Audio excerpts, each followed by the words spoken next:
Gospel Dose TV, once again, subscribe. Today we are listening to the book of Ruth. Ruth 1. In the days when the judges ruled, there was a famine in the land, and a man of Bethlehem in Judah went to sojourn in the country of Moab, he and his wife and his 2 sons. The name of the man was Elimelech, and the name of his wife Naomi, and the names of his 2 sons were Mahlon and Chilion. They were Ephrathites from Bethlehem in Judah. They went into the country of Moab and remained there. But Elimelech, the husband of Naomi, died, and she was left with her 2 sons. These took Moabite wives. The name of the one was Orpah, and the name of the other Ruth. They lived there about 10 years, and both Mahlon and Chilion died, so that the woman was left without her 2 sons and her husband. Then she arose with her daughters-in-law to return from the country of Moab, for she had heard in the fields of Moab that the Lord had visited his people and given them food. So she set out from the place where she was with her 2 daughters-in-law, and they went on the way to return to the land of Judah. But Naomi said to her 2 daughters-in-law, "Go, return each of you to her mother's house. May the Lord deal kindly with you as you have dealt with the dead and with me. The Lord grant that you may find rest, each of you, in the house of her husband." Then she kissed them, and they lifted up their voices and wept, and they said to her, "No, we will return with you to your people."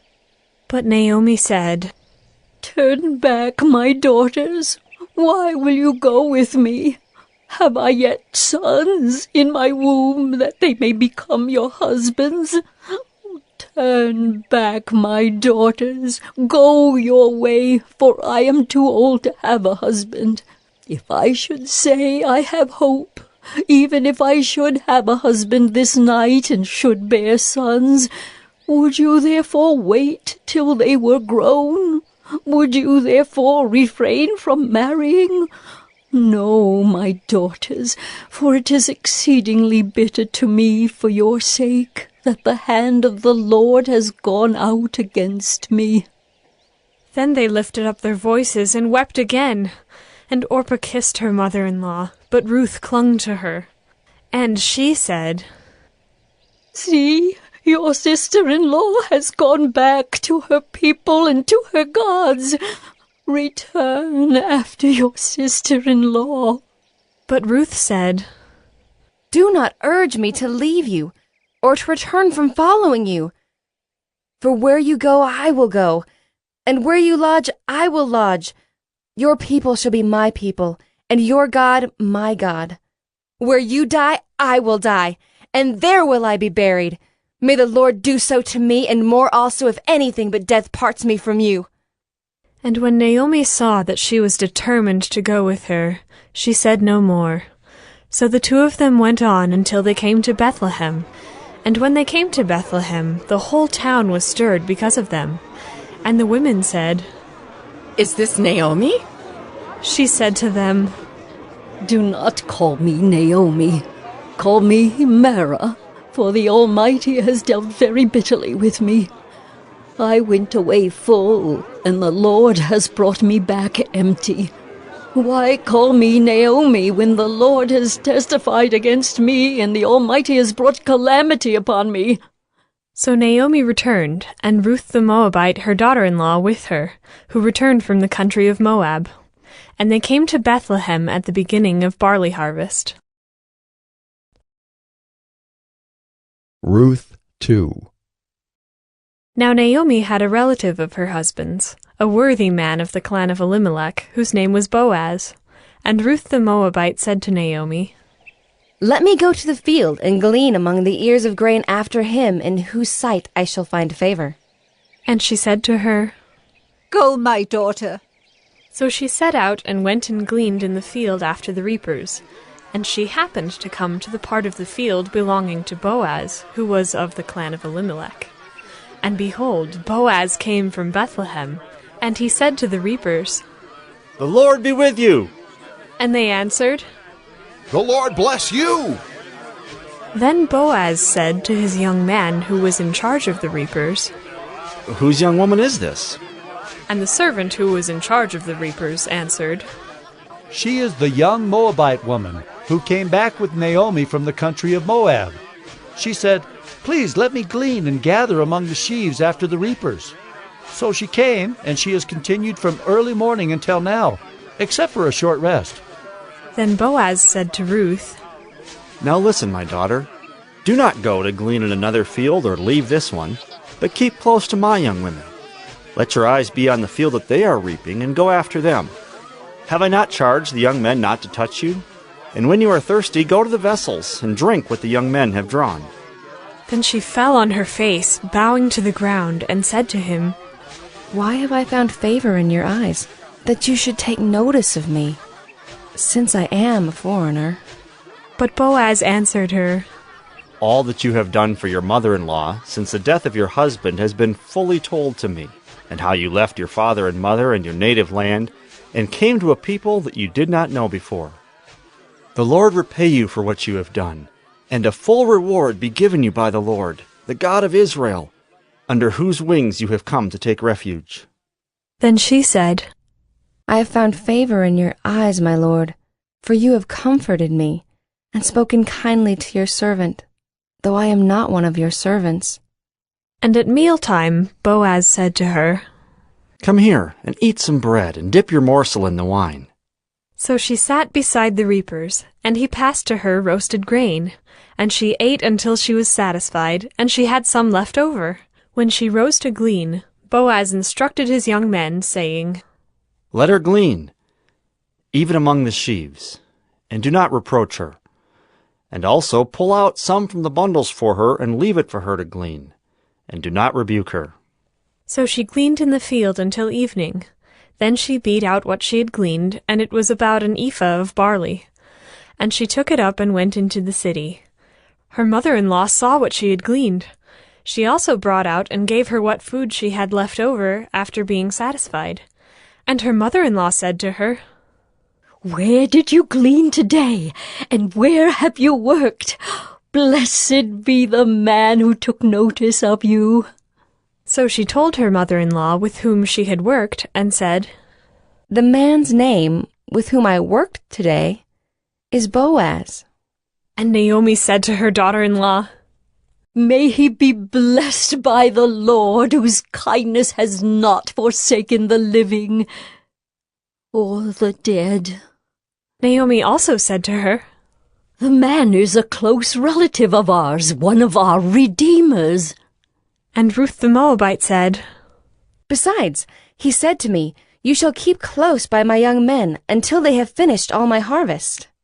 And Naomi said to Ruth, her daughter-in-law, It is good, my daughter, that you go out with his young women, lest in another field you be assaulted.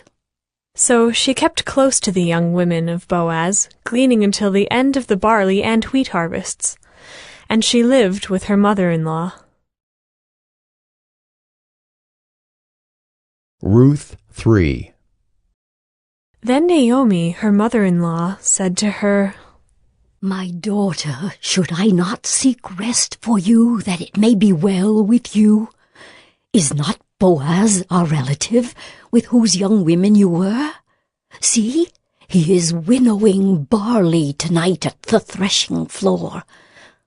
Wash, therefore, and anoint yourself, and put on your cloak, and go down to the threshing floor, but do not make yourself known to the man until he has finished eating and drinking. But when he lies down, observe the place where he lies, then go and uncover his feet and lie down, and he will tell you what to do. And she replied, All that you say, I will do. So she went down to the threshing floor and did just as her mother-in-law had commanded her. And when Boaz had eaten and drunk, and his heart was merry, he went to lie down at the end of the heap of grain. Then she came softly and uncovered his feet and lay down. At midnight the man was startled and turned over, and behold, a woman lay at his feet. He said, "Who are you?" and she answered, I am Ruth, your servant. Spread your wings over your servant, for you are a redeemer. And he said, "May you be blessed by the Lord, my daughter. You have made this last kindness greater than the first, in that you have not gone after young men, whether poor or rich. And now, my daughter, do not fear. I will do for you all that you ask, for all my fellow townsmen know that you are a worthy woman. And now it is true that I am a redeemer, yet there is a redeemer nearer than I. Remain tonight, and in the morning, if he will redeem you, good, let him do it. But if he is not willing to redeem you, then, as the Lord lives, I will redeem you. Lie down until the morning." So she lay at his feet until the morning, but arose before one could recognize another. And he said, "Let it not be known that the woman came to the threshing floor." And he said, "Bring the garment you are wearing, and hold it out." So she held it, and he measured out 6 measures of barley and put it on her. Then she went into the city. And when she came to her mother-in-law, she said, How did you fare, my daughter? Then she told her all that the man had done for her, saying, These 6 measures of barley he gave to me, for he said to me, You must not go back empty-handed to your mother-in-law. She replied, Wait, my daughter, until you learn how the matter turns out, for the man will not rest, but will settle the matter today. Ruth 4. Now Boaz had gone up to the gate and sat down there. And behold, the Redeemer, of whom Boaz had spoken, came by. So Boaz said, "Turn aside, friend. Sit down here." And he turned aside and sat down. And he took 10 men of the elders of the city and said, "Sit down here." So they sat down. Then he said to the Redeemer, Naomi, who has come back from the country of Moab, is selling the parcel of land that belonged to a relative, Elimelech. So I thought I would tell you of it and say, Buy it in the presence of those sitting here and in the presence of the elders of my people. If you will redeem it, redeem it. But if you will not, tell me, that I may know. For there is no one besides you to redeem it, and I come after you. And he said, I will redeem it. Then Boaz said, The day you buy the field from the hand of Naomi, you also acquire Ruth the Moabite, the widow of the dead, in order to perpetuate the name of the dead in his inheritance. Then the Redeemer said, I cannot redeem it for myself, lest I impair my own inheritance. Take my right of redemption yourself, for I cannot redeem it. Now this was the custom in former times in Israel concerning redeeming and exchanging. To confirm a transaction, the one drew off his sandal and gave it to the other, and this was the manner of attesting in Israel. So when the Redeemer said to Boaz, Buy it for yourself, he drew off his sandal. Then Boaz said to the elders and all the people, You are witnesses this day that I have bought from the hand of Naomi all that belonged to Elimelech, and all that belonged to Chilion and to Mahlon. Also Ruth the Moabite, the widow of Mahlon, I have bought to be my wife, to perpetuate the name of the dead in his inheritance, that the name of the dead may not be cut off from among his brothers and from the gate of his native place. You are witnesses this day. Then all the people who were at the gate and the elders said, We are witnesses. May the Lord make the woman who is coming into your house like Rachel and Leah, who together built up the house of Israel. May you act worthily in Ephrathah, and be renowned in Bethlehem. And may your house be like the house of Perez, whom Tamar bore to Judah, because of the offspring that the Lord will give you by this young woman. So Boaz took Ruth, and she became his wife. And he went in to her, and the Lord gave her conception, and she bore a son. Then the women said to Naomi, Blessed be the Lord, who has not left you this day without a redeemer, and may his name be renowned in Israel. He shall be to you a restorer of life, and a nourisher of your old age. For your daughter-in-law, who loves you, who is more to you than 7 sons, has given birth to him. Then Naomi took the child and laid him on her lap and became his nurse. And the women of the neighborhood gave him a name, saying, A son has been born to Naomi. They named him Obed. He was the father of Jesse, the father of David. Now these are the generations of Perez. Perez fathered Hezron. Hezron fathered Ram. Ram fathered Amminadab. Amminadab fathered Nahshon. Nahshon fathered Salmon. Salmon fathered Boaz. Boaz fathered Obed. Obed fathered Jesse. And Jesse fathered David.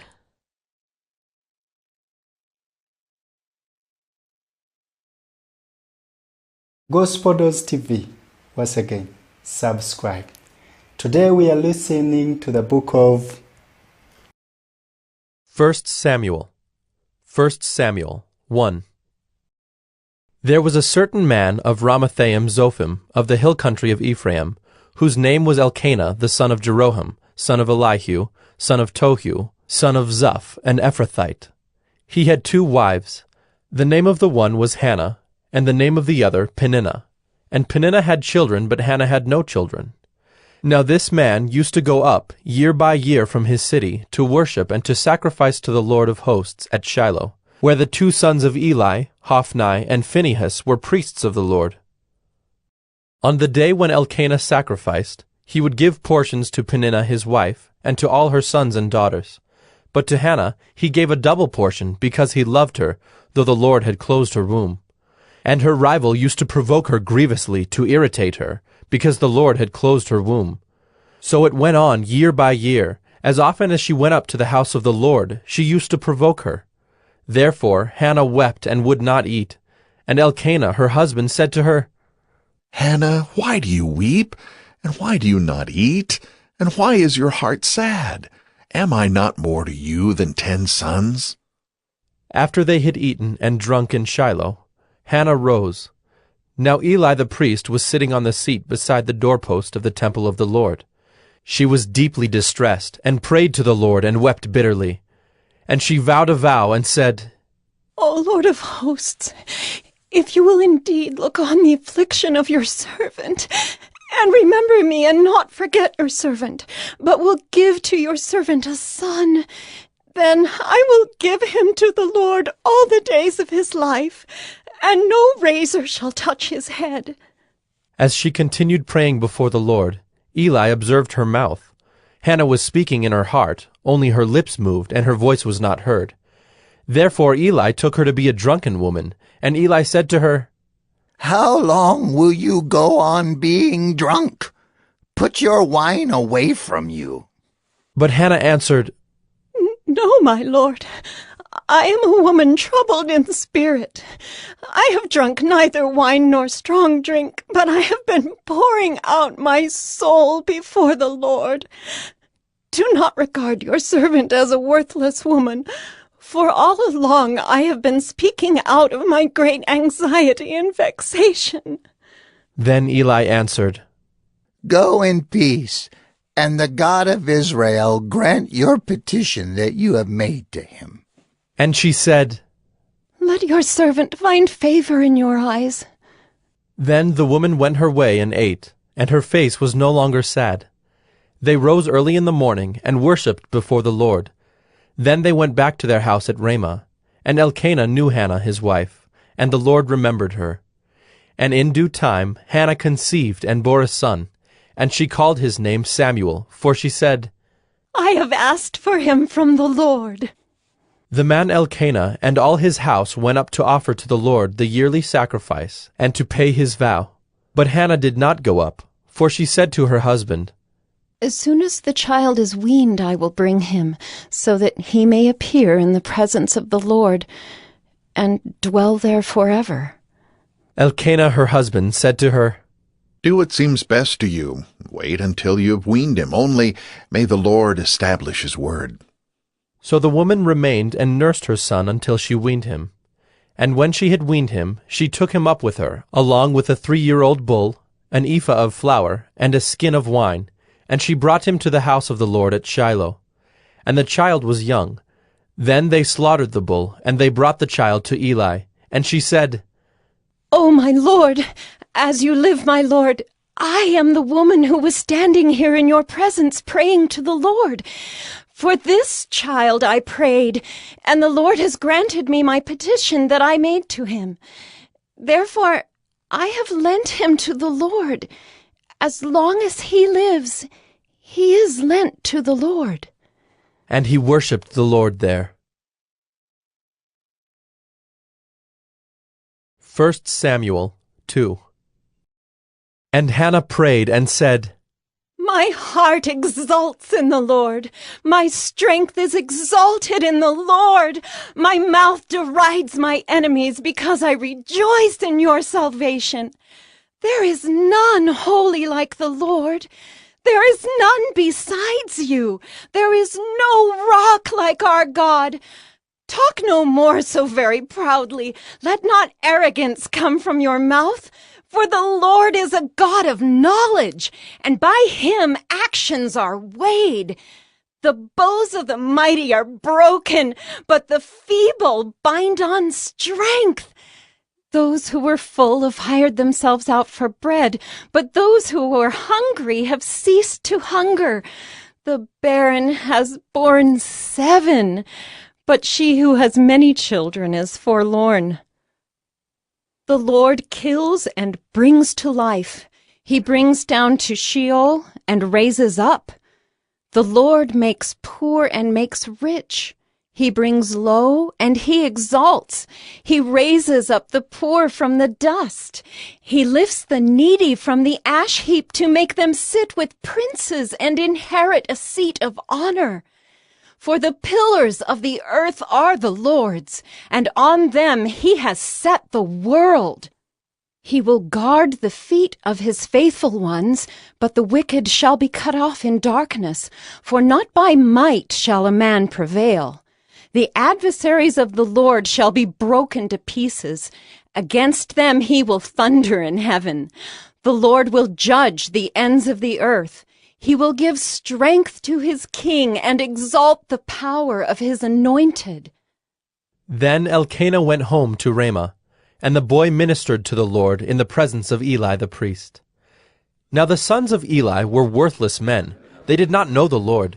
The custom of the priests with the people was that when any man offered sacrifice, the priest's servant would come while the meat was boiling, with a 3-pronged fork in his hand, and he would thrust it into the pan or kettle or cauldron or pot. All that the fork brought up, the priest would take for himself. This is what they did at Shiloh to all the Israelites who came there. Moreover, before the fat was burned, the priest's servant would come and say to the man who was sacrificing, "Give meat for the priest to roast, for he will not accept boiled meat from you, but only raw." And if the man said to him, "Let them burn the fat first, and then take as much as you wish," he would say, "No, you must give it now, and if not, I will take it by force." Thus the sin of the young men was very great in the sight of the Lord, for the men treated the offering of the Lord with contempt. Samuel was ministering before the Lord, a boy clothed with a linen ephod. And his mother used to make for him a little robe and take it to him each year when she went up with her husband to offer the yearly sacrifice. Then Eli would bless Elkanah and his wife, and say, "May the Lord give you children by this woman, for the petition she asked of the Lord." So then they would return to their home. Indeed, the Lord visited Hannah, and she conceived and bore 3 sons and 2 daughters. And the young man Samuel grew in the presence of the Lord. Now Eli was very old, and he kept hearing all that his sons were doing to all Israel, and how they lay with the women who were serving at the entrance to the tent of meeting. And he said to them, "Why do you do such things? For I hear of your evil dealings from all the people. No, my sons, it is no good report that I hear the people of the Lord spreading abroad. If someone sins against a man, God will mediate for him. But if someone sins against the Lord, who can intercede for him?" But they would not listen to the voice of their father, for it was the will of the Lord to put them to death.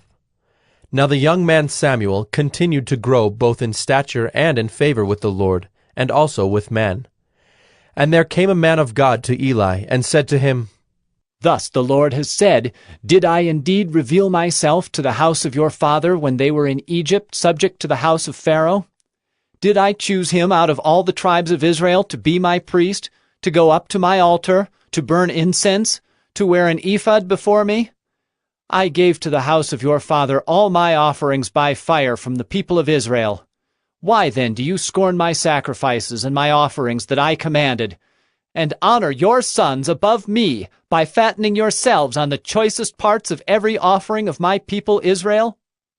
Therefore the Lord, the God of Israel, declares, I promised that your house and the house of your father should go in and out before me forever. But now, the Lord declares, far be it from me, for those who honor me I will honor, and those who despise me shall be lightly esteemed. Behold, the days are coming when I will cut off your strength and the strength of your father's house, so that there will not be an old man in your house. Then in distress you will look with envious eye on all the prosperity that shall be bestowed on Israel, and there shall not be an old man in your house forever. The only one of you whom I shall not cut off from my altar shall be spared to weep his eyes out, to grieve his heart, and all the descendants of your house shall die by the sword of men. And this that shall come upon your 2 sons, Hophni and Phinehas, shall be the sign to you. Both of them shall die on the same day. And I will raise up for myself a faithful priest, who shall do according to what is in my heart and in my mind. And I will build him a sure house, and he shall go in and out before my anointed forever. And everyone who is left in your house shall come to implore him for a piece of silver or a loaf of bread, and shall say, Please put me in one of the priest's places, that I may eat a morsel of bread. 1 Samuel 3. Now the young man Samuel was ministering to the Lord under Eli. And the word of the Lord was rare in those days. There was no frequent vision. At that time Eli, whose eyesight had begun to grow dim so that he could not see, was lying down in his own place. The lamp of God had not yet gone out, and Samuel was lying down in the temple of the Lord, where the ark of God was. Then the Lord called Samuel, and he said, Here I am. And ran to Eli, and said, Here I am, for you called me. But he said, I did not call. Lie down again. So he went and lay down. And the Lord called again, Samuel.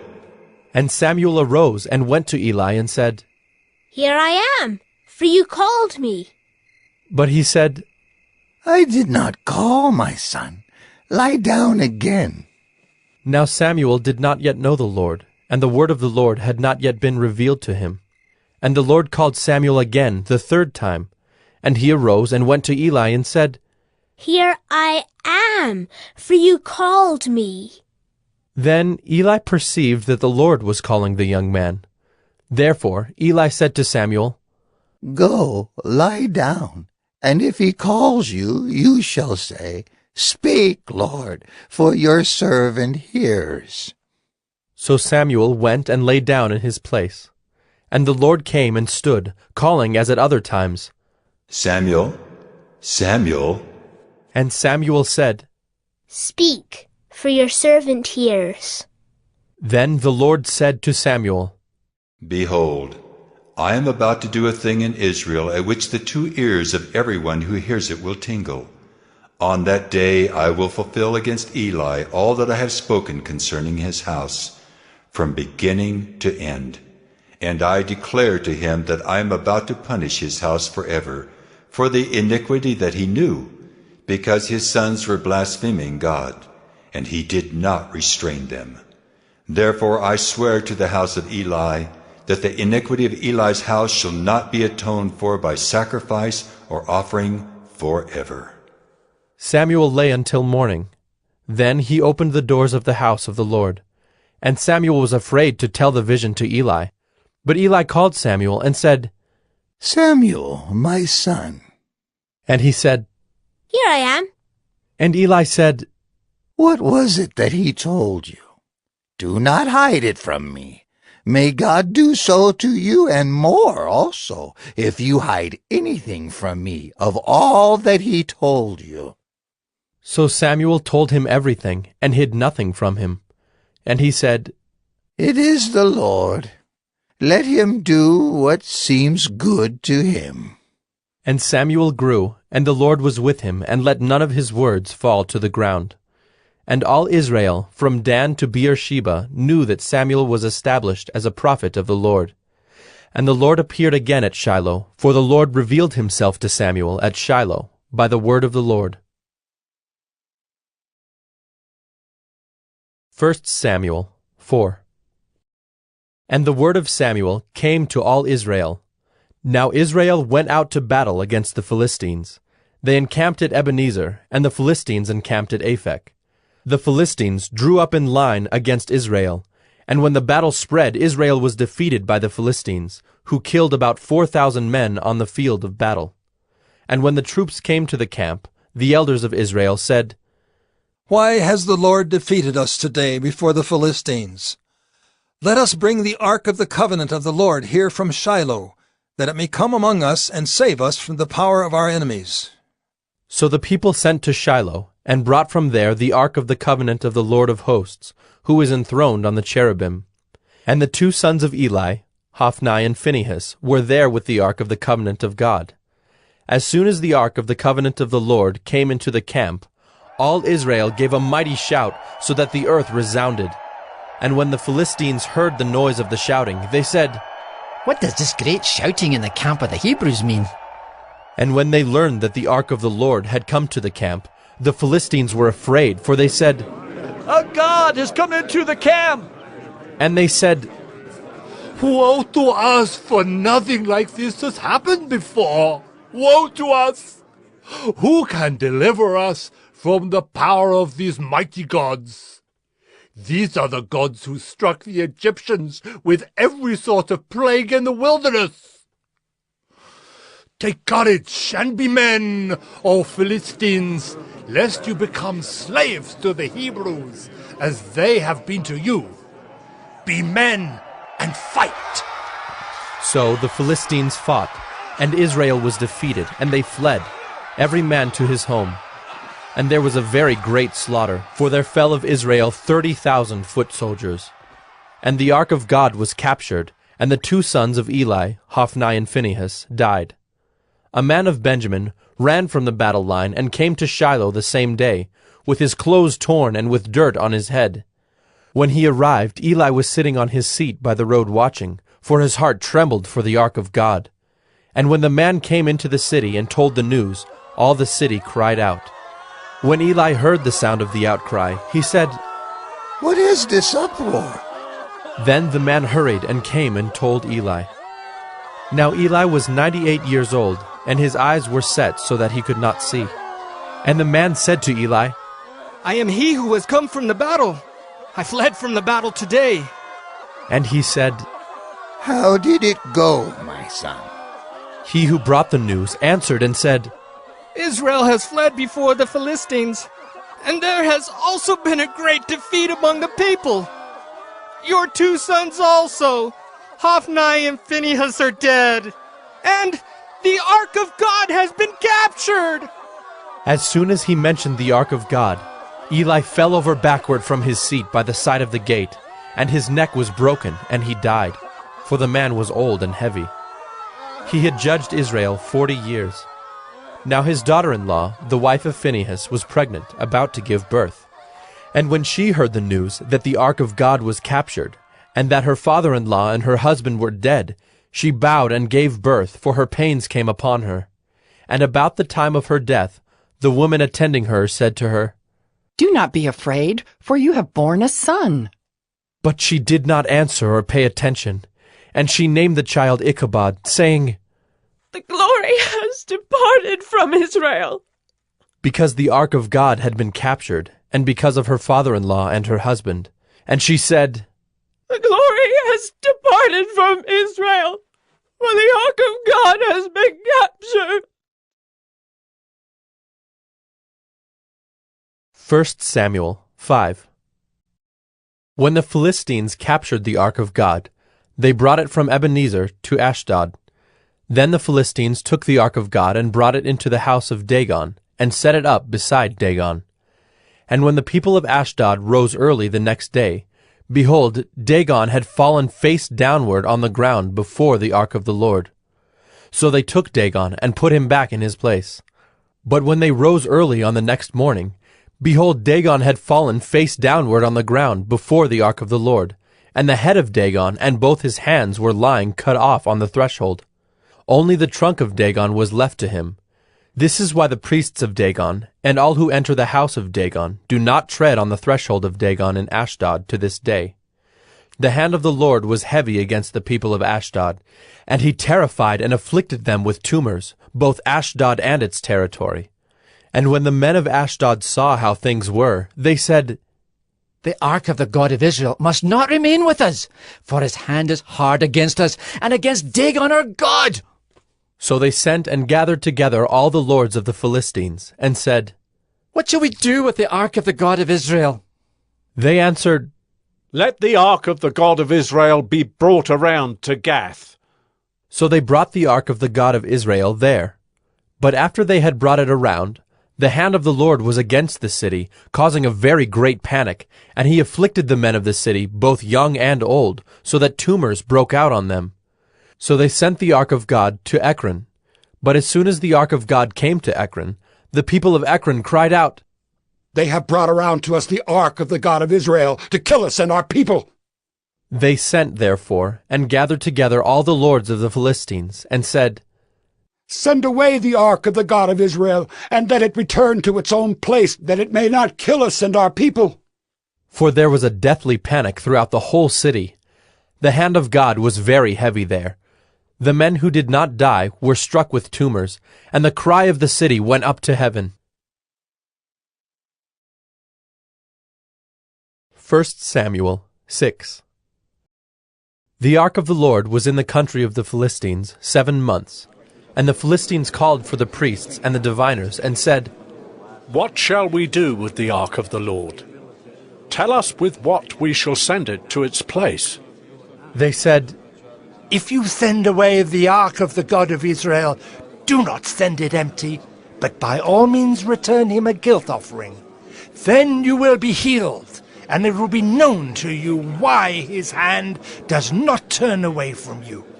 And they said, What is the guilt offering that we shall return to him? They answered, 5 golden tumors and 5 golden mice, according to the number of the lords of the Philistines. For the same plague was on all of you and on your lords. So you must make images of your tumors and images of your mice that ravage the land, and give glory to the God of Israel. Perhaps he will lighten his hand from off you and your gods and your land. Why should you harden your hearts as the Egyptians and Pharaoh hardened their hearts? After he had dealt severely with them, did they not send the people away, and they departed? Now then, take and prepare a new cart, and 2 milk cows on which there has never come a yoke, and yoke the cows to the cart, but take their calves home away from them. And take the ark of the Lord, and place it on the cart, and put in a box at its side the figures of gold, which you are returning to him as a guilt offering. Then send it off, and let it go its way, and watch. If it goes up on the way to its own land, to Beth-Shemesh, then it is he who has done us this great harm. But if not, then we shall know that it is not his hand that struck us. It happened to us by coincidence. The men did so, and took 2 milk cows, and yoked them to the cart, and shut up their calves at home. And they put the ark of the Lord on the cart, and the box with the golden mice, and the images of their tumors. And the cows went straight in the direction of Beth-Shemesh, along one highway, lowing as they went. They turned neither to the right nor to the left, and the lords of the Philistines went after them as far as the border of Beth-Shemesh. Now the people of Beth-Shemesh were reaping their wheat harvest in the valley, and when they lifted up their eyes and saw the ark, they rejoiced to see it. The cart came into the field of Joshua of Beth-Shemesh and stopped there. A great stone was there, and they split up the wood of the cart, and offered the cows as a burnt offering to the Lord. And the Levites took down the ark of the Lord, and the box that was beside it, in which were the golden figures, and set them upon the great stone. And the men of Bethshemesh offered burnt offerings, and sacrificed sacrifices on that day to the Lord. And when the 5 lords of the Philistines saw it, they returned that day to Ekron. These are the golden tumors that the Philistines returned as a guilt offering to the Lord: 1 for Ashdod, 1 for Gaza, 1 for Ashkelon, 1 for Gath, 1 for Ekron, and the golden mice according to the number of all the cities of the Philistines, belonging to the 5 lords, both fortified cities and unwalled villages. The great stone beside which they set down the ark of the Lord is a witness to this day in the field of Joshua of Bethshemesh. And he struck some of the men of Bethshemesh, because they looked upon the ark of the Lord. He struck 70 men of them, and the people mourned because the Lord had struck the people with a great blow. Then the men of Bethshemesh said, "Who is able to stand before the Lord, this holy God? And to whom shall he go up away from us?" So they sent messengers to the inhabitants of Kiriath-Jearim, saying, "The Philistines have returned the ark of the Lord. Come down and take it up to you." 1 Samuel 7. And the men of Kiriath-Jearim came and took up the ark of the Lord, and brought it to the house of Abinadab on the hill. And they consecrated his son Eleazar to have charge of the ark of the Lord. From the day that the ark was lodged at Kiriath-Jearim, a long time passed, some 20 years, and all the house of Israel lamented after the Lord. And Samuel said to all the house of Israel, "If you are returning to the Lord with all your heart, then put away the foreign gods and the Ashtaroth from among you, and direct your heart to the Lord, and serve him only, and he will deliver you out of the hand of the Philistines." So the people of Israel put away the Baals and the Ashtaroth, and they served the Lord only. Then Samuel said, "Gather all Israel at Mizpah, and I will pray to the Lord for you." So they gathered at Mizpah, and drew water and poured it out before the Lord, and fasted on that day, and said there, "We have sinned against the Lord." And Samuel judged the people of Israel at Mizpah. Now when the Philistines heard that the people of Israel had gathered at Mizpah, the lords of the Philistines went up against Israel. And when the people of Israel heard of it, they were afraid of the Philistines. And the people of Israel said to Samuel, "Do not cease to cry out to the Lord our God for us, that he may save us from the hand of the Philistines." So Samuel took a nursing lamb, and offered it as a whole burnt offering to the Lord. And Samuel cried out to the Lord for Israel, and the Lord answered him. As Samuel was offering up the burnt offering, the Philistines drew near to attack Israel. But the Lord thundered with a mighty sound that day against the Philistines, and threw them into confusion, and they were routed before Israel. And the men of Israel went out from Mizpah, and pursued the Philistines, and struck them as far as below Bethkar. Then Samuel took a stone, and set it up between Mizpah and Shen, and called its name Ebenezer. For he said, "Till now the Lord has helped us." So the Philistines were subdued, and did not again enter the territory of Israel. And the hand of the Lord was against the Philistines all the days of Samuel. The cities that the Philistines had taken from Israel were restored to Israel, from Ekron to Gath, and Israel delivered their territory from the hand of the Philistines. There was peace also between Israel and the Amorites. Samuel judged Israel all the days of his life, and he went on a circuit year by year to Bethel, Gilgal, and Mizpah, and he judged Israel in all these places. Then he would return to Ramah, for his home was there, and there also he judged Israel. And he built there an altar to the Lord. 1 Samuel 8. When Samuel became old, he made his sons judges over Israel. The name of his firstborn son was Joel, and the name of his second Abijah. They were judges in Beersheba. Yet his sons did not walk in his ways, but turned aside after gain. They took bribes and perverted justice.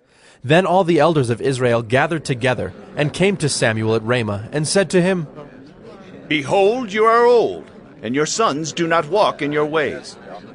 Now appoint for us a king to judge us like all the nations." But the thing displeased Samuel when they said, "Give us a king to judge us." And Samuel prayed to the Lord. And the Lord said to Samuel, Obey the voice of the people in all that they say to you, for they have not rejected you, but they have rejected me from being king over them, according to all the deeds that they have done, from the day I brought them up out of Egypt even to this day, forsaking me and serving other gods, so they are also doing to you. Now then obey their voice, only you shall solemnly warn them and show them the ways of the king who shall reign over them.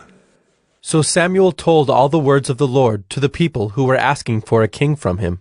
He said, These will be the ways of the king who will reign over you. He will take your sons and appoint them to his chariots, and to be his horsemen, and to run before his chariots.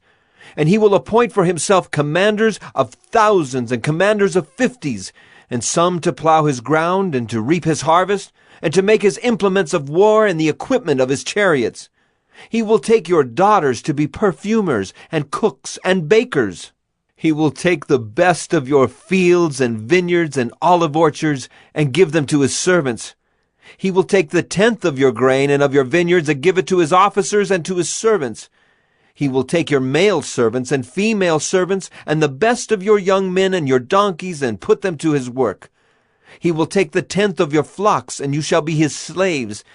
And in that day you will cry out because of your king, whom you have chosen for yourselves, but the Lord will not answer you in that day.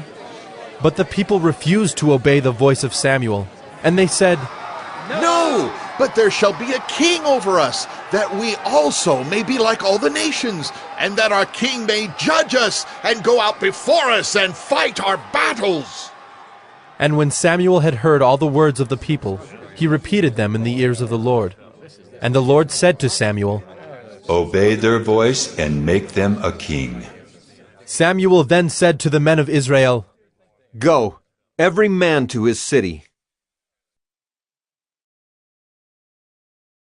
1 Samuel 9. There was a man of Benjamin whose name was Kish, the son of Abiel, son of Zerah, son of Bechorath, son of Aphiah, a Benjaminite, a man of wealth. And he had a son whose name was Saul, a handsome young man. There was not a man among the people of Israel more handsome than he. From his shoulders upward he was taller than any of the people.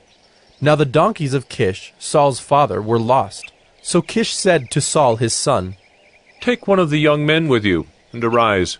Go and look for the donkeys. And he passed through the hill country of Ephraim, and passed through the land of Shalisha, but they did not find them. And they passed through the land of Shaalim, but they were not there. Then they passed through the land of Benjamin, but did not find them. When they came to the land of Zuph, Saul said to his servant who was with him, Come, let us go back, lest my father cease to care about the donkeys, and become anxious about us. But he said to him, Behold, there is a man of God in this city, and he is a man who is held in honor. All that he says comes true. So now let us go there. Perhaps he can tell us the way we should go. Then Saul said to his servant, But if we go, what can we bring the man? For the bread in our sacks is gone, and there is no present to bring to the man of God. What do we have? The servant answered Saul again, Here, I have with me 1/4 of a shekel of silver, and I will give it to the man of God to tell us our way. Formerly in Israel, when a man went to inquire of God, he said, Come, let us go to the seer, for today's prophet was formerly called a seer. And Saul said to his servant, Well said. Come, let us go. So they went to the city where the man of God was. As they went up the hill to the city, they met young women coming out to draw water, and said to them, Is the seer here? They answered, He is. Behold, he is just ahead of you. Hurry! He has come just now to the city, because the people have a sacrifice today on the high place. As soon as you enter the city, you will find him before he goes up to the high place to eat. For the people will not eat till he comes, since he must bless the sacrifice. Afterward, those who are invited will eat. Now go up, for you will meet him immediately. So they went up to the city. As they were entering the city, they saw Samuel coming out toward them on his way up to the high place. Now the day before Saul came, the Lord had revealed to Samuel, Tomorrow, about this time, I will send to you a man from the land of Benjamin, and you shall anoint him to be prince over my people Israel. He shall save my people from the hand of the Philistines. For I have seen my people, because their cry has come to me. When Samuel saw Saul, the Lord told him, Here is the man of whom I spoke to you. He it is who shall restrain my people. Then Saul approached Samuel in the gate and said, Tell me, where is the house of the seer? Samuel answered Saul, I am the seer. Go up before me to the high place. For today you shall eat with me, and in the morning I will let you go and will tell you all that is on your mind. As for your donkeys that were lost 3 days ago, do not set your mind on them, for they have been found. And for whom is all that is desirable in Israel? Is it not for you and for all your father's house? Saul answered, Am I not a Benjaminite, from the least of the tribes of Israel? And is not my clan the humblest of all the clans of the tribe of Benjamin? Why then have you spoken to me in this way? Then Samuel took Saul and his young man, and brought them into the hall, and gave them a place at the head of those who had been invited, who were about 30 persons. And Samuel said to the cook, Bring the portion I gave you, of which I said to you, put it aside. So the cook took up the leg and what was on it, and set them before Saul. And Samuel said, See, what was kept is set before you. Eat, because it was kept for you until the hour appointed, that you might eat with the guests. So Saul ate with Samuel that day. And when they came down from the high place into the city, a bed was spread for Saul on the roof, and he lay down to sleep. Then at the break of dawn, Samuel called to Saul on the roof, Up, that I may send you on your way. So Saul arose, and both he and Samuel went out into the street. As they were going down to the outskirts of the city, Samuel said to Saul, Tell the servant to pass on before us, and when while, that I may make known to you the word of God. 1 Samuel 10. Then Samuel took a flask of oil, and poured it on his head, and kissed him, and said, Tabor, you shall accept from their hand. After that, you shall come to Gibeath Elohim, where there is a garrison of the Philistines. And there, as soon as you come to the city, you will meet a group of prophets coming down from the high place, with harp, tambourine, flute, and lyre before them prophesying. Then the Spirit of the Lord will rush upon you, and you will prophesy with them, and be turned into another man. Now when these signs meet you, do what your hand finds to do, for God is with you. Then go down before me to Gilgal. And behold, I am coming to you to offer burnt offerings and to sacrifice peace offerings.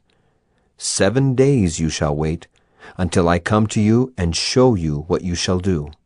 When he turned his back to leave Samuel, God gave him another heart. And all these signs came to pass that day. When they came to Gibeah, behold, a group of prophets met him, and the Spirit of God rushed upon him, and he prophesied among them. And when all who knew him previously saw how he prophesied with the prophets, the people said to one another, What has come over the son of Kish? Is Saul also among the prophets? And a man of the place answered, And who is their father? Therefore it became a proverb, Is Saul also among the prophets? When he had finished prophesying, he came to the high place. Saul's uncle said to him and to his servant, Where did you go? And he said, To seek the donkeys. And when we saw they were not to be found, we went to Samuel. And Saul's uncle said, Please tell me what Samuel said to you. And Saul said to his uncle, He told us plainly that the donkeys had been found. But about the matter of the kingdom, of which Samuel had spoken, he did not tell him anything. Now Samuel called the people together to the Lord at Mizpah, and he said to the people of Israel, Thus says the Lord, the God of Israel, I brought up Israel out of Egypt, and I delivered you from the hand of the Egyptians, and from the hand of all the kingdoms that were oppressing you. But today you have rejected your God, who saves you from all your calamities and your distresses, and you have said to him, Set a king over us. Now therefore present yourselves before the Lord by your tribes and by your thousands. Then Samuel brought all the tribes of Israel near, and the tribe of Benjamin was taken by lot. He brought the tribe of Benjamin near by its clans, and the clan of the Matrites was taken by lot. And Saul, the son of Kish, was taken by lot. But when they sought him, he could not be found. So they inquired again of the Lord, Is there a man still to come? And the Lord said, Behold, he has hidden himself among the baggage. Then they ran and took him from there. And when he stood among the people, he was taller than any of the people, from his shoulders upward. And Samuel said to all the people, Do you see him whom the Lord has chosen? There is none like him among all the people. And all the people shouted, Long live the king! Then Samuel told the people the rights and duties of the kingship, and he wrote them in a book and laid it up before the Lord. Then Samuel sent all the people away, each one to his home. Saul also went to his home at Gibeah, and with him went men of valor, whose hearts God had touched. But some worthless fellows said, How can this man save us? And they despised him and brought him no present. But he held his peace. 1 Samuel 11. Then Nahash the Ammonite went up and besieged Jabesh-Gilead. And all the men of Jabesh said to Nahash, Make a treaty with us, and we will serve you. But Nahash the Ammonite said to them, On this condition, I will make a treaty with you, that I gouge out all your right eyes, and thus bring disgrace on all Israel. The elders of Jabesh said to him, Give us 7 days' respite, that we may send messengers through all the territory of Israel. Then, if there is no one to save us, we will give ourselves up to you. When the messengers came to Gibeah of Saul, they reported the matter in the ears of the people, and all the people wept aloud. Now behold, Saul was coming from the field behind the oxen, and Saul said, What is wrong with the people that they are weeping? So they told him the news of the men of Jabesh. And the Spirit of God rushed upon Saul when he heard these words, and his anger was greatly kindled. He took a yoke of oxen and cut them in pieces, and sent them throughout all the territory of Israel by the hand of messengers, saying, Whoever does not come out after Saul and Samuel, so shall it be done to his oxen. Then the dread of the Lord fell upon the people, and they came out as one man. When he mustered them at Bezek, the people of Israel were 300,000, and the men of Judah 30,000. And they said to the messengers who had come, Thus shall you say to the men of Jabesh-Gilead, Tomorrow by the time the sun is hot, you shall have deliverance. When the messengers came and told the men of Jabesh, they were glad. Therefore the men of Jabesh said, Tomorrow we will give ourselves up to you, and you may do to us whatever seems good to you. And the next day Saul put the people in 3 companies. And they came into the midst of the camp in the morning watch, and struck down the Ammonites until the heat of the day. And those who survived were scattered, so that no 2 of them were left together. Then the people said to Samuel, Who is it that said, Shall Saul reign over us? Bring the men, that we may put them to death. But Saul said, Not a man shall be put to death this day, for today the Lord has worked salvation in Israel. Then Samuel said to the people, Come, let us go to Gilgal, and there renew the kingdom. So all the people went to Gilgal, and there they made Saul king before the Lord in Gilgal.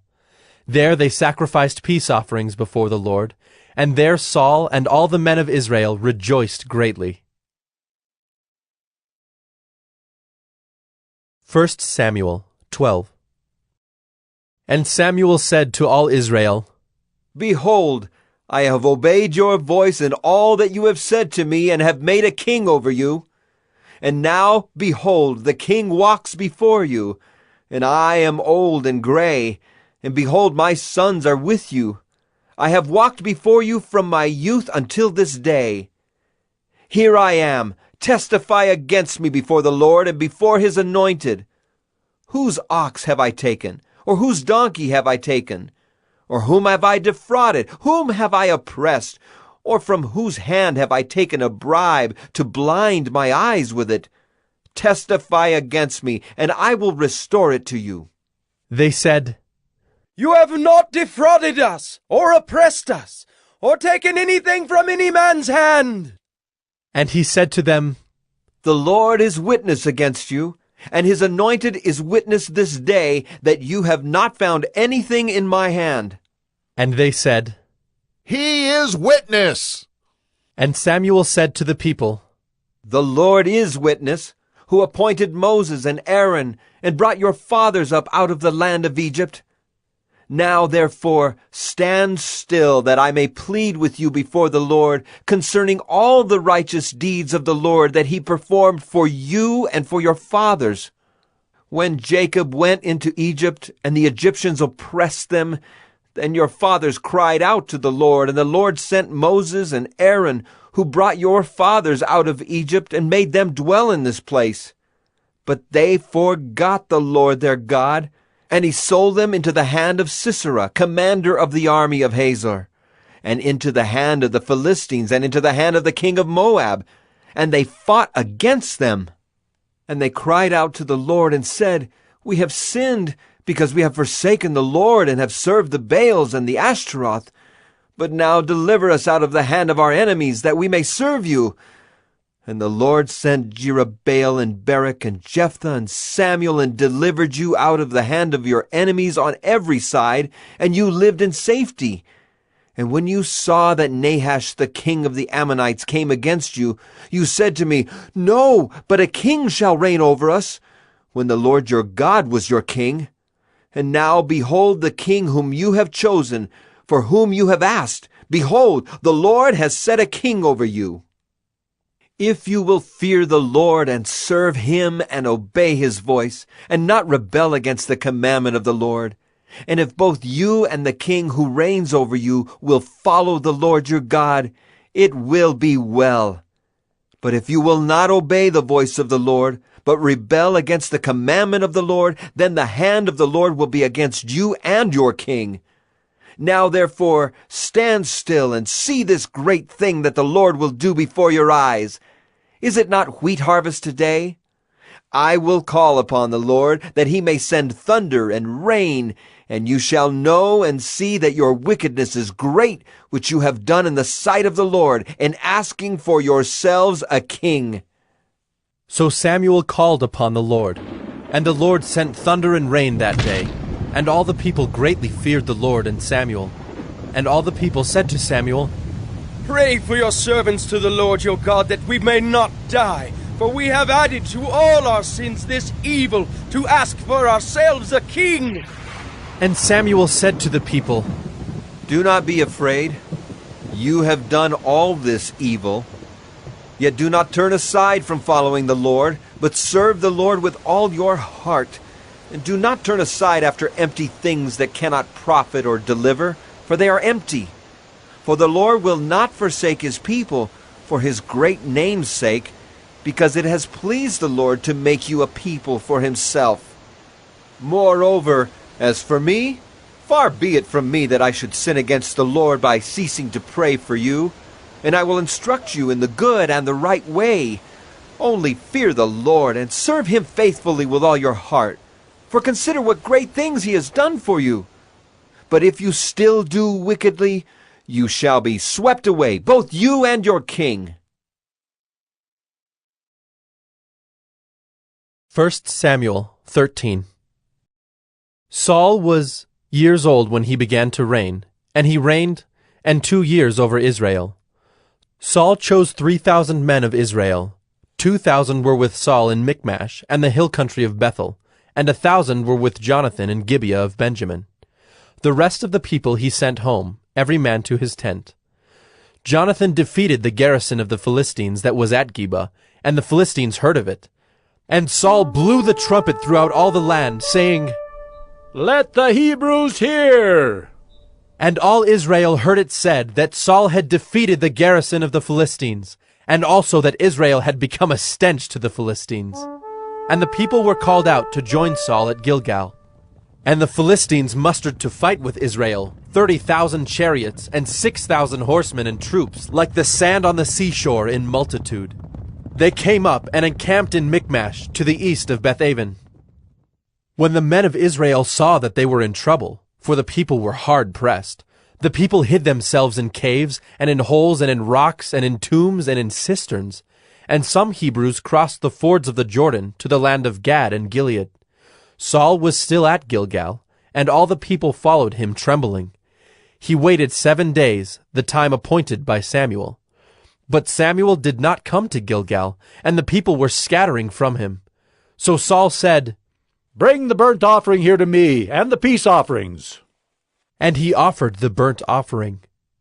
As soon as he had finished offering the burnt offering, behold, Samuel came, and Saul went out to meet him and greet him. Samuel said, "What have you done?" And Saul said, "When I saw that the people were scattering from me, and that you did not come within the days appointed, and that the Philistines had mustered at Michmash, I said, now the Philistines will come down against me at Gilgal, and I have not sought the favor of the Lord. So I forced myself and offered the burnt offering." And Samuel said to Saul, "You have done foolishly. You have not kept the command of the Lord your God with which he commanded you. For then the Lord would have established your kingdom over Israel forever. But now your kingdom shall not continue. The Lord has sought out a man after his own heart, and the Lord has commanded him to be prince over his people, because you have not kept what the Lord commanded you." Went up after Saul to meet the army. They went up from Gilgal to Gibeah of Benjamin, and Saul numbered the people who were present with him, about 600 men. And Saul and Jonathan his son, and the people who were present with them, stayed in Gibeah of Benjamin, but the Philistines encamped in Michmash. And raiders came out of the camp of the Philistines in 3 companies. One company turned toward Ophrah to the land of Shual, another company turned toward Beth-horon, and another company turned toward the border that looks down on the valley of Zeboim, toward the wilderness. Now there was no blacksmith to be found throughout all the land of Israel, for the Philistines said, "Lest the Hebrews make themselves swords or spears." But every one of the Israelites went down to the Philistines to sharpen his plowshare, his mattock, his axe, or his sickle. And the charge was 2/3 of a shekel for the plowshares and for the mattocks, and 1/3 of a shekel for sharpening the axes and for setting the goads. So on the day of the battle there was neither sword nor spear found in the hand of any of the people with Saul and Jonathan, but Saul and Jonathan his son had them. And the garrison of the Philistines went out to the pass of Michmash. 1 Samuel 14. One day Jonathan, the son of Saul, said to the young man who carried his armor, "Come, let us go over to the Philistine garrison on the other side." But he did not tell his father. Saul was staying in the outskirts of Gibeah in the pomegranate cave at Migron. The people who were with him were about 600 men, including Ahijah the son of Ahitub, Ichabod's brother, son of Phinehas, son of Eli, the priest of the Lord in Shiloh, wearing an ephod. And the people did not know that Jonathan had gone. Within the passes by which Jonathan sought to go over to the Philistine garrison, there was a rocky crag on the one side and a rocky crag on the other side. The name of the one was Bozez, and the name of the other Sina. The one crag rose on the north in front of Michmash, and the other on the south in front of Geba. Jonathan said to the young man who carried his armor, "Come, let us go over to the garrison of these uncircumcised. It may be that the Lord will work for us, for nothing can hinder the Lord from saving by many or by few." And his armor-bearer said to him, "Do all that is in your heart. Do as you wish. Behold, I am with you heart and soul." Then Jonathan said, "Behold, we will cross over to the men, and we will show ourselves to them. If they say to us, 'Wait until we come to you,' then we will stand still in our place, and we will not go up to them. But if they say, 'Come up to us,' then we will go up, for the Lord has given them into our hand, and this shall be the sign to us." So both of them showed themselves to the garrison of the Philistines. And the Philistines said, "Look, Hebrews are coming out of the holes where they have hidden themselves." And the men of the garrison hailed Jonathan and his armor-bearer, and said, "Come up to us, and we will show you a thing." And Jonathan said to his armor-bearer, "Come up after me, for the Lord has given them into the hand of Israel." Then Jonathan climbed up on his hands and feet, and his armor-bearer after him. And they fell before Jonathan, and his armor-bearer killed them after him. And that first strike which Jonathan and his armor-bearer made killed about 20 men within, as it were half a furrow's length in an acre of land. And there was a panic in the camp, in the field, and among all the people. The garrison and even the raiders trembled, the earth quaked, and it became a very great panic. And the watchmen of Saul and Gibeah of Benjamin looked, and behold, the multitude was dispersing here and there. Then Saul said to the people who were with him, "Count, and see who has gone from us." And when they had counted, behold, Jonathan and his armor-bearer were not there. So Saul said to Ahijah, "Bring the ark of God here." For the ark of God went at that time with the people of Israel. Now while Saul was talking to the priest, the tumult in the camp of the Philistines increased more and more. So Saul said to the priest, "Withdraw your hand." Then Saul and all the people who were with him rallied and went into the battle. And behold, every Philistine's sword was against his fellow, and there was very great confusion. Now the Hebrews who had been with the Philistines before that time, and who had gone up with them into the camp, even they also turned to be with the Israelites who were with Saul and Jonathan. Likewise, when all the men of Israel who had hidden themselves in the hill country of Ephraim heard that the Philistines were fleeing, they too followed hard after them in the battle. So the Lord saved Israel that day, and the battle passed beyond Beth-aven. And the men of Israel had been hard pressed that day. So Saul had laid an oath on the people, saying, "Cursed be the man who eats food until it is evening, and I am avenged on my enemies." So none of the people had tasted food. Now when all the people came to the forest, behold, there was honey on the ground. And when the people entered the forest, behold, the honey was dropping. But no one put his hand to his mouth, for the people feared the oath. But Jonathan had not heard his father charge the people with the oath. So he put out the tip of the staff that was in his hand, and dipped it in the honeycomb, and put his hand to his mouth, and his eyes became bright. Then one of the people said, "Your father strictly charged the people with an oath, saying, 'Cursed be the man who eats food this day.'" And the people were faint. Then Jonathan said, "My father has troubled the land. See how my eyes have become bright because I tasted a little of this honey? How much better if the people had eaten freely today of the spoil of their enemies that they found. For now the defeat among the Philistines has not been great." They struck down the Philistines that day from Michmash to Ajalon, and the people were very faint. The people pounced on the spoil, and took sheep and oxen and calves, and slaughtered them on the ground, and the people ate them with the blood. Then they told Saul, "Behold, the people are sinning against the Lord by eating with the blood." And he said, "You have dealt treacherously. Roll a great stone to me here." And Saul said, "Disperse yourselves among the people, and say to them, 'Let every man bring his ox or his sheep, and slaughter them here and eat. And do not sin against the Lord by eating with the blood.'" So every one of the people brought his ox with him that night, and they slaughtered them there. And Saul built an altar to the Lord. It was the first altar that he built to the Lord. Then Saul said, "Let us go down after the Philistines by night, and plunder them until the morning light. Let us not leave a man of them." And they said, "Do whatever seems good to you." But the priest said, "Let us draw near to God here." And Saul inquired of God, "Shall I go down after the Philistines? Will you give them into the hand of Israel?" But he did not answer him that day. And Saul said, "Come here, all you leaders of the people, and know and see how this sin has arisen today. For as the Lord lives who saves Israel, though it be in Jonathan my son, he shall surely die." But there was not a man among the people who answered him. Then he said to all Israel, "You shall be on one side, and I and Jonathan my son will be on the other side." And the people said to Saul, "Do what seems good to you." Therefore Saul said, "O Lord God of Israel, Why have you not answered your servant this day? If this guilt is in me or in Jonathan my son, O Lord God of Israel, give Urim. But if this guilt is in your people Israel, give Thummim. And Jonathan and Saul were taken, but the people escaped. Then Saul said, Cast the lot between me and my son Jonathan. And Jonathan was taken. Then Saul said to Jonathan, Tell me what you have done. And Jonathan told him, I tasted a little honey with the tip of the staff that was in my hand. Here I am. I will die. And Saul said, God do so to me and more also. You shall surely die, Jonathan.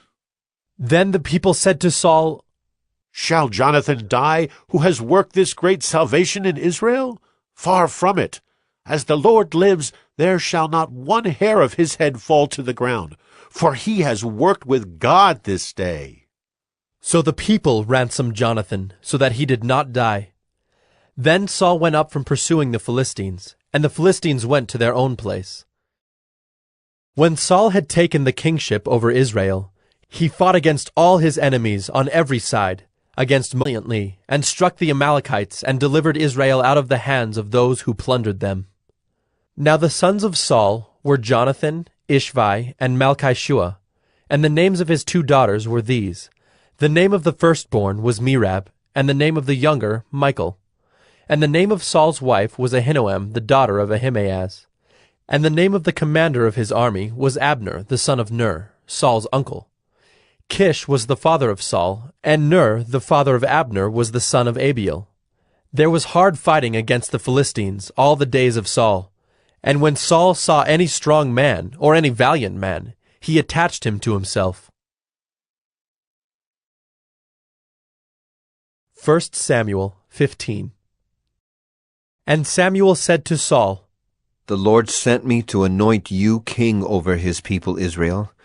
Now therefore listen to the words of the Lord.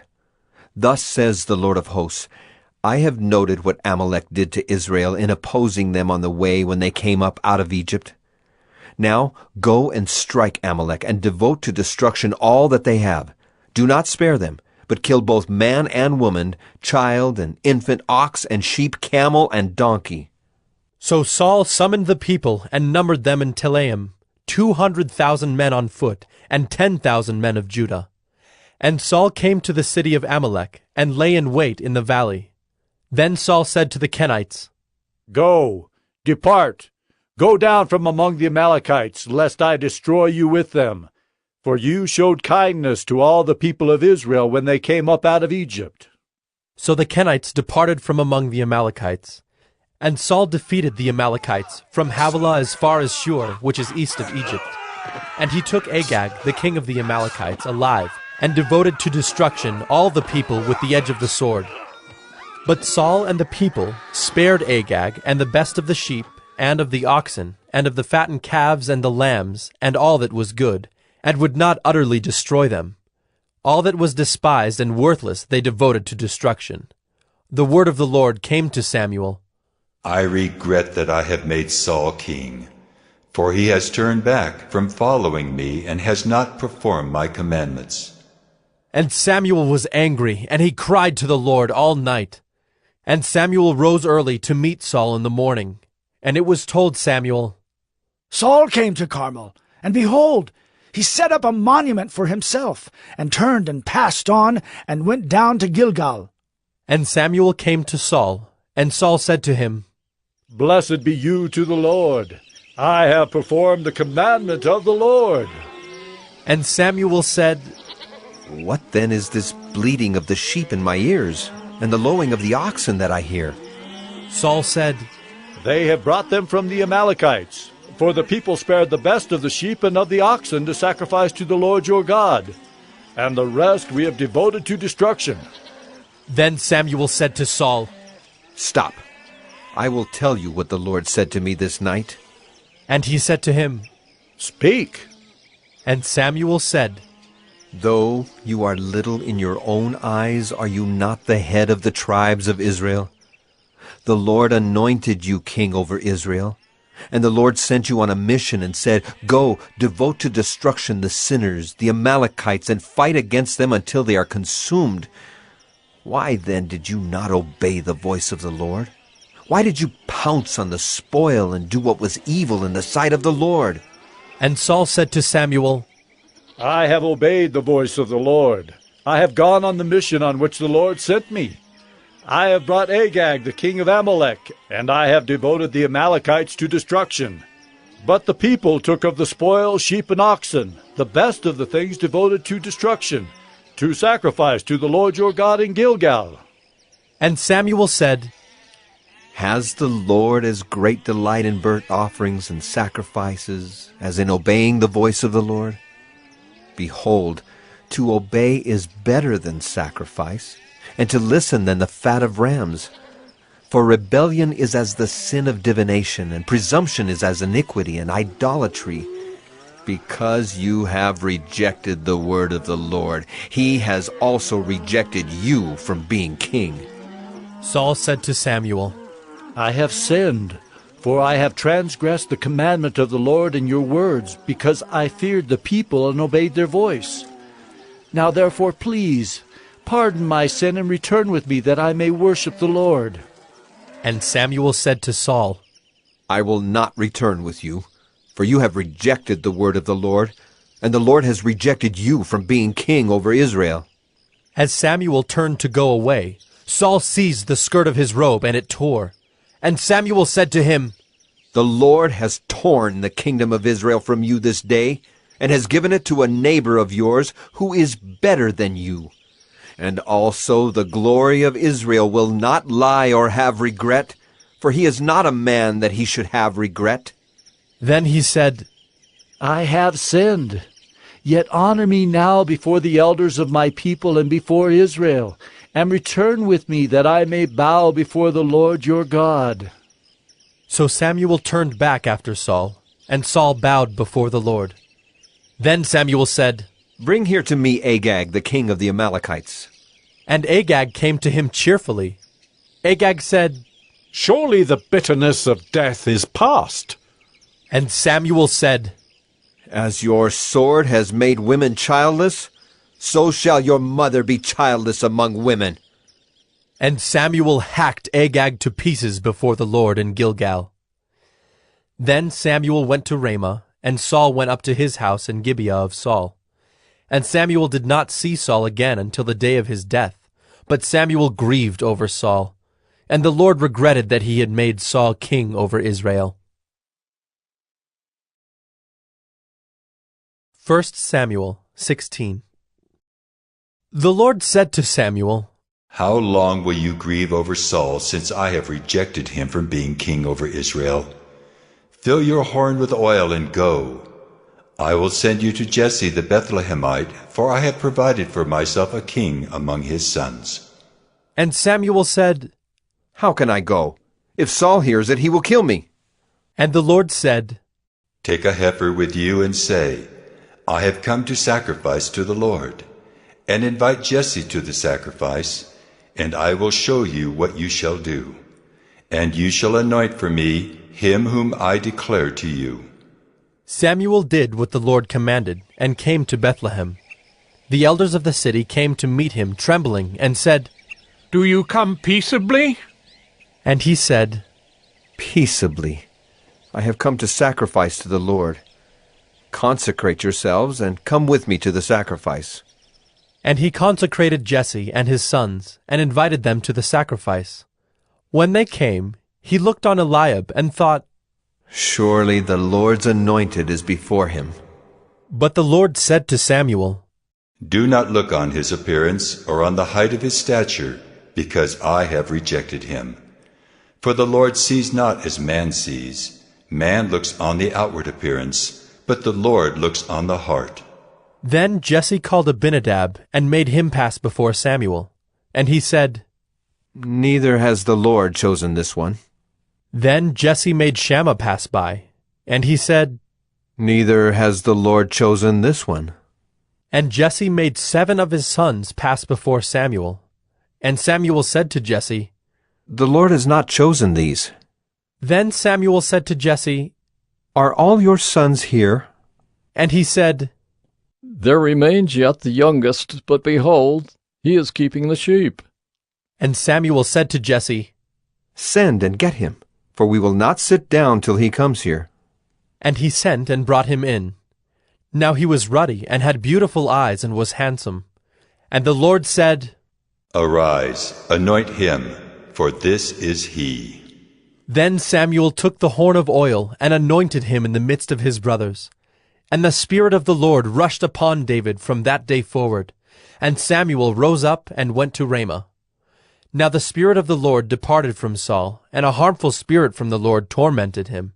And Saul's servants said to him, Behold now, a harmful spirit from God is tormenting you.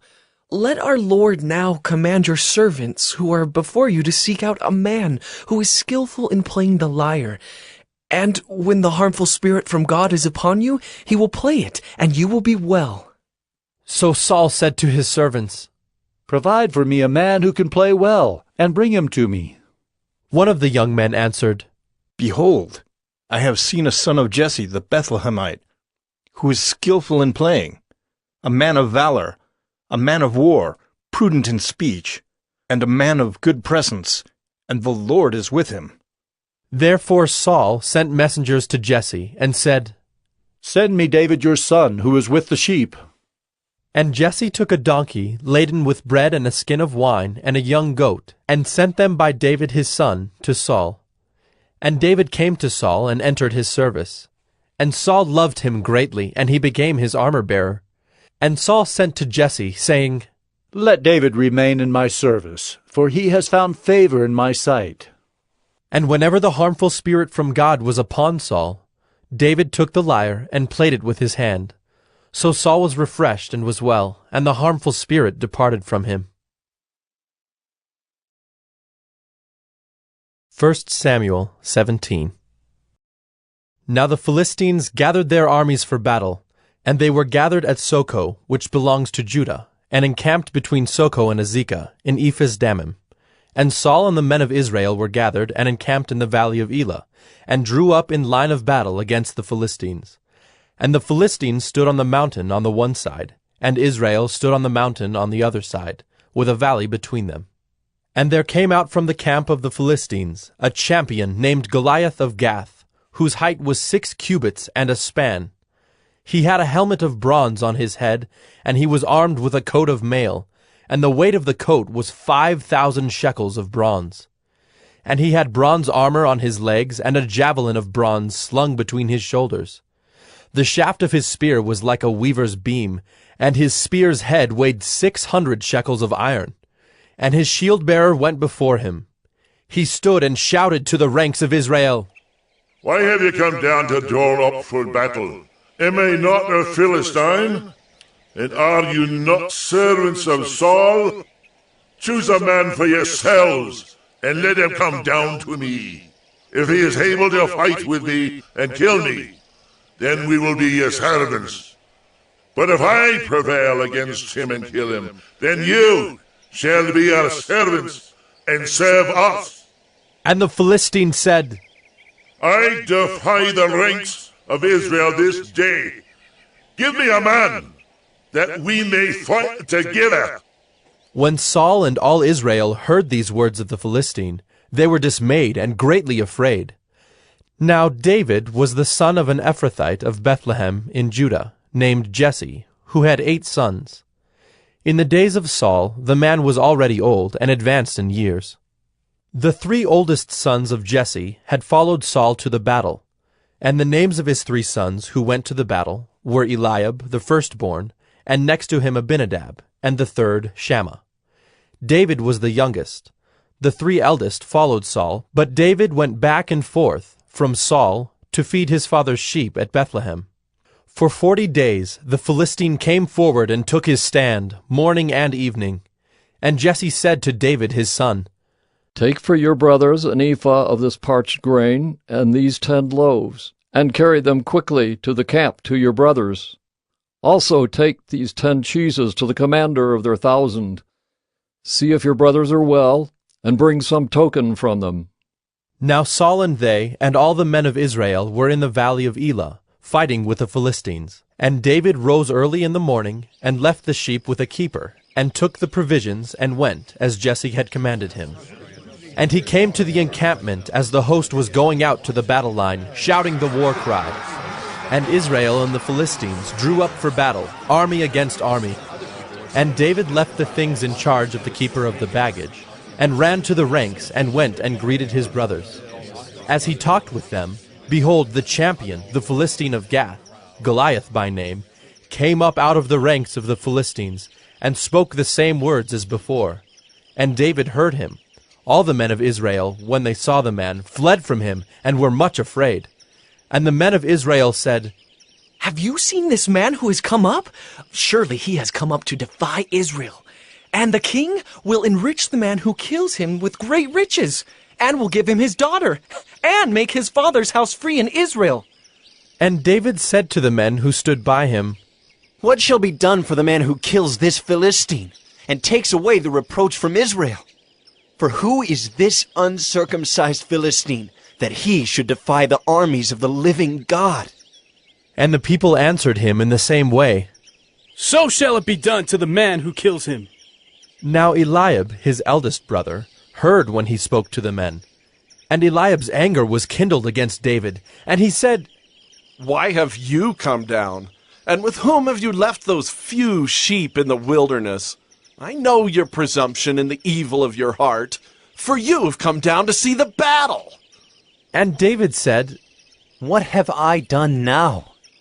Was it not but a word? And he turned away from him toward another, and spoke in the same way, and the people answered him again as before. When the words that David spoke were heard, they repeated them before Saul, and he sent for him. And David said to Saul, Let no man's heart fail because of him.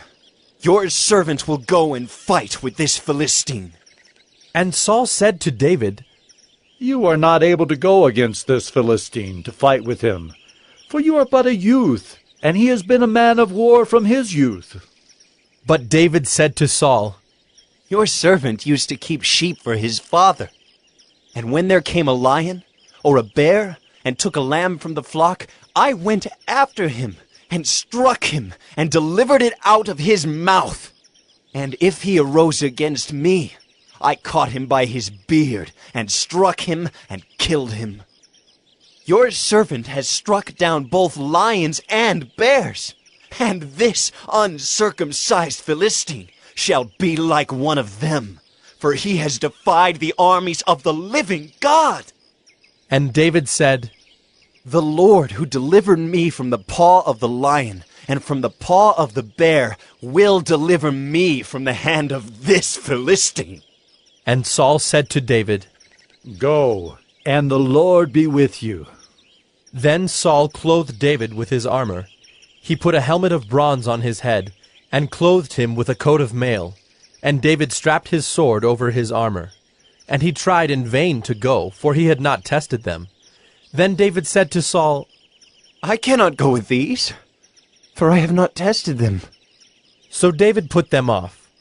Then he took his staff in his hand, and chose 5 smooth stones from the brook, and put them in his shepherd's pouch.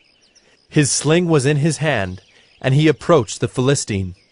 And the Philistine moved forward and came near to David, with his shield-bearer in front of him. And when the Philistine looked and saw David, he disdained him, for he was but a youth, ruddy and handsome in appearance. And the Philistine said to David, Am I a dog, that you come to me with sticks? And the Philistine cursed David by his gods. The Philistine said to David, Come to me, and I will give you flesh to the birds of the air, and to the beasts of the field. Then David said to the Philistine, You come to me with a sword, and with a spear, and with a javelin, but I come to you in the name of the Lord of hosts, the God of the armies of Israel, whom you have defied. This day the Lord will deliver you into my hand, and I will strike you down and cut off your head.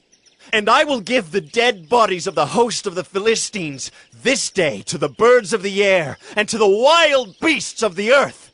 that all the earth may know that there is a God in Israel, and that all this assembly may know that the Lord saves not with sword and spear.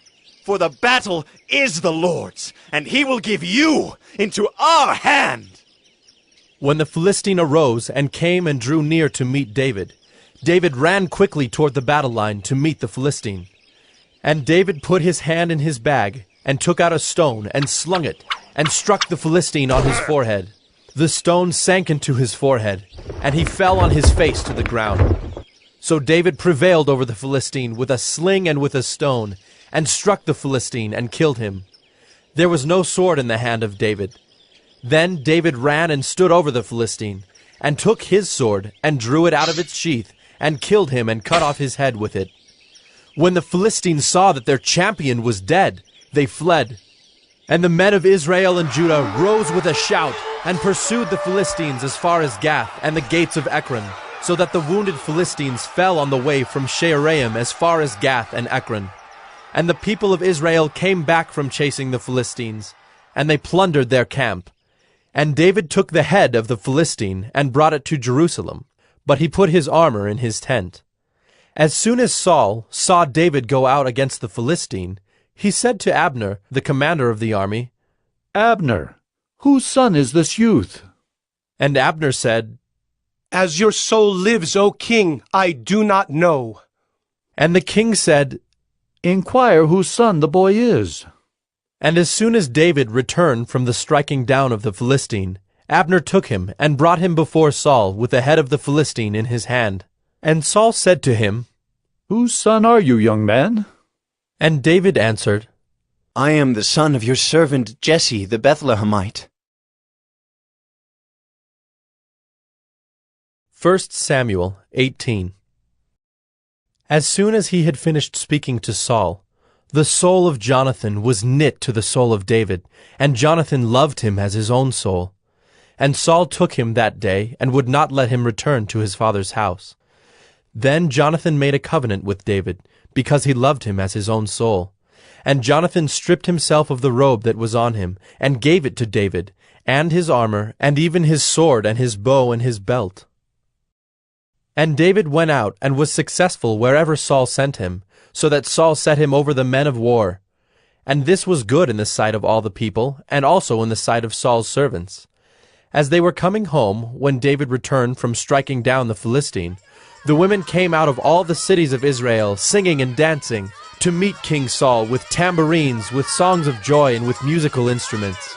And the women sang to one another as they celebrated, Saul has struck down his thousands, and David his 10,000s.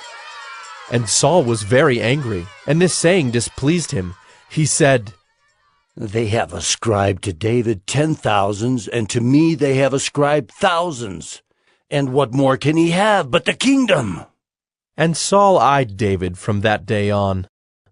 The next day, a harmful spirit from God rushed upon Saul, and he raved within his house while David was playing the lyre, as he did day by day. Saul had his spear in his hand, and Saul hurled the spear, for he thought, I will pin David to the wall. But David evaded him twice.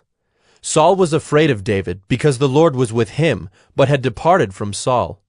So Saul removed him from his presence, and made him a commander of 1,000. And he went out and came in before the people. And David had success in all his undertakings, for the Lord was with him. And when Saul saw that he had great success, he stood in fearful awe of him. But all Israel and Judah loved David, for he went out and came in before them. Then Saul said to David, Here is my elder daughter Merab. I will give her to you for a wife.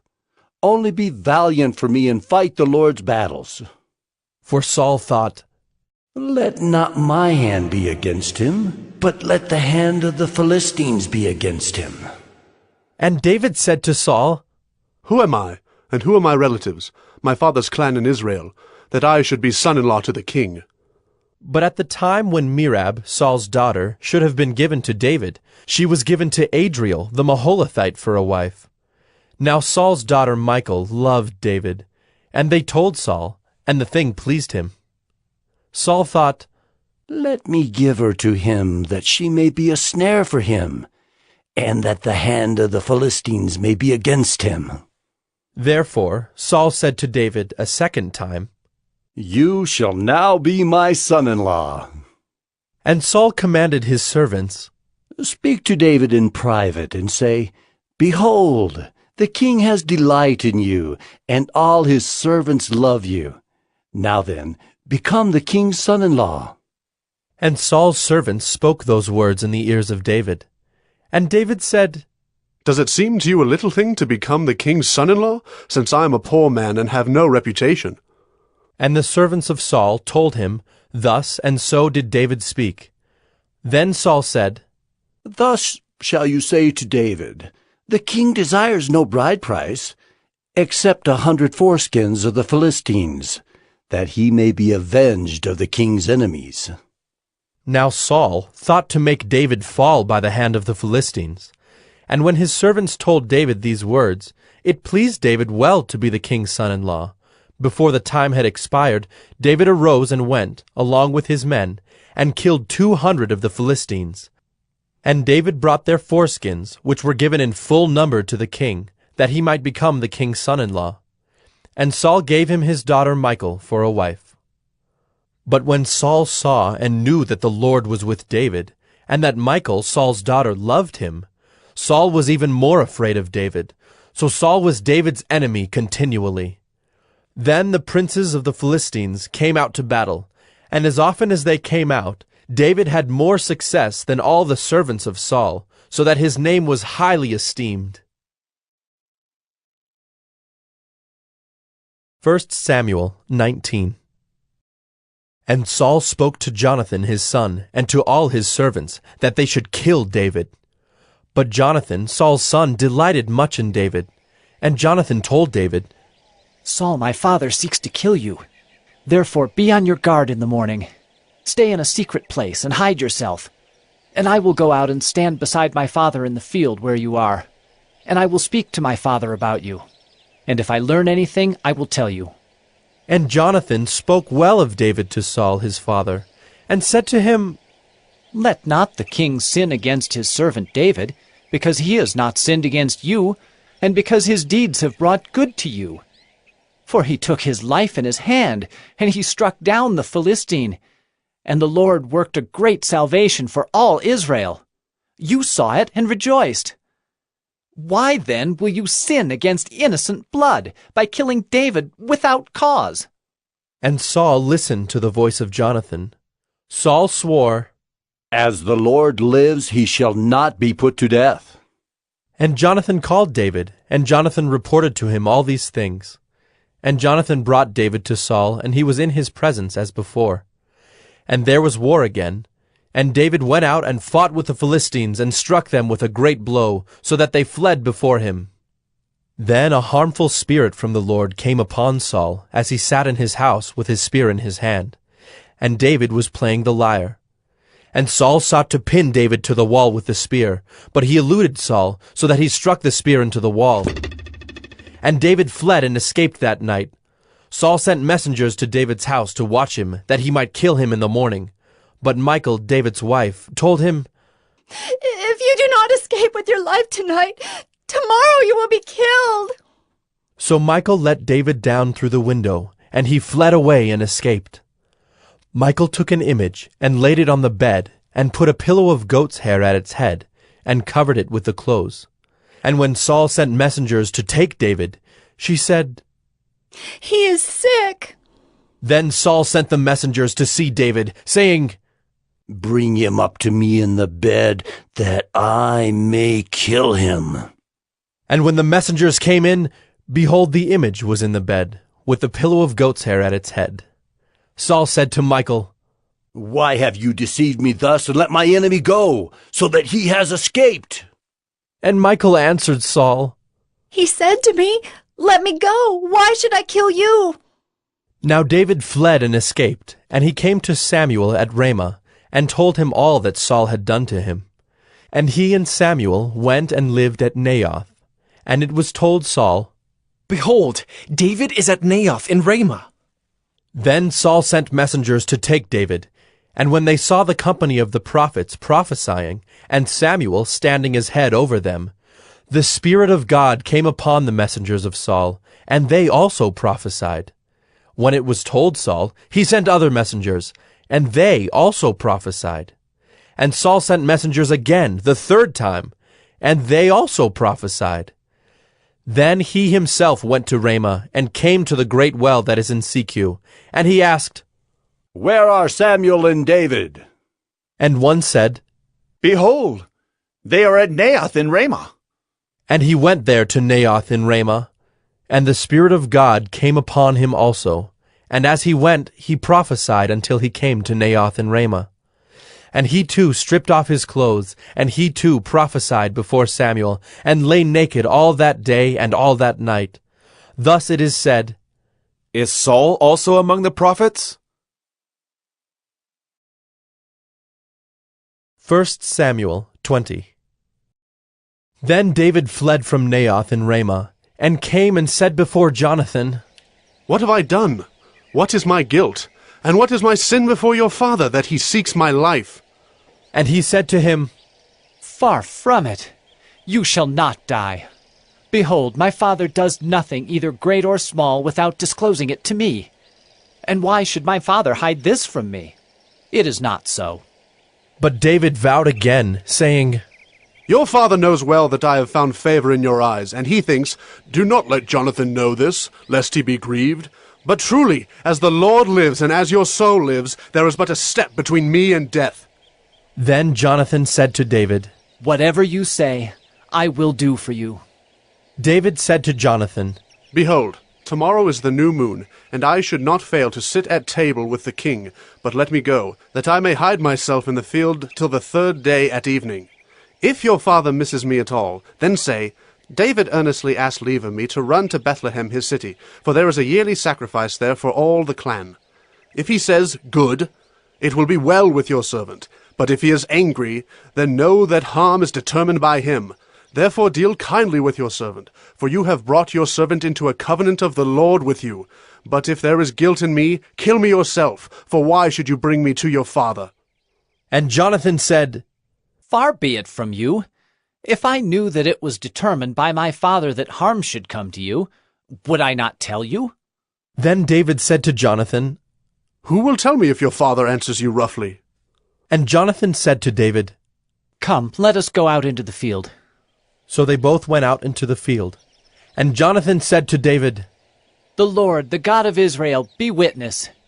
When I have sounded out my father about this time tomorrow, or the third day, behold, if he is well disposed toward David, shall I not then send and disclose it to you? But should it please my father to do you harm, the Lord do so to Jonathan, and more also if I do not disclose it to you and send you away, that you may go in safety. May the Lord be with you, as he has been with my father. If I am still alive, show me the steadfast love of the Lord, that I may not die. And do not cut off your steadfast love from my house forever, when the Lord cuts off every one of the enemies of David from the face of the earth. And Jonathan made a covenant with the house of David, saying, May the Lord take vengeance on David's enemies. And Jonathan made David swear again by his love for him, for he loved him as he loved his own soul. Then Jonathan said to him, Tomorrow is the new moon, and you will be missed because your seat will be empty.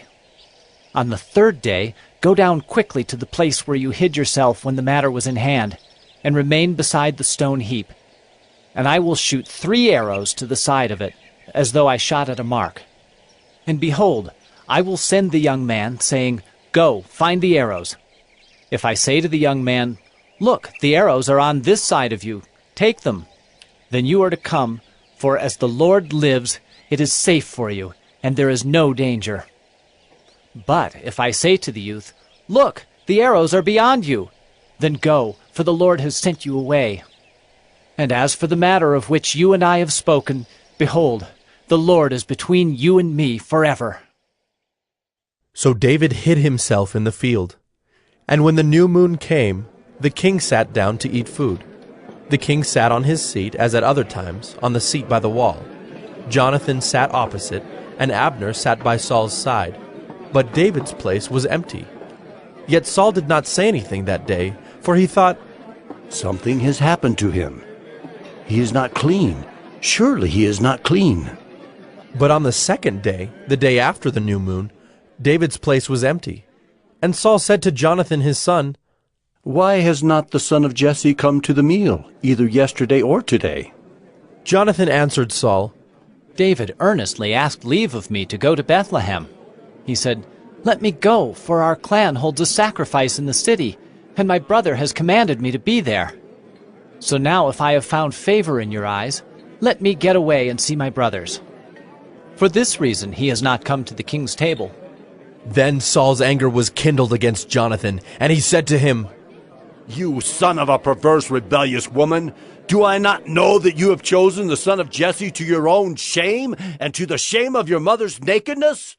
For as long as the son of Jesse lives on the earth, neither you nor your kingdom shall be established. Therefore send and bring him to me, for he shall surely die. Then Jonathan answered Saul his father, Why should he be put to death? What has he done? But Saul hurled his spear at him to strike him. So Jonathan knew that his father was determined to put David to death. And Jonathan rose from the table in fierce anger and ate no food the second day of the month, for he was grieved for David, because his father had disgraced him. In the morning Jonathan went out into the field to the appointment with David, and with him a little boy. And he said to his boy, Run and find the arrows that I shoot.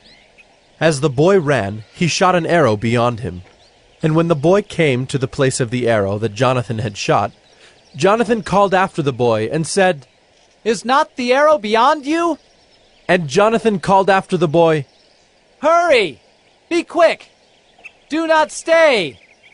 So Jonathan's boy gathered up the arrows and came to his master. But the boy knew nothing. Only Jonathan and David knew the matter. And Jonathan gave his weapons to his boy, and said to him, Go, and carry them to the city. And as soon as the boy had gone, David rose from beside the stone heap, and fell on his face to the ground, and bowed 3 times. And they kissed one another, and wept with one another, David weeping the most. Then Jonathan said to David, Go in peace, because we have sworn both of us in the name of the Lord, saying, The Lord shall be between me and you, and between my offspring and your offspring, forever. And he rose and departed, and Jonathan went into the city. 1 Samuel 21. Then David came to Nob, to Ahimelech the priest. And Ahimelech came to meet David trembling, and said to him, Why are you alone, and no one with you? And David said to Ahimelech the priest, The king has charged me with a matter and said to me, Let no one know anything of the matter about which I send you, and with which I have charged you. I have made an appointment with the young men for such and such a place. Now then, what do you have on hand? Give me 5 loaves of bread, or whatever is here. And the priest answered David, I have no common bread on hand, but there is holy bread, if the young men have kept themselves from women.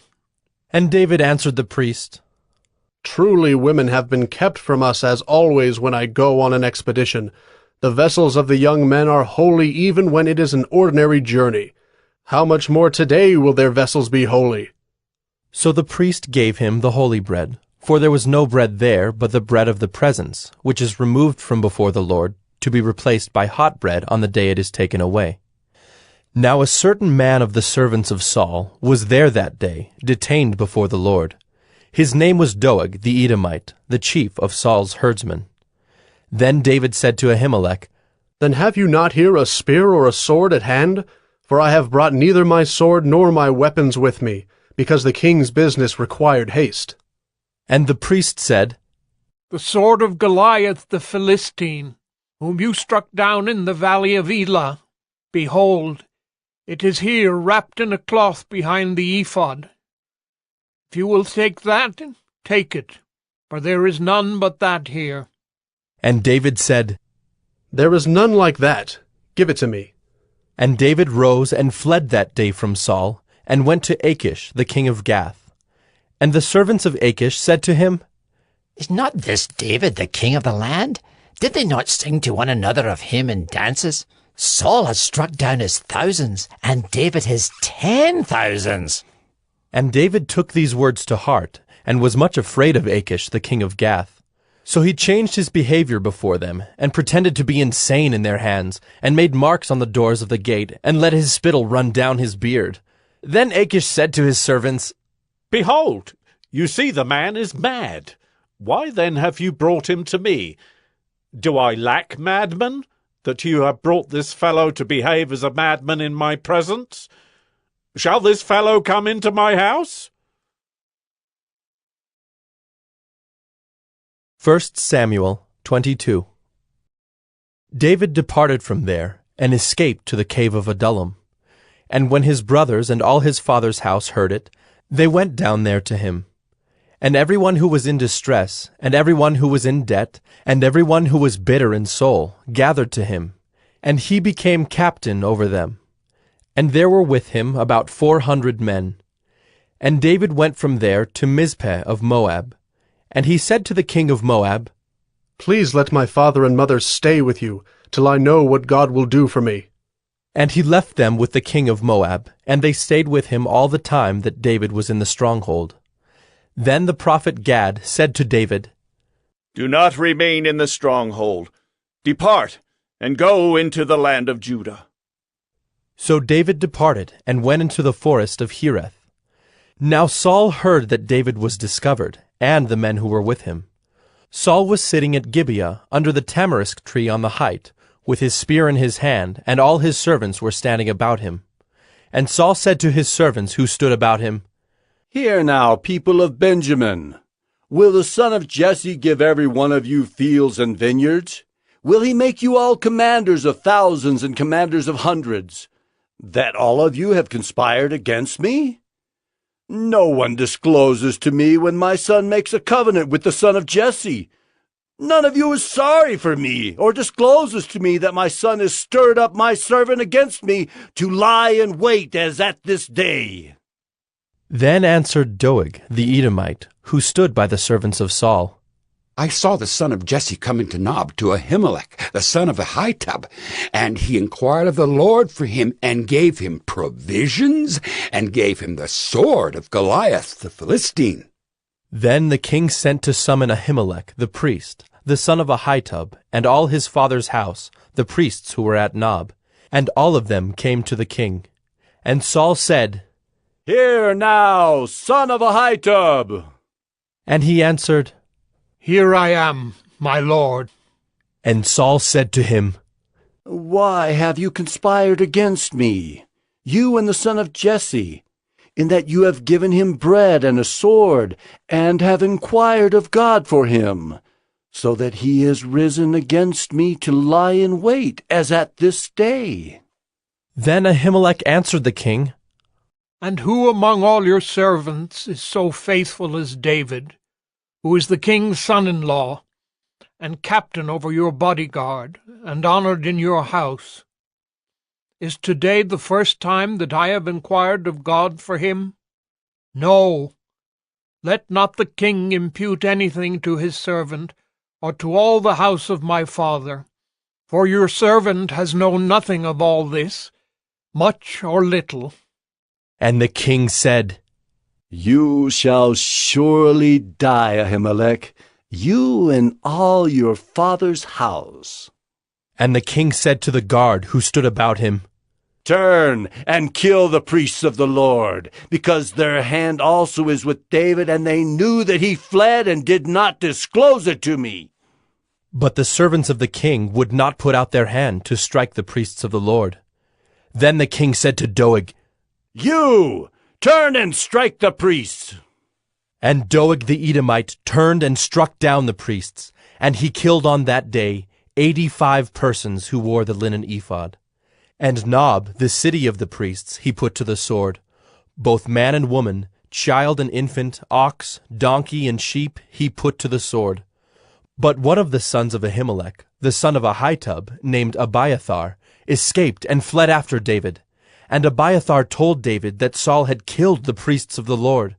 And David said to Abiathar, I knew on that day, when Doeg the Edomite was there, that he would surely tell Saul, I have occasioned the death of all the persons of your father's house. Stay with me, do not be afraid, for he who seeks my life seeks your life. With me you shall be in safe keeping. 1 Samuel 23. Now they told David, Behold, the Philistines are fighting against Keilah and are robbing the threshing floors. Therefore David inquired of the Lord, Shall I go and attack these Philistines? And the Lord said to David, Go and attack the Philistines and save Keilah.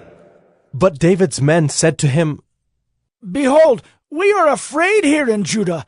How much more then if we go to Keilah against the armies of the Philistines? Then David inquired of the Lord again, and the Lord answered him, Arise, go down to Keilah, for I will give the Philistines into your hand. And David and his men went to Keilah, and fought with the Philistines, and brought away their livestock, and struck them with a great blow. So David saved the inhabitants of Keilah. When Abiathar, the son of Ahimelech, had fled to David to Keilah, he had come down with an ephod in his hand. Now it was told Saul that David had come to Keilah, and Saul said, God has given him into my hand, for he has shut himself in by entering a town that has gates and bars. And Saul summoned all the people to war, to go down to Keilah, to besiege David and his men. David knew that Saul was plotting harm against him, and he said to Abiathar the priest, Bring the ephod here. Then said David, O Lord, the God of Israel, your servant has surely heard that Saul seeks to come to Keilah to destroy the city on my account. Will the men of Keilah surrender me into his hand? Will Saul come down, as your servant has heard? O Lord, the God of Israel, please tell your servant. And the Lord said, He will come down. Then David said, Will the men of Keilah surrender me and my men into the hand of Saul? And the Lord said, They will surrender you. Then David and his men, who were about 600, arose and departed from Keilah, and they went wherever they could go. When Saul was told that David had escaped from Keilah, he gave up the expedition. And David remained in the strongholds in the wilderness, in the hill country of the wilderness of Ziph. And Saul sought him every day, but God did not give him into his hand. David saw that Saul had come out to seek his life. David was in the wilderness of Ziph at Horesh, and Jonathan, Saul's son, rose and went to David at Horesh, and strengthened his hand in God. And he said to him, Do not fear, for the hand of Saul my father shall not find you. You shall be king over Israel, and I shall be next to you. Saul my father also knows this. And the two of them made a covenant before the Lord. David remained at Horesh, and Jonathan went home. Then the Ziphites went up to Saul at Gibeah, saying, Is not David hiding among us in the strongholds at Horesh, on the hill of Keilah, which is south of Jeshimon? Now come down, O king, according to all your heart's desire to come down, and our part shall be to surrender him into the king's hand. And Saul said, May you be blessed by the Lord, for you have had compassion on me. Go, make yet more sure. Know and see the place where his foot is, and who has seen him there, for it is told me that he is very cunning. See therefore and take note of all the lurking places where he hides, and come back to me with sure information. Then I will go with you, and if he is in the land, I will search him out among all the thousands of Judah. And they arose and went to Ziph, ahead of Saul. Now David and his men were in the wilderness of Maon, in the Arabah to the south of Jeshimon. And Saul and his men went to seek him, and David was told, so he went down to the rock and lived in the wilderness of Maon. And when Saul heard that, he pursued after David in the wilderness of Maon. Saul went on one side of the mountain, and David and his men on the other side of the mountain. And David was hurrying to get away from Saul. As Saul and his men were closing in on David and his men to capture them, a messenger came to Saul, saying, "Hurry and come, for the Philistines have made a raid against the land." So Saul returned from pursuing after David, and went against the Philistines. Therefore that place was called the Rock of Escape. And David went up from there, and lived in the strongholds of En-gedi. 1 Samuel 24. When Saul returned from following the Philistines, he was told, "Behold, David is in the wilderness of En-gedi." Then Saul took 3,000 chosen men out of all Israel, and went to seek David and his men in front of the wild goats' rocks. And he came to the sheepfolds by the way, where there was a cave, and Saul went in to relieve himself. Now David and his men were sitting in the innermost parts of the cave. And the men of David said to him, "Here is the day of which the Lord said to you, Behold, I will give your enemy into your hand, and you shall do to him as it shall seem good to you." Then David arose and stealthily cut off a corner of Saul's robe. And afterward David's heart struck him because he had cut off a corner of Saul's robe.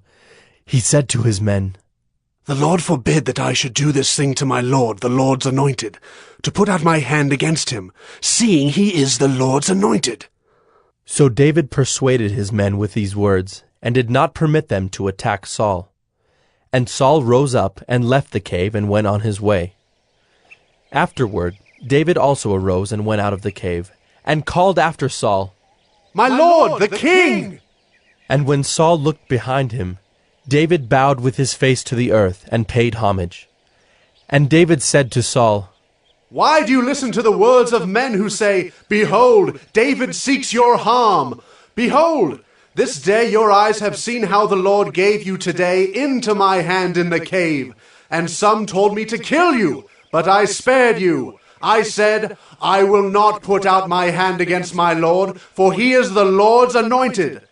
See, my father, see the corner of your robe in my hand. For by the fact that I cut off the corner of your robe and did not kill you, you may know and see that there is no wrong or treason in my hands. I have not sinned against you, though you hunt my life to take it. May the Lord judge between me and you. May the Lord avenge me against you. But my hand shall not be against you. As the proverb of the ancients says, Out of the wicked comes wickedness, but my hand shall not be against you. After whom has the king of Israel come out? After whom do you pursue? After a dead dog? After a flea? May the Lord therefore be judge and give sentence between me and you, and see to it, and plead my cause, and deliver me from your hand." As soon as David had finished speaking these words to Saul, Saul said, "Is this your voice, my son David?" And Saul lifted up his voice and wept. He said to David, "You are more righteous than I, for you have repaid me good, whereas I have repaid you evil. And you have declared this day how you have dealt well with me, in that you did not kill me when the Lord put me into your hands. For if a man finds his enemy, will he let him go away safe? So may the Lord reward you with good for what you have done to me this day. And now, behold, I know that you shall surely be king, and that the kingdom of Israel shall be established in your hand. Swear to me, therefore, by the Lord, that you will not cut off my offspring after me, and that you will not destroy my name out of my father's house." And David swore this to Saul. Then Saul went home, but David and his men went up to the stronghold. 1 Samuel 25. Now Samuel died, and all Israel assembled and mourned for him, and they buried him in his house at Ramah. Then David rose and went down to the wilderness of Paran. And there was a man in Maon, whose business was in Carmel. The man was very rich. He had 3,000 sheep and 1,000 goats. He was shearing his sheep in Carmel. Now the name of the man was Nabal, and the name of his wife Abigail. The woman was discerning and beautiful, but the man was harsh and badly behaved. He was a Calebite. David heard in the wilderness that Nabal was shearing his sheep. So David sent 10 young men. And David said to the young men, Go up to Carmel, and go to Nabal and greet him in my name. And thus you shall greet him. Peace be to you, and peace be to your house, and peace be to all that you have. I hear that you have shearers. Now your shepherds have been with us, and we did them no harm, and they missed nothing all the time they were in Carmel. Ask your young men, and they will tell you. Therefore, let my young men find favor in your eyes, for we come on a feast day. Please, give whatever you have at hand to your servants, and to your son David. When David's young men came, they said all this to Nabal in the name of David, and then they waited. And Nabal answered David's servants, Who is David? Who is the son of Jesse? There are many servants these days who are breaking away from their masters. Shall I take my bread and my water and my meat that I have killed for my shearers and give it to men who come from I do not know where? So David's young men turned away and came back and told him all this. And David said to his men, Every man strap on his sword. And every man of them strapped on his sword. David also strapped on his sword. And about 400 men went up after David, while 200 remained with the baggage. But one of the young men told Abigail, Nabal's wife, Behold, David sent messengers out of the wilderness to greet our master, and he railed at them. Yet the men were very good to us, and we suffered no harm, and we did not miss anything when we were in the fields, as long as we went with them. They were a wall to us both by night and by day, all the while we were with them keeping the sheep. Now therefore know this, and consider what you should do, for harm is determined against our master and against all his house, and he is such a worthless man that one cannot speak to him. Then Abigail made haste, and took 200 loaves, and 2 skins of wine, and 5 sheep already prepared, and 5 seahs of parched grain, and 100 clusters of raisins, and 200 cakes of figs, and laid them on donkeys. And she said to her young men, Go on before me. Behold, I come after you. But she did not tell her husband Nabal. And as she rode on the donkey, and came down under cover of the mountain, behold, David and his men came down toward her, and she met them. Now David had said, Surely in vain have I guarded all that this fellow has in the wilderness, so that nothing was missed of all that belonged to him, and he has returned me evil for good. God do so to the enemies of David, and more also, if by morning I leave so much as one male of all who belong to him. When Abigail saw David, she hurried and got down from the donkey, and fell before David on her face, and bowed to the ground. She fell at his feet, and said, On me alone, my lord, be the guilt. Please let your servant speak in your ears, and hear the words of your servant. Let not my lord regard this worthless fellow Nabal, for as his name is, so is he. Nabal is his name, and folly is with him. But I, your servant, did not see the young men of my lord whom you sent. Now then, my lord, as the Lord lives, and as your soul lives, because the Lord has restrained you from blood guilt and from saving with your own hand, now then let your enemies and those who seek to do evil to my lord be as Nabal. And now let this present that your servant has brought to my lord be given to the young men who follow my lord.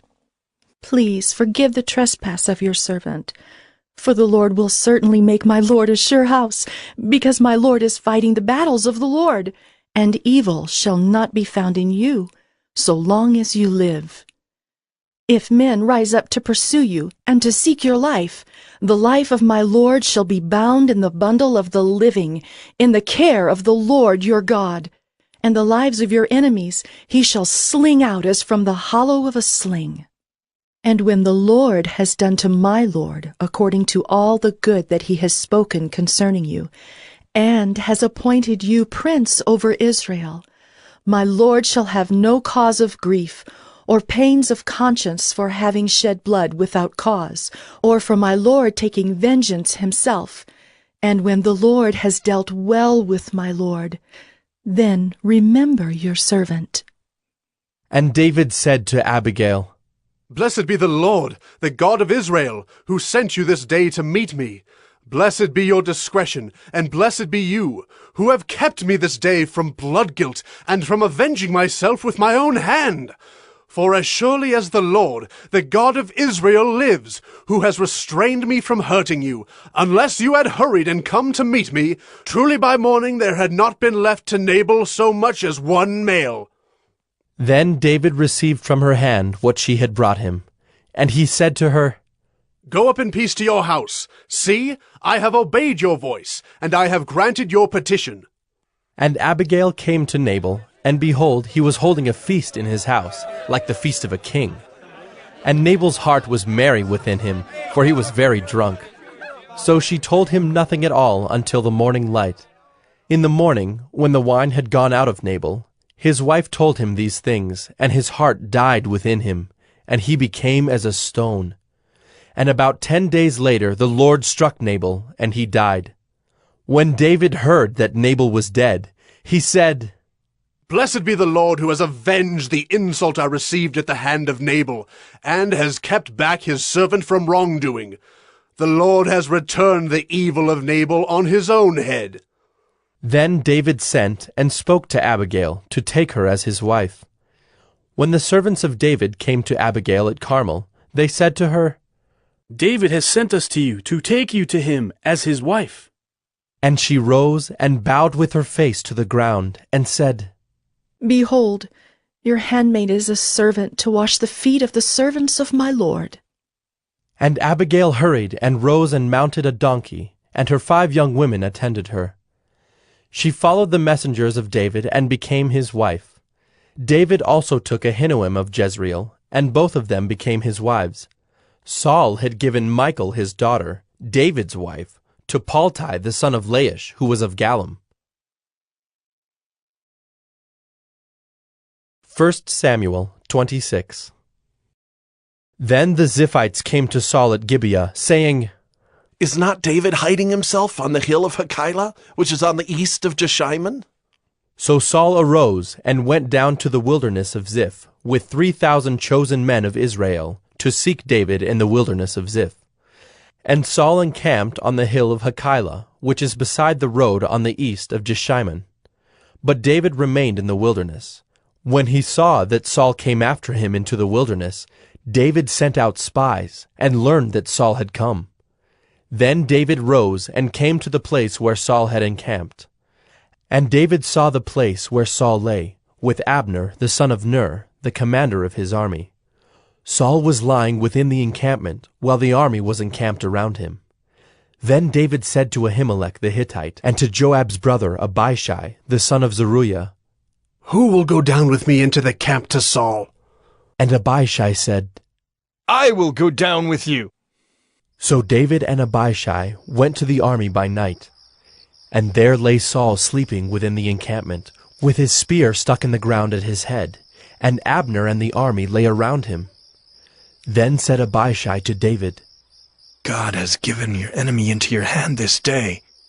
Now please let me pin him to the earth with one stroke of the spear, and I will not strike him twice.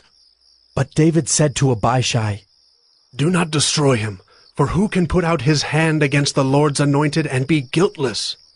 And David said, As the Lord lives, the Lord will strike him, or his day will come to die, or he will go down into battle and perish. The Lord forbid that I should put out my hand against the Lord's anointed. But take now the spear that is at his head and the jar of water, and let us go. So David took the spear and the jar of water from Saul's head, and they went away. No man saw it or knew it, nor did any awake, for they were all asleep, because a deep sleep from the Lord had fallen upon them. Then David went over to the other side, and stood far off on the top of the hill, with a great space between them. And David called to the army, and to Abner the son of Ner, saying, Will you not answer, Abner? Then Abner answered, Who are you who calls to the king?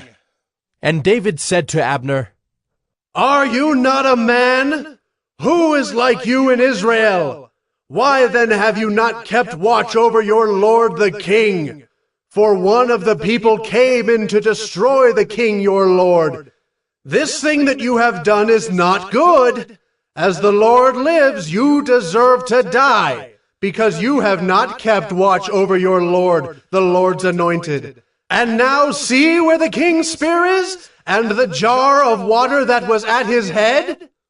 Saul recognized David's voice and said, Is this your voice, my son David? And David said, It is my voice, my lord, O king. And he said, Why does my lord pursue after his servant? For what have I done? What evil is on my hands? Now therefore let my lord the king hear the words of his servant.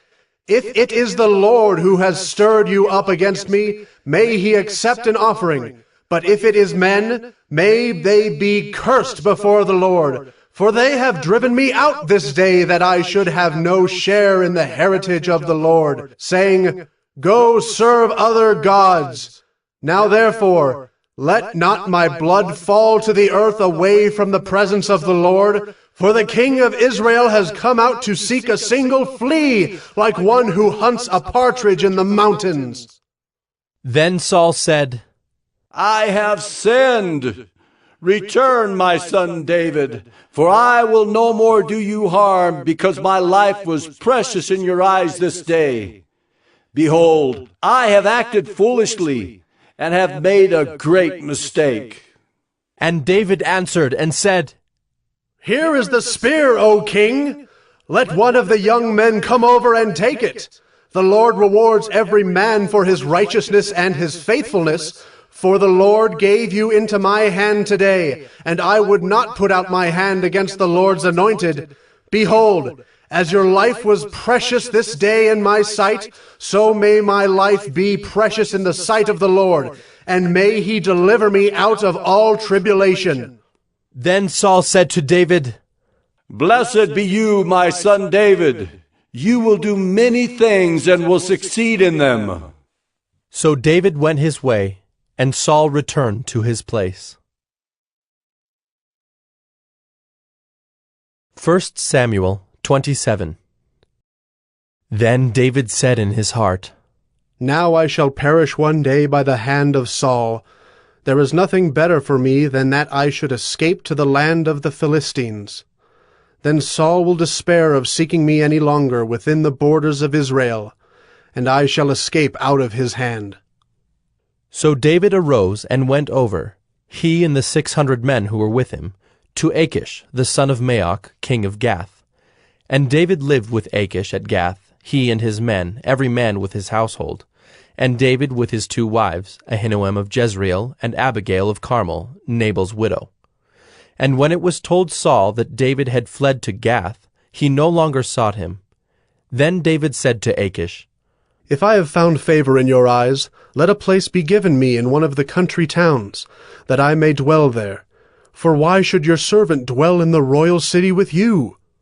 So that day Achish gave him Ziklag. Therefore Ziklag has belonged to the kings of Judah to this day. And the number of the days that David lived in the country of the Philistines was 1 year and 4 months. Now David and his men went up and made raids against the Geshurites, the Girzites, and the Amalekites, for these were the inhabitants of the land from of old, as far as Shur to the land of Egypt. And David would strike the land and would leave neither man nor woman alive, but would take away the sheep, the oxen, the donkeys, the camels, and the garments, and come back to Achish. When Achish asked, Where have you made a raid today? David would say, Against the Negeb of Judah. Or, Against the Negeb of the Jerahmeelites. Or, Against the Negeb of the Kenites.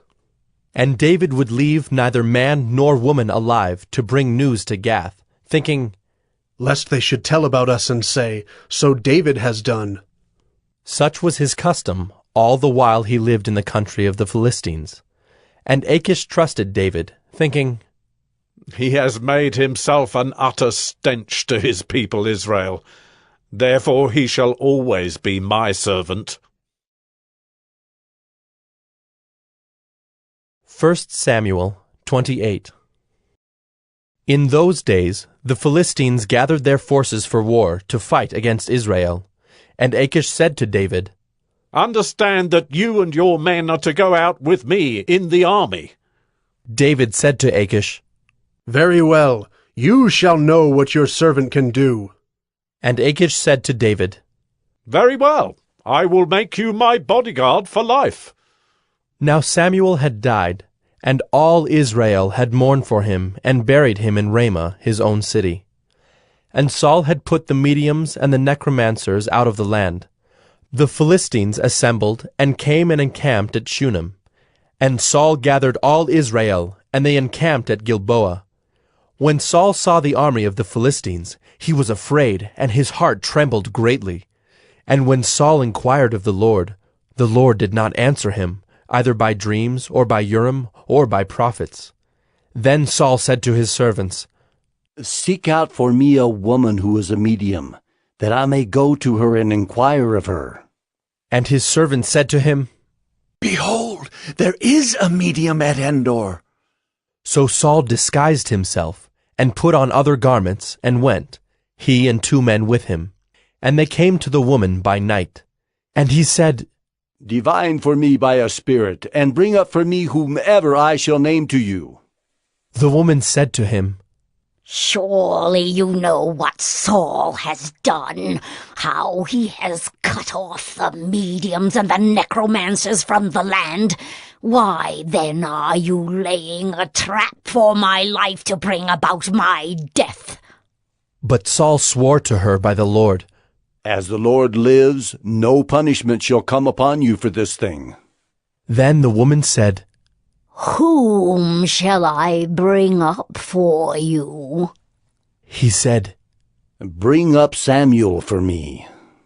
When the woman saw Samuel, she cried out with a loud voice, and the woman said to Saul, Why have you deceived me? You are Saul. The king said to her, Do not be afraid. What do you see? And the woman said to Saul, I see a god coming up out of the earth. He said to her, What is his appearance? And she said, An old man is coming up, and he is wrapped in a robe. And Saul knew that it was Samuel, and he bowed with his face to the ground and paid homage. Then Samuel said to Saul, Why have you disturbed me by bringing me up? Saul answered, I am in great distress, for the Philistines are warring against me, and God has turned away from me and answers me no more, either by prophets or by dreams. Therefore I have summoned you to tell me what I shall do. And Samuel said, Why then do you ask me, since the Lord has turned from you and become your enemy? The Lord has done to you as he spoke by me, for the Lord has torn the kingdom out of your hand and given it to your neighbor David, because you did not obey the voice of the Lord and did not carry out his fierce wrath against Amalek. Therefore the Lord has done this thing to you this day. Moreover, the Lord will give Israel also with you into the hand of the Philistines. And tomorrow you and your sons shall be with me. The Lord will give the army of Israel also into the hand of the Philistines. Then Saul fell at once, full length on the ground, filled with fear because of the words of Samuel. And there was no strength in him, for he had eaten nothing all day and all night. And the woman came to Saul, and when she saw that he was terrified, she said to him, Behold, your servant has obeyed you. I have taken my life in my hand and have listened to what you have said to me. Now, therefore, you also obey your servant. Let me set a morsel of bread before you, and eat, that you may have strength when you go on your way. He refused and said, I will not eat. But his servants, together with the woman, urged him, and he listened to their words. So he arose from the earth and sat on the bed. Now the woman had a fattened calf in the house, and she quickly killed it. And she took flour and kneaded it, and baked unleavened bread of it. And she put it before Saul and his servants, and they ate. Then they rose and went away that night. 1 Samuel 29. Now the Philistines had gathered all their forces at Aphek, and the Israelites were encamped by the spring that is in Jezreel. As the lords of the Philistines were passing on by hundreds and by thousands, and David and his men were passing on in the rear with Achish, the commanders of the Philistines said, "What are these Hebrews doing here?" And Achish said to the commanders of the Philistines, "Is this not David, the servant of Saul, king of Israel, who has been with me now for days and years? And since he deserted to me, I have found no fault in him to this day." But the commanders of the Philistines were angry with him, and the commanders of the Philistines said to him, "Send the man back, that he may return to the place to which you have assigned him. He shall not go down with us to battle, lest in the battle he become an adversary to us. For how could this fellow reconcile himself to his Lord? Would it not be with the heads of the men here? Is not this David of whom they sing to one another in dances? Saul has struck down his thousands, and David his 10,000s. Then Achish called David and said to him, "As the Lord lives, you have been honest, and to me it seems right that you should march out and in with me in the campaign. For I have found nothing wrong in you from the day of your coming to me to this day. Nevertheless, the lords do not approve of you. So go back now and go peaceably, that you may not displease the lords of the Philistines." And David said to Achish, "But what have I done? What have you found in your servant from the day I entered your service until now, that I may not go and fight against the enemies of my lord the king?" And Achish answered David and said, "I know that you are as blameless in my sight as an angel of God. Nevertheless, the commanders of the Philistines have said, 'He shall not go up with us to the battle.' Now then, rise early in the morning with the servants of your Lord who came with you, and start early in the morning, and depart as soon as you have light." So David set out with his men early in the morning to return to the land of the Philistines. But the Philistines went up to Jezreel. 1 Samuel 30. Now when David and his men came to Ziklag on the third day, the Amalekites had made a raid against the Negeb and against Ziklag. They had overcome Ziklag and burned it with fire, and taken captive the women and all who were in it, both small and great. They killed no one, but carried them off and went their way. And when David and his men came to the city, they found it burned with fire, and their wives and sons and daughters taken captive.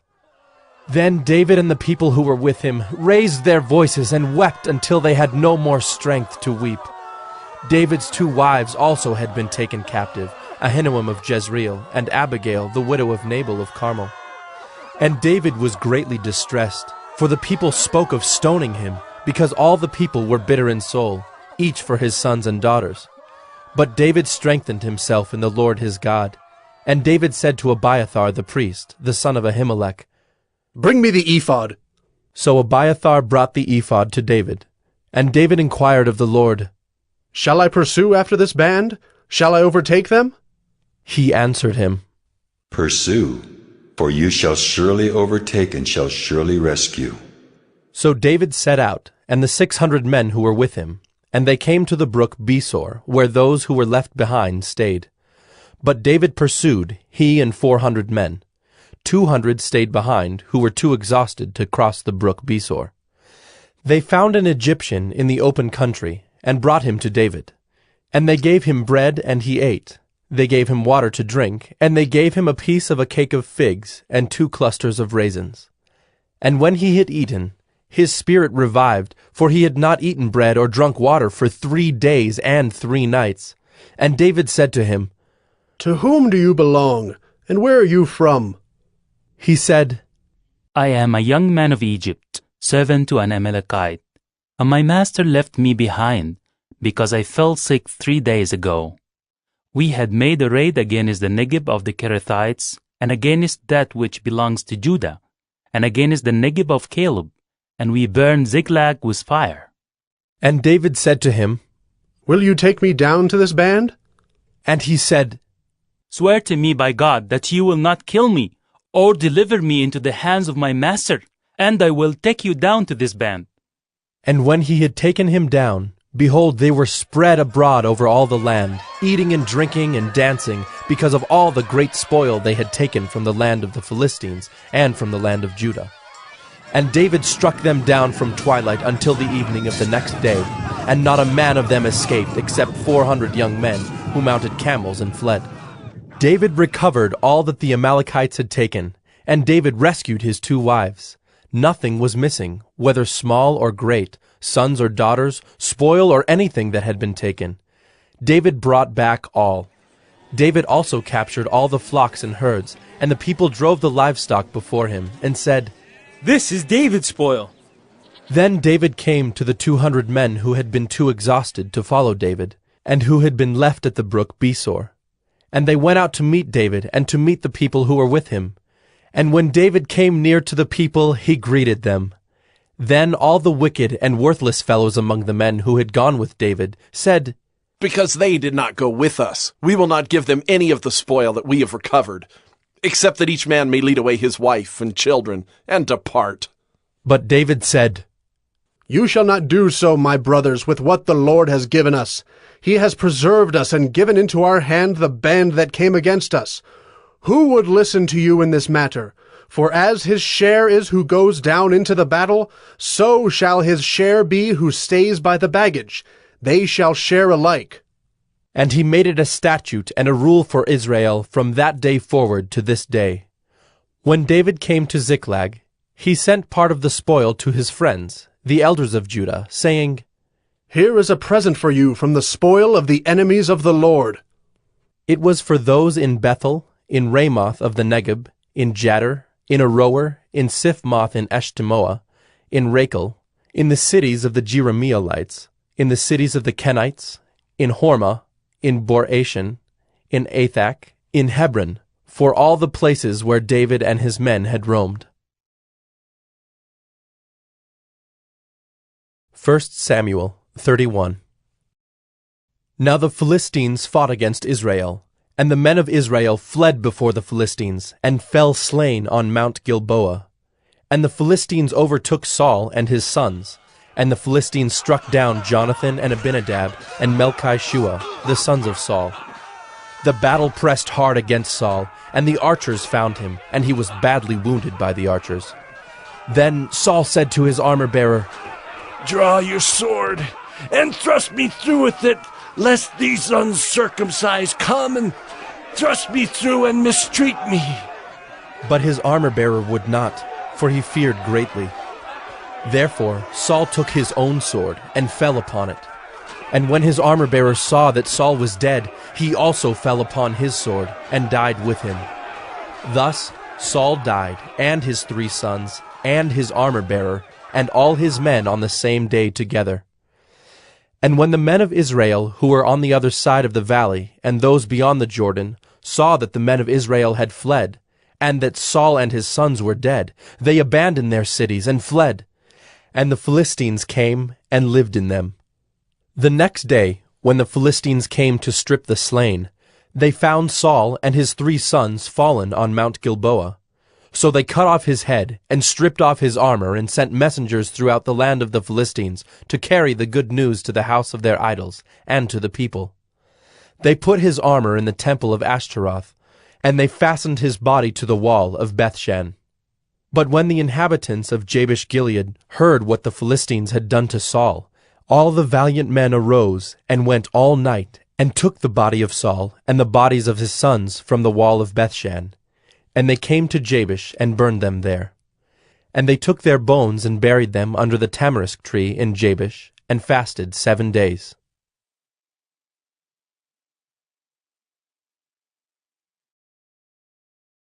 Gospodos TV, once again, subscribe. Today we are listening to the book of 2 Samuel. 2 Samuel 1. After the death of Saul, when David had returned from striking down the Amalekites, David remained 2 days in Ziklag. And on the 3rd day, behold, a man came from Saul's camp, with his clothes torn and dirt on his head. And when he came to David, he fell to the ground and paid homage. David said to him, "Where do you come from?" And he said to him, "I have escaped from the camp of Israel." And David said to him, "How did it go? Tell me." And he answered, "The people fled from the battle, and also many of the people have fallen and are dead. And Saul and his son Jonathan are also dead." Then David said to the young man who told him, "How do you know that Saul and his son Jonathan are dead?" And the young man who told him said, "By chance I happened to be on Mount Gilboa, and there was Saul leaning on his spear. And behold, the chariots and the horsemen were close upon him. And when he looked behind him, he saw me, and called to me. And I answered, Here I am. And he said to me, Who are you? I answered him, I am an Amalekite. And he said to me, Stand beside me, and kill me, for anguish has seized me, and yet my life still lingers. So I stood beside him, and killed him, because I was sure that he could not live after he had fallen. And I took the crown that was on his head, and the armlet that was on his arm, and I have brought them here to my lord." Then David took hold of his clothes, and tore them, and so did all the men who were with him. And they mourned and wept, and fasted until evening for Saul and for Jonathan his son, and for the people of the Lord and for the house of Israel, because they had fallen by the sword. And David said to the young man who told him, "Where do you come from?" And he answered, "I am the son of a sojourner, an Amalekite." David said to him, "How is it you are not afraid to put out your hand to destroy the Lord's anointed?" Then David called one of the young men, and said, "Go, execute him." And he struck him down so that he died. And David said to him, "Your blood be on your head, for your own mouth has testified against you, saying, I have killed the Lord's anointed." And David lamented with this lamentation over Saul and Jonathan his son. And he said it should be taught to the people of Judah. Behold, it is written in the book of Jasher. He said, "Your glory, O Israel, is slain on your high places. How the mighty have fallen! Tell it not in Gath, publish it not in the streets of Ashkelon, lest the daughters of the Philistines rejoice, lest the daughters of the uncircumcised exult. You mountains of Gilboa, let there be no dew or rain upon you, nor fields of offerings. For there the shield of the mighty was defiled, the shield of Saul, not anointed with oil. From the blood of the slain, from the fat of the mighty, the bow of Jonathan turned not back, and the sword of Saul returned not empty." Saul and Jonathan, beloved and lovely, in life and in death they were not divided. They were swifter than eagles, they were stronger than lions. You daughters of Israel, weep over Saul, who clothed you luxuriously in scarlet, who put ornaments of gold on your apparel. How the mighty have fallen in the midst of the battle! Jonathan lies slain on your high places. I am distressed for you, my brother Jonathan. Very pleasant have you been to me. Your love to me was extraordinary, surpassing the love of women. How the mighty have fallen, and the weapons of war perished." 2 Samuel 2. After this, David inquired of the Lord, "Shall I go up into any of the cities of Judah?" And the Lord said to him, "Go up." David said, "To which shall I go up?" And he said, "To Hebron." So David went up there, and his 2 wives also, Ahinoam of Jezreel, and Abigail the widow of Nabal of Carmel. And David brought up his men who were with him, everyone with his household, and they lived in the towns of Hebron. And the men of Judah came, and there they anointed David king over the house of Judah. When they told David, "It was the men of Jabesh Gilead who buried Saul," David sent messengers to the men of Jabesh Gilead, and said to them, "May you be blessed by the Lord, because you showed this loyalty to Saul, your lord, and buried him. Now may the Lord show steadfast love and faithfulness to you, and I will do good to you because you have done this thing. Now therefore let your hands be strong, and be valiant, for Saul your lord is dead, and the house of Judah has anointed me king over them." But Abner, the son of Ner, commander of Saul's army, took Ishbosheth, the son of Saul, and brought him over to Mahanaim. And he made him king over Gilead and the Asherites, and Jezreel and Ephraim, and Benjamin and all Israel. Ishbosheth, Saul's son, was 40 years old when he began to reign over Israel, and he reigned 2 years. But the house of Judah followed David. And the time that David was king in Hebron over the house of Judah was 7 years and 6 months. Abner, the son of Ner, and the servants of Ishbosheth, the son of Saul, went out from Mahanaim to Gibeon.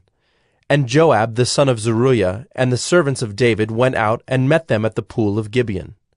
And they sat down, the one on the one side of the pool, and the other on the other side of the pool. And Abner said to Joab, "Let the young men arise and compete before us." And Joab said, "Let them arise." Then they arose and passed over by number, 12 for Benjamin and Ishbosheth, the son of Saul, and 12 of the servants of David. And each caught his opponent by the head, and thrust his sword in his opponent's side, so they fell down together. Therefore that place was called Helkath Hazzurim, which is at Gibeon. And the battle was very fierce that day. And Abner and the men of Israel were beaten before the servants of David.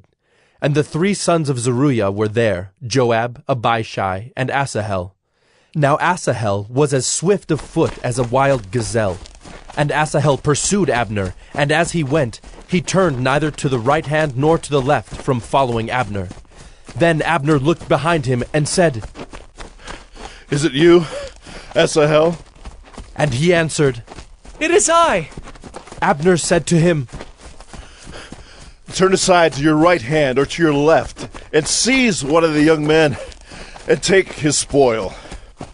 But Asahel would not turn aside from following him.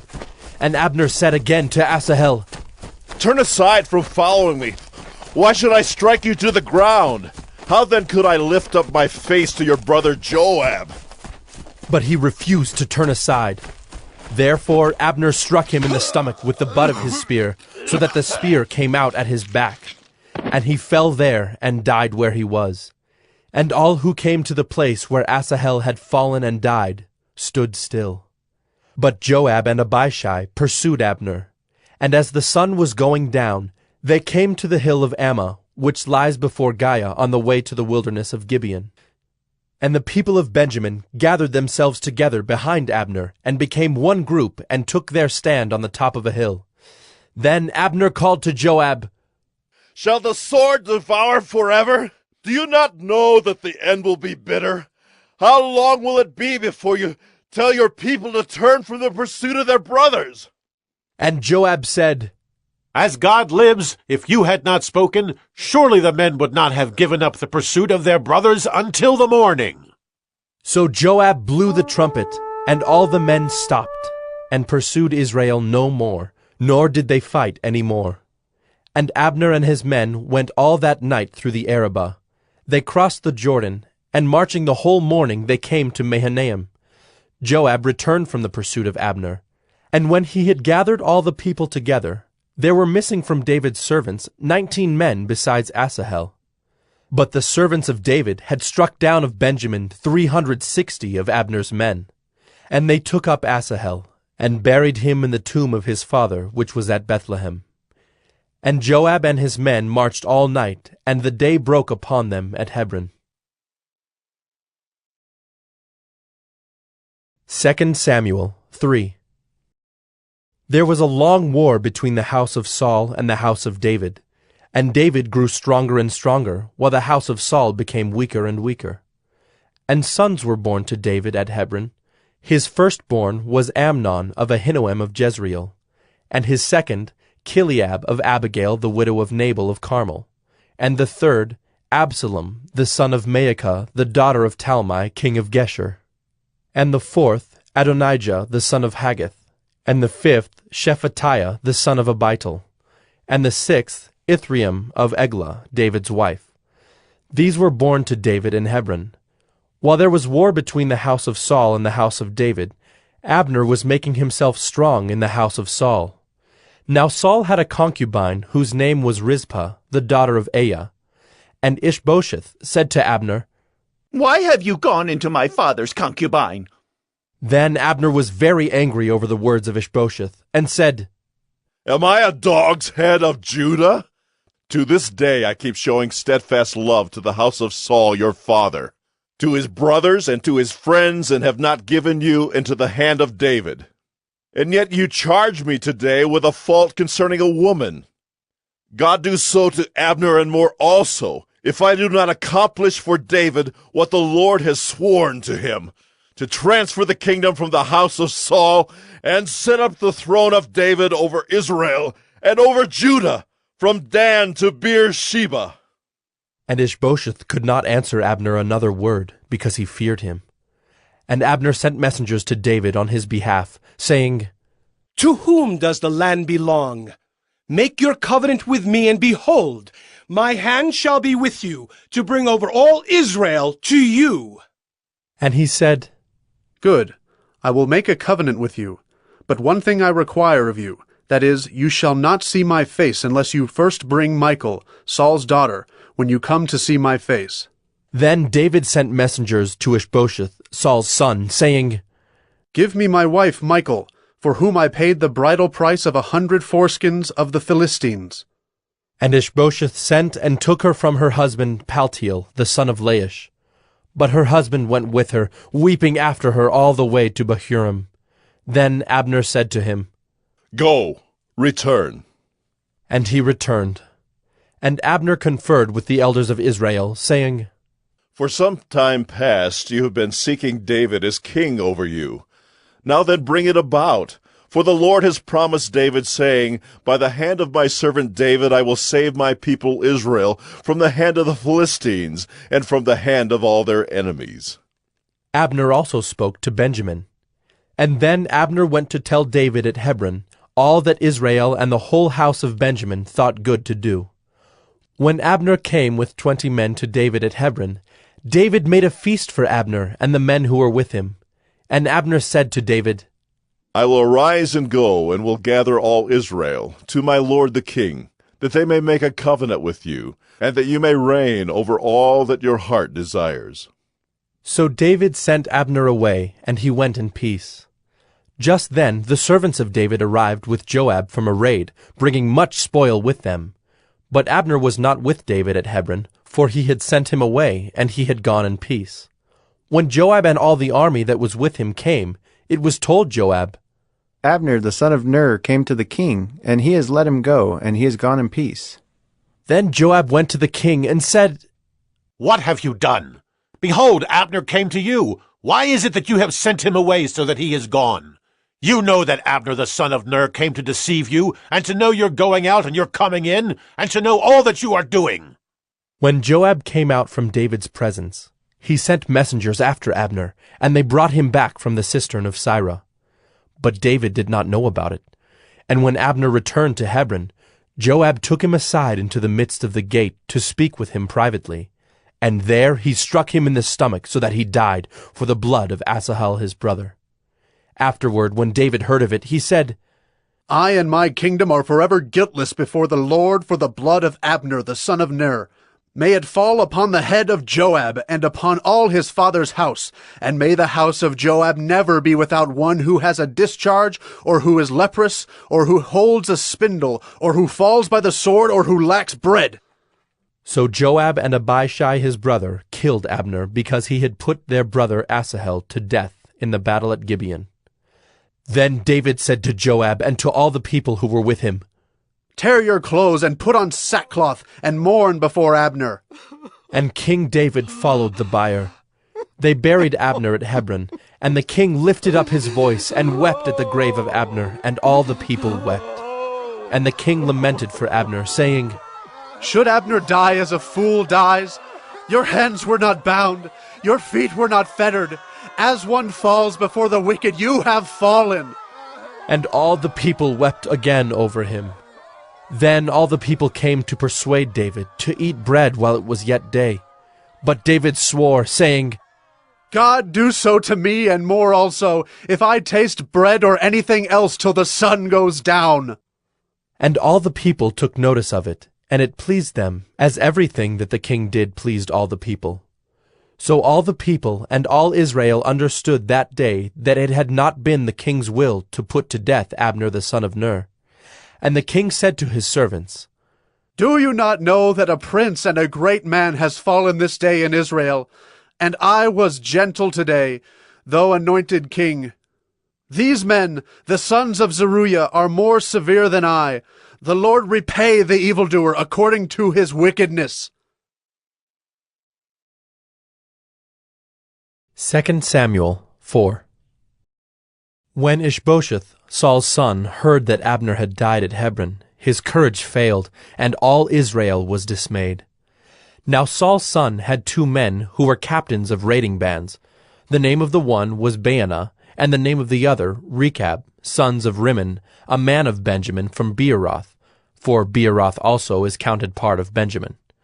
The Beerothites fled to Gittaim, and have been sojourners there to this day.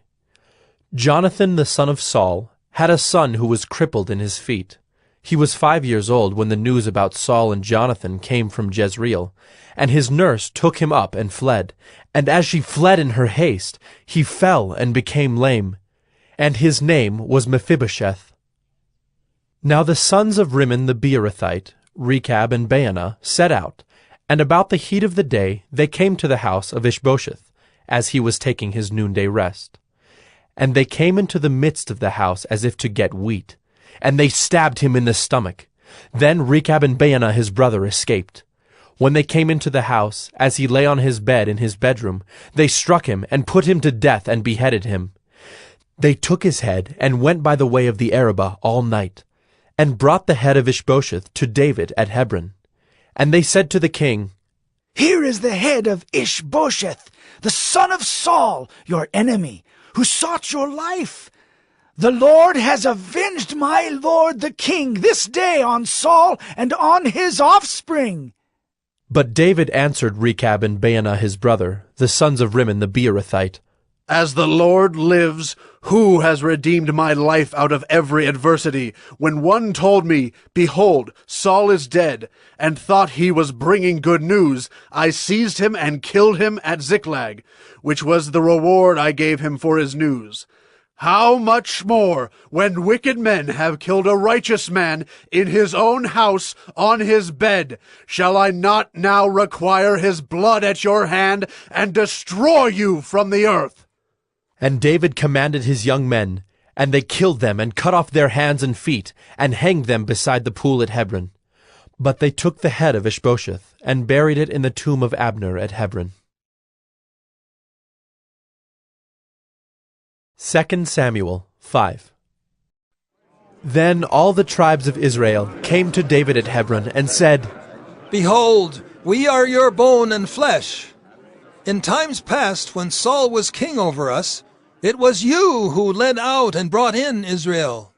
And the Lord said to you, You shall be shepherd of my people Israel, and you shall be prince over Israel. So all the elders of Israel came to the king at Hebron, and King David made a covenant with them at Hebron before the Lord, and they anointed David king over Israel. David was 30 years old when he began to reign, and he reigned 40 years. At Hebron he reigned over Judah 7 years and 6 months, and at Jerusalem he reigned over all Israel and Judah 33 years. And the king and his men went to Jerusalem against the Jebusites, the inhabitants of the land, who said to David, You will not come in here, but the blind and the lame will ward you off. Thinking, David cannot come in here. Nevertheless, David took the stronghold of Zion, that is the city of David.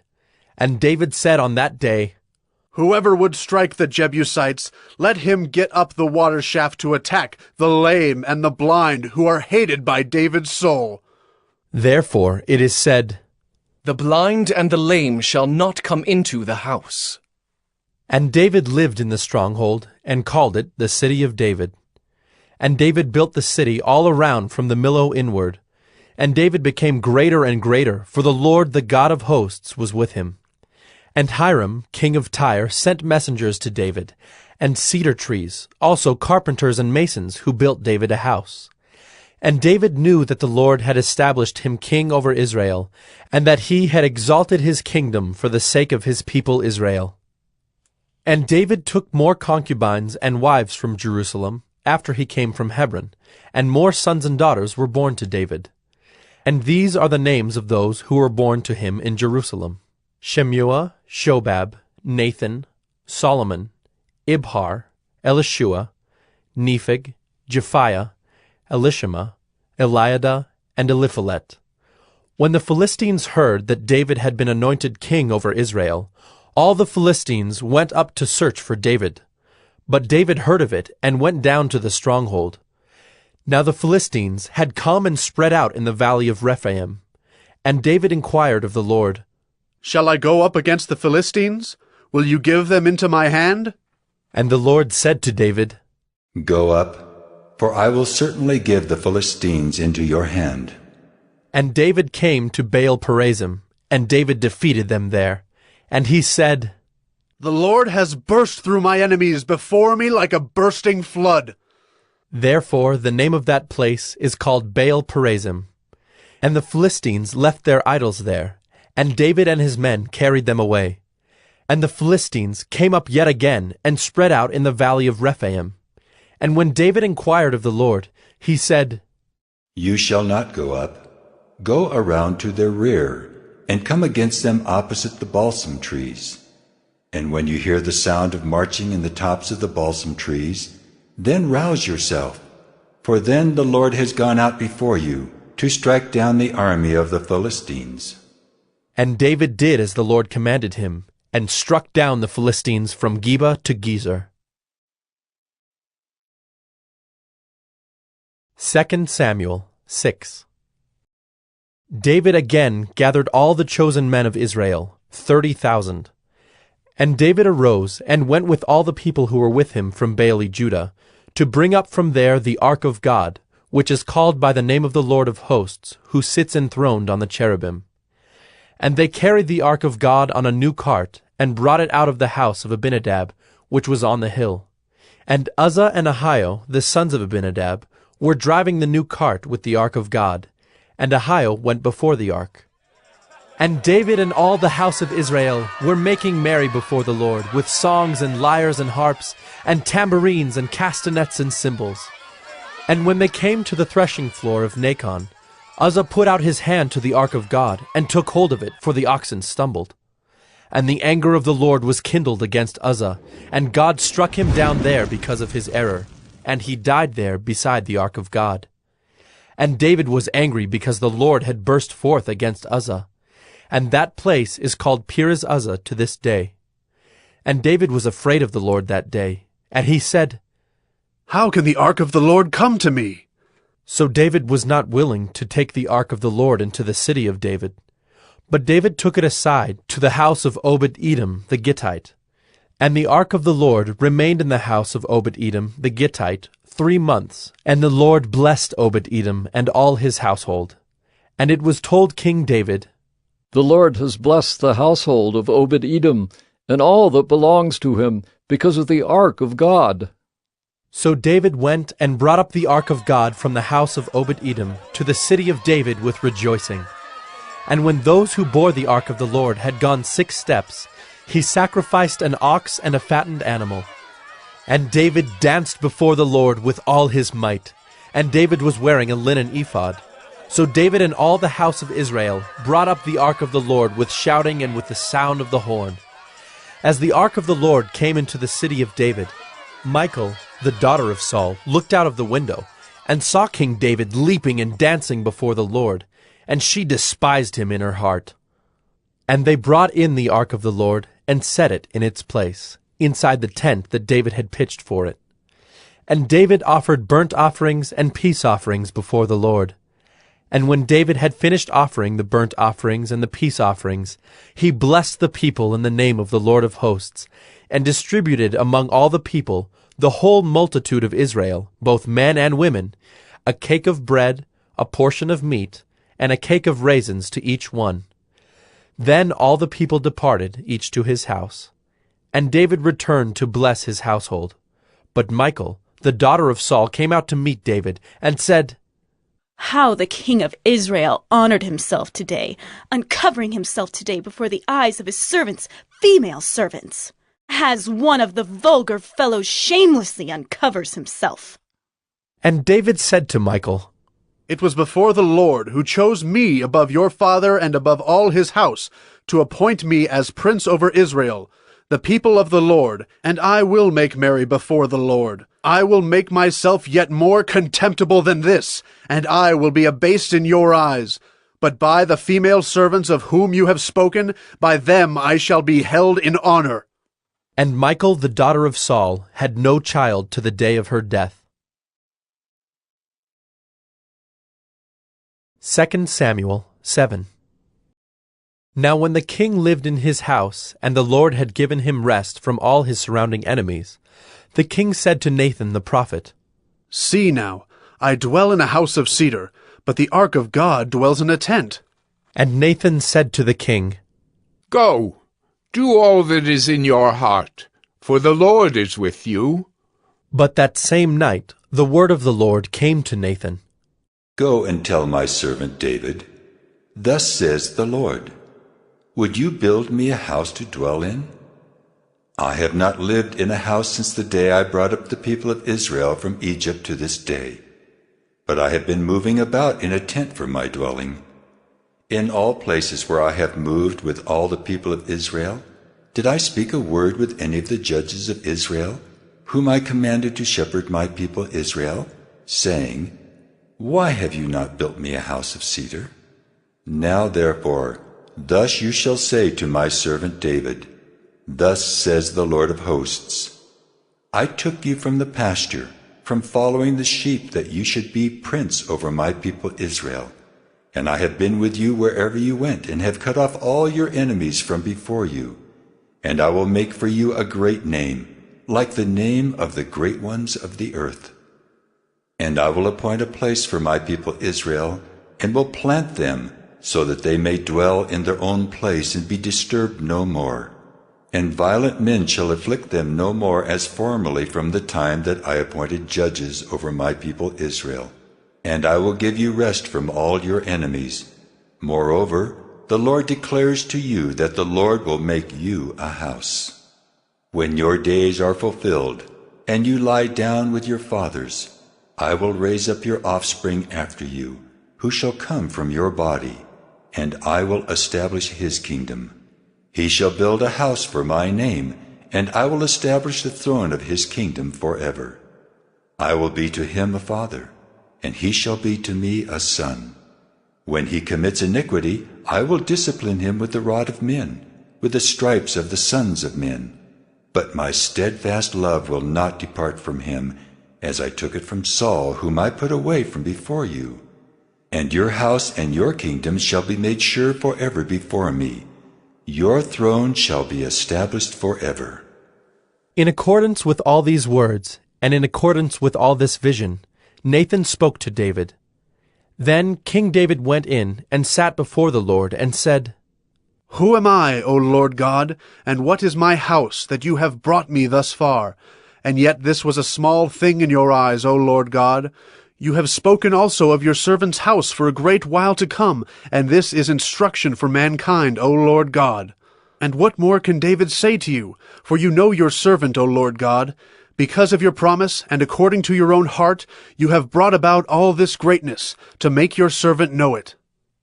Therefore you are great, O Lord God, for there is none like you, and there is no God besides you, according to all that we have heard with our ears. And who is like your people Israel, the one nation on earth whom God went to redeem to be his people, making himself a name, and doing for them great and awesome things, by driving out before your people whom you redeemed for yourself from Egypt, a nation and its gods.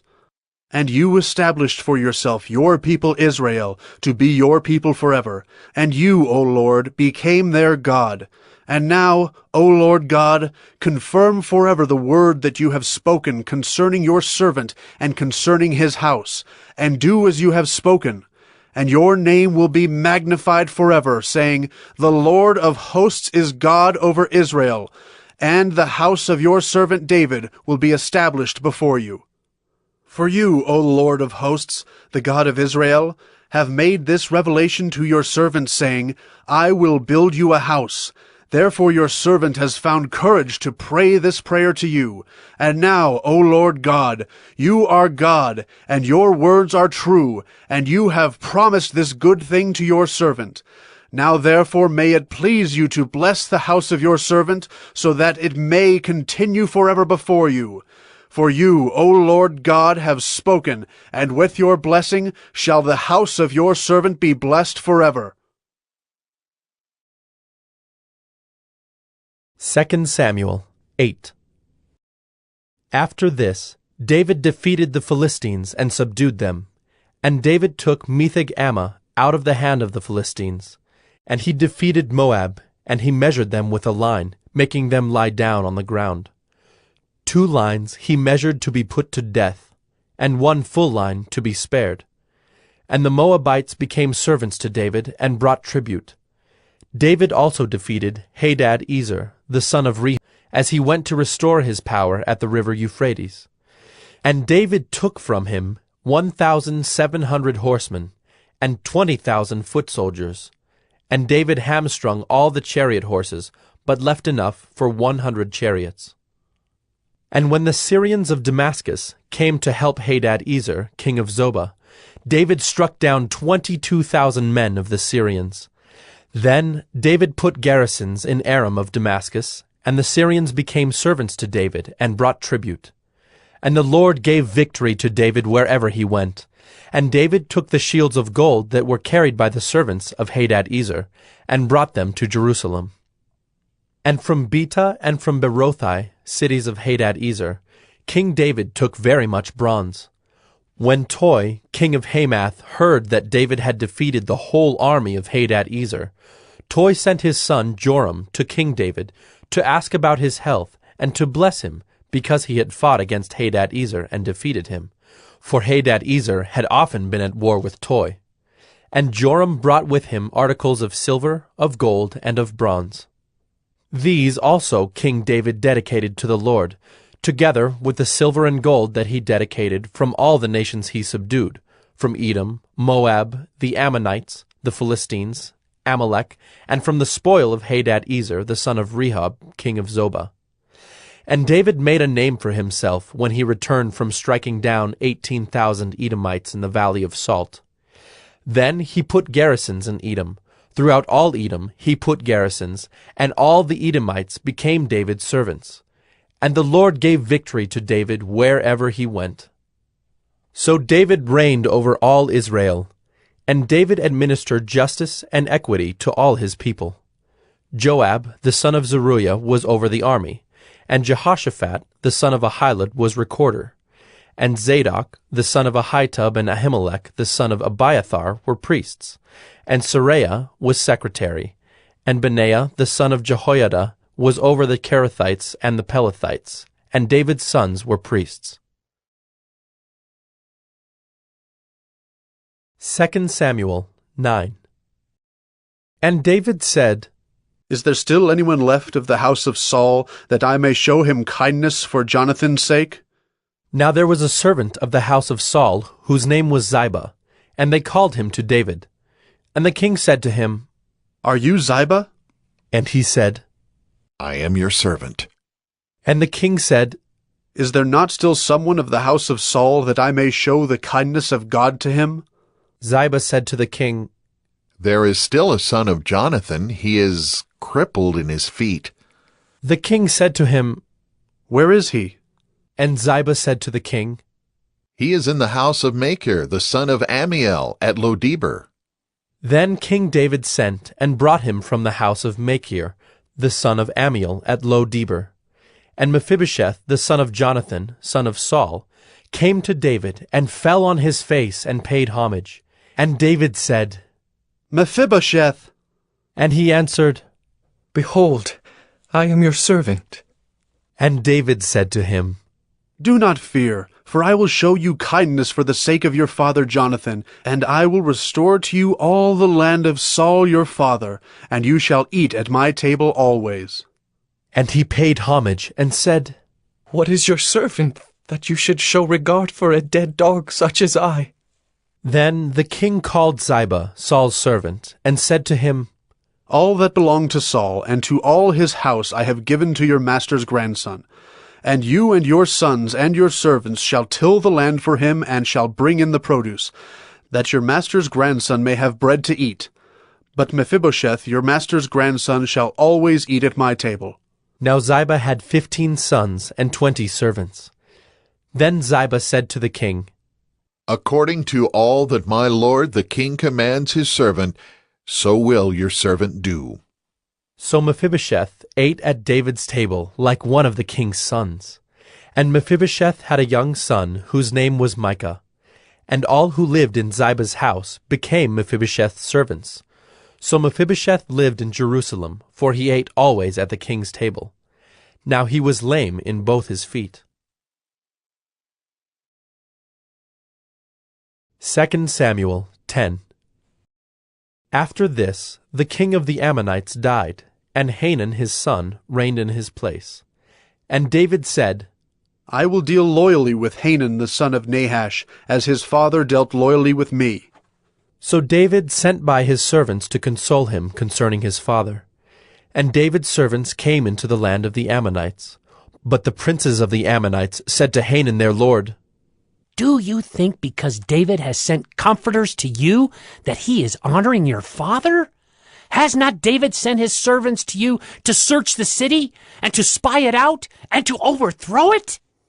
So Hanun took David's servants, and shaved off half the beard of each, and cut off their garments in the middle, at their hips, and sent them away. When it was told David, he sent to meet them, for the men were greatly ashamed. And the king said, Remain at Jericho until your beards have grown, and then return. When the Ammonites saw that they had become a stench to David, the Ammonites sent and hired the Syrians of Beth-rehob, and the Syrians of Zobah, 20,000 foot soldiers, and the king of Maacah with 1,000 men, and the men of Tob, 12,000 men. And when David heard of it, he sent Joab and all the host of the mighty men. And the Ammonites came out and drew up in battle array at the entrance of the gate. And the Syrians of Zobah and of Rehob, and the men of Tob and Maacah were by themselves in the open country. When Joab saw that the battle was set against him, both in front and in the rear, he chose some of the best men of Israel, and arrayed them against the Syrians. The rest of his men he put in the charge of Abishai his brother, and he arrayed them against the Ammonites. And he said, If the Syrians are too strong for me, then you shall help me. But if the Ammonites are too strong for you, then I will come and help you. Be of good courage, and let us be courageous for our people, and for the cities of our God, and may the Lord do what seems good to him. So Joab and the people who were with him drew near to battle against the Syrians, and they fled before him. And when the Ammonites saw that the Syrians fled, they likewise fled before Abishai, and entered the city. Then Joab returned from fighting against the Ammonites, and came to Jerusalem. But when the Syrians saw that they had been defeated by Israel, they gathered themselves together. And Hadad-ezer sent and brought out the Syrians who were beyond the Euphrates. They came to Helam, with Shobach the commander of the army of Hadad-ezer at their head. And when it was told David, he gathered all Israel together, and crossed the Jordan, and came to Helam. The Syrians arrayed themselves against David, and fought with him. And the Syrians fled before Israel, and David killed of the Syrians the men of 700 chariots, and 40,000 horsemen, and wounded Shobach the commander of their army, so that he died there. And when all the kings who were servants of Hadad-ezer saw that they had been defeated by Israel, they made peace with Israel, and became subject to them. So the Syrians were afraid to save the Ammonites any more. 2 Samuel 11. In the spring of the year, the time when kings go out to battle, David sent Joab and his servants with him, and all Israel. And they ravaged the Ammonites and besieged Rabbah. But David remained at Jerusalem. It happened late one afternoon, when David arose from his couch and was walking on the roof of the king's house, that he saw from the roof a woman bathing, and the woman was very beautiful. And David sent and inquired about the woman. And one said, Is not this Bathsheba, the daughter of Eliam, the wife of Uriah the Hittite? So David sent messengers and took her, and she came to him, and he lay with her. Now she had been purifying herself from her uncleanness. Then she returned to her house. And the woman conceived, and she sent and told David, I am pregnant. So David sent word to Joab, Send me Uriah the Hittite. And Joab sent Uriah to David. When Uriah came to him, David asked how Joab was doing, and how the people were doing, and how the war was going. Then David said to Uriah, Go down to your house and wash your feet.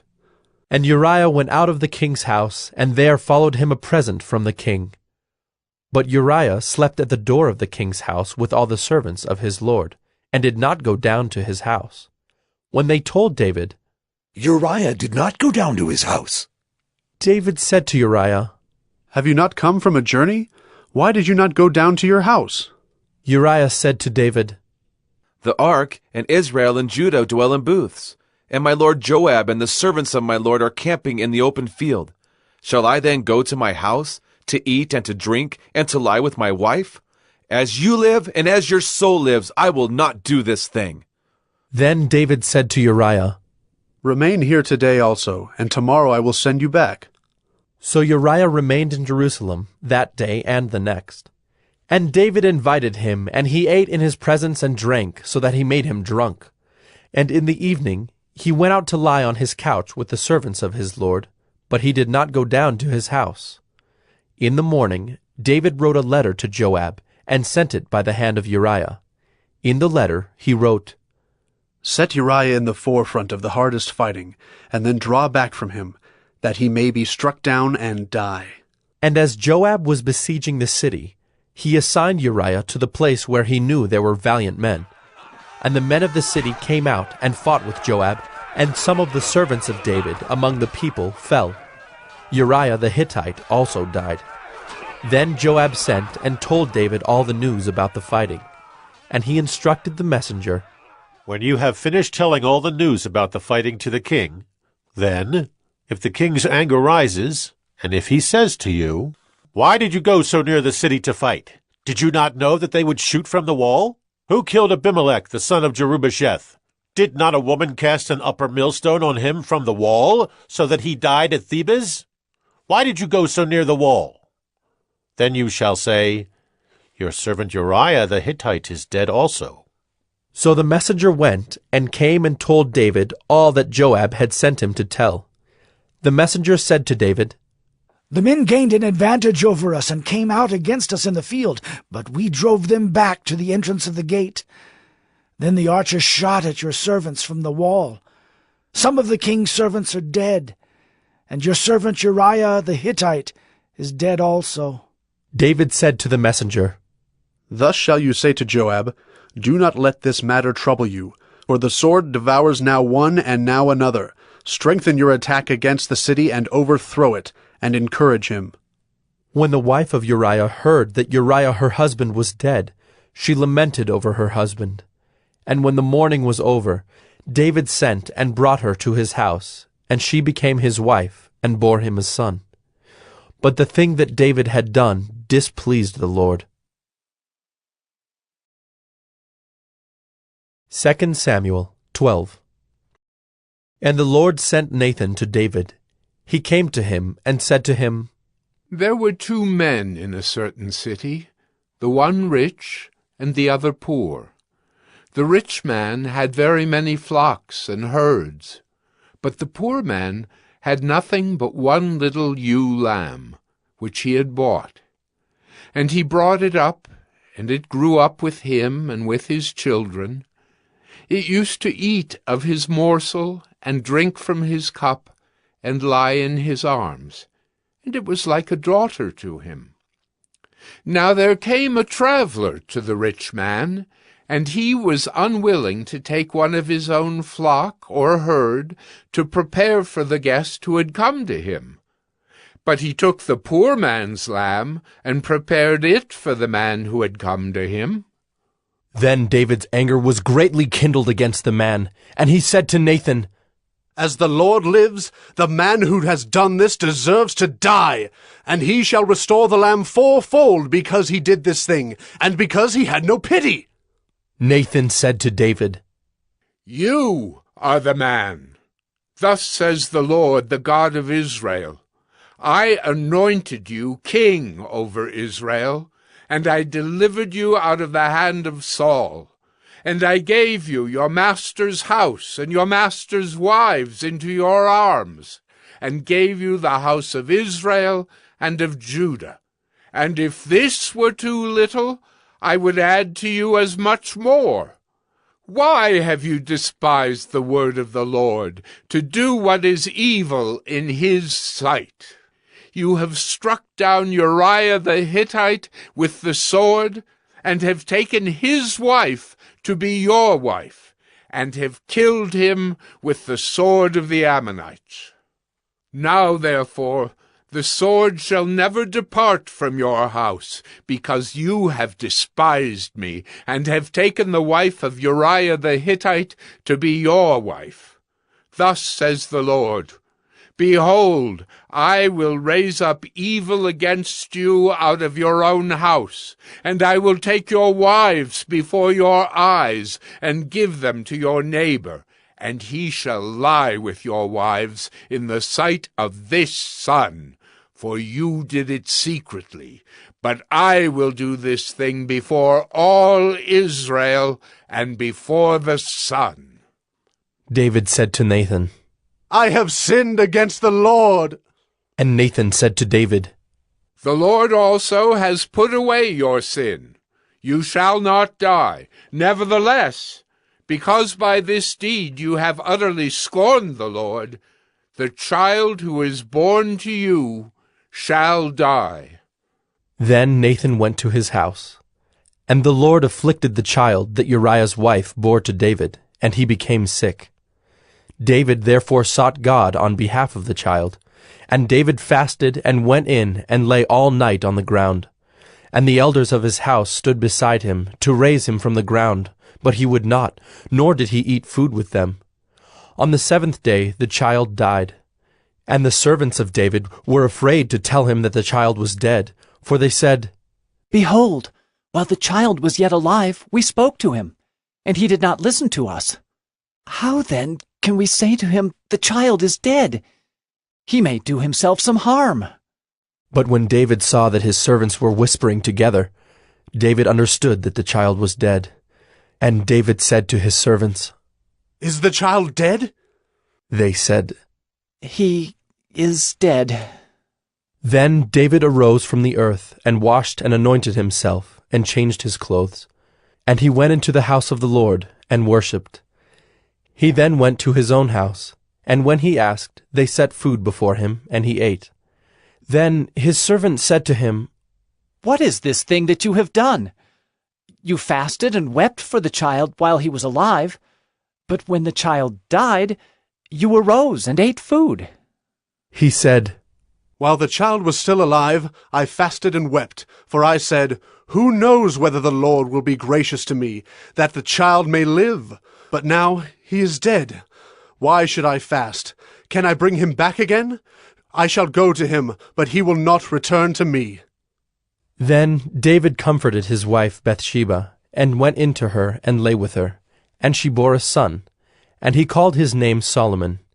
And the Lord loved him, and sent a message by Nathan the prophet. So he called his name Jedidiah, because of the Lord. Now Joab fought against Rabbah of the Ammonites, and took the royal city.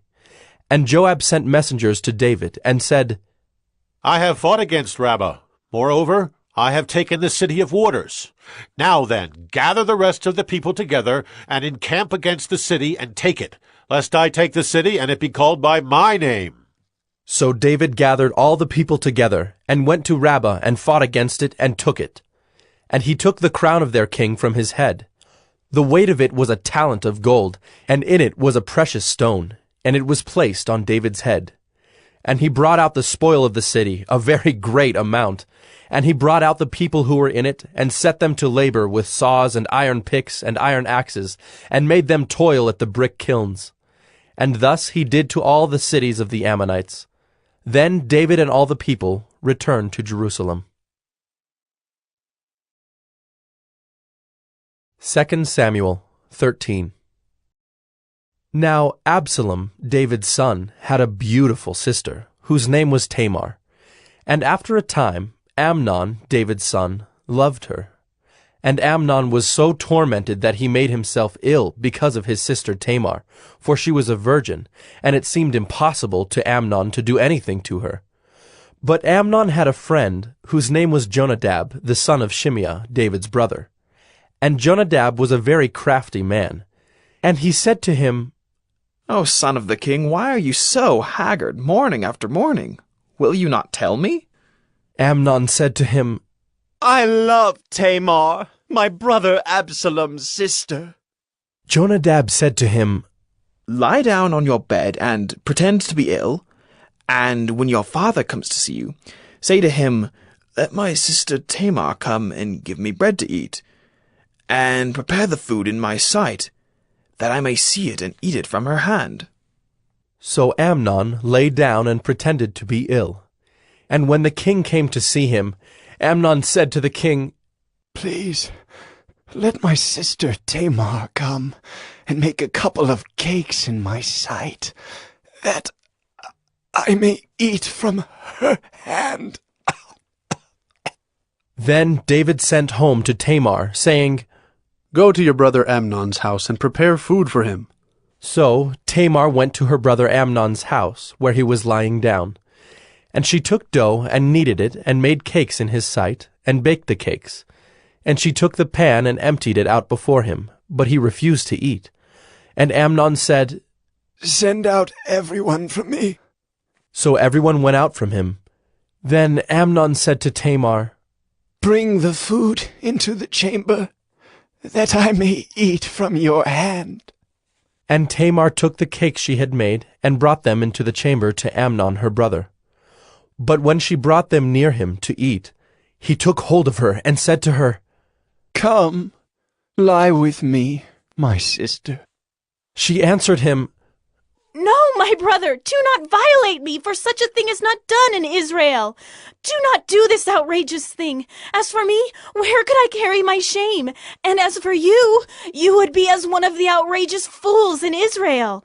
Now therefore, please, speak to the king, for he will not withhold me from you. But he would not listen to her, and being stronger than she, he violated her and lay with her.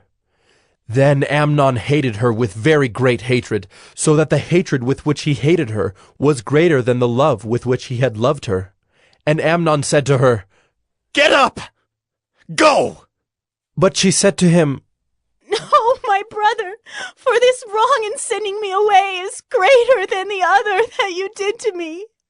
But he would not listen to her.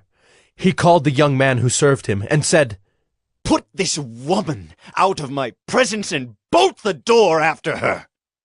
Now she was wearing a long robe with sleeves, for thus were the virgin daughters of the king dressed. So his servant put her out, and bolted the door after her. And Tamar put ashes on her head, and tore the long robe that she wore. And she laid her hand on her head, and went away, crying aloud as she went.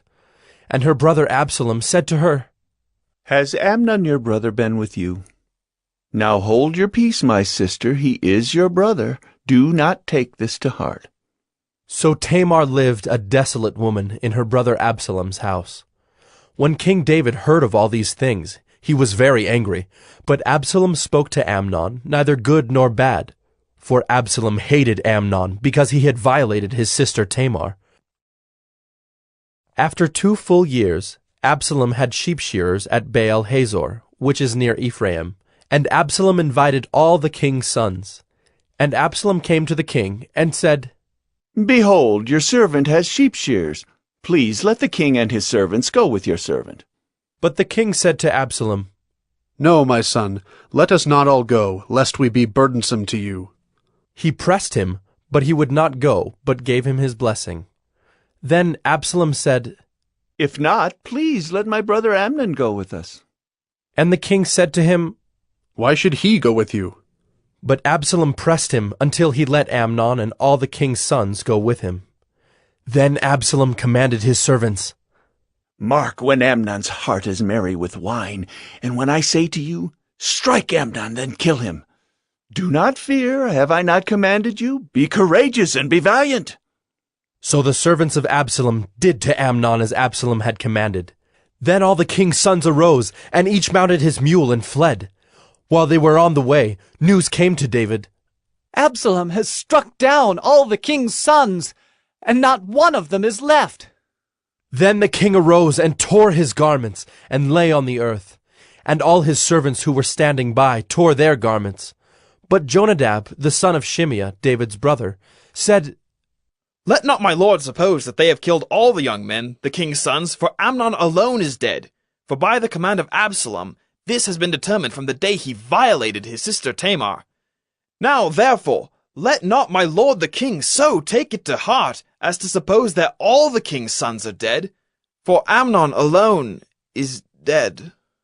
But Absalom fled, and the young man who kept the watch lifted up his eyes and looked, and behold, many people were coming from the road behind him by the side of the mountain. And Jonadab said to the king, Behold, the king's sons have come. As your servant said, so it has come about. And as soon as he had finished speaking, behold, the king's sons came and lifted up their voice and wept. And the king also, and all his servants, wept very bitterly. But Absalom fled, and went to Talmai, the son of Ammihud, king of Geshur. And David mourned for his son day after day. So Absalom fled, and went to Geshur, and was there 3 years. And the spirit of the king longed to go out to Absalom, because he was comforted about Amnon, since he was dead. 2 Samuel 14. Now Joab, the son of Zeruiah, knew that the king's heart went out to Absalom. And Joab sent to Tekoa, and brought from there a wise woman, and said to her, Pretend to be a mourner, and put on mourning garments. Do not anoint yourself with oil, but behave like a woman who has been mourning many days for the dead. Go to the king, and speak thus to him. So Joab put the words in her mouth. When the woman of Tekoa came to the king, she fell on her face to the ground, and paid homage, and said, Save me, O king! And the king said to her, What is your trouble? She answered, Alas, I am a widow. My husband is dead. And your servant had 2 sons, and they quarreled with one another in the field. There was no one to separate them.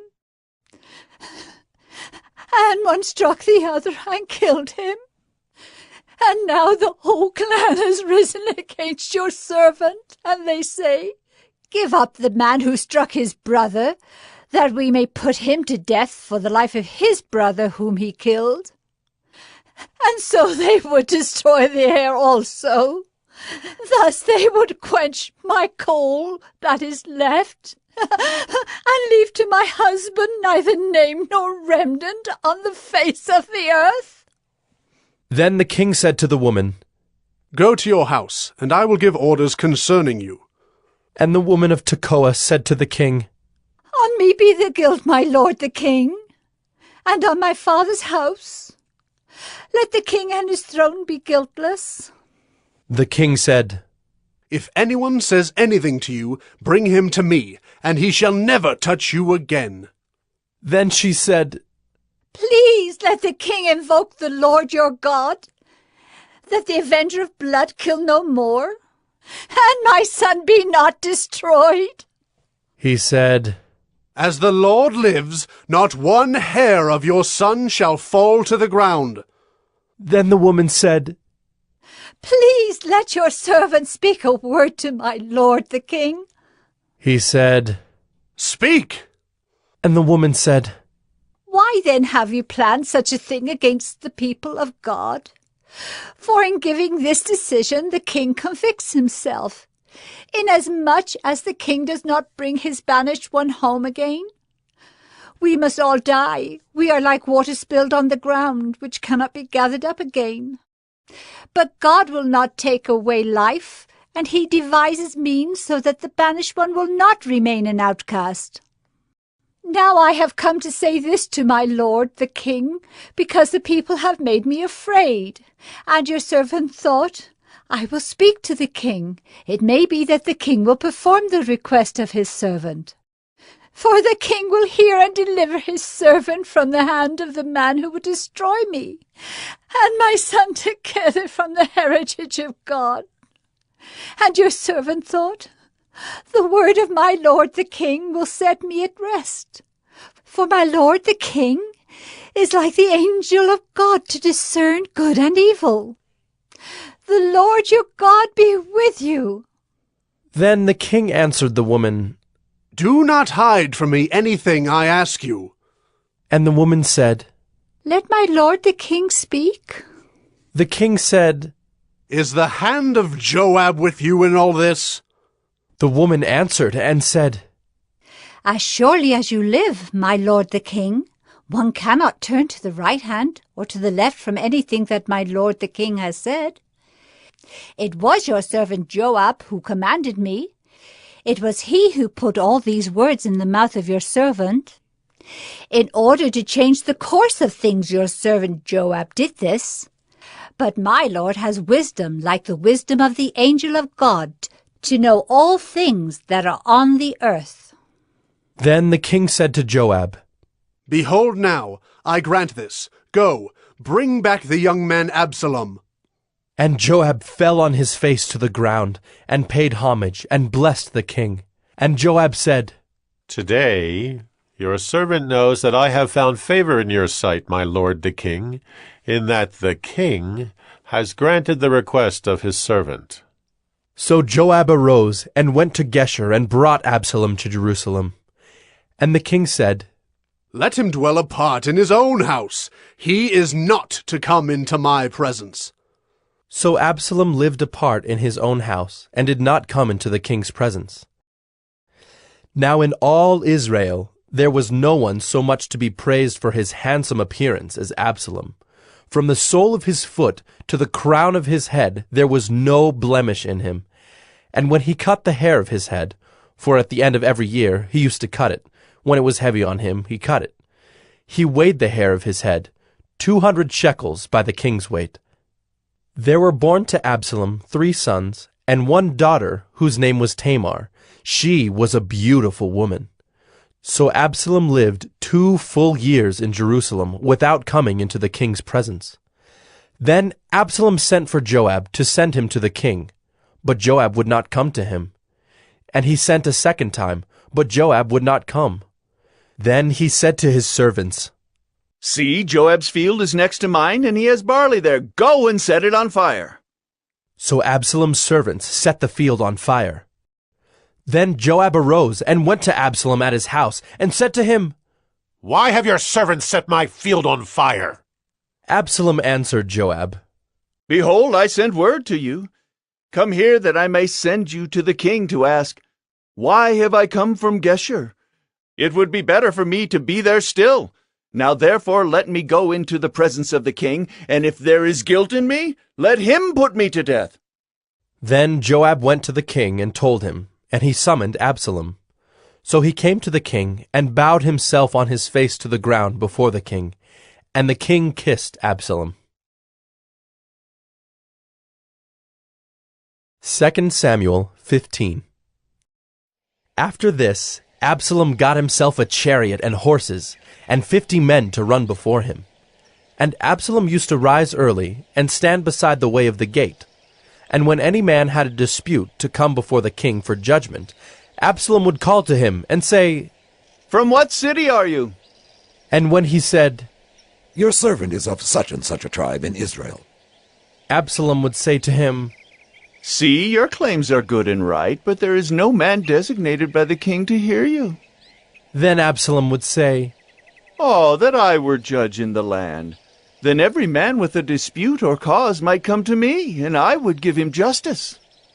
And whenever a man came near to pay homage to him, he would put out his hand and take hold of him and kiss him.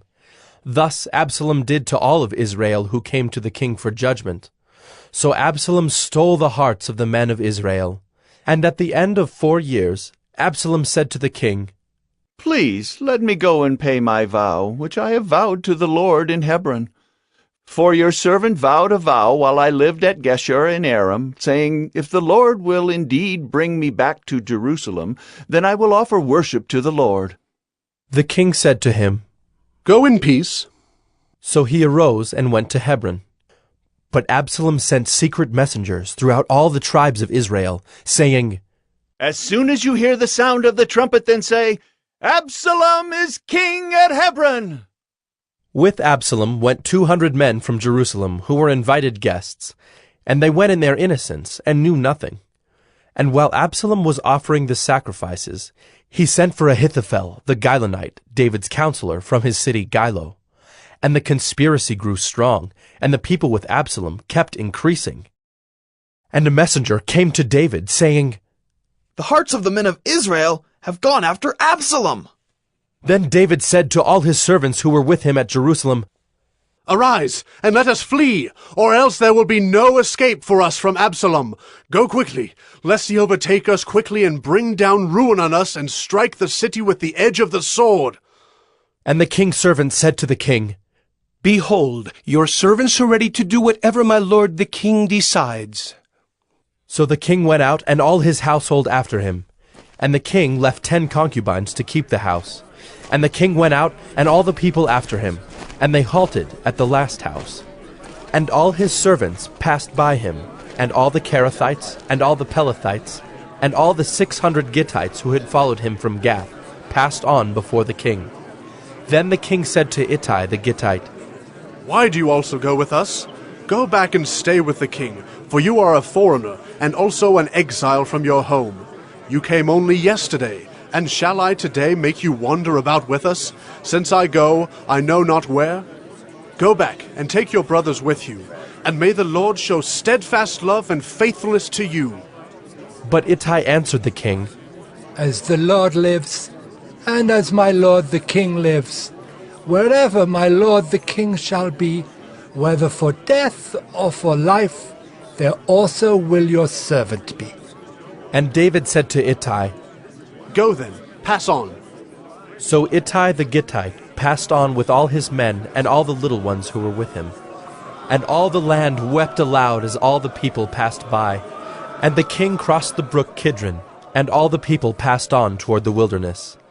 And Abiathar came up, and behold, Zadok came also with all the Levites, bearing the ark of the covenant of God. And they set down the ark of God until the people had all passed out of the city. Then the king said to Zadok, Carry the ark of God back into the city. If I find favor in the eyes of the Lord, he will bring me back and let me see both it and his dwelling place. But if he says, I have no pleasure in you, behold, here I am. Let him do to me what seems good to him. The king also said to Zadok the priest, Are you not a seer? Go back to the city in peace with your 2 sons, Ahimaaz your son, and Jonathan the son of Abiathar. See, I will wait at the fords of the wilderness until word comes from you to inform me. So Zadok and Abiathar carried the ark of God back to Jerusalem, and they remained there. But David went up the ascent of the Mount of Olives, weeping as he went, barefoot and with his head covered. And all the people who were with him covered their heads, and they went up weeping as they went. And it was told David, Ahithophel is among the conspirators with Absalom. And David said, O Lord, please turn the counsel of Ahithophel into foolishness.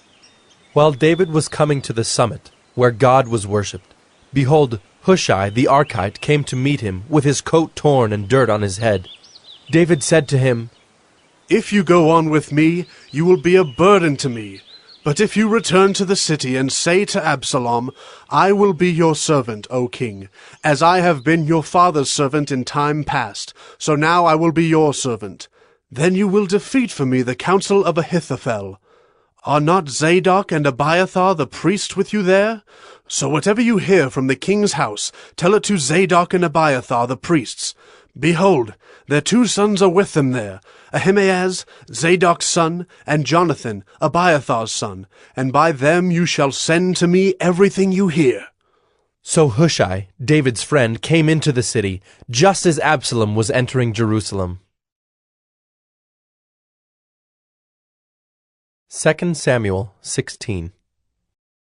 When David had passed a little beyond the summit, Ziba, the servant of Mephibosheth, met him, with a couple of donkeys saddled, bearing 200 loaves of bread, 100 bunches of raisins, 100 of summer fruits, and a skin of wine. And the king said to Ziba, Why have you brought these? Ziba answered, The donkeys are for the king's household to ride on, the bread and summer fruit for the young men to eat, and the wine for those who faint in the wilderness to drink.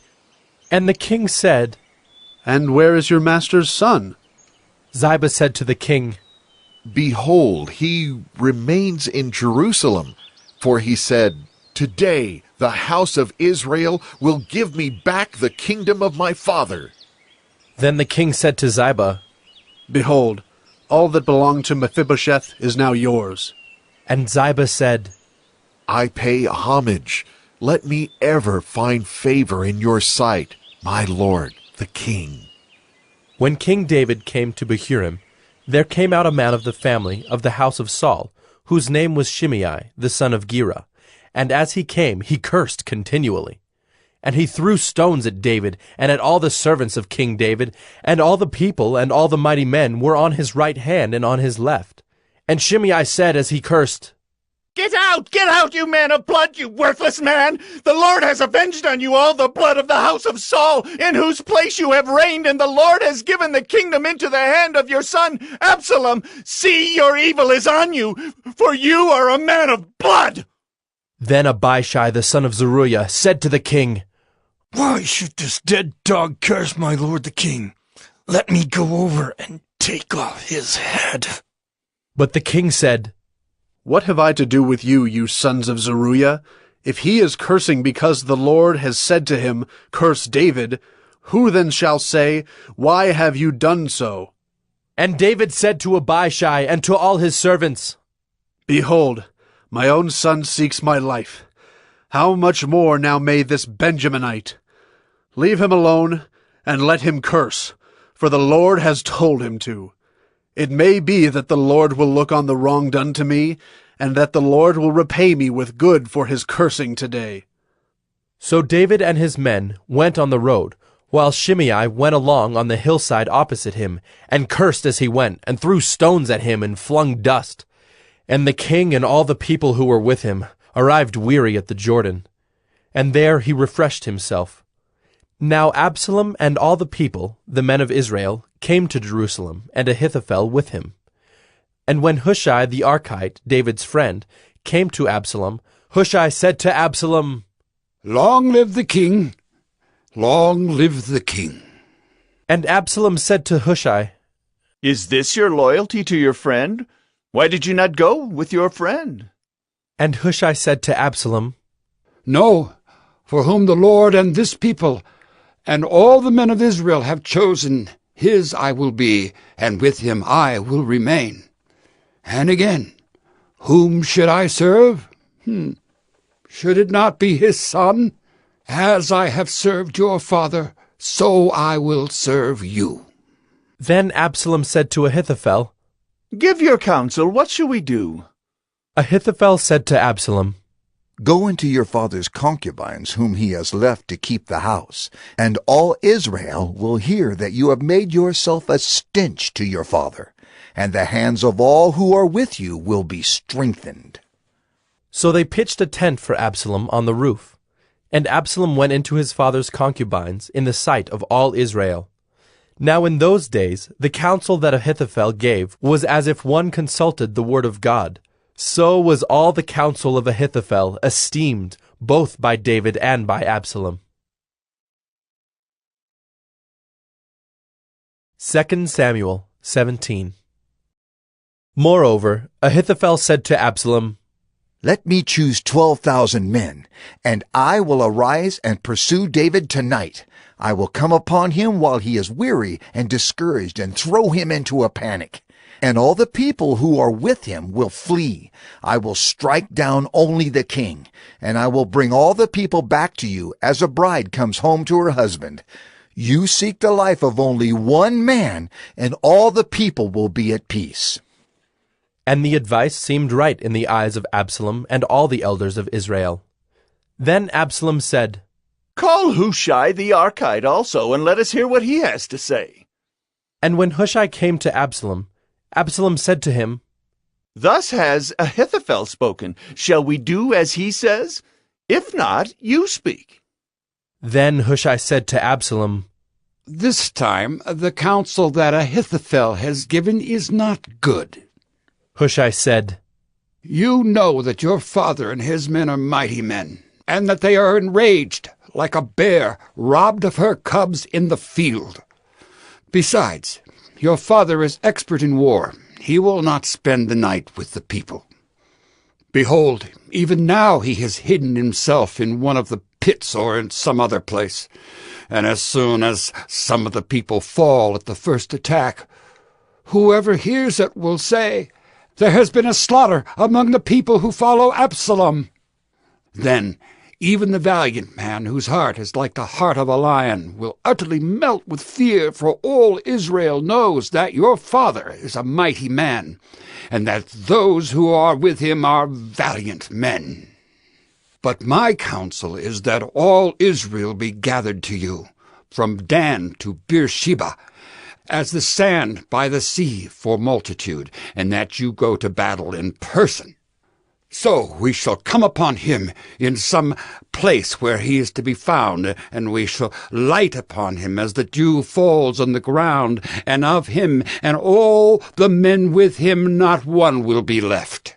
If he withdraws into a city, then all Israel will bring ropes to that city, and we shall drag it into the valley, until not even a pebble is to be found there.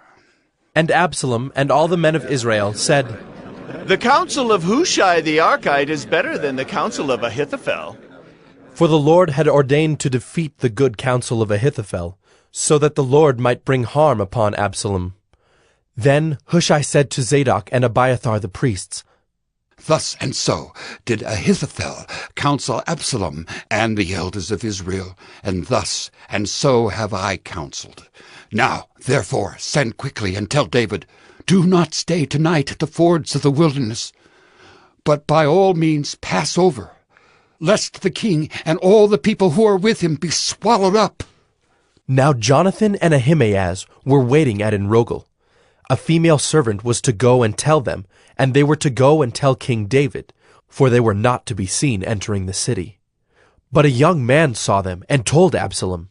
So both of them went away quickly and came to the house of a man at Bahurim, who had a well in his courtyard, and they went down into it.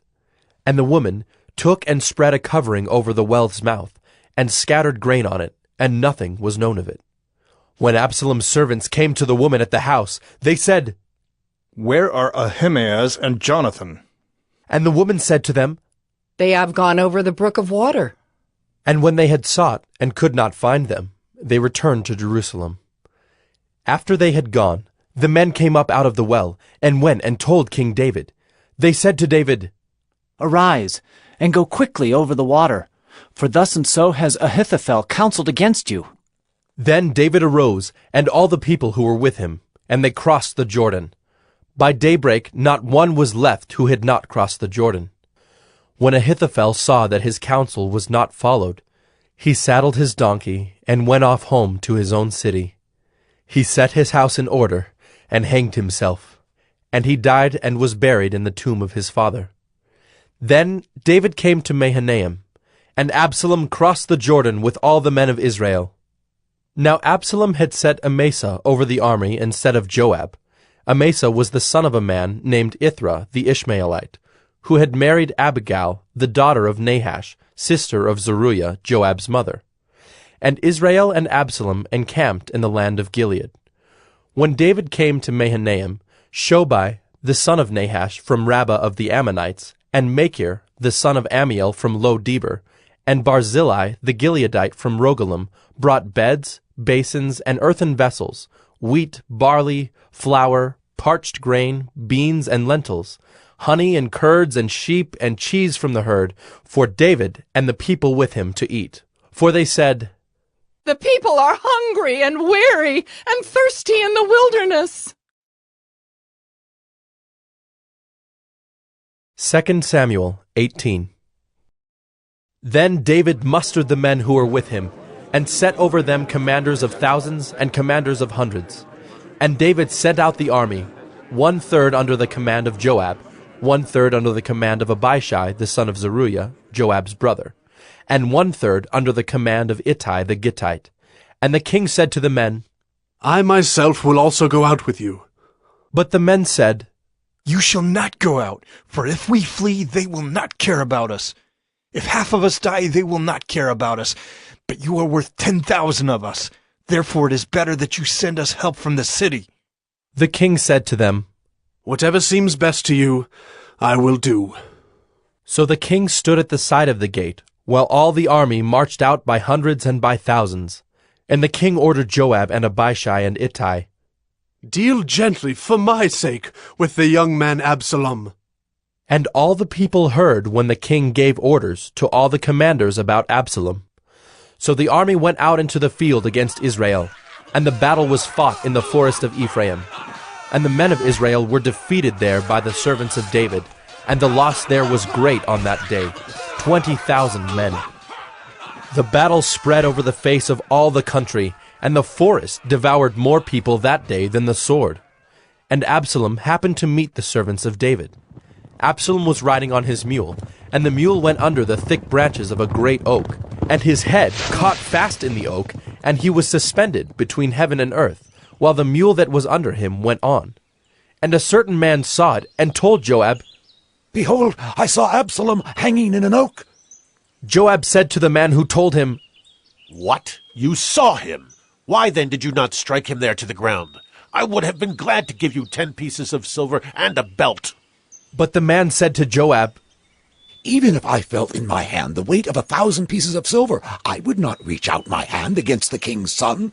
For in our hearing the king commanded you and Abishai and Ittai, For my sake protect the young man Absalom. On the other hand, if I had dealt treacherously against his life, and there is nothing hidden from the king, then you yourself would have stood aloof. Joab said, I will not waste time like this with you. And he took 3 javelins in his hand, and thrust them into the heart of Absalom while he was still alive in the oak. And 10 young men, Joab's armor-bearers, surrounded Absalom and struck him and killed him. Then Joab blew the trumpet, and the troops came back from pursuing Israel, for Joab restrained them. And they took Absalom and threw him into a great pit in the forest, and raised over him a very great heap of stones. And all Israel fled, every one to his own home. Now Absalom in his lifetime had taken and set up for himself the pillar that is in the king's valley, for he said, I have no son to keep my name in remembrance. He called the pillar after his own name, and it is called Absalom's monument to this day. Then Ahimaaz the son of Zadok said, Let me run and carry news to the king that the Lord has delivered him from the hand of his enemies. And Joab said to him, You are not to carry news today. You may carry news another day, but today you shall carry no news, because the king's son is dead. Then Joab said to the Cushite, Go, tell the king what you have seen. The Cushite bowed before Joab and ran. Then Ahimaaz the son of Zadok said again to Joab, Come what may, let me also run after the Cushite. And Joab said, Why will you run, my son, seeing that you will have no reward for the news? Come what may, he said, I will run. So he said to him, Run! Then Ahimaaz ran by the way of the plain, and outran the Cushite. Now David was sitting between the two gates, and the watchman went up to the roof of the gate by the wall. And when he lifted up his eyes and looked, he saw a man running alone. The watchman called out and told the king. And the king said, "If he is alone, there is news in his mouth." And he drew nearer and nearer. The watchman saw another man running, and the watchman called to the gate and said, "See, another man running alone." The king said, "He also brings news." The watchman said, "I think the running of the first is like the running of Ahimaaz, the son of Zadok." And the king said, "He is a good man and comes with good news." Then Ahimaaz cried out to the king, "All is well."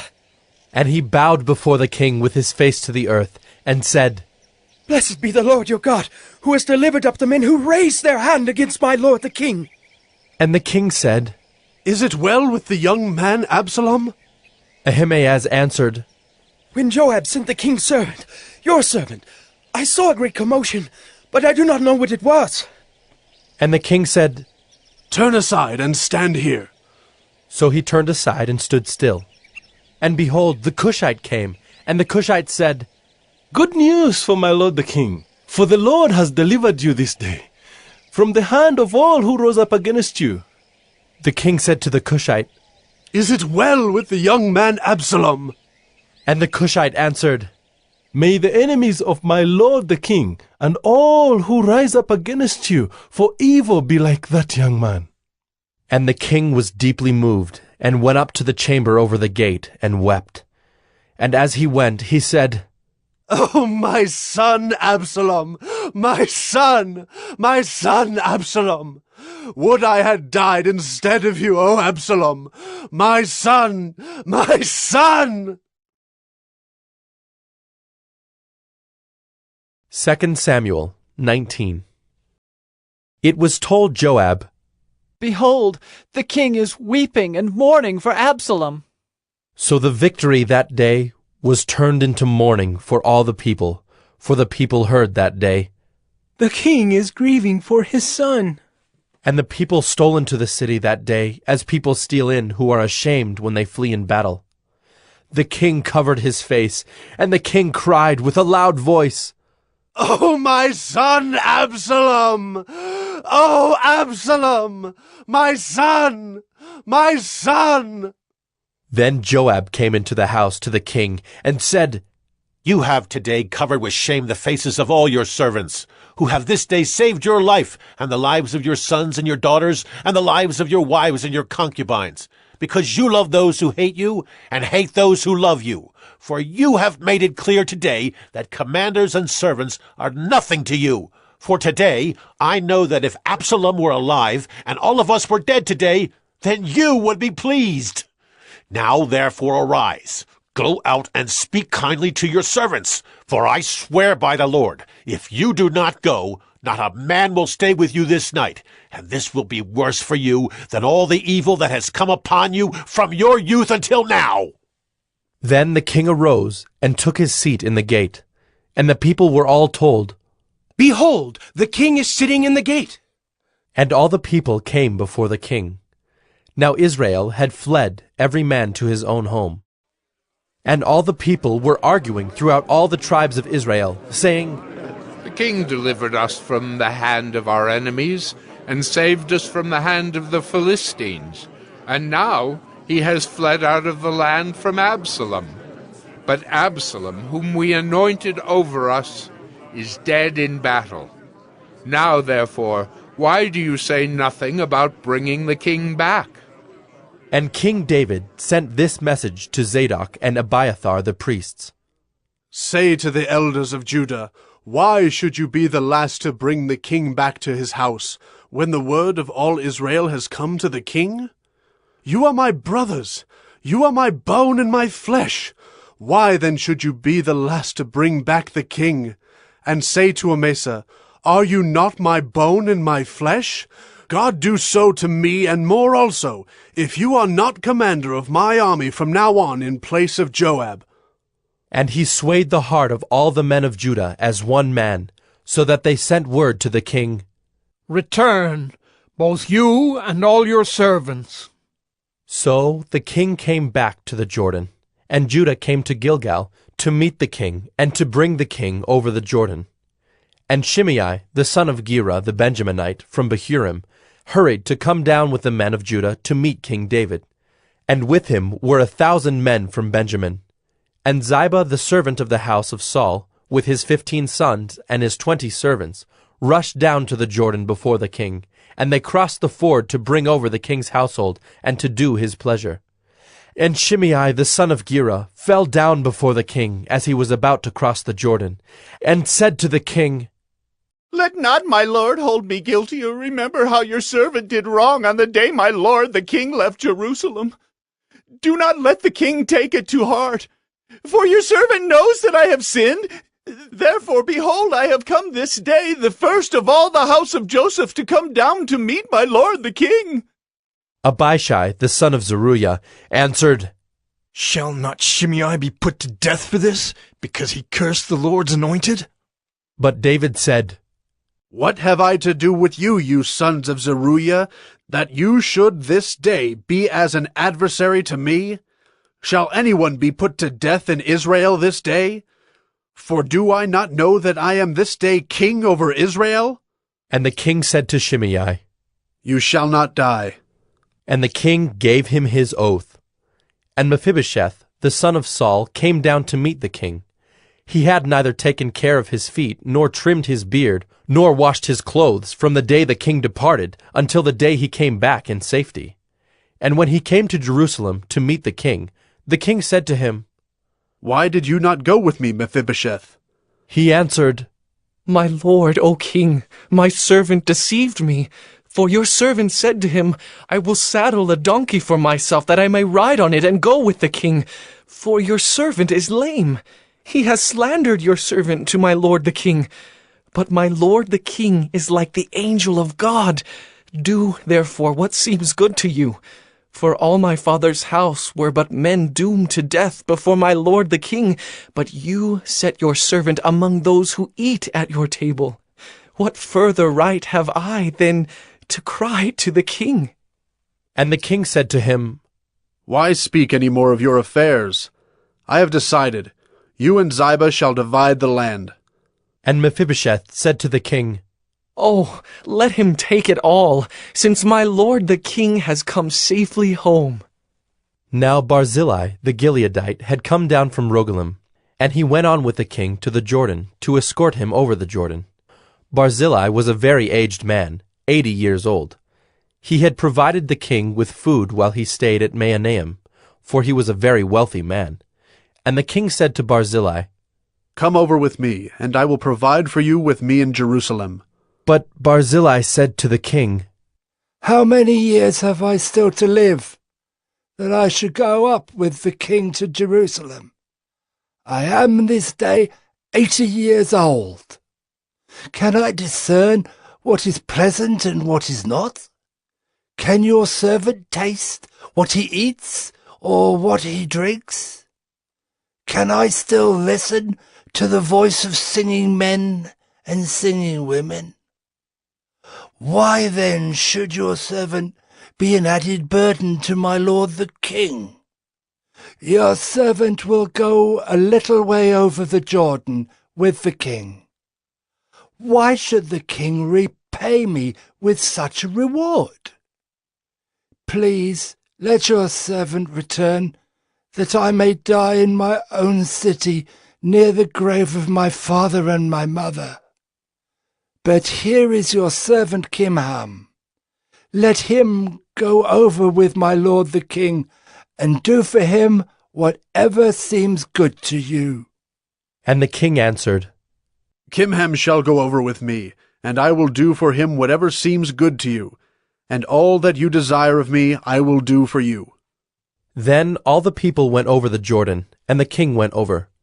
And the king kissed Barzillai and blessed him, and he returned to his own home.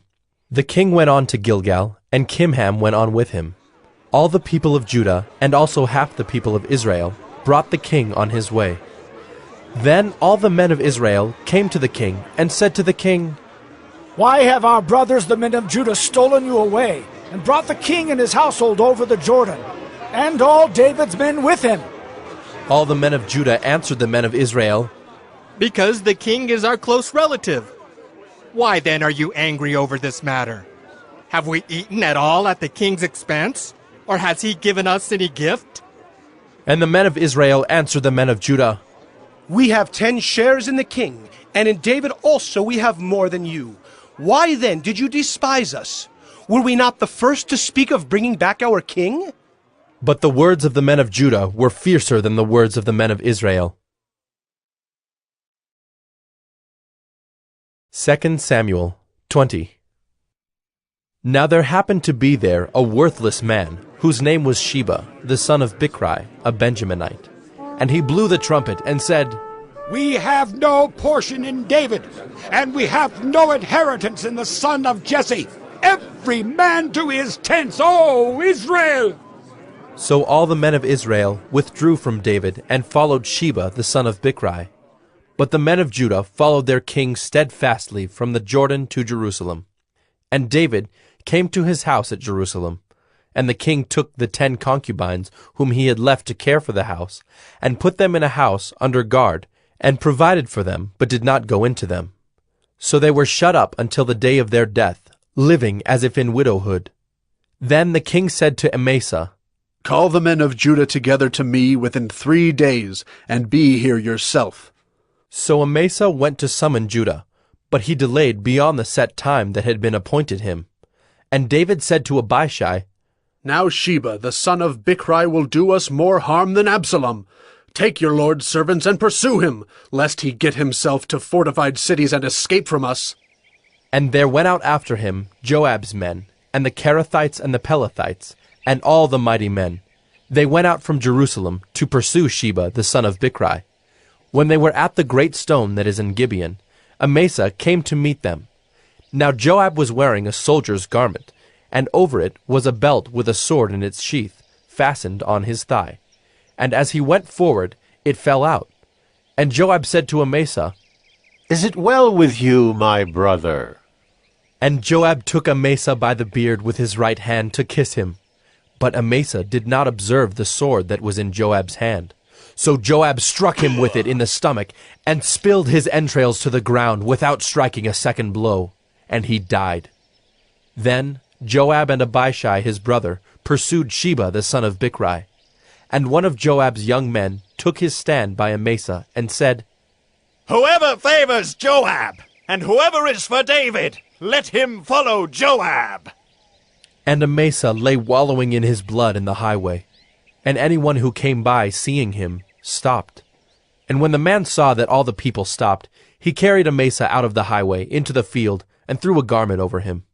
When he was taken out of the highway, all the people went on after Joab to pursue Sheba the son of Bichri. And Sheba passed through all the tribes of Israel to Abel of Bethmaachah, and all the Bichrites assembled and followed him in. And all the men who were with Joab came and besieged him in Abel of Bethmaachah. They cast up a mound against the city, and it stood against the rampart, and they were battering the wall to throw it down. Then a wise woman called from the city, Listen! Listen! Tell Joab, come here that I may speak to you. And he came near her. And the woman said, Are you Joab? He answered, I am. Then she said to him, Listen to the words of your servant. And he answered, I am listening. Then she said, They used to say in former times, Let them but ask counsel at Abel. And so they settled a matter. I am one of those who are peaceable and faithful in Israel. You seek to destroy a city that is a mother in Israel. Why will you swallow up the heritage of the Lord? Joab answered, Far be it from me, far be it that I should swallow up or destroy. That is not true. But a man of the hill country of Ephraim, called Sheba the son of Bichri, has lifted up his hand against King David. Give up him alone, and I will withdraw from the city. And the woman said to Joab, Behold, his head shall be thrown to you over the wall. Then the woman went to all the people in her wisdom, and they cut off the head of Sheba the son of Bichri, and threw it out to Joab. So he blew the trumpet, and they dispersed from the city, every man to his home.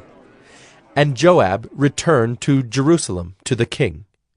Now Joab was in command of all the army of Israel, and Benaiah the son of Jehoiada was in command of the Kerethites and the Pelethites, and Adoram was in charge of the forced labor, and Jehoshaphat the son of Ahilud was the recorder, and Sheva was secretary, and Zadok and Abiathar were priests, and Ira the Jairite was also David's priest. 2 Samuel 21. Now there was a famine in the days of David for 3 years, year after year. And David sought the face of the Lord. And the Lord said, There is blood guilt on Saul and on his house, because he put the Gibeonites to death. So the king called the Gibeonites and spoke to them. Now the Gibeonites were not of the people of Israel, but of the remnant of the Amorites. Although the people of Israel had sworn to spare them, Saul had sought to strike them down in his zeal for the people of Israel and Judah.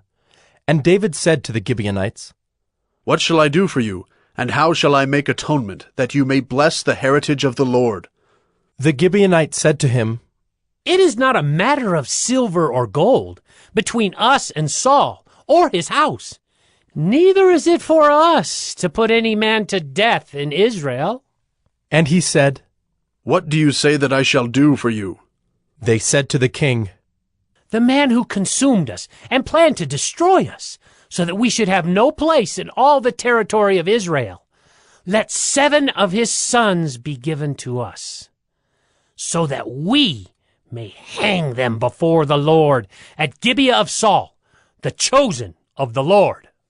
And the king said, I will give them. But the king spared Mephibosheth, the son of Saul's son, Jonathan, because of the oath of the Lord that was between them, between David and Jonathan, the son of Saul. The king took the 2 sons of Rizpah, the daughter of Aiah, whom she bore to Saul, Armoni and Mephibosheth, and the 5 sons of Merab, the daughter of Saul, whom she bore to Adriel, the son of Barzillai the Maholathite. And he gave them into the hands of the Gibeonites, and they hanged them on the mountain before the Lord, and the 7 of them perished together. They were put to death in the first days of harvest, at the beginning of barley harvest. Then Rizpah, the daughter of Aiah, took sackcloth and spread it for herself on the rock, from the beginning of harvest until rain fell upon them from the heavens. And she did not allow the birds of the air to come upon them by day, or the beasts of the field by night. When David was told what Rizpah, the daughter of Aiah, the concubine of Saul, had done, David went and took the bones of Saul and the bones of his son Jonathan from the men of Jabesh-Gilead, who had stolen them from the public square of Bethshan, where the Philistines had hanged them, on the day the Philistines killed Saul on Gilboa. And he brought up from there the bones of Saul and the bones of his son Jonathan, and they gathered the bones of those who were hanged. And they buried the bones of Saul and his son Jonathan in the land of Benjamin in Zelah, in the tomb of Kish his father. And they did all that the king commanded. And after that, God responded to the plea for the land.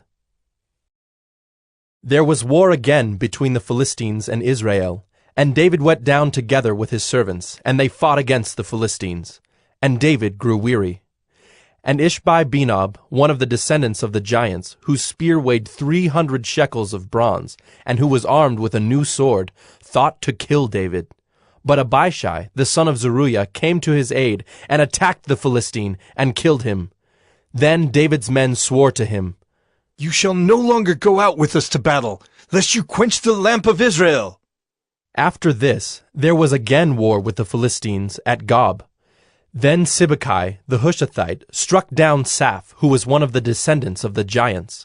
And there was again war with the Philistines at Gob, and Elhanan, the son of Jaare-Oregim, the Bethlehemite, struck down Goliath the Gittite, the shaft of whose spear was like a weaver's beam.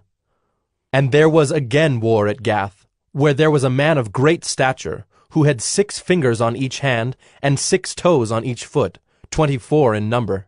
And he also was descended from the giants. And when he taunted Israel, Jonathan the son of Shimei, David's brother, struck him down. These 4 were descended from the giants in Gath, and they fell by the hand of David and by the hand of his servants. 2 Samuel 22. And David spoke to the Lord the words of this song on the day when the Lord delivered him from the hand of all his enemies and from the hand of Saul.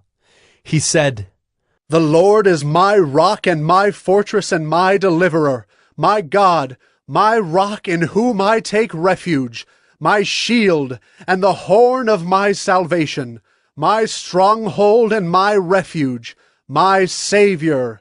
You save me from violence. I call upon the Lord, who is worthy to be praised, and I am saved from my enemies. For the waves of death encompassed me, the torrents of destruction assailed me, the cords of Sheol entangled me, the snares of death confronted me.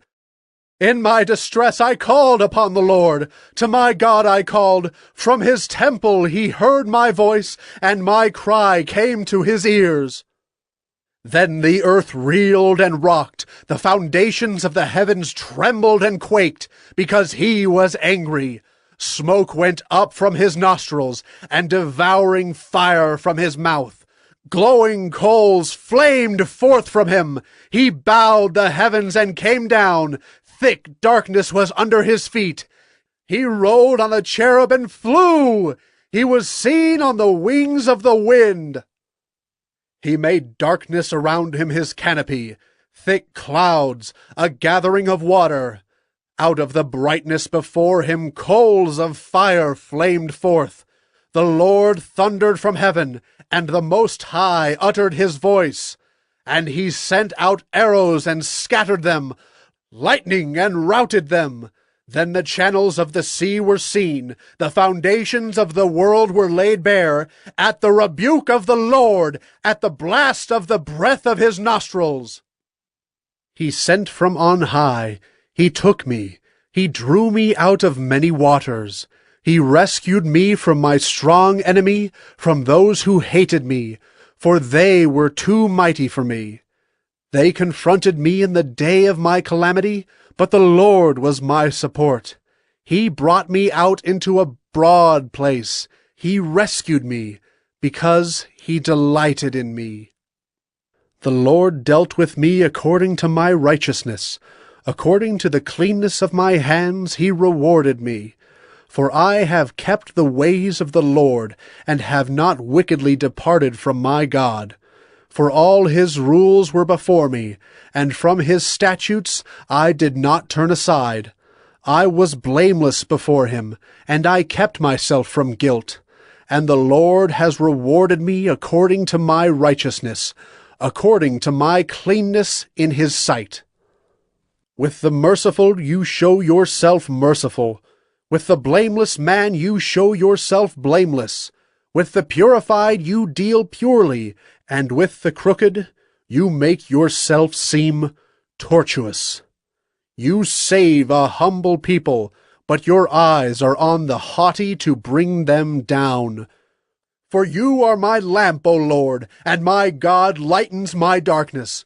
For by you I can run against a troop, and by my God I can leap over a wall. This God, his way is perfect. The word of the Lord proves true. He is a shield for all those who take refuge in him. For who is God but the Lord? And who is a rock except our God? This God is my strong refuge, and has made my way blameless. He made my feet like the feet of a deer, and set me secure on the heights. He trains my hands for war, so that my arms can bend a bow of bronze.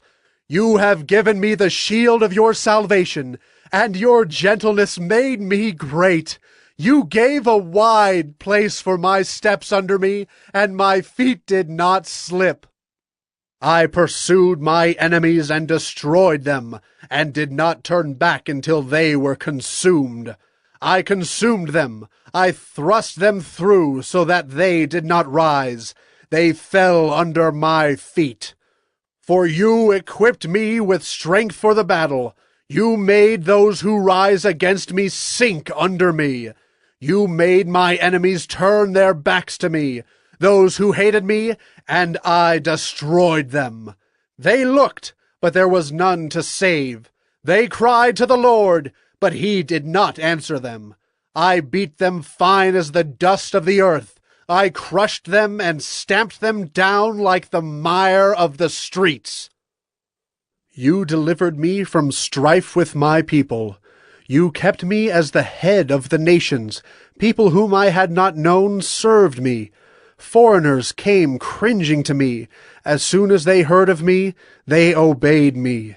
Foreigners lost heart and came trembling out of their fortresses.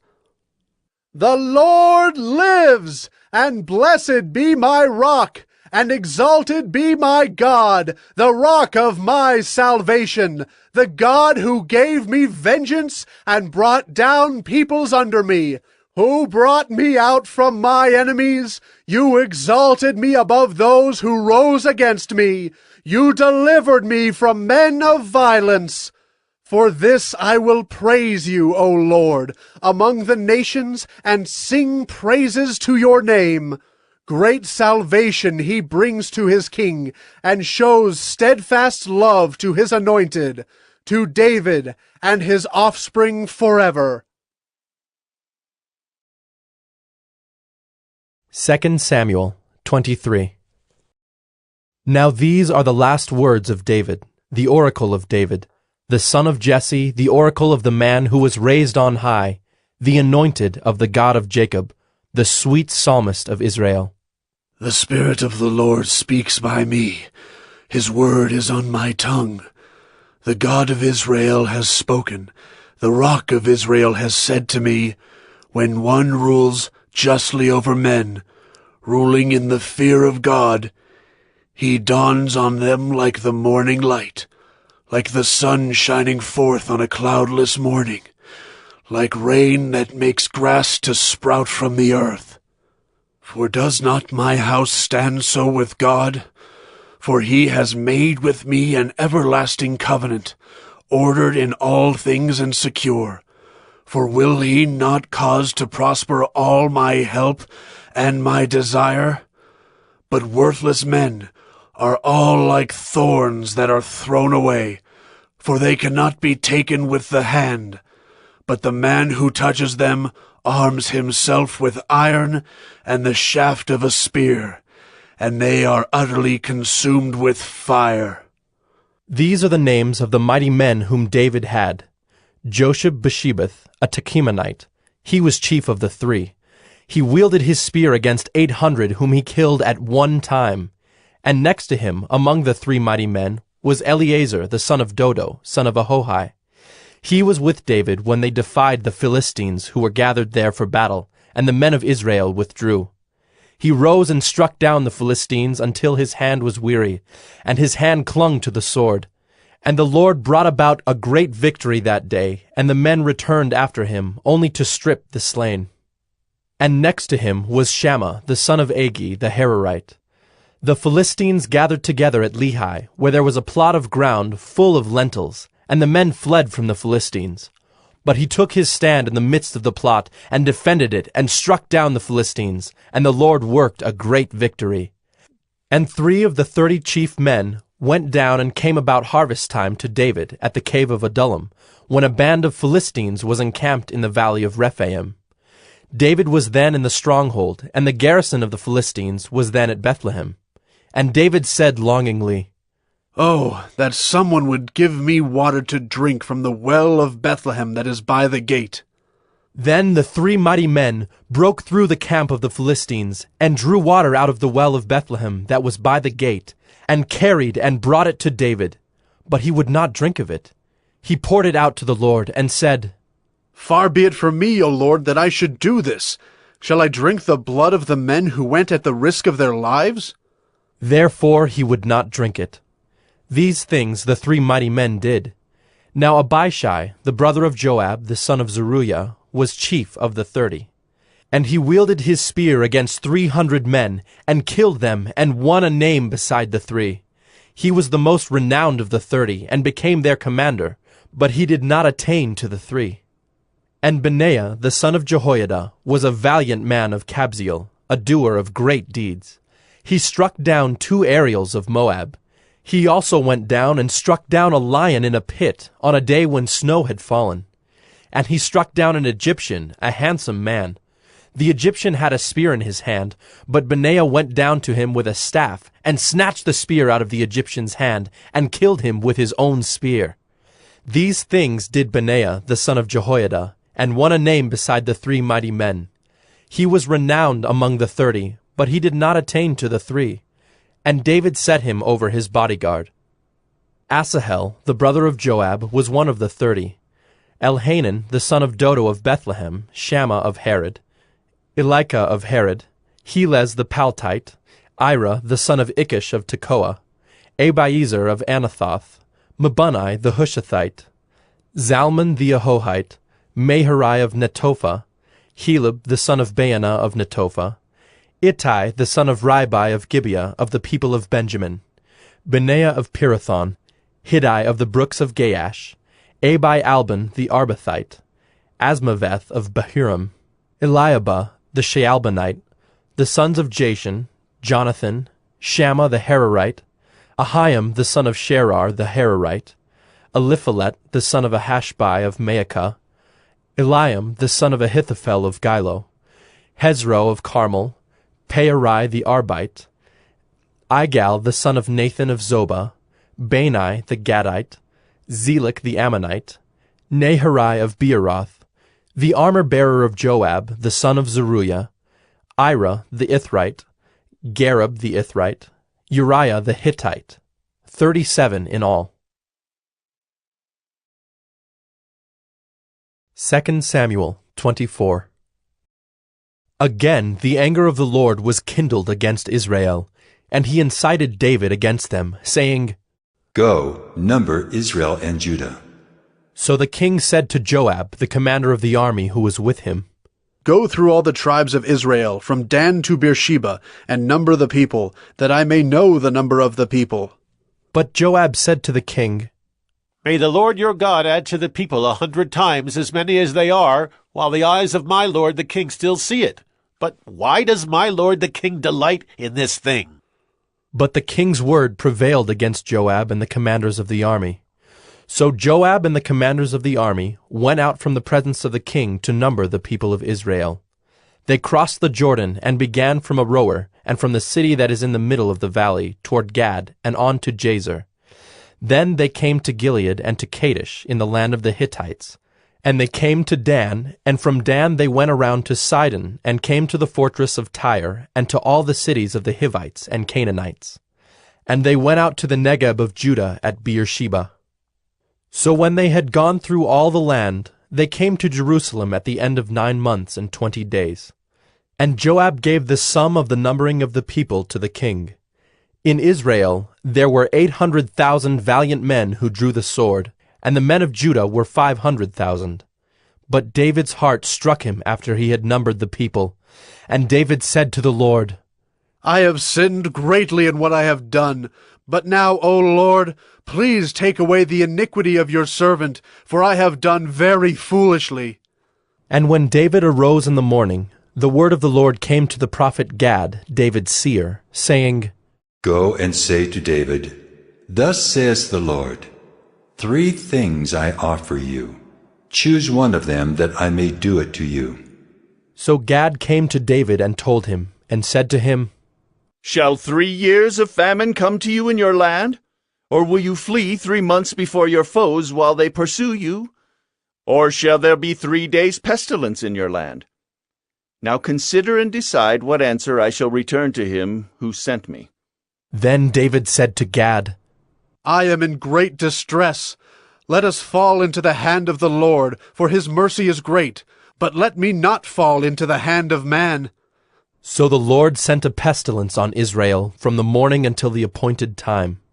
And there died of the people from Dan to Beersheba 70,000 men. And when the angel stretched out his hand toward Jerusalem to destroy it, the Lord relented from the calamity and said to the angel who was working destruction among the people, It is enough. Now stay your hand. And the angel of the Lord was by the threshing floor of Araunah the Jebusite. Then David spoke to the Lord when he saw the angel who was striking the people, and said, Behold, I have sinned, and I have done wickedly. But these sheep, what have they done? Please, let your hand be against me and against my father's house. And Gad came that day to David, and said to him, Go up, raise an altar to the Lord on the threshing floor of Araunah the Jebusite. So David went up at Gad's word, as the Lord commanded. And when Araunah looked down, he saw the king and his servants coming on toward him. And Araunah went out and paid homage to the king with his face to the ground. And Araunah said, Why has my lord the king come to his servant? David said, To buy the threshing floor from you, in order to build an altar to the Lord, that the plague may be averted from the people. Then Araunah said to David, Let my lord the king take and offer up what seems good to him. Here are the oxen for the burnt offering, and the threshing sledges, and the yokes of the oxen for the wood. All this, O king, Araunah gives to the king. And Araunah said to the king, May the Lord your God accept you. But the king said to Araunah, No, but I will buy it from you for a price. I will not offer burnt offerings to the Lord my God that cost me nothing. So David bought the threshing floor and the oxen for 50 shekels of silver. And David built there an altar to the Lord, and offered burnt offerings and peace offerings. So the Lord responded to the plea for the land, and the plague was averted from Israel.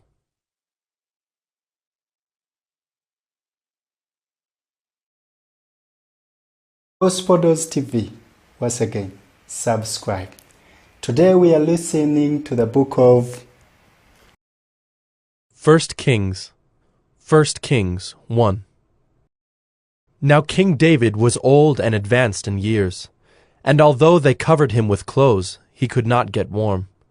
Therefore his servants said to him, Let a young woman be sought for my lord the king, and let her wait on the king, and be in his service.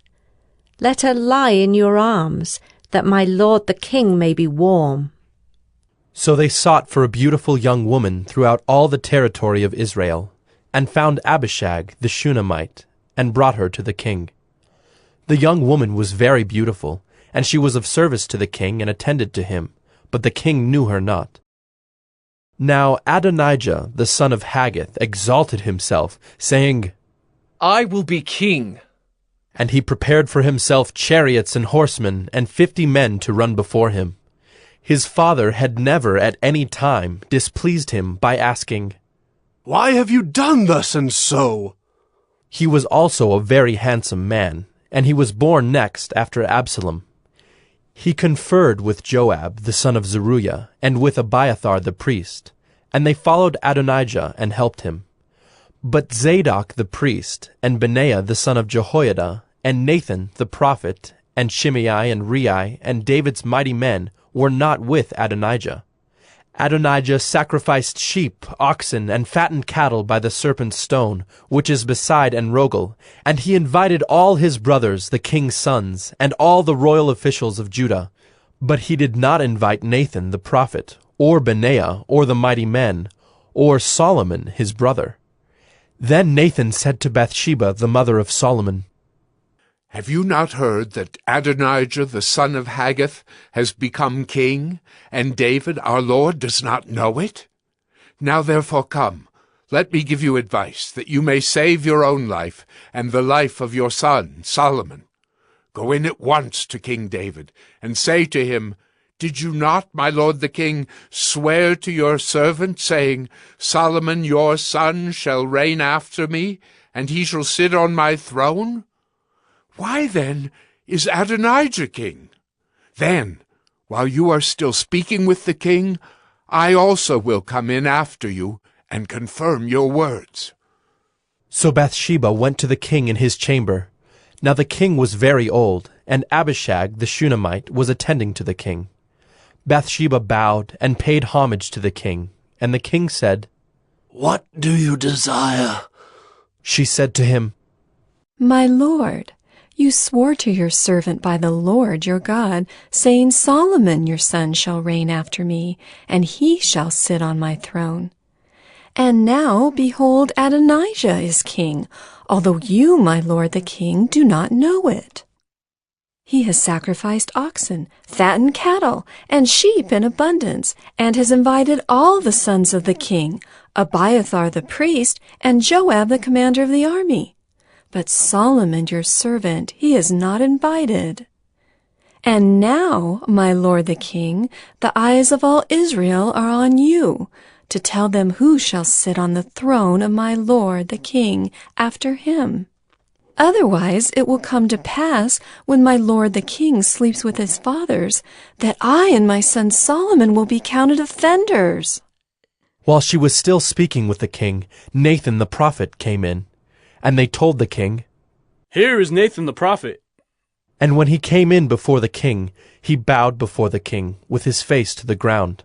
And Nathan said, My lord, the king, have you said, Adonijah shall reign after me, and he shall sit on my throne?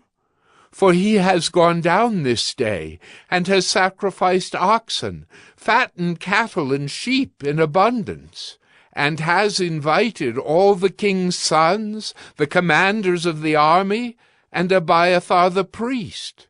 And behold, they are eating and drinking before him, and saying, Long live King Adonijah! But me, your servant, and Zadok the priest, and Benaiah the son of Jehoiada, and your servant Solomon he has not invited. Has this thing been brought about by my lord the king, and you have not told your servants who should sit on the throne of my lord the king after him? Then King David answered, Call Bathsheba to me. So she came into the king's presence, and stood before the king.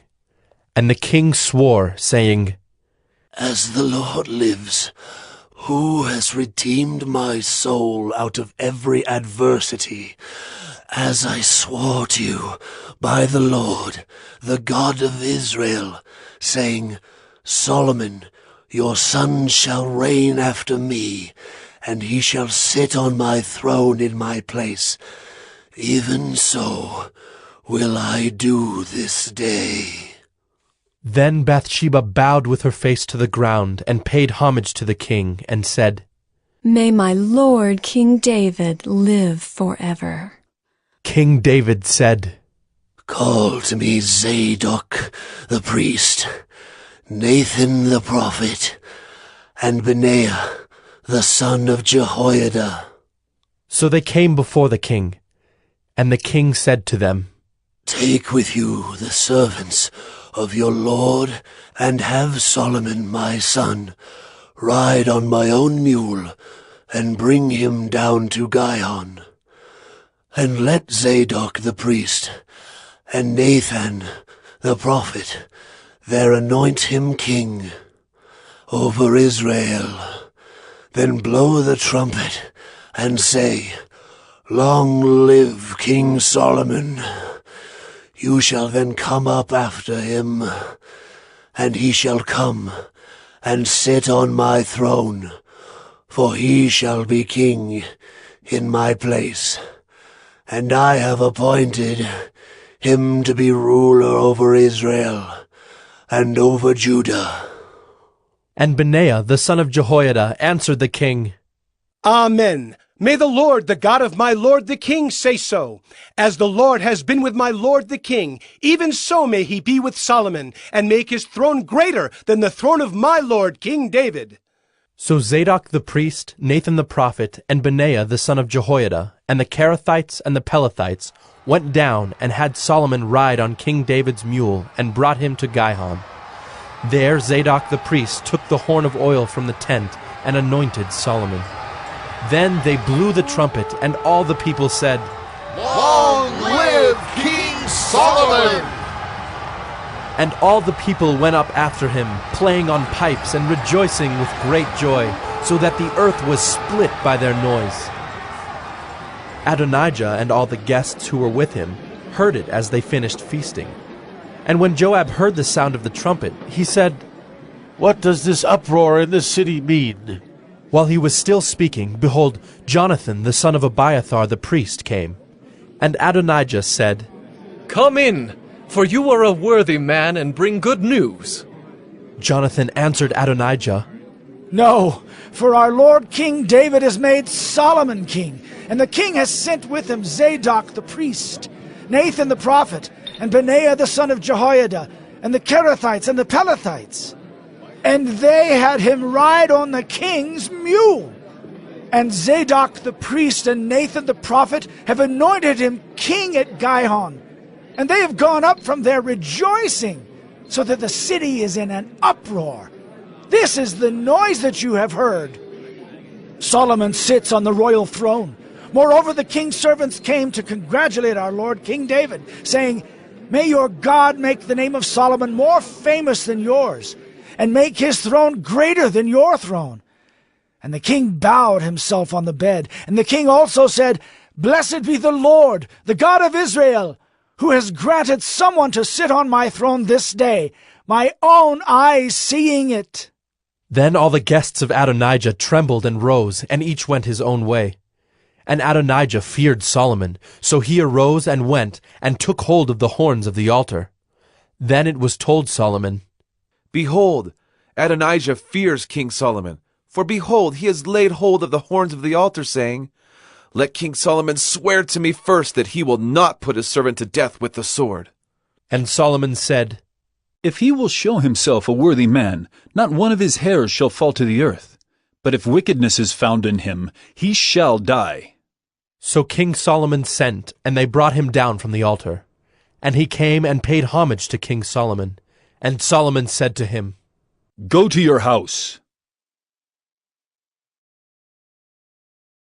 1 Kings 2. When David's time to die drew near, he commanded Solomon his son, saying, I am about to go the way of all the earth. Be strong, and show yourself a man, and keep the charge of the Lord your God, walking in his ways, and keeping his statutes, his commandments, his rules, and his testimonies, as it is written in the law of Moses, that you may prosper in all that you do, and wherever you turn, that the Lord may establish his word that he spoke concerning me, saying, If your sons pay close attention to their way, to walk before me in faithfulness, with all their heart, and with all their soul, you shall not lack a man on the throne of Israel. Moreover, you also know what Joab, the son of Zeruiah, did to me, how he dealt with the two commanders of the armies of Israel, Abner, the son of Ner, and Amasa, the son of Jether, whom he killed, avenging in time of peace for blood that had been shed in war, and putting the blood of war on the belt around his waist and on the sandals on his feet. Act therefore according to your wisdom, but do not let his gray head go down to Sheol in peace, but deal loyally with the sons of Barzillai, the Gileadite, and let them be among those who eat at your table. For with such loyalty they met me when I fled from Absalom, your brother. And there is also with you Shimei, the son of Gera, the Benjaminite, from Bahurim, who cursed me with a grievous curse on the day when I went to Mahanaim. But when he came down to meet me at the Jordan, I swore to him by the Lord, saying, I will not put you to death with the sword. Now therefore, do not hold him guiltless, for you are a wise man. You will know what you ought to do to him, and you shall bring his gray head Down with blood to Sheol. Then David slept with his fathers, and was buried in the city of David. And the time that David reigned over Israel was 40 years. He reigned 7 years in Hebron, and 33 years in Jerusalem. So Solomon sat on the throne of David his father, and his kingdom was firmly established. Then Adonijah, the son of Haggith, came to Bathsheba, the mother of Solomon. And she said, Do you come peacefully? He said, Peacefully. Then he said, I have something to say to you. She said, Speak. He said, You know that the kingdom was mine, and that all Israel fully expected me to reign. However, the kingdom has turned about and become my brother's, for it was his from the Lord. And now I have one request to make of you. Do not refuse me.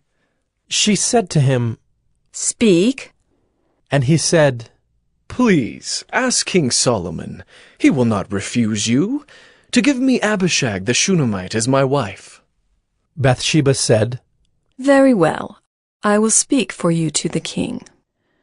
So Bathsheba went to King Solomon to speak to him on behalf of Adonijah. And the king rose to meet her and bowed down to her. Then he sat on his throne and had a seat brought for the king's mother, and she sat on his right.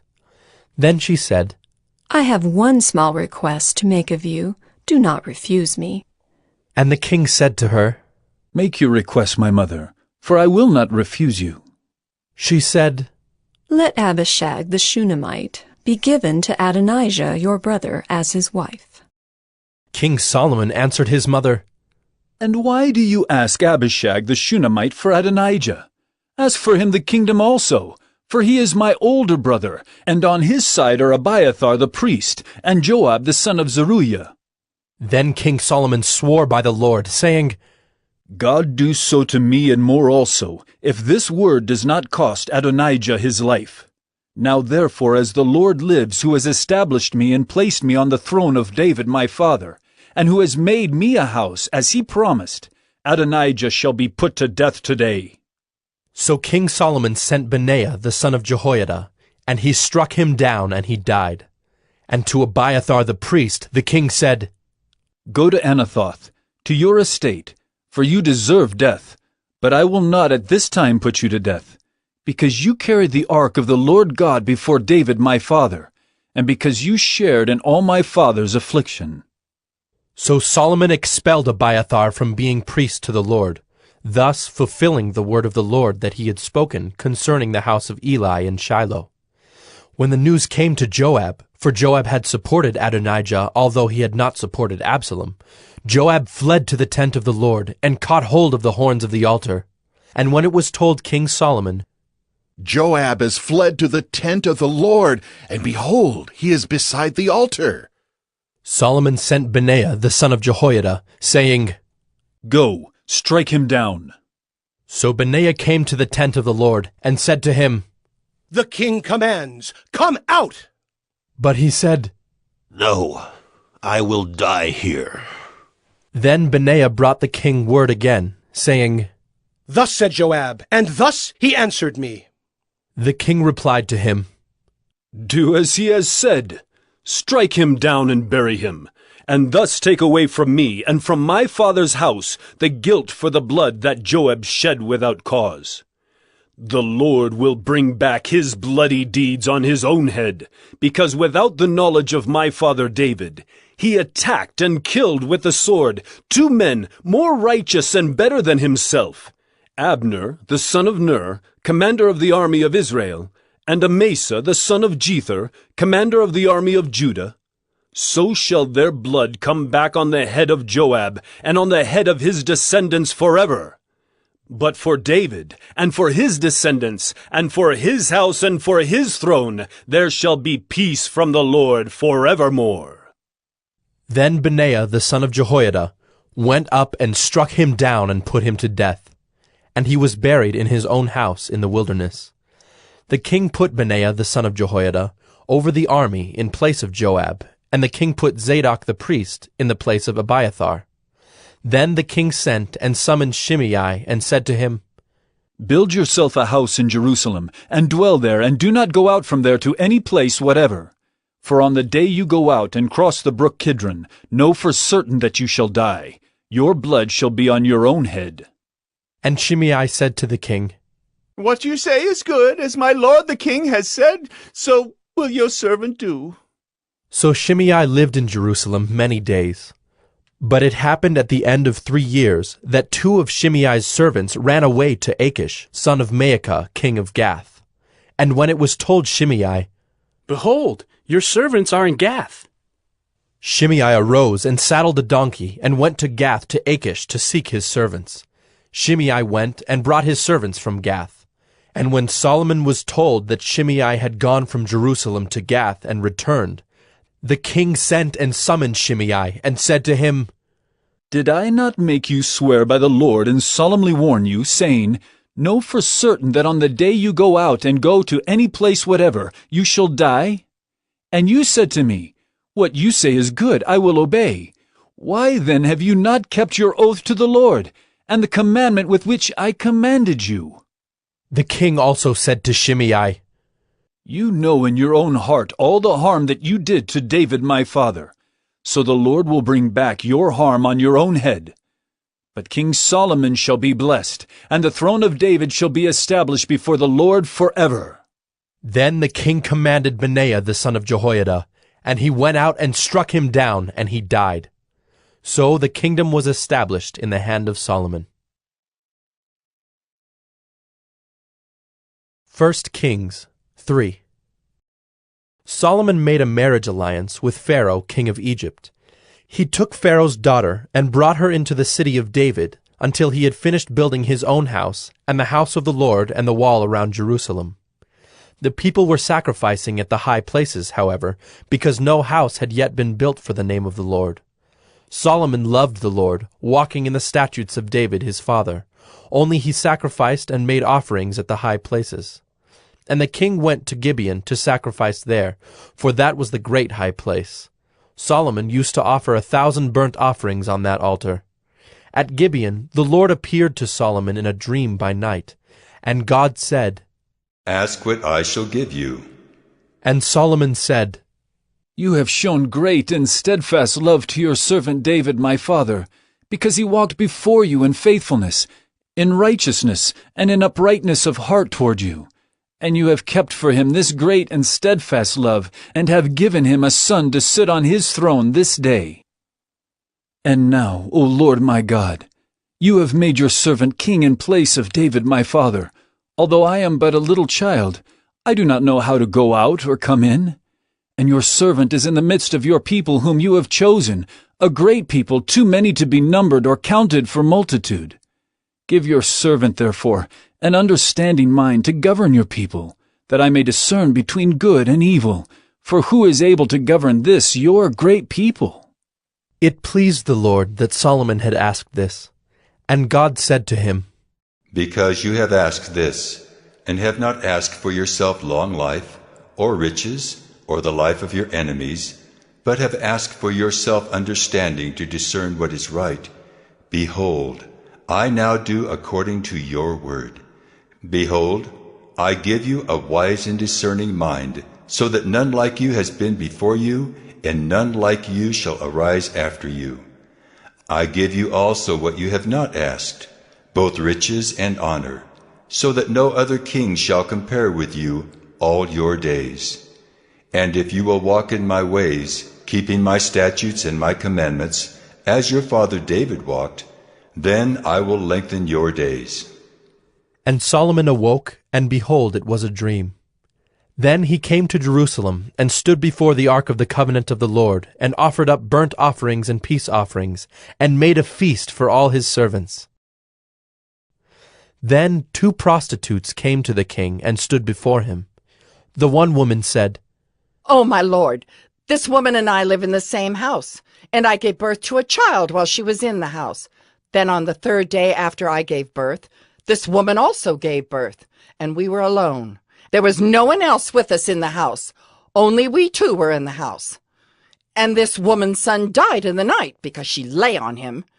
And she arose at midnight and took my son from beside me, while your servant slept, and laid him at her breast, and laid her dead son at my breast. When I rose in the morning to nurse my child, behold, he was dead.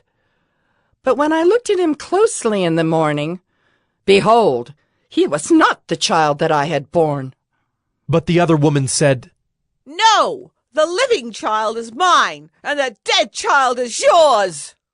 The first said, No, the dead child is yours, and the living child is mine. Thus they spoke before the king. Then the king said, The one says, This is my son that is alive, and your son is dead. And the other says, No, but your son is dead, and my son is the living one. And the king said, Bring me a sword. So a sword was brought before the king. And the king said, Divide the living child in two, and give half to the one and half to the other. Then the woman whose son was alive said to the king, because her heart yearned for her son, Oh, my lord, give her the living child, and by no means put him to death. But the other said, He shall be neither mine nor yours. Divide him. Then the king answered and said, Give the living child to the first woman, and by no means put him to death. She is his mother. And all Israel heard of the judgment that the king had rendered, and they stood in awe of the king, because they perceived that the wisdom of God was in him to do justice. 1 Kings 4. King Solomon was king over all Israel, and these were his high officials. Azariah the son of Zadok was the priest. Elihoreph and Ahijah the sons of Shisha were secretaries. Jehoshaphat the son of Ahilud was recorder. Benaiah the son of Jehoiada was in command of the army. Zadok and Abiathar were priests. Azariah the son of Nathan was over the officers. Zabud the son of Nathan was priest and king's friend. Ahishar was in charge of the palace, and Adoniram the son of Abda was in charge of the forced labor.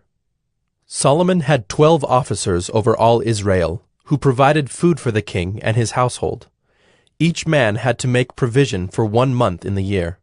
These were their names: Ben-Hur in the hill country of Ephraim, Ben-Deker in Makaz, Shaalbim, Beth-Shemesh, and Elon-Beth-Hanan, Ben-Hesed in Arubboth, to him belonged Soko and all the land of Hepher, Ben-Abinadab in all Naphthdor. He had Taphath, the daughter of Solomon, as his wife. Baanah, the son of Ahilud, in Taanach, Megiddo, and all Bethshean that is beside Zarethan below Jezreel, and from Bethshean to Abel-Meholah, as far as the other side of Jokmeam. Ben-Geber in Ramoth-Gilead. He had the villages of Jair the son of Manasseh, which are in Gilead, and he had the region of Argob, which is in Bashan, 60 great cities, with walls and bronze bars. Ahinadab the son of Iddo in Mahanaim, Ahimaaz in Naphtali. He had taken Basemath, the daughter of Solomon, as his wife. Baanah the son of Hushai in Asher and Bealoth. Jehoshaphat the son of Peruah in Issachar. Shimei the son of Elah in Benjamin. Geber the son of Uri in the land of Gilead, the country of Sihon king of the Amorites, and of Og king of Bashan. And there was one governor who was over the land. Judah and Israel were as many as the sand by the sea. They ate and drank and were happy. Solomon ruled over all the kingdoms, from the Euphrates to the land of the Philistines and to the border of Egypt. They brought tribute and served Solomon all the days of his life. Solomon's provision for 1 day was 30 cores of fine flour and 60 cores of meal, 10 fat oxen, and 20 pasture-fed cattle, 100 sheep, besides deer, gazelles, roebucks, and fattened fowl. For he had dominion over all the region west of the Euphrates, from Tiphsah to Gaza, over all the kings west of the Euphrates. And he had peace on all sides around him. And Judah and Israel lived in safety, from Dan even to Beersheba, every man under his vine and under his fig tree, all the days of Solomon. Solomon also had 40,000 stalls of horses for his chariots, and 12,000 horsemen. And those officers supplied provisions for King Solomon, and for all who came to King Solomon's table, each one in his month. They let nothing be lacking. Barley also, and straw for the horses, and swift steeds they brought to the place where it was required, each according to his duty. And God gave Solomon wisdom and understanding beyond measure, and breadth of mind like the sand on the seashore, so that Solomon's wisdom surpassed the wisdom of all the people of the east and all the wisdom of Egypt. For he was wiser than all other men, wiser than Ethan the Ezrahite, and Heman, Calcol, and Darda the sons of Mahol, and his fame was in all the surrounding nations. He also spoke 3,000 proverbs, and his songs were 1,005. He spoke of trees, from the cedar that is in Lebanon to the hyssop that grows out of the wall. He spoke also of beasts, and of birds, and of reptiles, and of fish. And people of all nations came to hear the wisdom of Solomon, and from all the kings of the earth who had heard of his wisdom. 1 Kings 5. Now Hiram, king of Tyre, sent his servants to Solomon when he heard that they had anointed him king in place of his father, for Hiram always loved David. And Solomon sent word to Hiram, You know that David, my father, could not build a house for the name of the Lord his God, because of the warfare with which his enemies surrounded him, until the Lord put them under the soles of his feet.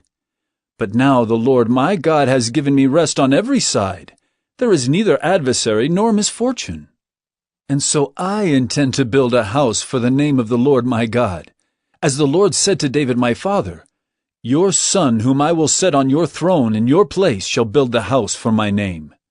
Now therefore, command that cedars of Lebanon be cut for me, and my servants will join your servants, and I will pay you for your servants such wages as you set. For you know that there is no one among us who knows how to cut timber like the Sidonians. As soon as Hiram heard the words of Solomon, he rejoiced greatly and said, Blessed be the Lord this day, who has given to David a wise son to be over this great people. And Hiram sent to Solomon, saying, I have heard the message that you have sent to me. I am ready to do all you desire in the matter of cedar and cypress timber. My servants shall bring it down to the sea from Lebanon, and I will make it into rafts to go by sea to the place you direct. And I will have them broken up there, and you shall receive it, and you shall meet my wishes by providing food for my household. So Hiram supplied Solomon with all the timber of cedar and cypress that he desired, while Solomon gave Hiram 20,000 cores of wheat as food for his household, and 20,000 cores of beaten oil. Solomon gave this to Hiram year by year, and the Lord gave Solomon wisdom as he promised him. And there was peace between Hiram and Solomon, and the two of them made a treaty. King Solomon drafted forced labor out of all Israel, and the draft numbered 30,000 men. And he sent them to Lebanon, 10,000 a month in shifts. They would be a month in Lebanon and 2 months at home. Adoniram was in charge of the draft. Solomon also had 70,000 burden-bearers and 80,000 stone-cutters in the hill country, besides Solomon's 3,300 chief officers who were over the work, who had charge of the people who carried on the work. At the king's command, they quarried out great costly stones in order to lay the foundation of the house with dressed stones. So Solomon's builders and Hiram's builders, and the men of Gebal did the cutting, and prepared the timber and the stone to build the house. 1 Kings 6. In the 480th year after the people of Israel came out of the land of Egypt, in the 4th year of Solomon's reign over Israel, in the month of Ziv, which is the 2nd month, he began to build the house of the Lord. The house that King Solomon built for the Lord was 60 cubits long, 20 cubits wide, and 30 cubits high. The vestibule in front of the nave of the house was 20 cubits long, equal to the width of the house, and 10 cubits deep in front of the house. And he made for the house windows with recessed frames. He also built a structure against the wall of the house, running around the walls of the house, both the nave and the inner sanctuary. And he made side chambers all around. The lowest story was 5 cubits broad. the middle one was 6 cubits broad, and the third was 7 cubits broad. For around the outside of the house he made offsets on the wall, in order that the supporting beams should not be inserted into the walls of the house. When the house was built, it was with stone prepared at the quarry, so that neither hammer nor axe nor any tool of iron was heard in the house while it was being built. The entrance for the lowest story was on the south side of the house, and one went up by stairs to the middle story, and from the middle story to the third. So he built the house and finished it, and he made the ceiling of the house of beams and planks of cedar. He built the structure against the whole house 5 cubits high, and it was joined to the house with timbers of cedar. Now the word of the Lord came to Solomon. Concerning this house that you are building, if you will walk in my statutes and obey my rules, and keep all my commandments and walk in them, then I will establish my word with you, which I spoke to David your father, and I will dwell among the children of Israel, and will not forsake my people Israel. So Solomon built the house and finished it. He lined the walls of the house on the inside with boards of cedar. From the floor of the house to the walls of the ceiling, he covered them on the inside with wood, and he covered the floor of the house with boards of cypress. He built 20 cubits of the rear of the house with boards of cedar from the floor to the walls, and he built this within as an inner sanctuary, as the most holy place. The house, that is the nave in front of the inner sanctuary, was 40 cubits long. The cedar within the house was carved in the form of gourds and open flowers. All was cedar. No stone was seen. The inner sanctuary he prepared in the innermost part of the house, to set there the ark of the covenant of the Lord. The inner sanctuary was 20 cubits long, 20 cubits wide, and 20 cubits high, and he overlaid it with pure gold. He also overlaid an altar of cedar. And Solomon overlaid the inside of the house with pure gold, and he drew chains of gold across in front of the inner sanctuary, and overlaid it with gold. And he overlaid the whole house with gold, until all the house was finished. Also, the whole altar that belonged to the inner sanctuary he overlaid with gold.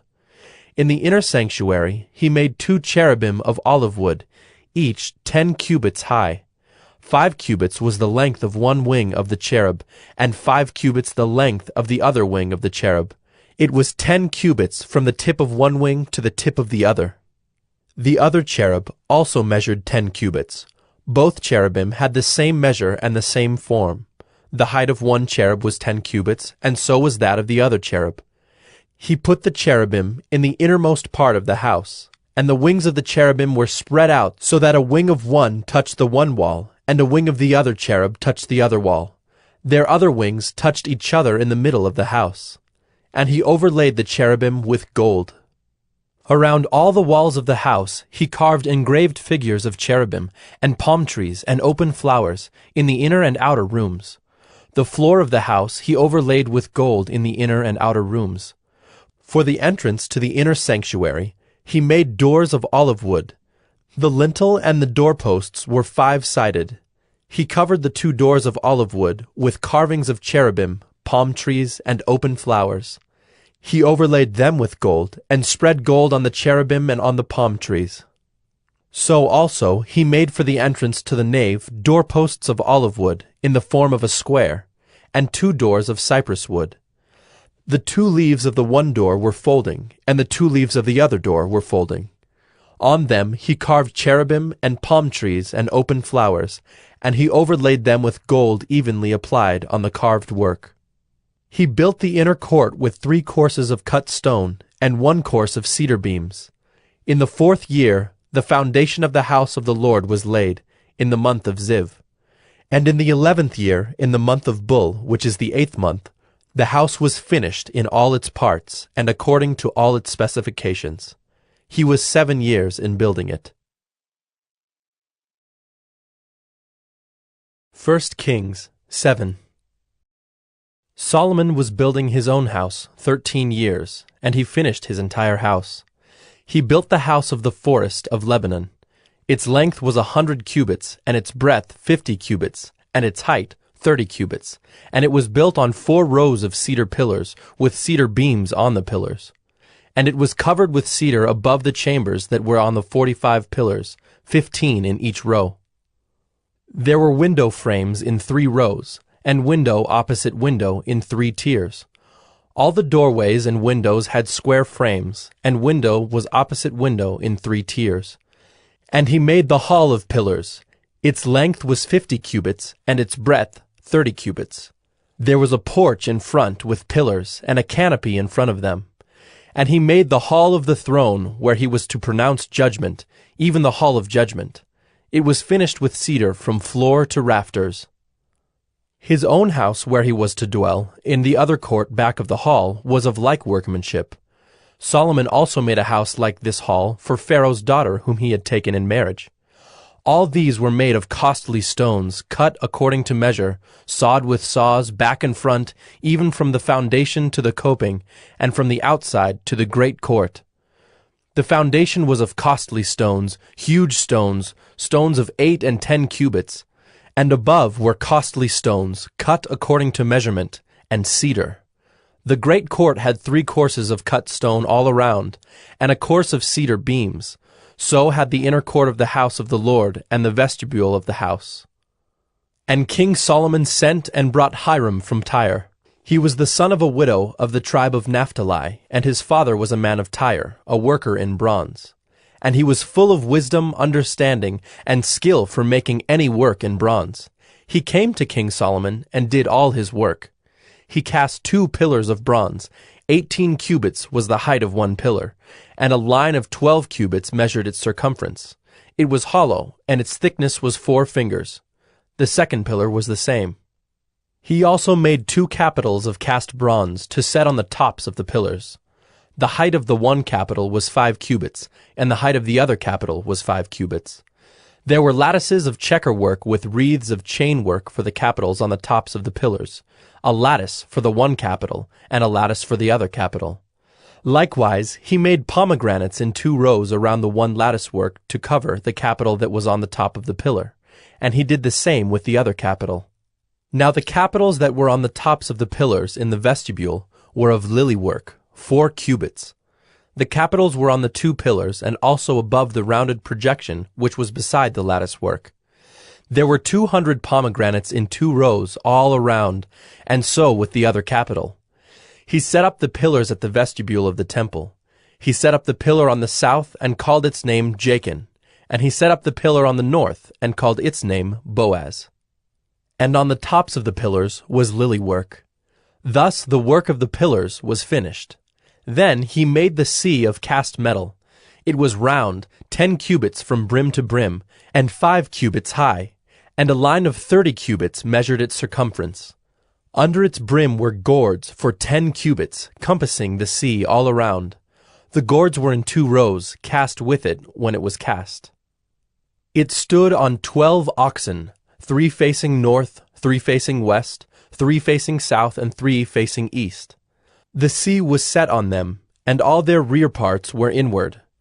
Its thickness was a handbreadth, and its brim was made like the brim of a cup, like the flower of a lily. It held 2,000 baths. He also made the 10 stands of bronze. Each stand was 4 cubits long, 4 cubits wide, and 3 cubits high. This was the construction of the stands. They had panels, and the panels were set in the frames. And on the panels that were set in the frames were lions, oxen, and cherubim. On the frames, both above and below the lions and oxen, there were wreaths of beveled work. Moreover, each stand had 4 bronze wheels and axles of bronze, and at the 4 corners were supports for a basin. The supports were cast with wreaths at the side of each. Its opening was within a crown that projected upward 1 cubit. Its opening was round, as a pedestal is made, 1.5 cubits deep.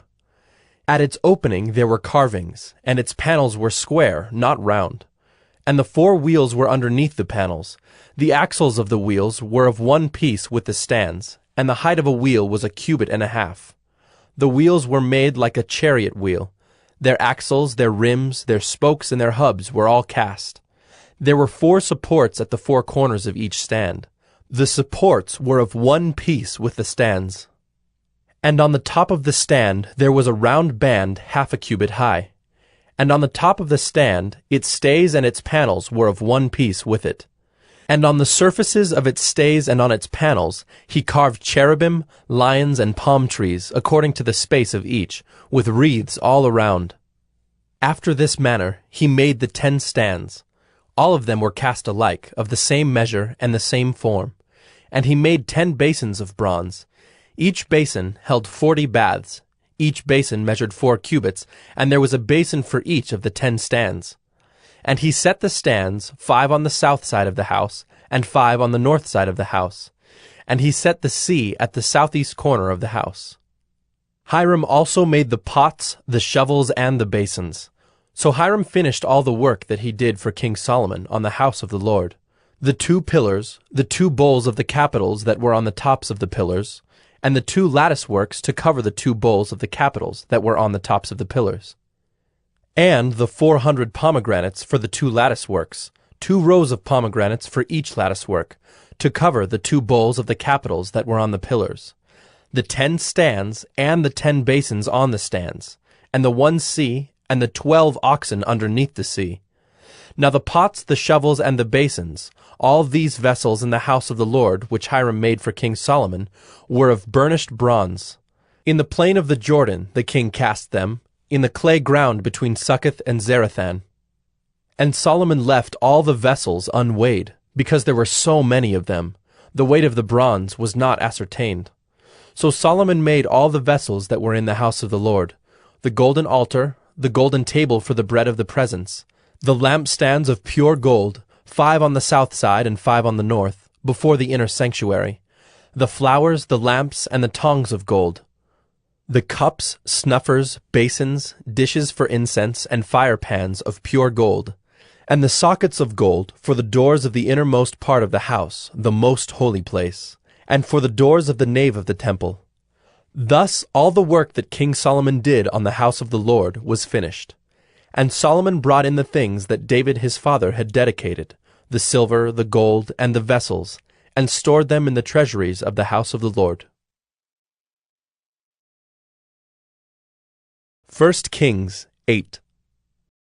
Then Solomon assembled the elders of Israel, and all the heads of the tribes, the leaders of the fathers' houses of the people of Israel, before King Solomon in Jerusalem, to bring up the ark of the covenant of the Lord out of the city of David, which is Zion. And all the men of Israel assembled to King Solomon at the feast in the month Ethanim, which is the 7th month. And all the elders of Israel came, and the priests took up the ark.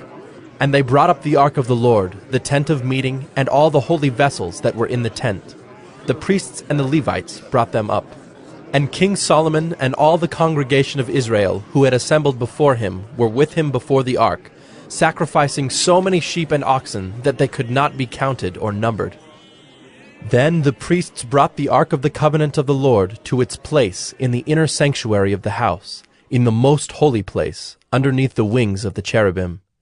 For the cherubim spread out their wings over the place of the ark, so that the cherubim overshadowed the ark and its poles.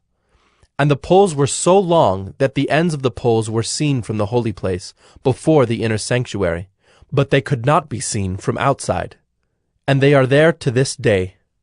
There was nothing in the ark except the 2 tablets of stone that Moses put there at Horeb, where the Lord made a covenant with the people of Israel when they came out of the land of Egypt.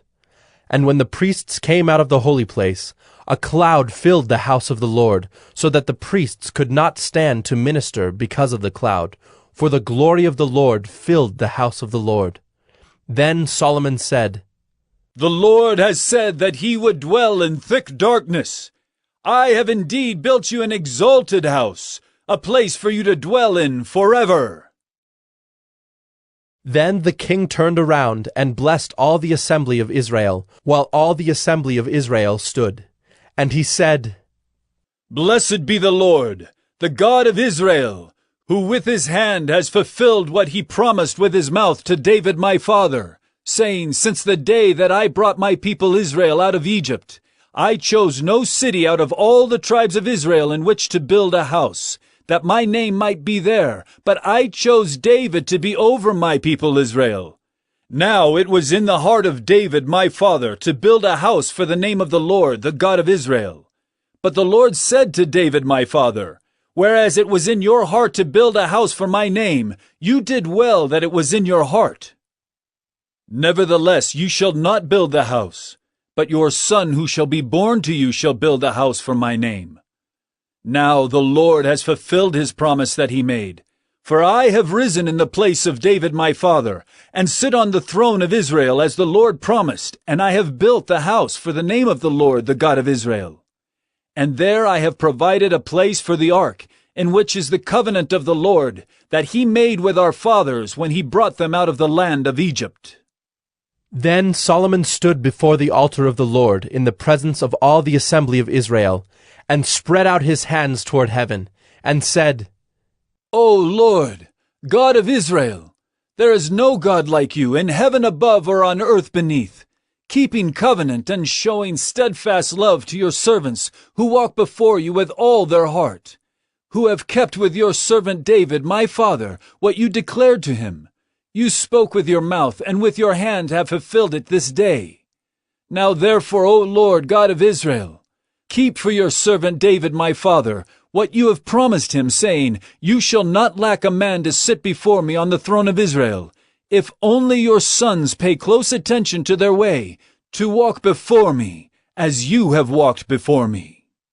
Now therefore, O God of Israel, let your word be confirmed, which you have spoken to your servant David my father. But will God indeed dwell on the earth? Behold, heaven and the highest heaven cannot contain you. How much less this house that I have built? Yet have regard to the prayer of your servant and to his plea.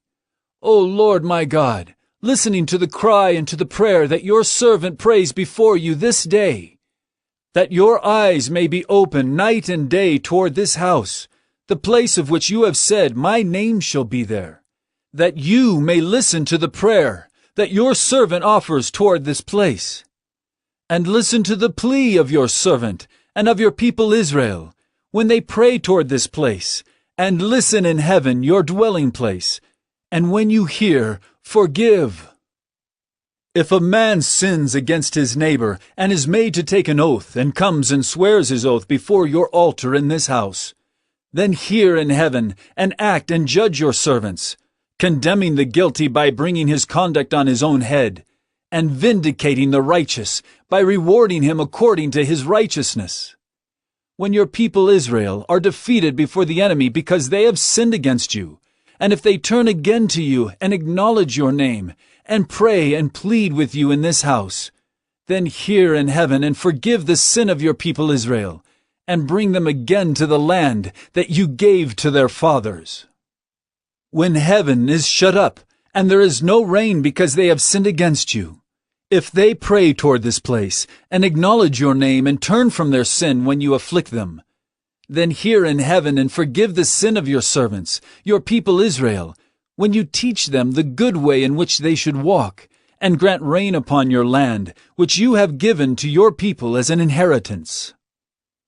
If there is famine in the land, if there is pestilence, or blight, or mildew, or locust, or caterpillar, if their enemy besieges them in the land at their gates, whatever plague, whatever sickness there is, whatever prayer, whatever plea is made by any man or by all your people Israel, each knowing the affliction of his own heart and stretching out his hands toward this house, then hear in heaven your dwelling place, and forgive and act and render to each whose heart you know, according to all his ways, for you only know the hearts of all the children of mankind, that they may fear you all the days that they live in the land that you gave to our fathers. Likewise, when a foreigner who is not of your people Israel comes from a far country for your name's sake, for they shall hear of your great name and your mighty hand and of your outstretched arm, when he comes and prays toward this house, hear in heaven your dwelling place, and do according to all for which the foreigner calls to you, in order that all the peoples of the earth may know your name and fear you, as do your people Israel, and that they may know that this house that I have built is called by your name. If your people go out to battle against their enemy, by whatever way you shall send them, and they pray to the Lord toward the city that you have chosen and the house that I have built for your name, then hear in heaven their prayer and their plea, and maintain their cause. If they sin against you, for there is no one who does not sin, and you are angry with them and give them to an enemy, so that they are carried away captive to the land of the enemy, far off or near. Yet, if they turn their heart in the land to which they have been carried captive, and repent and plead with you in the land of their captors, saying, We have sinned and have acted perversely and wickedly. If they repent with all their mind and with all their heart in the land of their enemies, who carried them captive, and pray to you toward their land, which you gave to their fathers, the city that you have chosen, and the house that I have built for your name, then hear in heaven your dwelling place, their prayer and their plea, and maintain their cause, and forgive your people who have sinned against you, and all their transgressions that they have committed against you, and grant them compassion in the sight of those who carried them captive, that they may have compassion on them, for they are your people and your heritage, which you brought out of Egypt from the midst of the iron furnace. Let your eyes be open to the plea of your servant, and to the plea of your people Israel, giving ear to them whenever they call to you. For you separated them from among all the peoples of the earth, to be your heritage, as you declared through Moses your servant, when you brought our fathers out of Egypt, O Lord God. Now as Solomon finished offering all this prayer and plea to the Lord, he arose from before the altar of the Lord, where he had knelt with hands outstretched toward heaven. And he stood and blessed all the assembly of Israel with a loud voice, saying, Blessed be the Lord, who has given rest to his people Israel, according to all that he promised. Not one word has failed of all his good promise, which he spoke by Moses his servant. The Lord our God be with us, as he was with our fathers. May he not leave us or forsake us, that he may incline our hearts to him, to walk in all his ways, and to keep his commandments, his statutes, and his rules, which he commanded our fathers. Let these words of mine, with which I have pleaded before the Lord, be near to the Lord our God, day and night, and may he maintain the cause of his servant and the cause of his people Israel, as each day requires, that all the peoples of the earth may know that the Lord is God, there is no other. Let your heart, therefore, be wholly true to the Lord our God, walking in his statutes, and keeping his commandments, as at this day. Then the king and all Israel with him offered sacrifice before the Lord. Solomon offered as peace offerings to the Lord 22,000 oxen and 120,000 sheep. So the king and all the people of Israel dedicated the house of the Lord. The same day the king consecrated the middle of the court that was before the house of the Lord, for there he offered the burnt offering and the grain offering and the fat pieces of the peace offerings, because the bronze altar that was before the Lord was too small to receive the burnt offering and the grain offering and the fat pieces of the peace offerings. So Solomon held the feast at that time, and all Israel with him, a great assembly from Lebo-Hamath to the brook of Egypt before the Lord our God, 7 days. On the 8th day he sent the people away, and they blessed the king, and went to their homes joyful and glad of heart for all the goodness that the Lord had shown to David his servant, and to Israel his people. 1 Kings 9. As soon as Solomon had finished building the house of the Lord, and the king's house, and all that Solomon desired to build, the Lord appeared to Solomon a second time, as he had appeared to him at Gibeon. And the Lord said to him, I have heard your prayer and your plea, which you have made before me. I have consecrated this house that you have built, by putting my name there forever. My eyes and my heart will be there for all time. And as for you, if you will walk before me as David your father walked, with integrity of heart and uprightness, doing according to all that I have commanded you, and keeping my statutes and my rules, then I will establish your royal throne over Israel forever, as I promised David your father, saying, You shall not lack a man on the throne of Israel. But if you turn aside from following me, you or your children, and do not keep my commandments and my statutes that I have set before you, but go and serve other gods and worship them, then I will cut off Israel from the land that I have given them, and the house that I have consecrated for my name I will cast out of my sight. And Israel will become a proverb and a byword among all peoples. And this house will become a heap of ruins. Everyone passing by it will be astonished and will hiss, and they will say, Why has the Lord done thus to this land and to this house? Then they will say, Because they abandoned the Lord their God, who brought their fathers out of the land of Egypt, and laid hold on other gods and worshipped them and served them. Therefore the Lord has brought all this disaster on them. At the end of 20 years, in which Solomon had built the two houses, the house of the Lord and the king's house, and Hiram king of Tyre had supplied Solomon with cedar and cypress timber and gold, as much as he desired, King Solomon gave to Hiram 20 cities in the land of Galilee.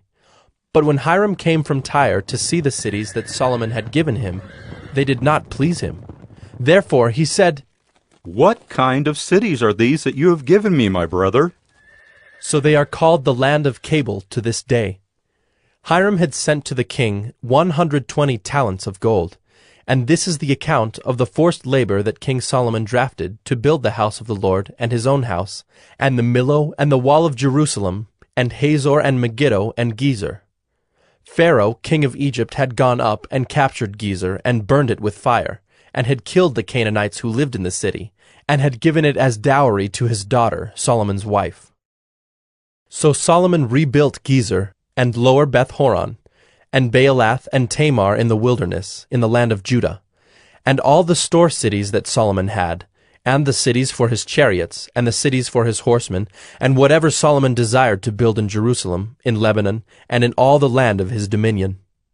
All the people who were left of the Amorites, the Hittites, the Perizzites, the Hivites, and the Jebusites, who were not of the people of Israel, their descendants who were left after them in the land, whom the people of Israel were unable to devote to destruction, these Solomon drafted to be slaves, and so they are to this day.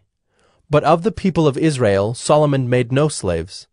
They were the soldiers, they were his officials, his commanders, his captains, his chariot commanders, and his horsemen. These were the chief officers who were over Solomon's work, 550 who had charge of the people who carried on the work. But Pharaoh's daughter went up from the city of David to her own house that Solomon had built for her. Then he built the Millo. 3 times a year Solomon used to offer up burnt offerings and peace offerings on the altar that he built to the Lord, making offerings with it before the Lord. So he finished the house. King Solomon built a fleet of ships at Ezion-Geber, which is near Eloth on the shore of the Red Sea, in the land of Edom. And Hiram sent with the fleet his servants, seamen who were familiar with the sea, together with the servants of Solomon. And they went to Ophir and brought from there gold, 420 talents, and they brought it to King Solomon. 1 Kings 10.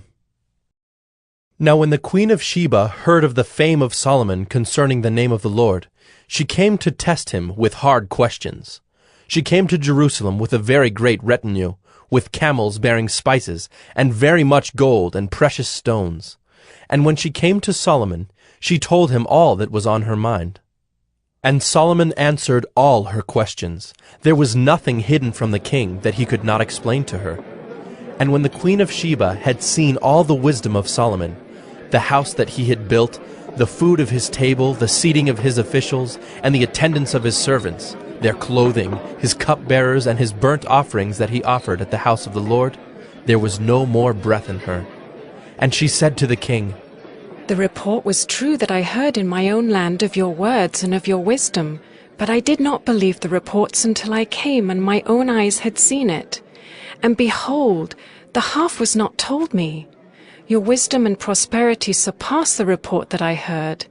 Happy are your men, happy are your servants who continually stand before you and hear your wisdom. Blessed be the Lord your God, who has delighted in you and set you on the throne of Israel. Because the Lord loved Israel forever, he has made you king, that you may execute justice and righteousness. Then she gave the king 120 talents of gold, and a very great quantity of spices and precious stones. Never again came such an abundance of spices as these that the queen of Sheba gave to King Solomon. Moreover, the fleet of Hiram, which brought gold from Ophir, brought from Ophir a very great amount of almug wood and precious stones. And the king made of the almug wood supports for the house of the Lord and for the king's house, also lyres and harps for the singers. No such almug wood has come or been seen to this day. And King Solomon gave to the queen of Sheba all that she desired, whatever she asked besides what was given her by the bounty of King Solomon. So she turned and went back to her own land with her servants. Now the weight of gold that came to Solomon in 1 year was 666 talents of gold, besides that which came from the explorers and from the business of the merchants, and from all the kings of the west and from the governors of the land. King Solomon made 200 large shields of beaten gold. 600 shekels of gold went into each shield. And he made 300 shields of beaten gold. 3 minas of gold went into each shield. And the king put them in the house of the forest of Lebanon.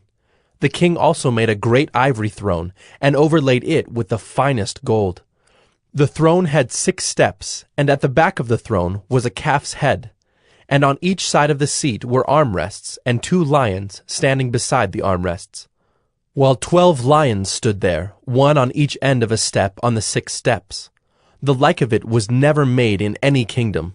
All King Solomon's drinking vessels were of gold, and all the vessels of the house of the forest of Lebanon were of pure gold. None were of silver. Silver was not considered as anything in the days of Solomon. For the king had a fleet of ships of Tarshish at sea with the fleet of Hiram. Once every 3 years, the fleet of ships of Tarshish used to come, bringing gold, silver, ivory, apes, and peacocks. Thus King Solomon excelled all the kings of the earth in riches and in wisdom. And the whole earth sought the presence of Solomon to hear his wisdom, which God had put into his mind. Every one of them brought his present, articles of silver and gold, garments, myrrh, spices, horses and mules, so much year by year. And Solomon gathered together chariots and horsemen. He had 1,400 chariots and 12,000 horsemen, whom he stationed in the chariot cities, and with the king in Jerusalem. And the king made silver as common in Jerusalem as stone, and he made cedar as plentiful as the sycamore of the Shephelah. And Solomon's import of horses was from Egypt and Cui, and the king's traders received them from Cui at a price. A chariot could be imported from Egypt for 600 shekels of silver, and a horse for 150. And so through the king's... 1 Kings 11. Now King Solomon loved many foreign women, along with the daughter of Pharaoh, Moabite, Ammonite, Edomite, Sidonian, and Hittite women, from the nations concerning which the Lord had said to the people of Israel, You shall not enter into marriage with them, neither shall they with you, for surely they will turn away your heart after their gods. Solomon clung to these in love. He had 700 wives, princesses, and 300 concubines. And his wives turned away his heart. For when Solomon was old, his wives turned away his heart after other gods, and his heart was not wholly true to the Lord his God, as was the heart of David his father. For Solomon went after Ashtoreth, the goddess of the Sidonians, and after Milcom, the abomination of the Ammonites. So Solomon did what was evil in the sight of the Lord, and did not wholly follow the Lord, as David his father had done. Then Solomon built a high place for Chemosh, the abomination of Moab, and for Molech, the abomination of the Ammonites, on the mountain east of Jerusalem. And so he did for all his foreign wives, who made offerings and sacrificed to their gods. And the Lord was angry with Solomon, because his heart had turned away from the Lord the God of Israel, who had appeared to him twice, and had commanded him concerning this thing, that he should not go after other gods. But he did not keep what the Lord commanded. Therefore the Lord said to Solomon, Since this has been your practice, and you have not kept my covenant and my statutes that I have commanded you, I will surely tear the kingdom from you and will give it to your servant. Yet for the sake of David your father, I will not do it in your days, but I will tear it out of the hand of your son. However, I will not tear away all the kingdom, but I will give one tribe to your son, for the sake of David my servant, and for the sake of Jerusalem that I have chosen. And the Lord raised up an adversary against Solomon, Hadad the Edomite. He was of the royal house in Edom. For when David was in Edom, and Joab the commander of the army went up to bury the slain, he struck down every male in Edom. For Joab and all Israel remained there 6 months until he had cut off every male in Edom. But Hadad fled to Egypt, together with certain Edomites of his father's servants, Hadad still being a little child. They set out from Midian, and came to Paran, and took men with them from Paran, and came to Egypt, to Pharaoh king of Egypt, who gave him a house, and assigned him an allowance of food, and gave him land. And Hadad found great favor in the sight of Pharaoh, so that he gave him in marriage the sister of his own wife, the sister of Tahpenes the queen. And the sister of Tahpenes bore him Genubath his son, whom Tahpenes weaned in Pharaoh's house. And Genubath was in Pharaoh's house among the sons of Pharaoh. But when Hadad heard in Egypt that David slept with his fathers, and that Joab the commander of the army was dead, Hadad said to Pharaoh, "Let me depart, that I may go to my own country." But Pharaoh said to him, "What have you lacked with me that you are now seeking to go to your own country?" And he said to him, "Only let me depart." God also raised up as an adversary to him Rezin, the son of Eliada, who had fled from his master Hadad-ezer, king of Zobah. And he gathered men about him, and became leader of a marauding band after the killing by David. And they went to Damascus, and lived there, and made him king in Damascus. He was an adversary of Israel all the days of Solomon, doing harm as Hadad did. And he loathed Israel, and reigned over Syria. Jeroboam, the son of Nebat, an Ephraimite of Zeradah, a servant of Solomon, whose mother's name was Zeruiah, a widow, also lifted up his hand against the king. And this was the reason why he lifted up his hand against the king. Solomon built the Millo, and closed up the breach of the city of David his father. The man Jeroboam was very able, and when Solomon saw that the young man was industrious, he gave him charge over all the forced labor of the house of Joseph. And at that time, when Jeroboam went out of Jerusalem, the prophet Ahijah the Shilonite found him on the road. Now Ahijah had dressed himself in a new garment, and the two of them were alone in the open country. Then Ahijah laid hold of the new garment that was on him, and tore it into 12 pieces.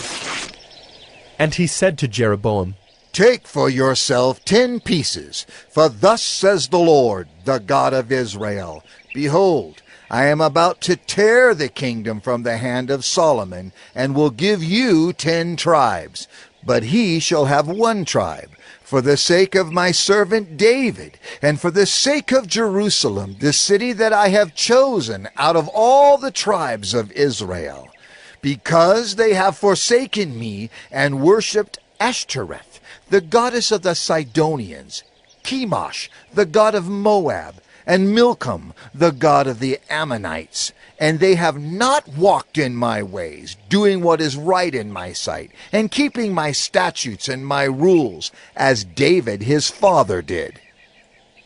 Nevertheless, I will not take the whole kingdom out of his hand, but I will make him ruler all the days of his life, for the sake of David my servant, whom I chose, who kept my commandments and my statutes. But I will take the kingdom out of his son's hand, and will give it to you, 10 tribes. Yet to his son I will give 1 tribe, that David my servant may always have a lamp before me in Jerusalem, the city where I have chosen to put my name. And I will take you, and you shall reign over all that your soul desires, and you shall be king over Israel.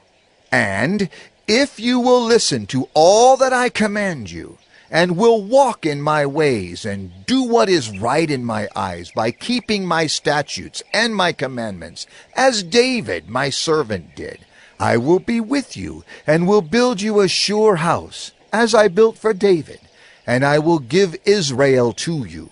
And I will afflict the offspring of David because of this, but not forever. Solomon sought therefore to kill Jeroboam. But Jeroboam arose and fled into Egypt, to Shishak, king of Egypt, and was in Egypt until the death of Solomon. Now the rest of the acts of Solomon, and all that he did, and his wisdom, are they not written in the book of the acts of Solomon? And the time that Solomon reigned in Jerusalem over all Israel was 40 years.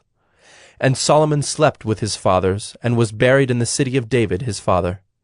And Rehoboam his son reigned in his place.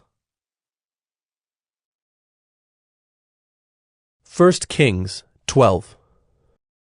Rehoboam went to Shechem, for all Israel had come to Shechem to make him king.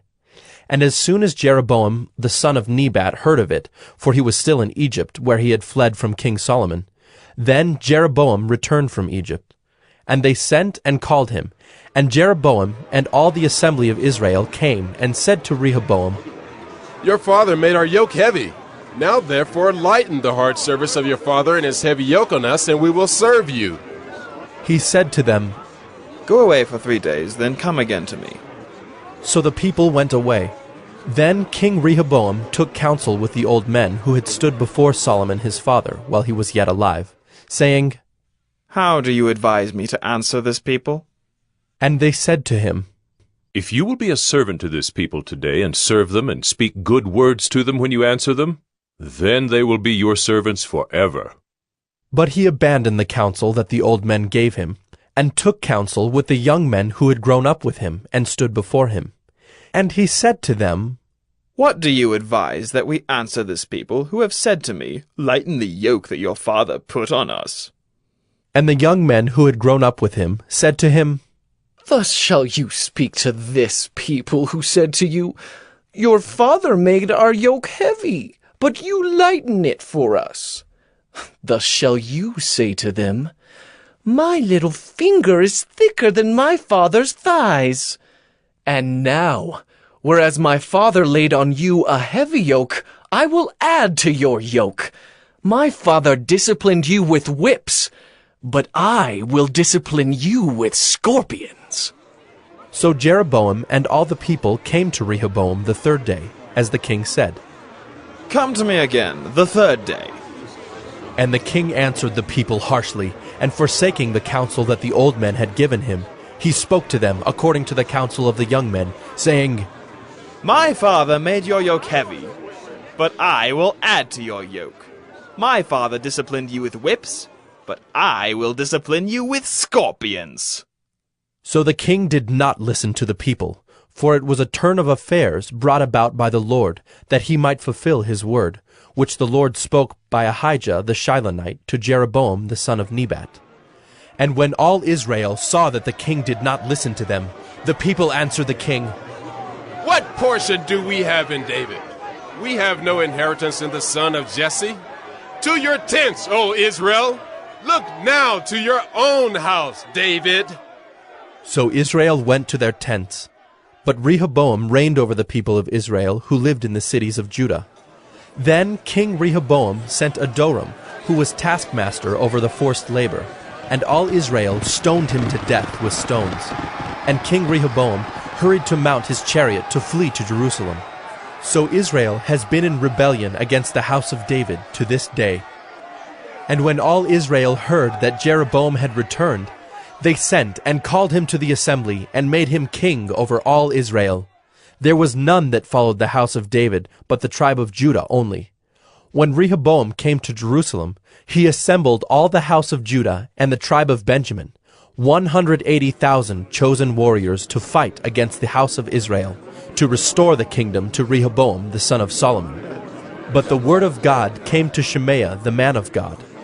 Say to Rehoboam, the son of Solomon, king of Judah, and to all the house of Judah and Benjamin, and to the rest of the people, Thus says the Lord, You shall not go up or fight against your relatives, the people of Israel.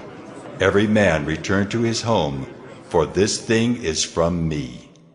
So they listened to the word of the Lord and went home again, according to the word of the Lord. Then Jeroboam built Shechem in the hill country of Ephraim, and lived there. And he went out from there and built Penuel. And Jeroboam said in his heart, Now the kingdom will turn back to the house of David. If this people go up to offer sacrifices in the temple of the Lord at Jerusalem, then the heart of this people will turn again to their Lord, to Rehoboam king of Judah. And they will kill me and return to Rehoboam king of Judah. So the king took counsel and made 2 calves of gold. And he said to the people, You have gone up to Jerusalem long enough. Behold your gods, O Israel, who brought you up out of the land of Egypt. And he set one in Bethel, and the other he put in Dan. Then this thing became a sin, for the people went as far as Dan to be before one. He also made temples on high places, and appointed priests from among all the people who were not of the Levites. And Jeroboam appointed a feast on the 15th day of the 8th month, like the feast that was in Judah, and he offered sacrifices on the altar. So he did in Bethel, sacrificing to the calves that he made. And he placed in Bethel the priests of the high places that he had made. He went up to the altar that he had made in Bethel on the 15th day in the 8th month, in the month that he had devised from his own heart. And he instituted a feast for the people of Israel, and went up to the altar to make offerings. 1 Kings 13. And behold, a man of God came out of Judah by the word of the Lord to Bethel. Jeroboam was standing by the altar to make offerings. And the man cried against the altar by the word of the Lord, and said, O altar, altar! Thus says the Lord, Behold, a son shall be born to the house of David, Josiah by name, and he shall sacrifice on you the priests of the high places who make offerings on you, and human bones shall be burned on you. And he gave a sign the same day, saying, This is the sign that the Lord has spoken. Behold, the altar shall be torn down, and the ashes that are on it shall be poured out. And when the king heard the saying of the man of God, which he cried against the altar at Bethel, Jeroboam stretched out his hand from the altar, saying, Seize him! And his hand, which he stretched out against him, dried up so that he could not draw it back to himself. The altar also was torn down, and the ashes poured out from the altar, according to the sign that the man of God had given by the word of the Lord. And the king said to the man of God, Entreat now the favor of the Lord your God, and pray for me, that my hand may be restored to me. And the man of God entreated the Lord, and the king's hand was restored to him, and became as it was before. And the king said to the man of God, Come home with me and refresh yourself, and I will give you a reward. And the man of God said to the king, If you give me half your house, I will not go in with you, and I will not eat bread or drink water in this place. For so it was commanded me by the word of the Lord, saying, You shall neither eat bread, nor drink water, nor return by the way that you came. So he went another way, and did not return by the way that he came to Bethel. Now an old prophet lived in Bethel, and his sons came and told him all that the man of God had done that day in Bethel. They also told to their father the words that he had spoken to the king. And their father said to them, Which way did he go? And his sons showed him the way that the man of God who came from Judah had gone. And he said to his sons, Saddle the donkey for me. So they saddled the donkey for him, and he mounted it. And he went after the man of God, and found him sitting under an oak. And he said to him, Are you the man of God who came from Judah? And he said, I am. Then he said to him, Come home with me and eat bread. And he said, I may not return with you or go in with you. Neither will I eat bread nor drink water with you in this place. For it was said to me by the word of the Lord, You shall neither eat bread nor drink water there, nor return by the way that you came. And he said to him, I also am a prophet as you are. And an angel spoke to me by the word of the Lord, saying, Bring him back with you into your house, that he may eat bread and drink water. But he lied to him. So he went back with him, and ate bread in his house, and drank water. And as they sat at the table, the word of the Lord came to the prophet who had brought him back. And he cried to the man of God who came from Judah, Thus says the Lord, because you have disobeyed the word of the Lord, and have not kept the command that the Lord your God commanded you, but have come back and have eaten bread and drunk water in the place of which he said to you, Eat no bread and drink no water. Your body shall not come to the tomb of your fathers. And after he had eaten bread and drunk, he saddled the donkey for the prophet whom he had brought back. And as he went away, a lion met him on the road and killed him. And his body was thrown in the road, and the donkey stood beside it. The lion also stood beside the body. And behold, men passed by, and saw the body thrown in the road, and the lion standing by the body. And they came and told it in the city where the old prophet lived. And when the prophet who had brought him back from the way heard of it, he said, It is the man of God who disobeyed the word of the Lord. Therefore the Lord has given him to the lion, which has torn him and killed him according to the word that the Lord spoke to him. And he said to his sons, Saddle the donkey for me. And they saddled it.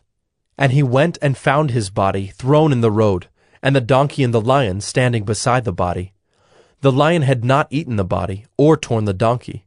And the prophet took up the body of the man of God, and laid it on the donkey, and brought it back to the city to mourn and to bury him. And he laid the body in his own grave, and they mourned over him, saying, Alas, my brother! And after he had buried him, he said to his sons, When I die, bury me in the grave in which the man of God is buried. Lay my bones beside his bones. For the saying that he called out by the word of the Lord against the altar in Bethel, and against all the houses of the high places that are in the cities of Samaria, shall surely come to pass. After this thing, Jeroboam did not turn from his evil way, but made priests for the high places again from among all the people. Any who would, he ordained to be priests of the high places.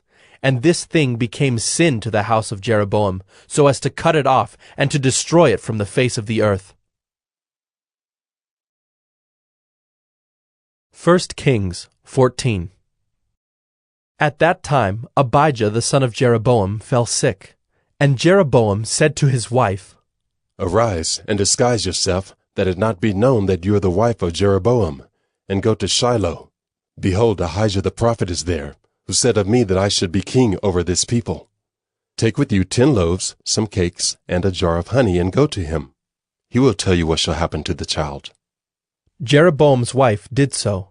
She arose and went to Shiloh and came to the house of Ahijah. Now Ahijah could not see, for his eyes were dim because of his age. And the Lord said to Ahijah, Behold, the wife of Jeroboam is coming to inquire of you concerning her son, for he is sick. Thus and thus shall you say to her. When she came, she pretended to be another woman. But when Ahijah heard the sound of her feet as she came in at the door, he said, Come in, wife of Jeroboam. Why do you pretend to be another? For I am charged with unbearable news for you. Go tell Jeroboam, Thus says the Lord, the God of Israel, because I exalted you from among the people, and made you leader over my people Israel, and tore the kingdom away from the house of David, and gave it to you. And yet you have not been like my servant David, who kept my commandments, and followed me with all his heart, doing only that which was right in my eyes. But you have done evil above all who were before you, and have gone and made for yourself other gods and metal images, provoking me to anger, and have cast me behind your back. Therefore, behold, I will bring harm upon the house of Jeroboam, and will cut off from Jeroboam every male, both bond and free in Israel, and will burn up the house of Jeroboam, as a man burns up dung until it is all gone.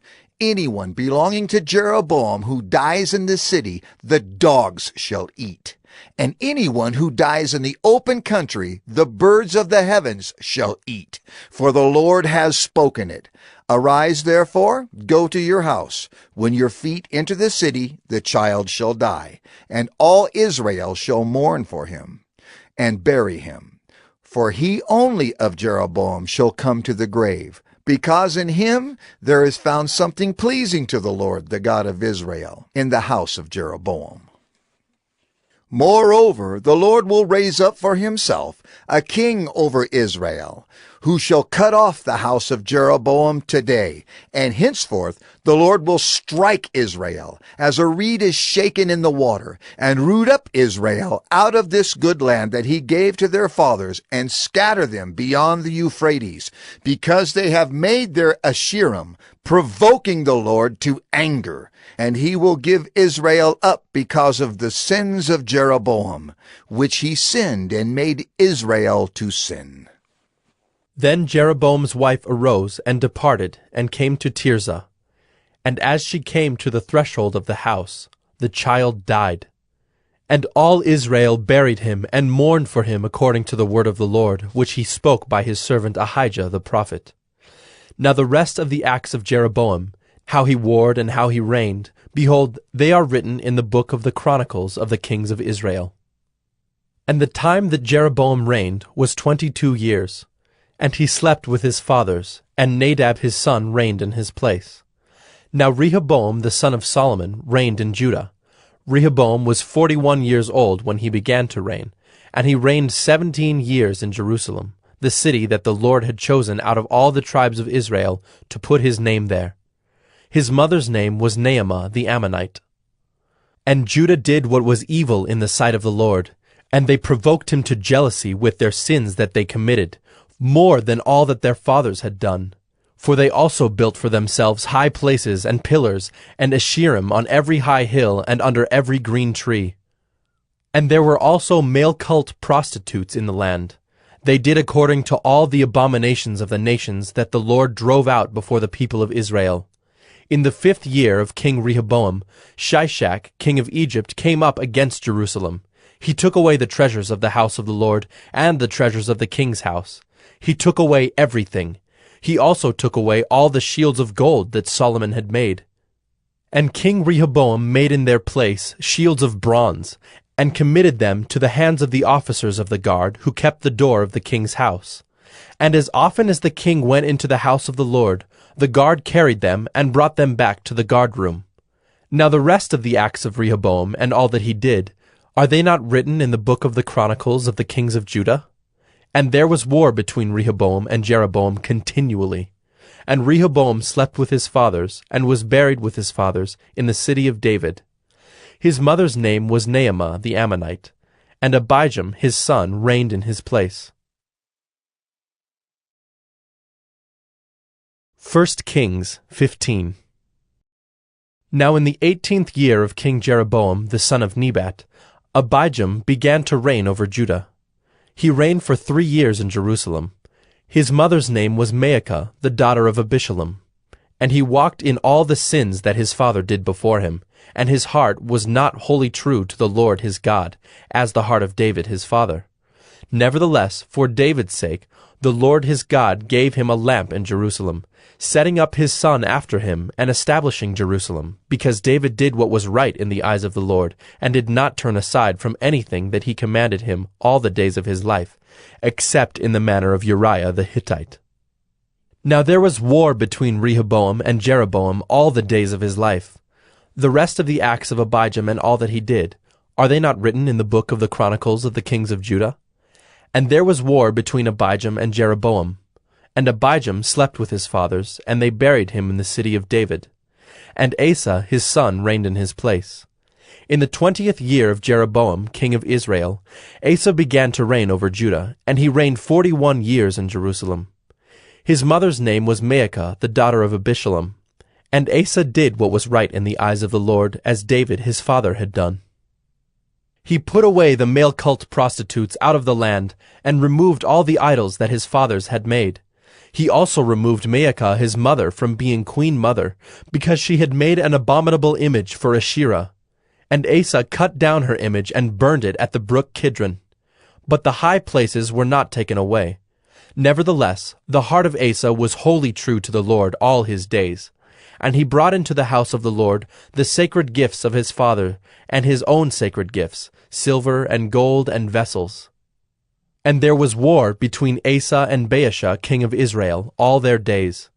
Baasha king of Israel went up against Judah and built Ramah, that he might permit no one to go out or come in to Asa king of Judah. Then Asa took all the silver and the gold that were left in the treasures of the house of the Lord, and the treasures of the king's house, and gave them into the hands of his servants. And King Asa sent them to Ben-Hadad, the son of Tabrimmon, the son of Hezion, king of Syria, who lived in Damascus, saying, Let there be a covenant between me and you, as there was between my father and your father. Behold, I am sending to you a present of silver and gold. Go, break your covenant with Baasha, king of Israel, that he may withdraw from me. And Ben-Hadad listened to King Asa, and sent the commanders of his armies against the cities of Israel, and conquered Ijon, Dan, Abel-Beth-Maacah, and all Kinneroth, with all the land of Naphtali. And when Baasha heard of it, he stopped building Ramah, and he lived in Tirzah. Then King Asa made a proclamation to all Judah, none was exempt, and they carried away the stones of Ramah and its timber, with which Baasha had been building, and with them King Asa built Geba of Benjamin and Mizpah. Now the rest of all the acts of Asa, all his might, and all that he did, and the cities that he built, are they not written in the book of the Chronicles of the kings of Judah? But in his old age he was diseased in his feet. And Asa slept with his fathers, and was buried with his fathers in the city of David his father. And Jehoshaphat his son reigned in his place. Nadab the son of Jeroboam began to reign over Israel in the 2nd year of Asa king of Judah, and he reigned over Israel 2 years. He did what was evil in the sight of the Lord, and walked in the way of his father, and in his sin which he made Israel to sin. Baasha the son of Ahijah of the house of Issachar conspired against him, and Baasha struck him down at Gibbethon, which belonged to the Philistines, for Nadab and all Israel were laying siege to Gibbethon. So Baasha killed him in the 3rd year of Asa king of Judah, and reigned in his place. And as soon as he was king, he killed all the house of Jeroboam. He left to the house of Jeroboam not one that breathed, until he had destroyed it, according to the word of the Lord that he spoke by his servant Ahijah the Shilonite. It was for the sins of Jeroboam that he sinned, and that he made Israel to sin, and because of the anger to which he provoked the Lord, the God of Israel. Now the rest of the acts of Nadab, and all that he did, are they not written in the book of the Chronicles of the kings of Israel? And there was war between Asa and Baasha king of Israel all their days. In the 3rd year of Asa king of Judah, Baasha the son of Ahijah began to reign over all Israel at Tirzah, and he reigned 24 years. He did what was evil in the sight of the Lord, and walked in the way of Jeroboam, and in his sin which he made Israel to sin. 1 Kings 16. And the word of the Lord came to Jehu the son of Hanani against Baasha, saying, Since I exalted you out of the dust, and made you leader over my people Israel, and you have walked in the way of Jeroboam, and have made my people Israel to sin, provoking me to anger with their sins, behold, I will utterly sweep away Baasha and his house, and I will make your house like the house of Jeroboam, the son of Nebat. Anyone belonging to Baasha who dies in the city the dogs shall eat, and any one of his who dies in the field the birds of the heavens shall eat. Now the rest of the acts of Baasha, and what he did, and his might, are they not written in the book of the Chronicles of the kings of Israel? And Baasha slept with his fathers, and was buried at Tirzah, and Elah his son reigned in his place. Moreover, the word of the Lord came by the prophet Jehu, the son of Hanani, against Baasha and his house, both because of all the evil that he did in the sight of the Lord, provoking him to anger with the work of his hands, in being like the house of Jeroboam, and also because he destroyed it. In the 26th year of Asa, king of Judah, Elah, the son of Baasha, began to reign over Israel in Tirzah, and he reigned 2 years. But his servant Zimri, commander of half his chariots, conspired against him. When he was at Tirzah, drinking himself drunk in the house of Arzah, who was over the household in Tirzah, Zimri came in and struck him down and killed him in the 27th year of Asa, king of Judah, and reigned in his place. When he began to reign, as soon as he had seated himself on his throne, he struck down all the house of Baasha. He did not leave him a single male of his relatives or his friends.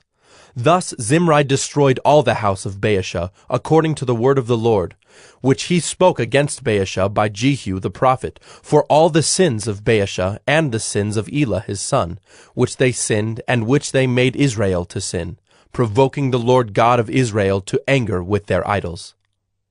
Now the rest of the acts of Elah, and all that he did, are they not written in the book of the Chronicles of the kings of Israel? In the 27th year of Asa, king of Judah, Zimri reigned 7 days in Tirzah. Now the troops were encamped against Gibbethon, which belonged to the Philistines, and the troops who were encamped heard it said, Zimri has conspired, and he has killed the king. Therefore all Israel made Omri the commander of the army, king over Israel that day in the camp. So Omri went up from Gibbethon, and all Israel with him, and they besieged Tirzah. And when Zimri saw that the city was taken, he went into the citadel of the king's house, and burned the king's house over him with fire, and died, because of his sins that he committed, doing evil in the sight of the Lord, walking in the way of Jeroboam, and for his sin which he committed, making Israel to sin. Now the rest of the acts of Zimri, and the conspiracy that he made, are they not written in the book of the Chronicles of the kings of Israel? Then the people of Israel were divided into 2 parts. Half of the people followed Tibni the son of Ginath to make him king, and half followed Omri. But the people who followed Omri overcame the people who followed Tibni the son of Ginath. So Tibni died, and Omri became king. In the 31st year of Asa, king of Judah, Omri began to reign over Israel, and he reigned for 12 years. 6 years he reigned in Tirzah. He bought the hill of Samaria from Shemer for 2 talents of silver, and he fortified the hill, and called the name of the city that he built Samaria, after the name of Shemer, the owner of the hill. Omri did what was evil in the sight of the Lord, and did more evil than all who were before him. For he walked in all the way of Jeroboam the son of Nebat, and in the sins that he made Israel to sin, provoking the Lord the God of Israel to anger by their idols. Now the rest of the acts of Omri that he did, and the might that he showed, are they not written in the book of the Chronicles of the kings of Israel? And Omri slept with his fathers, and was buried in Samaria, and Ahab his son reigned in his place. In the 38th year of Asa king of Judah, Ahab the son of Omri began to reign over Israel, and Ahab the son of Omri reigned over Israel in Samaria 22 years. And Ahab the son of Omri did evil in the sight of the Lord, more than all who were before him. And as if it had been a light thing for him to walk in the sins of Jeroboam the son of Nebat, he took for his wife Jezebel, the daughter of Ethbaal, king of the Sidonians, and went and served Baal and worshipped him. He erected an altar for Baal in the house of Baal, which he built in Samaria. And Ahab made an Asherah. Ahab did more to provoke the Lord, the God of Israel, to anger than all the kings of Israel who were before him. In his days, Hiel of Bethel built Jericho. He laid its foundation at the cost of Abiram, his firstborn, and set up its gates at the cost of his youngest son Segub, according to the word of the Lord, which he spoke by Joshua the son of Nun. 1 Kings 17.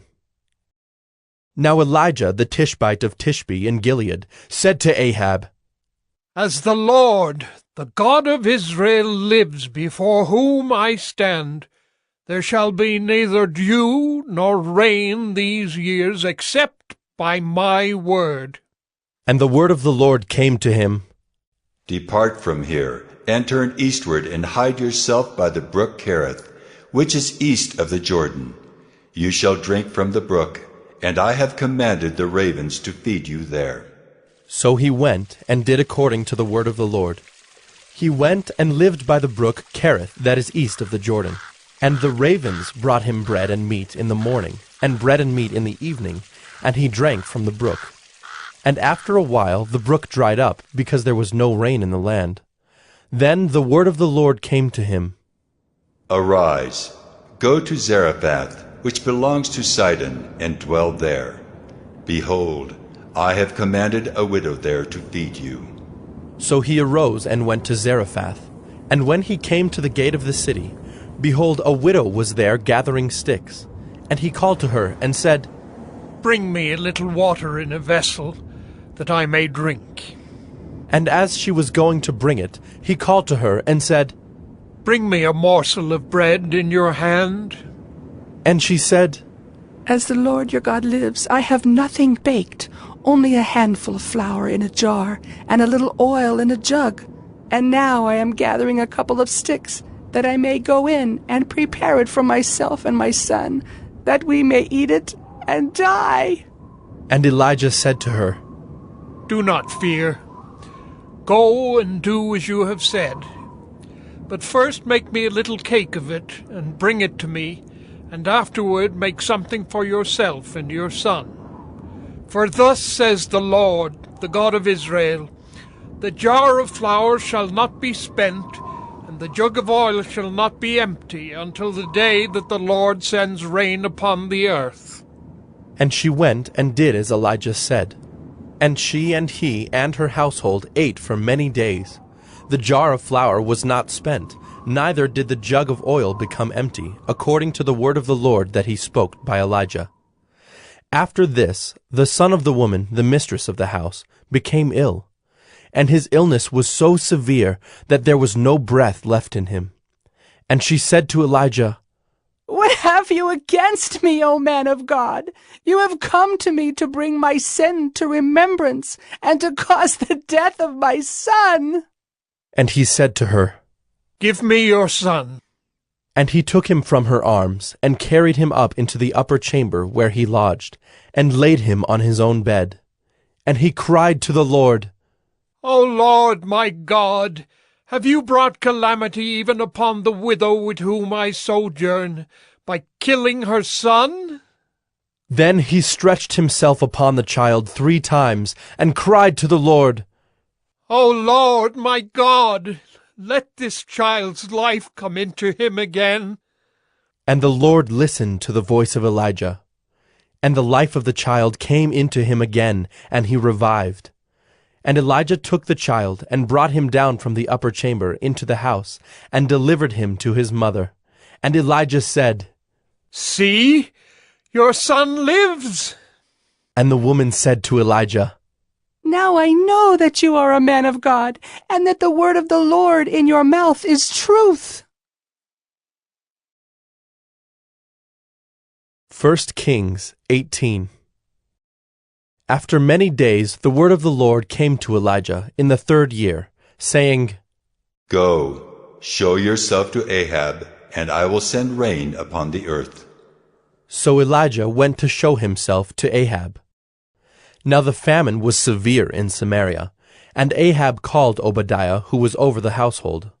Now Obadiah feared the Lord greatly, and when Jezebel cut off the prophets of the Lord, Obadiah took 100 prophets and hid them by 50s in a cave, and fed them with bread and water. And Ahab said to Obadiah, Go through the land to all the springs of water and to all the valleys. Perhaps we may find grass and save the horses and mules alive, and not lose some of the animals. So they divided the land between them to pass through it. Ahab went in one direction by himself, and Obadiah went in another direction by himself. And as Obadiah was on the way, behold, Elijah met him. And Obadiah recognized him, and fell on his face, and said, Is it you, my lord Elijah? And he answered him, It is I. Go, tell your lord, behold, Elijah is here. And he said, How have I sinned, that you would give your servant into the hand of Ahab to kill me?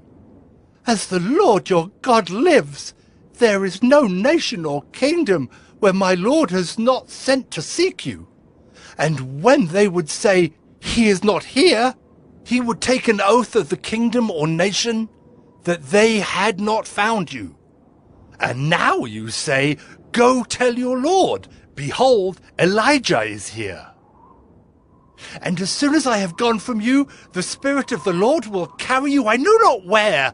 And so when I come and tell Ahab, and he cannot find you, he will kill me, although I, your servant, have feared the Lord from my youth.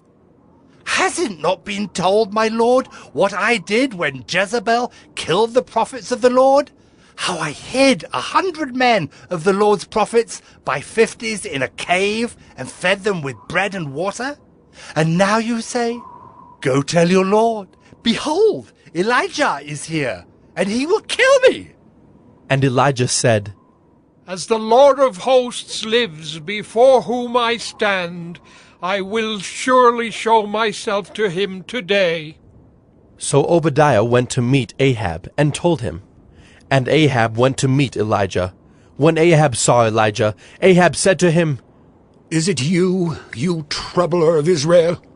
And he answered, I have not troubled Israel, but you have, and your father's house, because you have abandoned the commandments of the Lord and followed the Baals.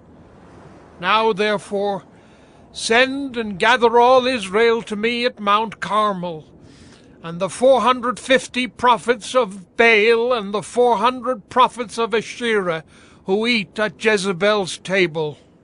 So Ahab sent to all the people of Israel, and gathered the prophets together at Mount Carmel. And Elijah came near to all the people, and said, How long will you go limping between two different opinions?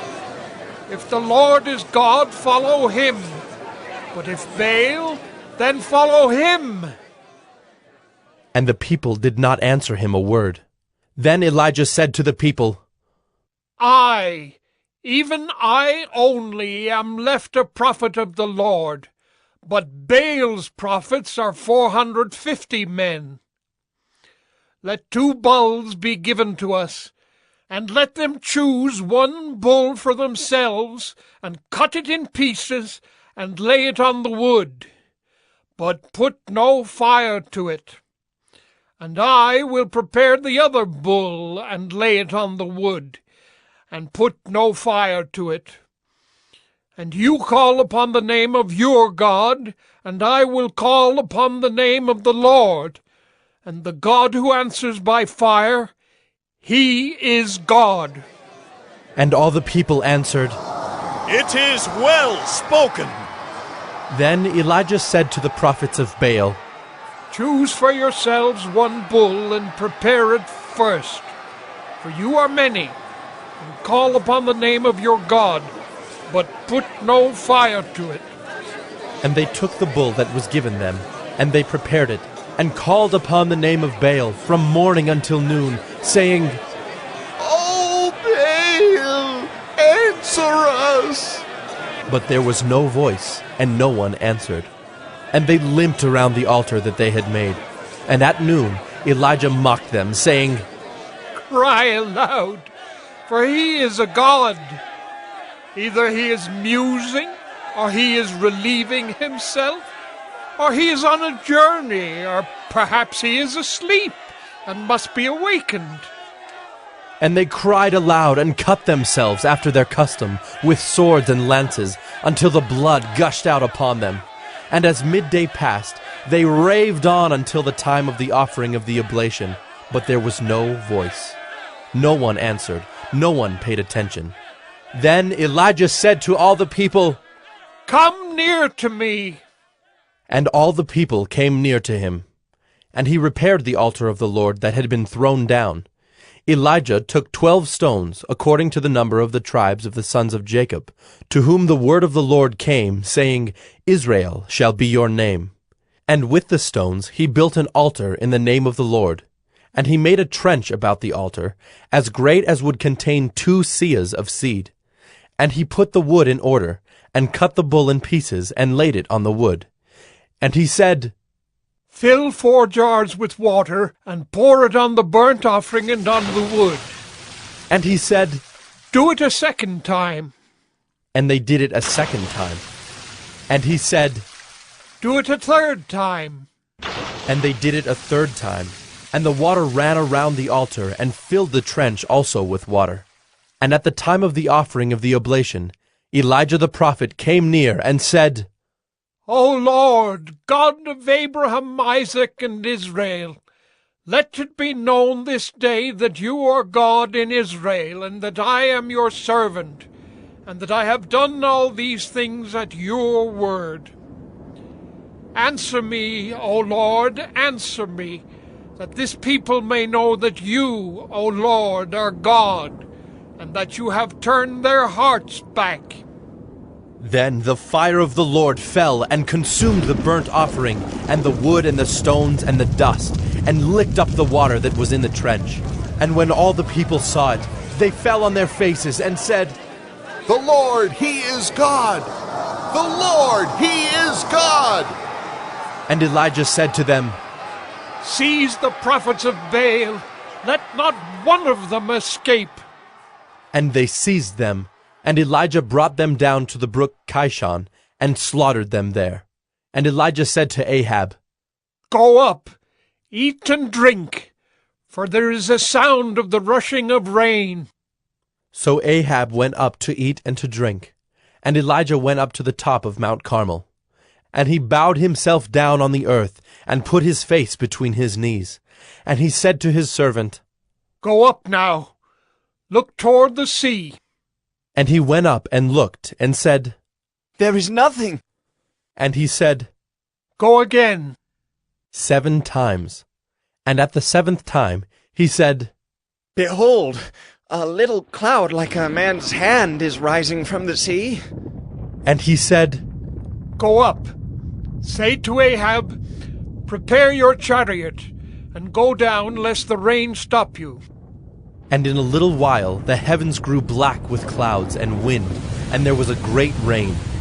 And Ahab rode and went to Jezreel, and the hand of the Lord was on Elijah, and he gathered up his garment, and ran before Ahab to the entrance of Jezreel.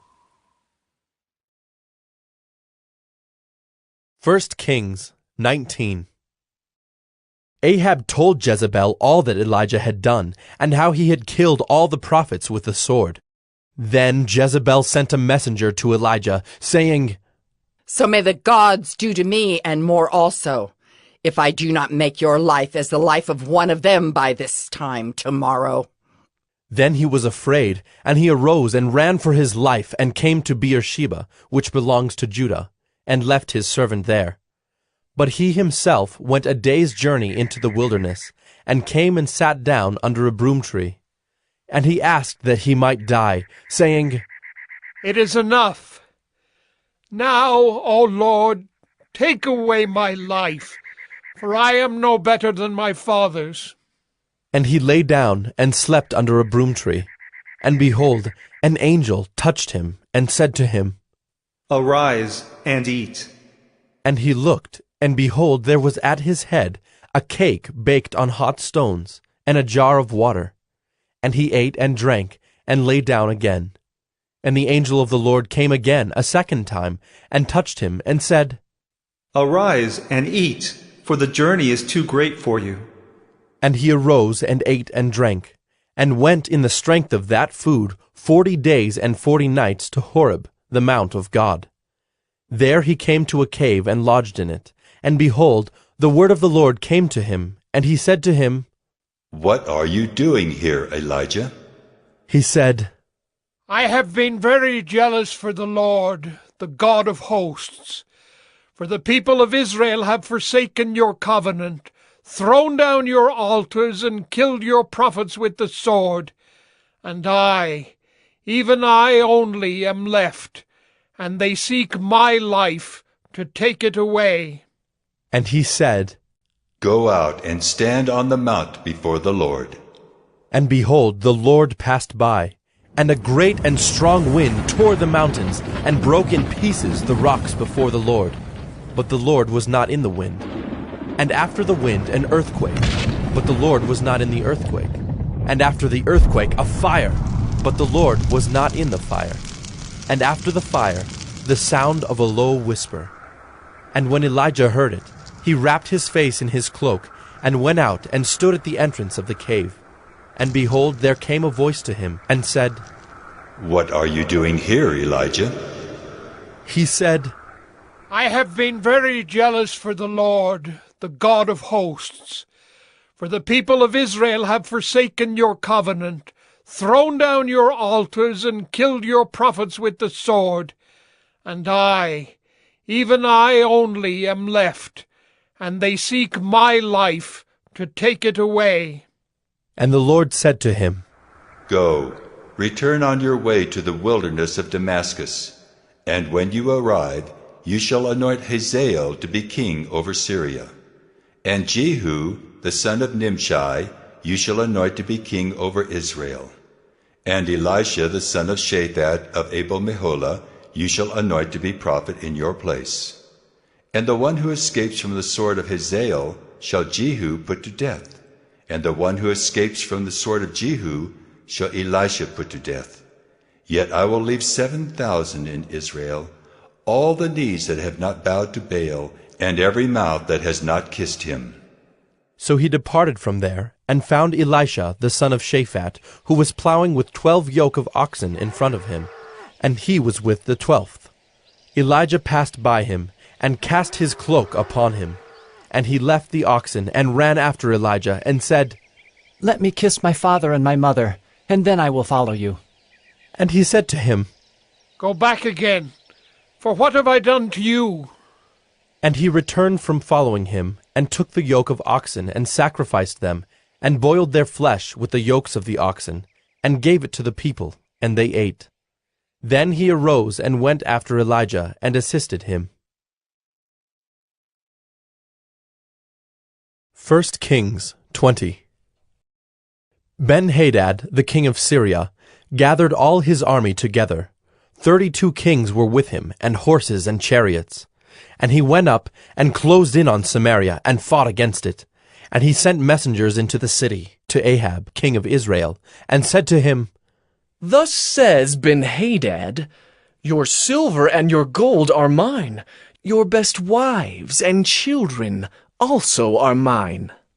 And the king of Israel answered, As you say, my lord, O king, I am yours and all that I have. The messengers came again and said, Thus says Ben-Hadad, I sent to you, saying, Deliver to me your silver and your gold, your wives and your children. Nevertheless, I will send my servants to you tomorrow about this time, and they shall search your house and the houses of your servants, and lay hands on whatever pleases you, and take it away.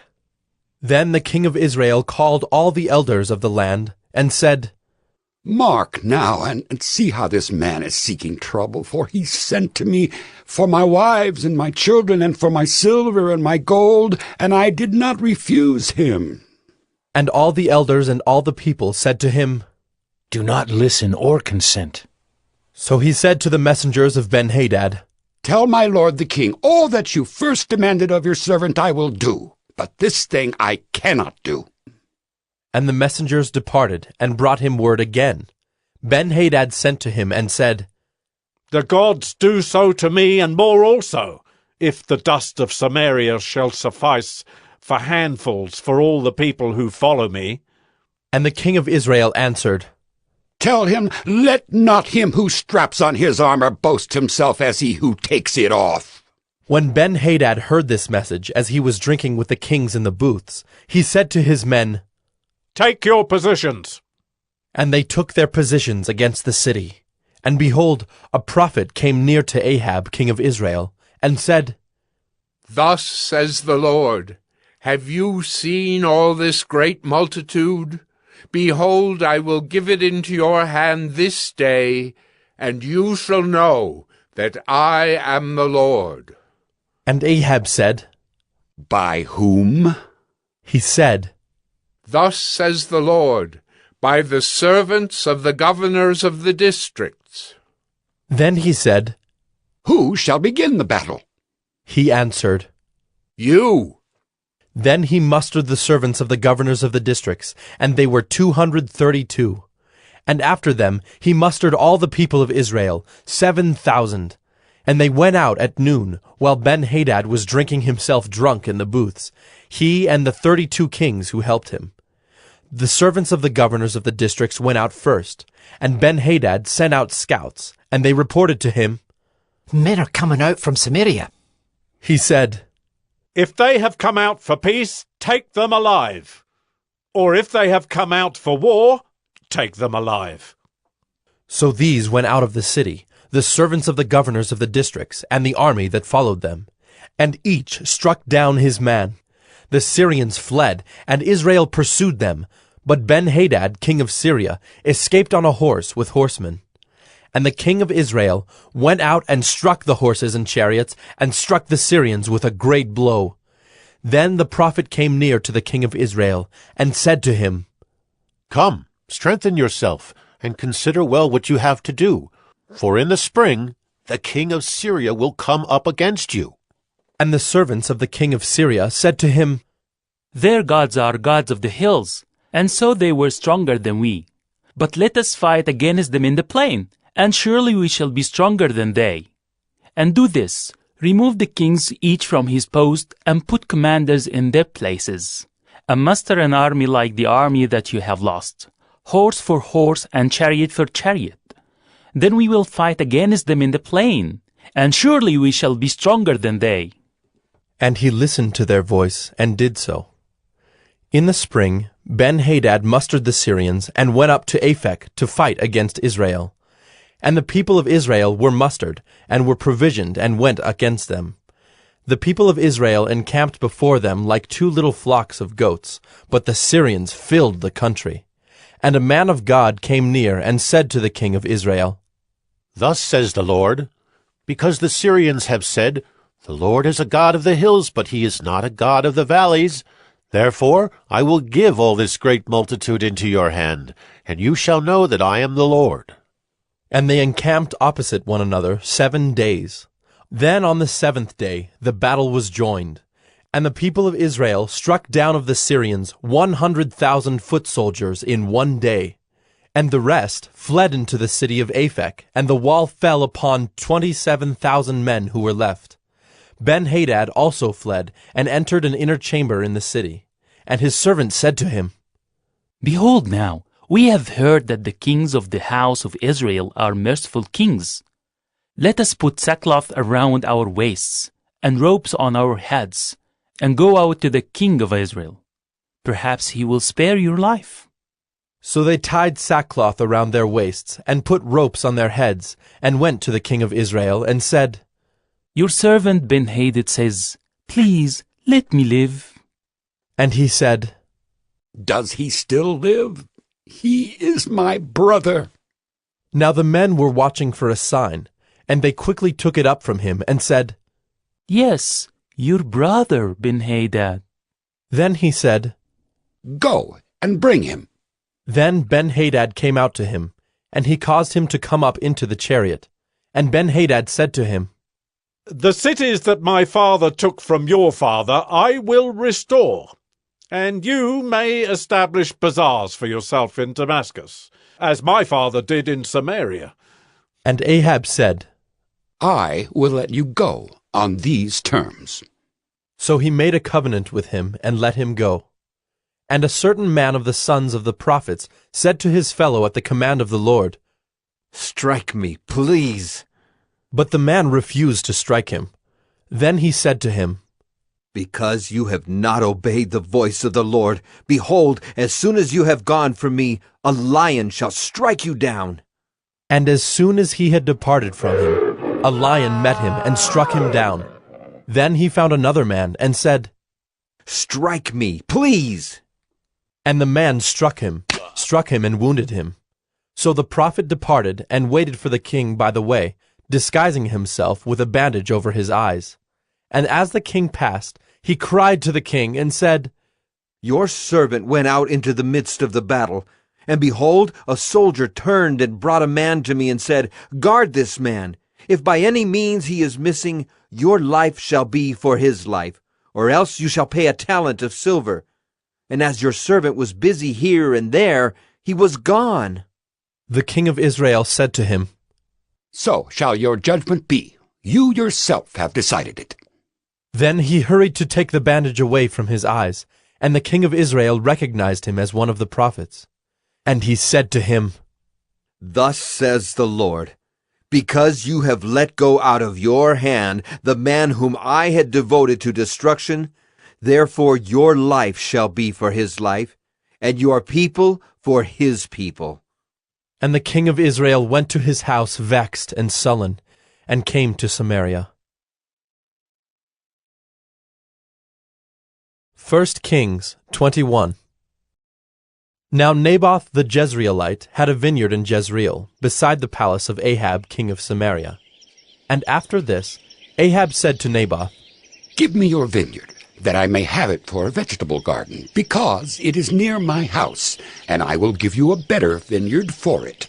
Or, if it seems good to you, I will give you its value in money. But Naboth said to Ahab, The Lord forbid that I should give you the inheritance of my fathers. And Ahab went into his house vexed and sullen because of what Naboth the Jezreelite had said to him. For he had said, I will not give you the inheritance of my fathers. And he lay down on his bed, and turned away his face, and would eat no food. But Jezebel his wife came to him, and said to him, Why is your spirit so vexed that you eat no food? And he said to her, Because I spoke to Naboth the Jezreelite, and said to him, Give me your vineyard for money, or else, if it please you, I will give you another vineyard for it. And he answered, I will not give you my vineyard. And Jezebel his wife said to him, Do you now govern Israel? Arise and eat bread, and let your heart be cheerful. I will give you the vineyard of Naboth the Jezreelite. So she wrote letters in Ahab's name, and sealed them with his seal. And she sent the letters to the elders and the leaders who lived with Naboth in his city. And she wrote in the letters, Proclaim a fast, and set Naboth at the head of the people, and set 2 worthless men opposite him, and let them bring a charge against him, saying, You have cursed God and the king. Then take him out and stone him to death. And the men of his city, the elders and the leaders who lived in his city, did as Jezebel had sent word to them. As it was written in the letters that she had sent to them, they proclaimed a fast and set Naboth at the head of the people. And the 2 worthless men came in and sat opposite him. And the worthless men brought a charge against Naboth in the presence of the people, saying, Naboth cursed God and the king. So they took him outside the city and stoned him to death with stones. Then they sent to Jezebel, saying, Naboth has been stoned. He is dead. As soon as Jezebel heard that Naboth had been stoned and was dead, Jezebel said to Ahab, Arise, take possession of the vineyard of Naboth the Jezreelite, which he refused to give you for money. For Naboth is not alive, but dead.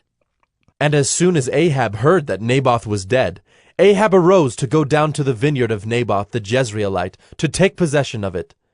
Then the word of the Lord came to Elijah the Tishbite, saying, Arise, go down to meet Ahab king of Israel, who is in Samaria. Behold, he is in the vineyard of Naboth, where he has gone to take possession. And you shall say to him, Thus says the Lord, Have you killed and also taken possession? And you shall say to him, Thus says the Lord, In the place where dogs licked up the blood of Naboth, shall dogs lick your own blood. Ahab said to Elijah, Have you found me, O my enemy? He answered, I have found you, because you have sold yourself to do what is evil in the sight of the Lord. Behold, I will bring disaster upon you. I will utterly burn you up, and will cut off from Ahab every male, bond or free, in Israel. And I will make your house like the house of Jeroboam the son of Nebat, and like the house of Baasha the son of Ahijah, for the anger to which you have provoked me, and because you have made Israel to sin. And of Jezebel the Lord also said, The dog shall eat Jezebel within the walls of Jezreel. Anyone belonging to Ahab who dies in the city, the dog shall eat. And any one of his who dies in the open country, the birds of the heavens shall eat. There was none who sold himself to do what was evil in the sight of the Lord, like Ahab, whom Jezebel his wife incited. He acted very abominably in going after idols, as the Amorites had done, whom the Lord cast out before the people of Israel. And when Ahab heard those words, he tore his clothes, and put sackcloth on his flesh, and fasted, and lay in sackcloth, and went about dejectedly. And the word of the Lord came to Elijah the Tishbite, saying, Have you seen how Ahab has humbled himself before me? Because he has humbled himself before me, I will not bring the disaster in his days, but in his son's days I will bring the disaster upon his house. 1 Kings 22. For 3 years Syria and Israel continued without war. But in the 3rd year, Jehoshaphat the king of Judah came down to the king of Israel. And the king of Israel said to his servants, Do you know that Ramoth-Gilead belongs to us, and we keep quiet and do not take it out of the hand of the king of Syria? And he said to Jehoshaphat, Will you go with me to battle at Ramoth-Gilead?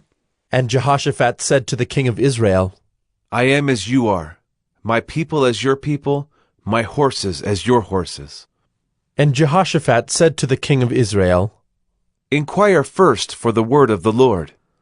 Then the king of Israel gathered the prophets together, about 400 men, and said to them, Shall I go to battle against Ramoth-Gilead, or shall I refrain? And they said, Go up, for the Lord will give it into the hand of the king. But Jehoshaphat said, Is there not here another prophet of the Lord, of whom we may inquire? And the king of Israel said to Jehoshaphat, There is yet one man by whom we may inquire of the Lord, Micaiah, the son of Imlah. But I hate him, for he never prophesies good concerning me, but evil. And Jehoshaphat said, Let not the king say so. Then the king of Israel summoned an officer, and said, Bring quickly Micaiah, the son of Imlah. Now the king of Israel and Jehoshaphat, the king of Judah, were sitting on their thrones, arrayed in their robes, at the threshing floor at the entrance of the gate of Samaria, and all the prophets were prophesying before them. And Zedekiah, the son of Chenaanah, made for himself horns of iron, and said, Thus says the Lord, With these you shall push the Syrians until they are destroyed. And all the prophets prophesied so, and said, Go up to Ramoth-Gilead, and triumph. The Lord will give it into the hand of the king. And the messenger who went to summon Micaiah said to him, Behold, the words of the prophets with one accord are favorable to the king. Let your word be like the word of one of them, and speak favorably. But Micaiah said, As the Lord lives, what the Lord says to me, that I will speak. And when he had come to the king said to him, Micaiah, shall we go to Ramoth-Gilead to battle, or shall we refrain? And he answered him, Go up and triumph. The Lord will give it into the hand of the king. But the king said to him, How many times shall I make you swear that you speak to me nothing but the truth in the name of the Lord? And he said, I saw all Israel scattered on the mountains, as sheep that have no shepherd. And the Lord said, These have no master. Let each return to his home in peace. And the king of Israel said to Jehoshaphat, Did I not tell you that he would not prophesy good concerning me, but evil? And Micaiah said, Therefore hear the word of the Lord. I saw the Lord sitting on his throne, and all the host of heaven standing beside him on his right hand and on his left. And the Lord said, Who will entice Ahab, that he may go up and fall at Ramoth-Gilead? And one said one thing, and another said another. Then a spirit came forward and stood before the Lord, saying, I will entice him. And the Lord said to him, By what means? And he said, I will go out and will be a lying spirit in the mouth of all his prophets. And he said, You are to entice him, and you shall succeed. Go out and do so. Now therefore, behold, the Lord has put a lying spirit in the mouth of all these your prophets. The Lord has declared disaster for you. Then Zedekiah the son of Chenaanah came near and struck Micaiah on the cheek, and said, How did the Spirit of the Lord go from me to speak to you? And Micaiah said, Behold, you shall see on that day, when you go into an inner chamber to hide yourself. And the king of Israel said, Seize Micaiah, and take him back to Ammon, the governor of this city, and to Joash, the king's son, and say, Thus says the king, Put this fellow in prison and feed him meager rations of bread and water until I come in peace. And Micaiah said, If you return in peace, the Lord has not spoken by me. And he said, Hear, all you peoples! So the king of Israel and Jehoshaphat, the king of Judah, went up to Ramoth-Gilead. And the king of Israel said to Jehoshaphat, I will disguise myself and go into battle, but you wear your robes. And the king of Israel disguised himself and went into battle. Now the king of Syria had commanded the 32 captains of his chariots, Fight with neither small nor great, but only with the king of Israel. And when the captains of the chariots saw Jehoshaphat, they said, It is surely the king of Israel. So they turned to fight against him. And Jehoshaphat cried out. And when the captains of the chariots saw that it was not the king of Israel, they turned back from pursuing him. But a certain man drew his bow at random, and struck the king of Israel between the scale armor and the breastplate. Therefore he said to the driver of his chariot, Turn around and carry me out of the battle, for I am wounded. And the battle continued that day, and the king was propped up in his chariot, facing the Syrians, until at evening he died. And the blood of the wound flowed into the bottom of the chariot. And about sunset a cry went through the army, Every man to his city, and every man to his country! So the king died and was brought to Samaria. And they buried the king in Samaria. And they washed the chariot by the pool of Samaria, and the dogs licked up his blood, and the prostitutes washed themselves in it, according to the word of the Lord that he had spoken. Now the rest of the acts of Ahab, and all that he did, and the ivory house that he built, and all the cities that he built, are they not written in the book of the Chronicles of the kings of Israel? So Ahab slept with his fathers, and Ahaziah his son reigned in his place. Jehoshaphat the son of Asa began to reign over Judah in the 4th year of Ahab king of Israel. Jehoshaphat was 35 years old when he began to reign, and he reigned 25 years in Jerusalem. His mother's name was Azubah, the daughter of Shilhi. He walked in all the way of Asa his father. He did not turn aside from it, doing what was right in the sight of the Lord. Yet the high places were not taken away, and the people still sacrificed and made offerings on the high places. Jehoshaphat also made peace with the king of Israel. Now the rest of the acts of Jehoshaphat, and his might that he showed, and how he warred, are they not written in the book of the Chronicles of the kings of Judah? And from the land he exterminated the remnant of the male cult prostitutes who remained in the days of his father Asa. There was no king in Edom, a deputy was king. Jehoshaphat made ships of Tarshish to go to Ophir for gold, but they did not go, for the ships were wrecked at Ezion-Geber. Then Ahaziah the son of Ahab said to Jehoshaphat, Let my servants go with your servants in the ships. But Jehoshaphat was not willing. And Jehoshaphat slept with his fathers, and was buried with his fathers in the city of David his father. And Jehoram his son reigned in his place. Ahaziah the son of Ahab began to reign over Israel in Samaria in the 17th year of Jehoshaphat king of Judah, and he reigned 2 years over Israel. He did what was evil in the sight of the Lord, and walked in the way of his father, and in the way of his mother, and in the way of Jeroboam the son of Nebat, who made Israel to sin. He served Baal and worshipped him and provoked the Lord, the God of Israel, to anger in every way that his father had done.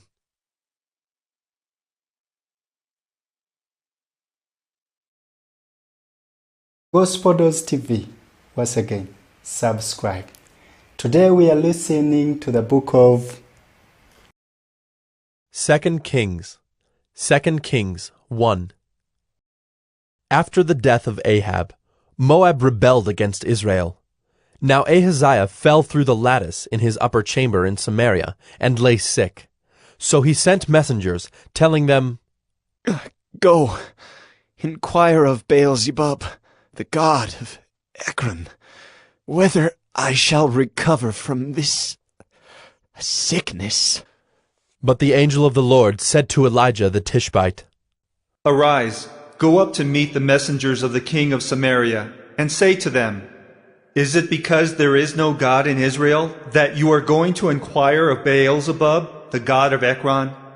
Now therefore, thus says the Lord, You shall not come down from the bed to which you have gone up, but you shall surely die. So Elijah went. The messengers returned to the king, and he said to them, Why have you returned? And they said to him, There came a man to meet us, and said to us, Go back to the king who sent you, and say to him, Thus says the Lord, Is it because there is no God in Israel that you are sending to inquire of Beelzebub, the god of Ekron? Therefore you shall not come down from the bed to which you have gone up, but you shall surely die. He said to them, What kind of man was he who came to meet you and told you these things? They answered him, He wore a garment of hair with a belt of leather about his waist. And he said, It is Elijah, the Tishbite. Then the king sent to him a captain of 50 men with his 50. He went up to Elijah, who was sitting on the top of a hill, and said to him, O man of God, the king says, Come down. But Elijah answered the captain of 50, If I am a man of God, let fire come down from heaven and consume you and your 50. Then fire came down from heaven and consumed him and his 50. Again the king sent to him another captain of 50 men with his 50. And he answered and said to him, O man of God, this is the king's order. Come down quickly. But Elijah answered them, If I am a man of God, let fire come down from heaven and consume you and your 50. Then the fire of God came down from heaven and consumed him and his 50.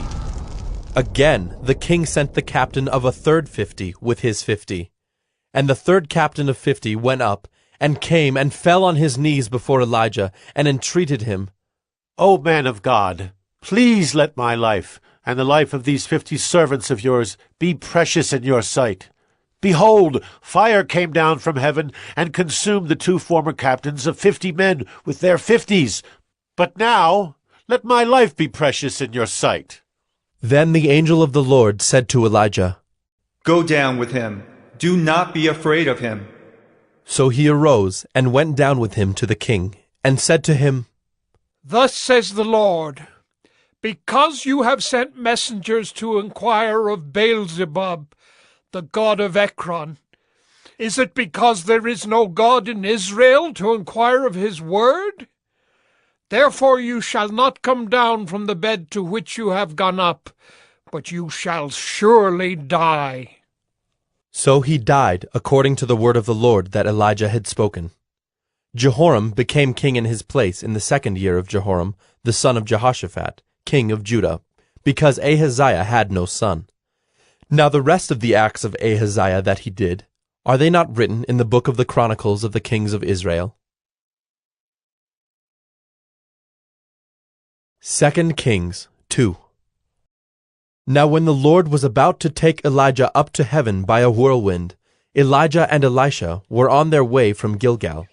And Elijah said to Elisha, Please stay here, for the Lord has sent me as far as Bethel. But Elisha said, As the Lord lives, and as you yourself live, I will not leave you. So they went down to Bethel. And the sons of the prophets who were in Bethel came out to Elisha and said to him, Do you know that today the Lord will take away your master from over you? And he said, Yes, I know it.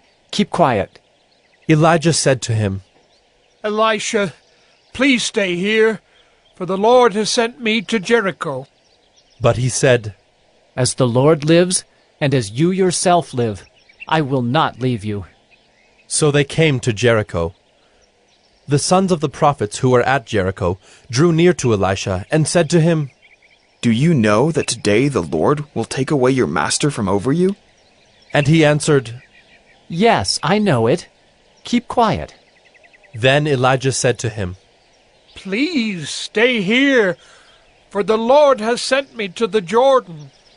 But he said, As the Lord lives, and as you yourself live, I will not leave you. So the two of them went on. 50 men of the sons of the prophets also went and stood at some distance from them as they both were standing by the Jordan. Then Elijah took his cloak and rolled it up and struck the water, and the water was parted to the one side and to the other, till the two of them could go over on dry ground. When they had crossed, Elijah said to Elisha, Ask what I shall do for you, before I am taken from you. And Elisha said, Please, let there be a double portion of your spirit on me. And he said, You have asked a hard thing. Yet, if you see me as I am being taken from you, it shall be so for you. But if you do not see me, it shall not be so. And as they still went on and talked, behold, chariots of fire and horses of fire separated the two of them. And Elijah went up by a whirlwind into heaven. And Elisha saw it, and he cried, My father! My father! The chariots of Israel and its horsemen! And he saw him no more. Then he took hold of his own clothes, and tore them in 2 pieces. And he took up the cloak of Elijah that had fallen from him, and went back and stood on the bank of the Jordan. Then he took the cloak of Elijah that had fallen from him, and struck the water, saying, Where is the Lord, the God of Elijah? And when he had struck the water was parted to the one side and to the other, and Elisha went over. Now when the sons of the prophets who were at Jericho saw him opposite them, they said, The spirit of Elijah rests on Elisha. And they came to meet him, and bowed to the ground before him. And they said to him, Behold now, there are with your servants 50 strong men. Please let them go and seek your master. It may be that the Spirit of the Lord has caught him up and cast him upon some mountain or into some valley. And he said, You shall not send. But when they urged him till he was ashamed, he said, Send. They sent, therefore, 50 men, and for 3 days they sought him, but did not find him. And they came back to him while he was staying at Jericho, and he said to them, Did I not say to you, Do not go? Now the men of the city said to Elisha, Behold, the situation of this city is pleasant, as my lord sees. But the water is bad, and the land is unfruitful. He said, Bring me a new bowl, and put salt in it. So they brought it to him. Then he went to the spring of water, and threw salt in it, and said, Thus says the Lord, I have healed this water. From now on, neither death nor miscarriage shall come from it. So the water has been healed to this day, according to the word that Elisha spoke. He went up from there to Bethel, and while he was going up on the way, some small boys came out of the city and jeered at him, saying, Go up, you bald head! Go up, you bald head! And he turned around, and when he saw them, he cursed them in the name of the Lord. And 2 she-bears came out of the woods and tore 42 of the boys. From there he went on to Mount Carmel, and from there he returned to Samaria. 2 Kings 3. In the 18th year of Jehoshaphat, king of Judah, Jehoram the son of Ahab became king over Israel in Samaria, and he reigned 12 years. He did what was evil in the sight of the Lord, though not like his father and mother, for he put away the pillar of Baal that his father had made. Nevertheless, he clung to the sin of Jeroboam the son of Nebat, which he made Israel to sin. He did not depart from it. Now Mesha, king of Moab, was a sheep breeder, and he had to deliver to the king of Israel 100,000 lambs, and the wool of 100,000 rams. But when Ahab died, the king of Moab rebelled against the king of Israel. So King Jehoram marched out of Samaria at that time and mustered all Israel. And he went and sent word to Jehoshaphat, king of Judah. The king of Moab has rebelled against me. Will you go with me to battle against Moab? And he said, I will go. I am as you are, my people as your people, my horses as your horses. Then he said, By which way shall we march? Jehoram answered, By the way of the wilderness of Edom. So the king of Israel went with the king of Judah and the king of Edom. And when they had made a circuitous march of 7 days, there was no water for the army or for the animals that followed them. Then the king of Israel said, Alas, the Lord has called these 3 kings to give them into the hand of Moab. And Jehoshaphat said, Is there no prophet of the Lord here, through whom we may inquire of the Lord?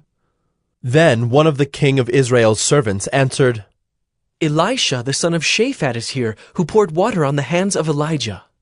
And Jehoshaphat said, The word of the Lord is with him. So the king of Israel and Jehoshaphat and the king of Edom went down to him. And Elisha said to the king of Israel, What have I to do with you? Go to the prophets of your father and to the prophets of your mother. But the king of Israel said to him, No, it is the Lord who has called these 3 kings to give them into the hand of Moab. And Elisha said, As the Lord of hosts lives, before whom I stand, were it not that I have regard for Jehoshaphat, the king of Judah, I would neither look at you nor see you. But now bring me a musician. And when the musician played, the hand of the Lord came upon him, and he said, Thus says the Lord, I will make this dry stream bed full of pools.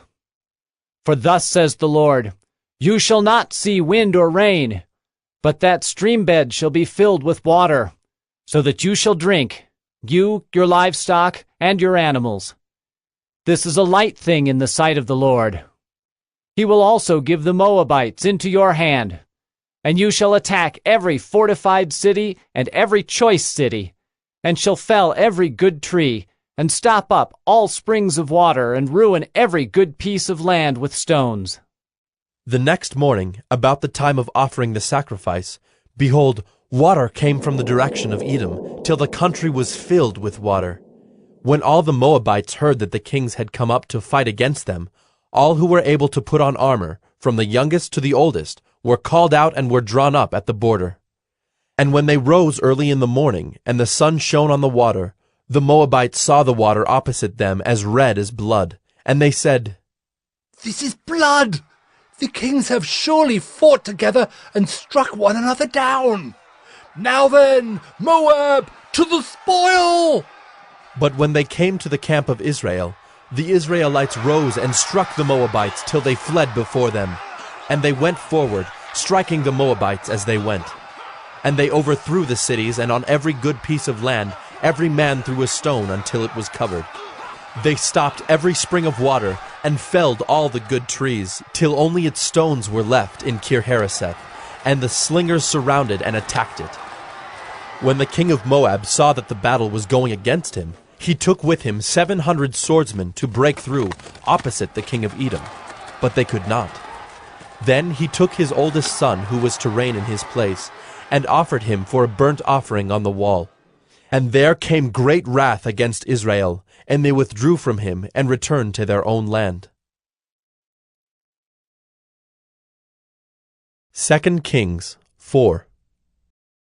Now the wife of one of the sons of the prophets cried to Elisha, Your servant my husband is dead, and you know that your servant feared the Lord. But the creditor has come to take my 2 children to be his slaves. And Elisha said to her, What shall I do for you? Tell me, what have you in the house? And she said, Your servant has nothing in the house except a jar of oil. Then he said, Go outside, borrow vessels from all your neighbors, empty vessels, and not too few. Then go in and shut the door behind yourself and your sons, and pour into all these vessels. And when one is full, set it aside. So she went from him, and shut the door behind herself and her sons. And as she poured, they brought the vessels to her. When the vessels were full, she said to her son, Bring me another vessel. And he said to her, There is not another. Then the oil stopped flowing. She came and told the man of God, and he said, Go, sell the oil and pay your debts, and you and your sons can live on the rest. One day Elisha went on to Shunem, where a wealthy woman lived, who urged him to eat some food. So whenever he passed that way, he would turn in there to eat food. And she said to her husband, Behold now, I know that this is a holy man of God who is continually passing our way. Let us make a small room on the roof with walls and put there for him a bed, a table, a chair, and a lamp, so that whenever he comes to us, he can go in there. One day he came there, and he turned into the chamber and rested there. And he said to Gehazi his servant, Call this Shunammite. When he had called her, she stood before him. And he said to him, Say now to her, See, you have taken all this trouble for us. What is to be done for you? Would you have a word spoken on your behalf to the king or to the commander of the army? She answered, I dwell among my own people. And he said, What then is to be done for her?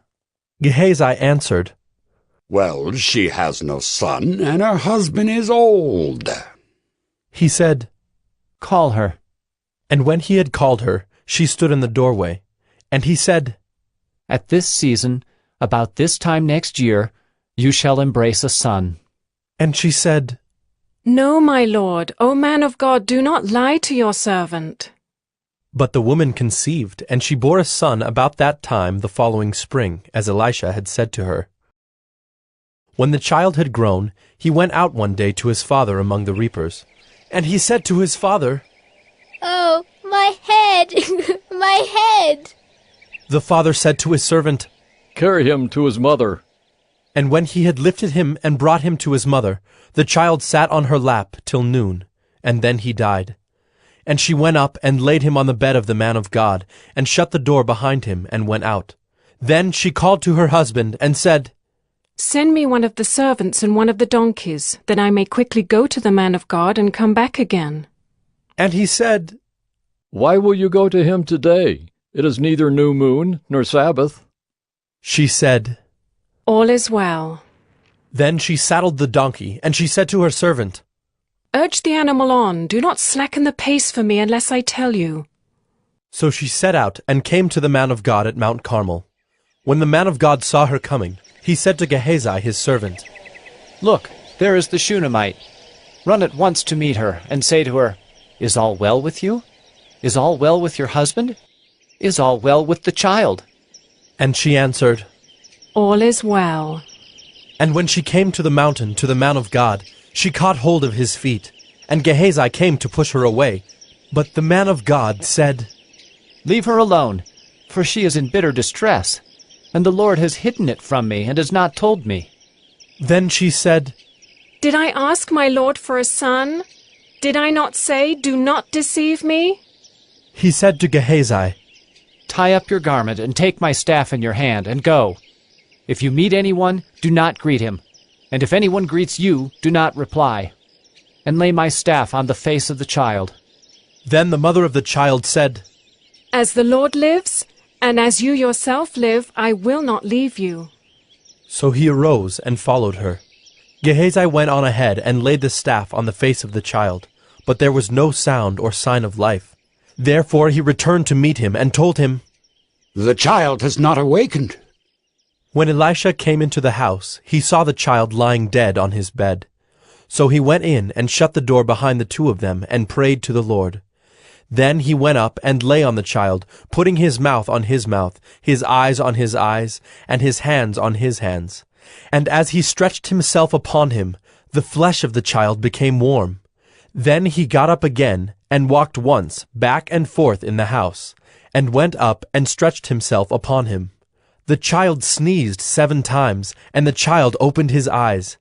Then he summoned Gehazi and said, "Call this Shunammite." So he called her, and when she came to him, he said, "Pick up your son." She came and fell at his feet, bowing to the ground. Then she picked up her son and went out. And Elisha came again to Gilgal when there was a famine in the land. And as the sons of the prophets were sitting before him, he said to his servant, "Set on the large pot, and boil stew for the sons of the prophets." One of them went out into the field to gather herbs, and found a wild vine, and gathered from it his lap full of wild gourds, and came and cut them up into the pot of stew, not knowing what they were. And they poured out some for the men to eat. But while they were eating of the stew, they cried out, "O man of God, there is death in the pot!" And they could not eat it. He said, "Then bring flour." And he threw it into the pot, and said, "Pour some out for the men, that they may eat." And there was no harm in the pot. A man came from Baal Shalisha, bringing the man of God bread of the first fruits, 20 loaves of barley, and fresh ears of grain in his sack. And Elisha said, "Give to the men, that they may eat." But his servant said, "How can I set this before 100 men?" So he repeated, "Give them to the men, that they may eat. For thus says the Lord, they shall eat and have some left." So he set it before them, and they ate and had some left according to the word of the Lord. 2 Kings 5. Naaman, commander of the army of the king of Syria, was a great man with his master and in high favor, because by him the Lord had given victory to Syria. He was a mighty man of valor, but he was a leper. Now the Syrians on one of their raids had carried off a little girl from the land of Israel, and she worked in the service of Naaman's wife. She said to her mistress, "Would that my lord were with the prophet who is in Samaria. He would cure him of his leprosy." So Naaman went in and told his lord, "Thus and so spoke the girl from the land of Israel." And the king of Syria said, "Go now, and I will send a letter to the king of Israel." So he went, taking with him 10 talents of silver, 6,000 shekels of gold, and 10 changes of clothing. And he brought the letter to the king of Israel, which read, "When this letter reaches you, know that I have sent to you Naaman my servant, that you may cure him of his leprosy." And when the king of Israel read the letter, he tore his clothes and said, "Am I God to kill and to make alive, that this man sends word to me to cure a man of his leprosy? Only consider and see how he is seeking a quarrel with me." But when Elisha, the man of God, heard that the king of Israel had torn his clothes, he sent to the king, saying, "Why have you torn your clothes? Let him come now to me, that he may know that there is a prophet in Israel." So Naaman came with his horses and chariots, and stood at the door of Elisha's house. And Elisha sent a messenger to him, saying, "Go and wash in the Jordan 7 times, and your flesh shall be restored, and you shall be clean." But Naaman was angry, and went away, saying, "Behold, I thought that he would surely come out to me, and stand and call upon the name of the Lord his God, and wave his hand over the place and cure the leper. Are not Abana and Pharpar, the rivers of Damascus, better than all the waters of Israel? Could I not wash in them and be clean?" So he turned and went away in a rage. But his servants came near, and said to him, "My father, it is a great word the prophet has spoken to you. Will you not do it? Has he actually said to you, 'Wash and be clean'?" So he went down and dipped himself 7 times in the Jordan, according to the word of the man of God. And his flesh was restored like the flesh of a little child, and he was clean.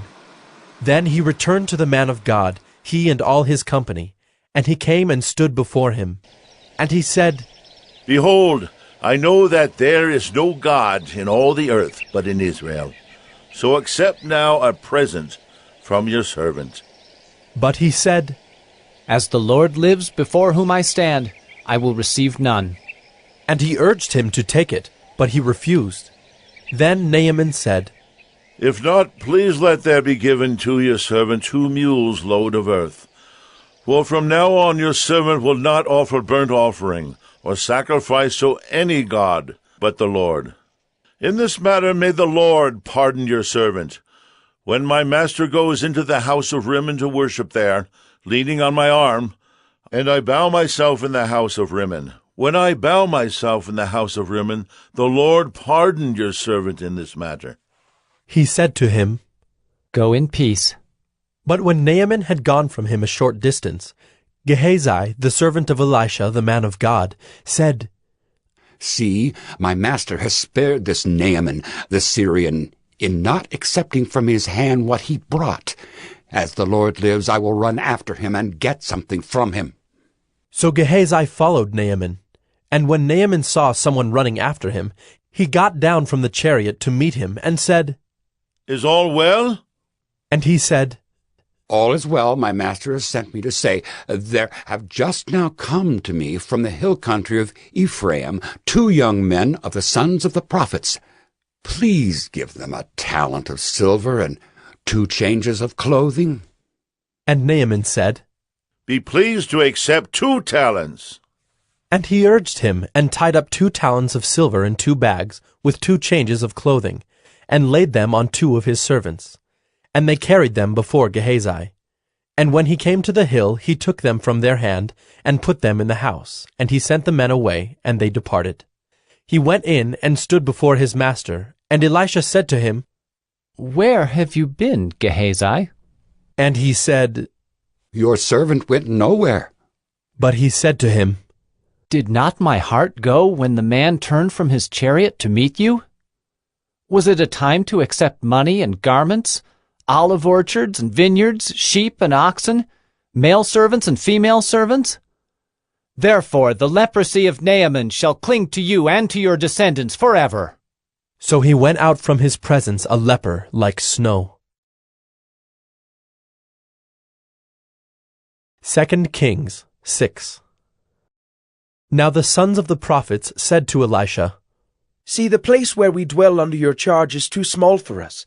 Let us go to the Jordan, and each of us get there a log, and let us make a place for us to dwell there. And he answered, Go. Then one of them said, Be pleased to go with your servants. And he answered, I will go.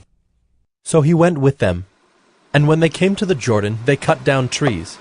But as one was felling a log, his axe head fell into the water, and he cried out, Alas, my master, it was borrowed. Then the man of God said, Where did it fall? When he showed him the place, he cut off a stick and threw it in there, and made the iron float. And he said, Take it up. So he reached out his hand and took it. Once, when the king of Syria was warring against Israel, he took counsel with his servants, saying, At such and such a place shall be my camp. But the man of God sent word to the king of Israel, Beware that you do not pass this place, for the Syrians are going down there. And the king of Israel sent to the place about which the man of God told him. Thus he used to warn him, so that he saved himself there more than once or twice. And the mind of the king of Syria was greatly troubled because of this thing. And he called his servants and said to them, Will you not show me who of us is for the king of Israel? And one of his servants said, None, my lord, O king.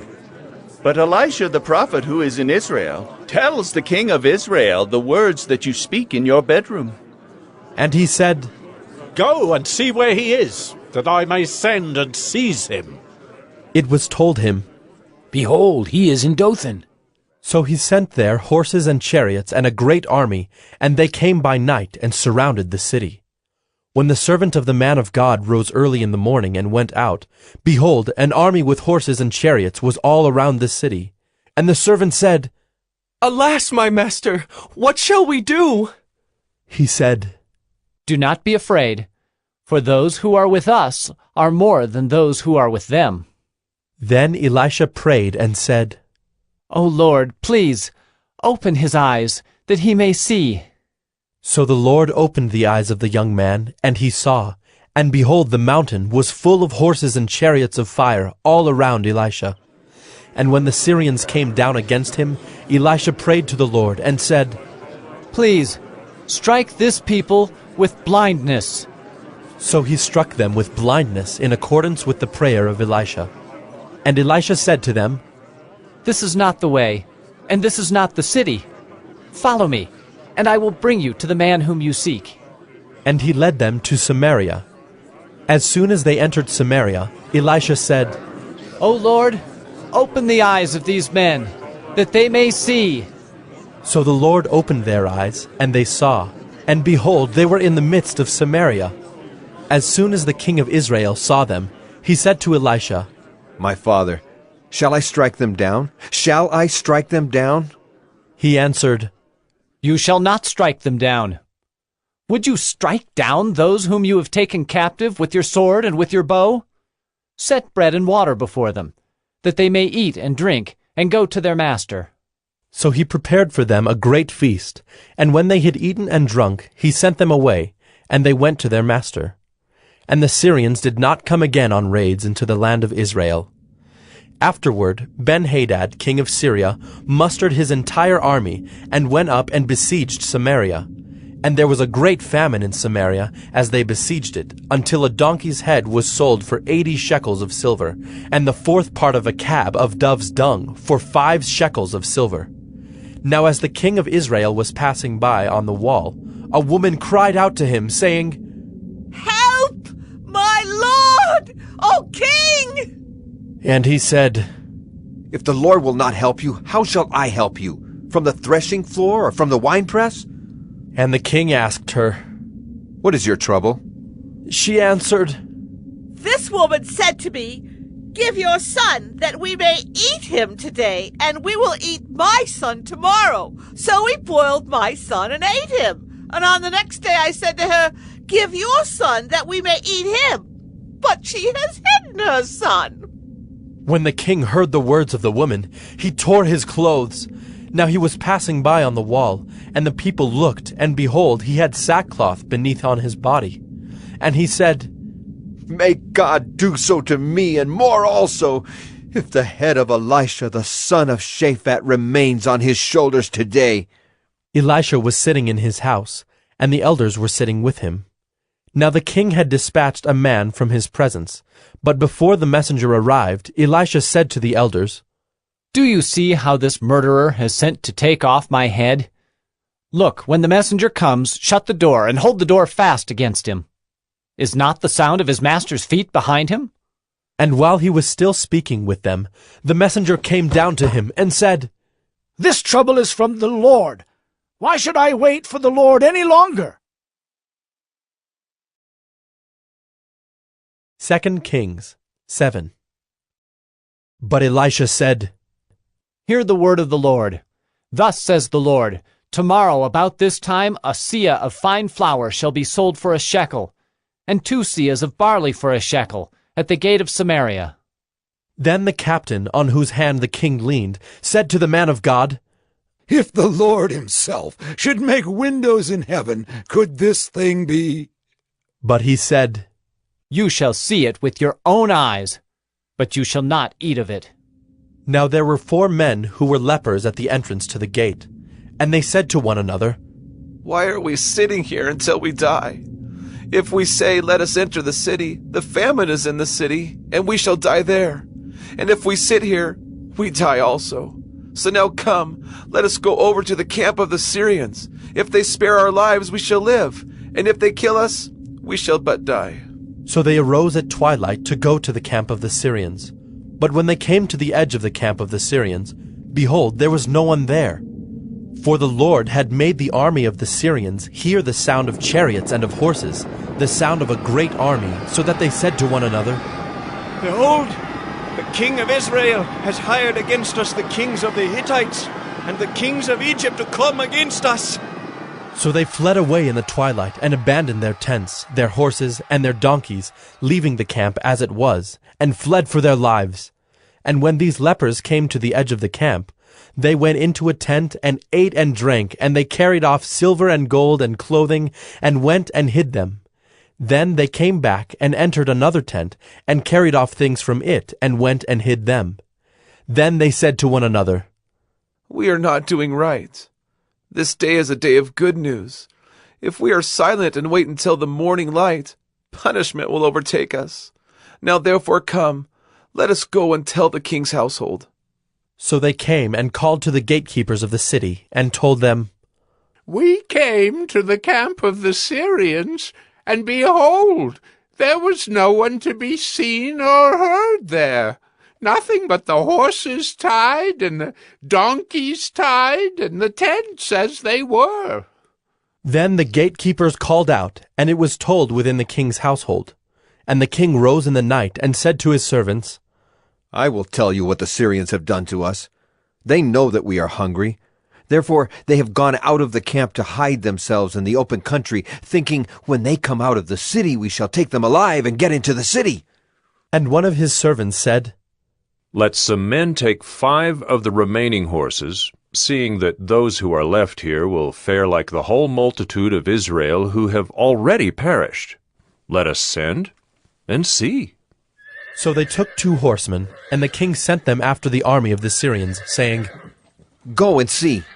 So they went after them as far as the Jordan, and behold, all the way was littered with garments and equipment that the Syrians had thrown away in their haste.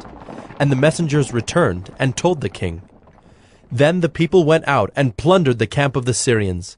So a seah of fine flour was sold for a shekel, and 2 seahs of barley for a shekel, according to the word of the Lord. Now the king had appointed the captain, on whose hand he leaned, to have charge of the gate. And the people trampled him in the gate, so that he died, as the man of God had said when the king came down to him.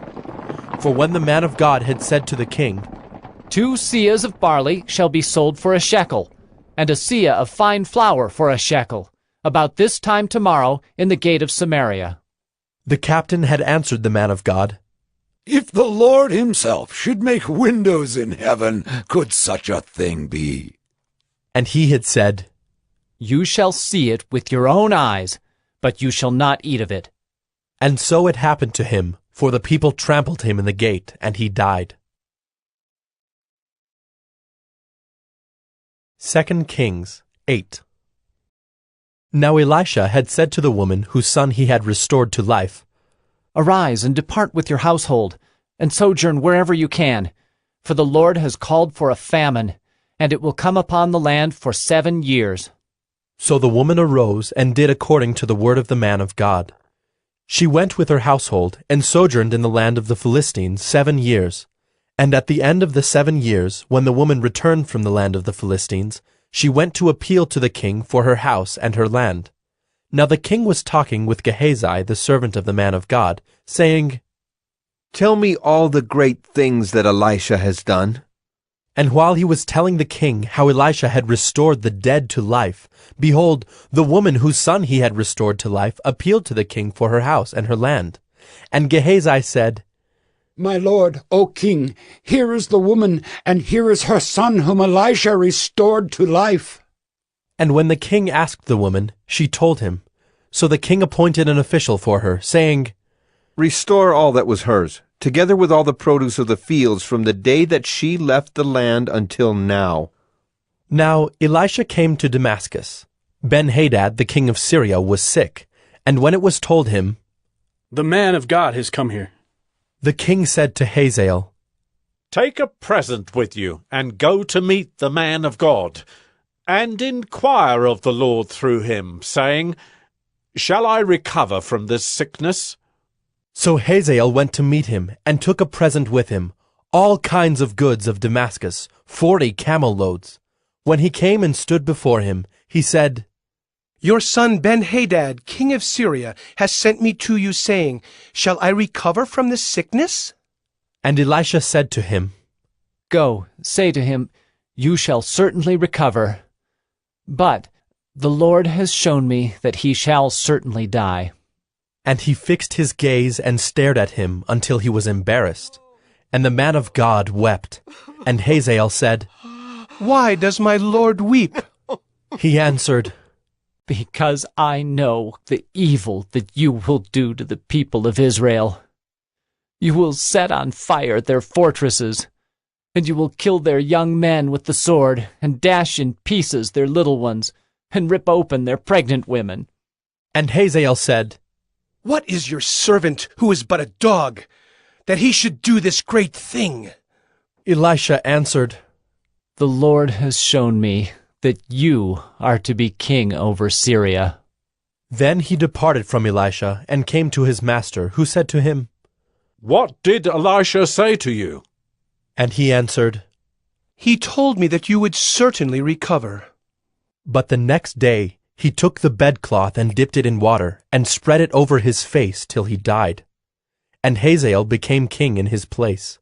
In the 5th year of Joram the son of Ahab, king of Israel, when Jehoshaphat was king of Judah, Jehoram the son of Jehoshaphat, king of Judah, began to reign. He was 32 years old when he became king, and he reigned 8 years in Jerusalem. And he walked in the way of the kings of Israel, as the house of Ahab had done, for the daughter of Ahab was his wife. And he did what was evil in the sight of the Lord.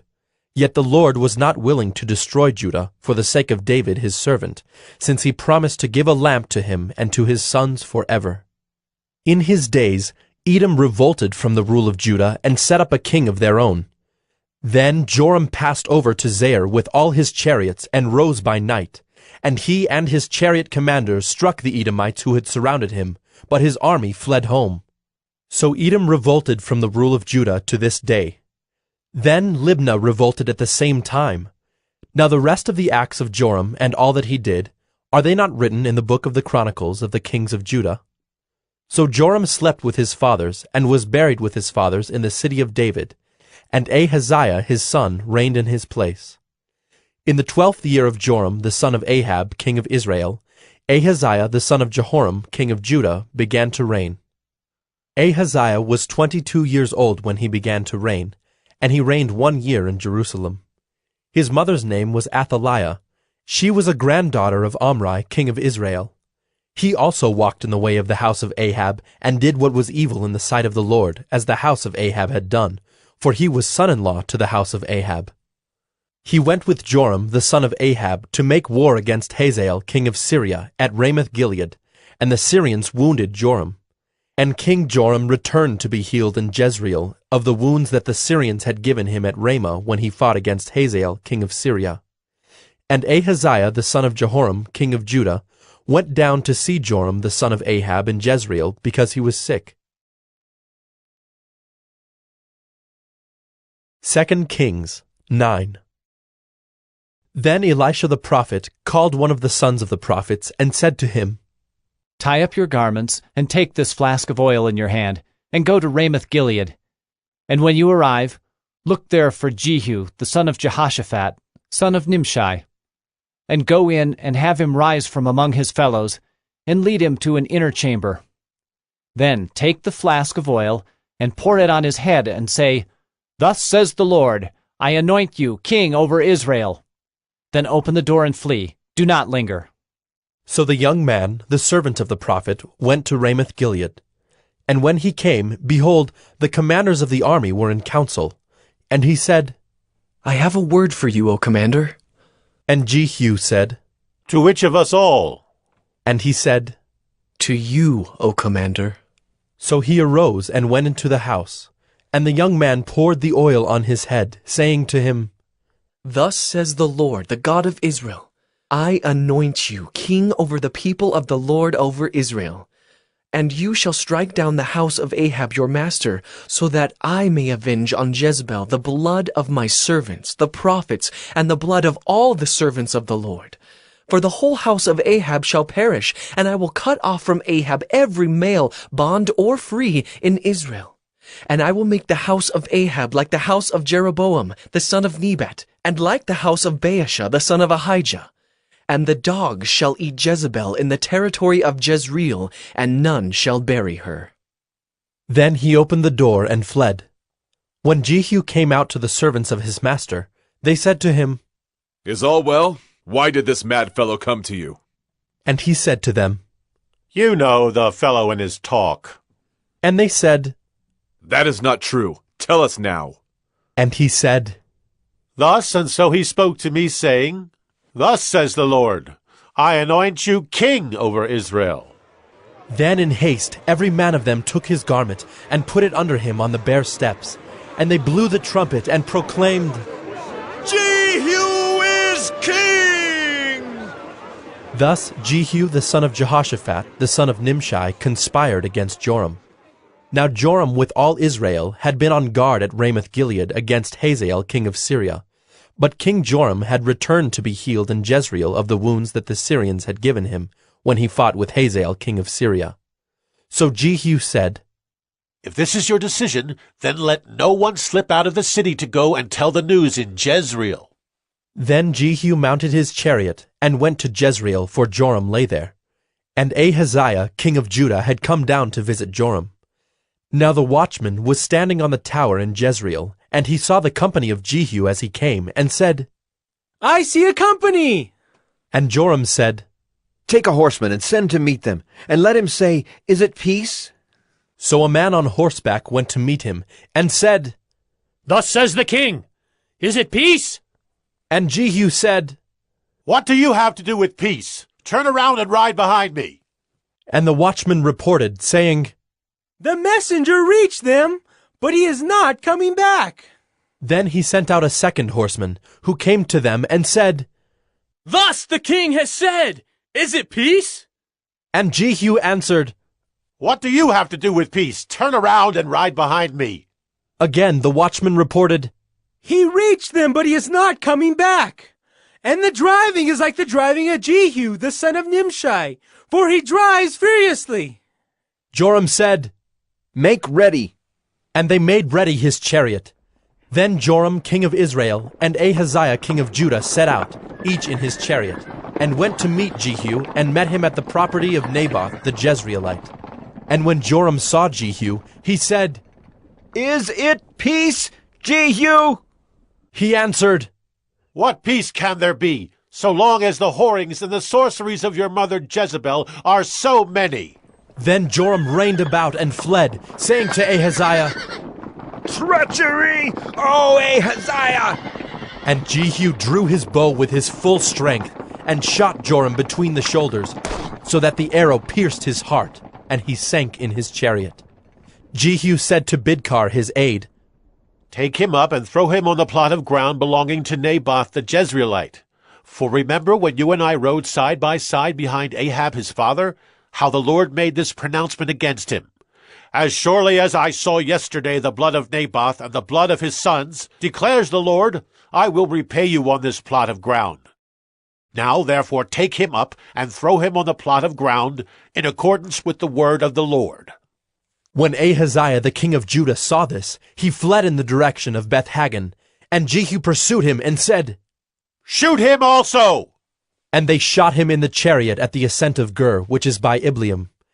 And he fled to Megiddo and died there.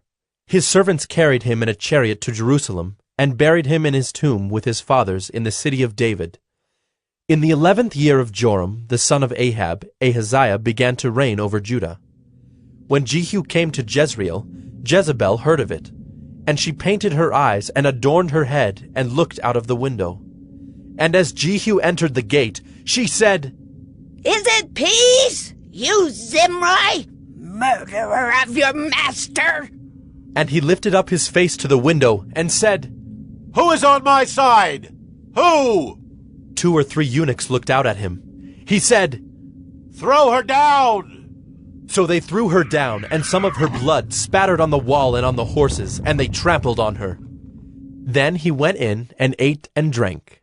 And he said, See now to this cursed woman and bury her, for she is a king's daughter. But when they went to bury her, they found no more of her than the skull and the feet and the palms of her hands. When they came back and told him, he said, This is the word of the Lord, which he spoke by his servant Elijah the Tishbite. In the territory of Jezreel the dogs shall eat the flesh of Jezebel, and the corpse of Jezebel shall be as dung on the face of the field in the territory of Jezreel, so that no one can say, This is Jezebel. 2 Kings 10. Now Ahab had 70 sons in Samaria. So Jehu wrote letters and sent them to Samaria, to the rulers of the city, to the elders, and to the guardians of the sons of Ahab, saying, Now then, as soon as this letter comes to you, seeing your master's sons are with you, and there are with you chariots and horses, fortified cities also, and weapons, select the best and fittest of your master's sons, and set him on his father's throne, and fight for your master's house. But they were exceedingly afraid, and said, Behold, the 2 kings could not stand before him. How then can we stand? So he who was over the palace, and he who was over the city, together with the elders and the guardians, sent to Jehu, saying, We are your servants, and we will do all that you tell us. We will not make anyone king. Do whatever is good in your eyes. Then he wrote to them a second letter, saying, If you are on my side, and if you are ready to obey me, take the heads of your master's sons, and come to me at Jezreel tomorrow at this time. Now the king's sons, 70 persons, were with the great men of the city who were bringing them up. And as soon as the letter came to them, they took the king's sons and slaughtered them, 70 persons, and put their heads in baskets, and sent them to him at Jezreel. When the messenger came and told him, They have brought the heads of the king's sons, he said, Lay them in 2 heaps at the entrance of the gate until the morning. Then in the morning, when he went out, he stood and said to all the people, You are innocent. It was I who conspired against my master and killed him. But who struck down all these? Know then that there shall fall to the earth nothing of the word of the Lord, which the Lord spoke concerning the house of Ahab, for the Lord has done what he said by his servant Elijah. So Jehu struck down all who remained of the house of Ahab in Jezreel, all his great men and his close friends and his priests, until he left him none remaining. Then he set out and went to Samaria. On the way, when he was at Beth-Eked of the shepherds, Jehu met the relatives of Ahaziah, king of Judah, and he said, Who are you? And they answered, We are the relatives of Ahaziah, and we came down to visit the royal princes and the sons of the queen mother. He said, Take them alive. And they took them alive and slaughtered them at the pit of Beth-Eked, 42 persons, and he spared none of them. And when he departed from there, he met Jehonadab, the son of Rechab, coming to meet him. And he greeted him and said to him, Is your heart true to my heart as mine is to yours? And Jehonadab answered, It is. Jehu said, If it is, give me your hand. So he gave him his hand, and Jehu took him up with him into the chariot. And he said, Come with me, and see my zeal for the Lord. So he had him ride in his chariot. And when he came to Samaria, he struck down all who remained to Ahab in Samaria, till he had wiped them out, according to the word of the Lord that he spoke to Elijah. Then Jehu assembled all the people, and said to them, Ahab served Baal a little, but Jehu will serve him much. Now therefore call to me all the prophets of Baal, all his worshippers and all his priests. Let none be missing, for I have a great sacrifice to offer to Baal. Whoever is missing shall not live. But Jehu did it with cunning, in order to destroy the worshippers of Baal. And Jehu ordered, Sanctify a solemn assembly for Baal! So they proclaimed it. And Jehu sent throughout all Israel, and all the worshippers of Baal came, so that there was not a man left who did not come. And they entered the house of Baal, and the house of Baal was filled from one end to the other. He said to him who was in charge of the wardrobe, Bring out the vestments for all the worshippers of Baal. So he brought out the vestments for them. Then Jehu went into the house of Baal with Jehonadab the son of Rechab, and he said to the worshippers of Baal, Search, and see that there is no servant of the Lord here among you, but only the worshippers of Baal. Then they went in to offer sacrifices and burnt offerings. Now Jehu had stationed 80 men outside, and said, The man who allows any of those whom I give into your hands to escape shall forfeit his life.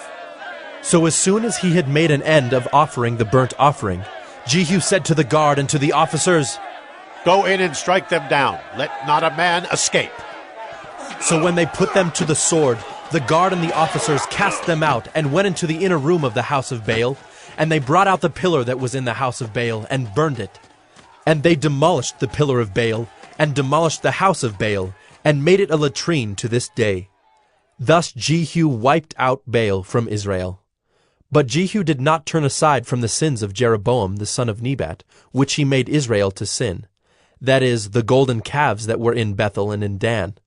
And the Lord said to Jehu, Because you have done well in carrying out what is right in my eyes, and have done to the house of Ahab according to all that was in my heart, your sons of the 4th generation shall sit on the throne of Israel.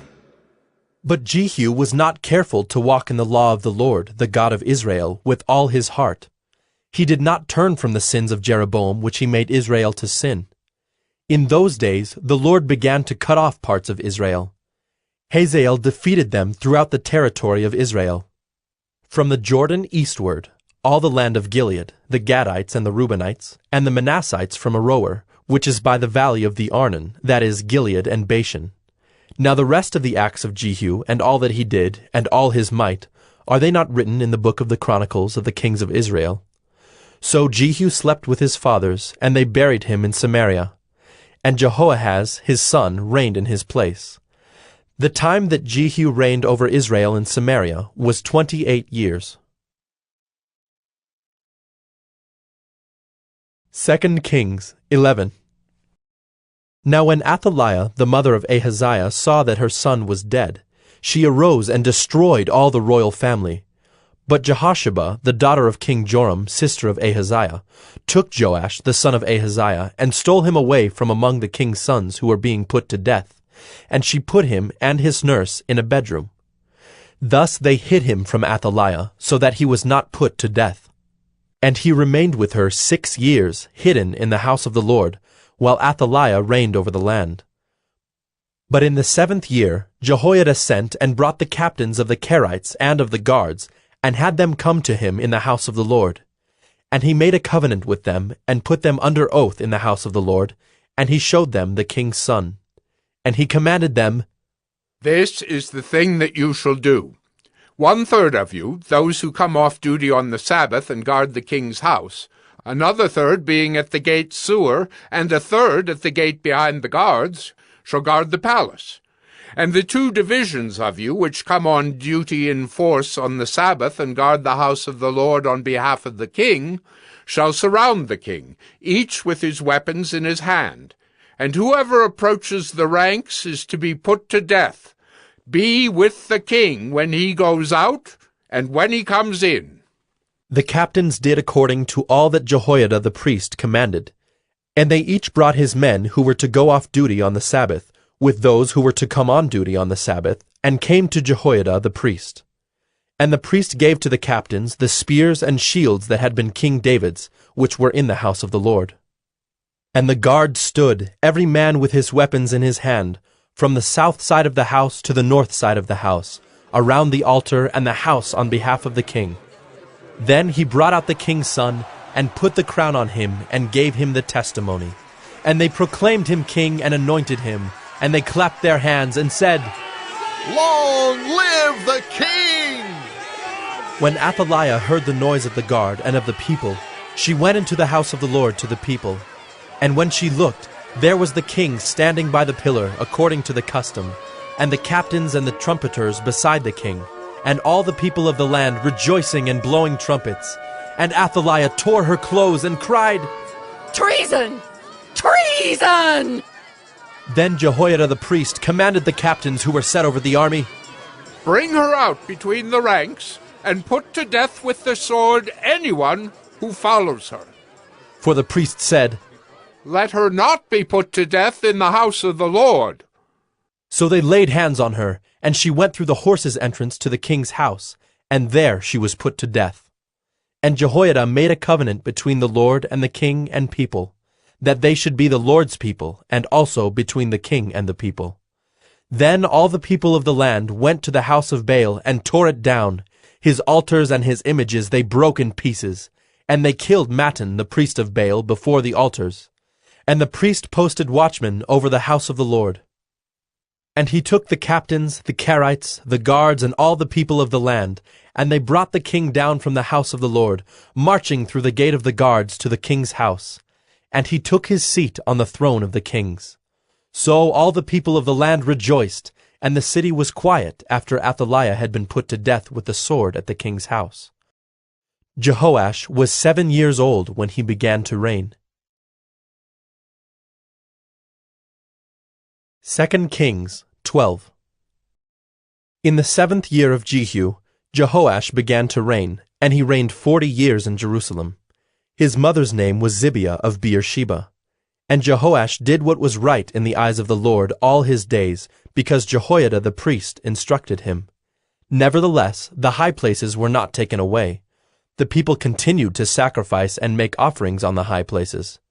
Jehoash said to the priests, All the money of the holy things that is brought into the house of the Lord, the money for which each man is assessed, the money from the assessment of persons, and the money that a man's heart prompts him to bring into the house of the Lord, let the priests take each from his donor, and let them repair the house wherever any need of repairs is discovered. But by the 23rd year of King Jehoash, the priests had made no repairs on the house. Therefore King Jehoash summoned Jehoiada the priest, and the other priests, and said to them, Why are you not repairing the house? Now therefore take no more money from your donors, but hand it over for the repair of the house. So the priests agreed that they should take no more money from the people, and that they should not repair the house.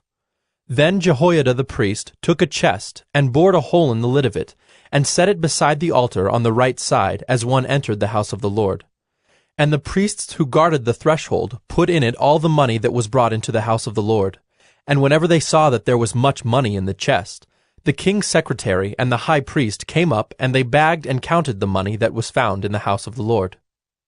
Then they would give the money that was weighed out into the hands of the workmen who had the oversight of the house of the Lord. And they paid it out to the carpenters and the builders who worked on the house of the Lord, and to the masons and the stonecutters, as well as to buy timber and quarried stone for making repairs on the house of the Lord, and for any outlay for the repairs of the house.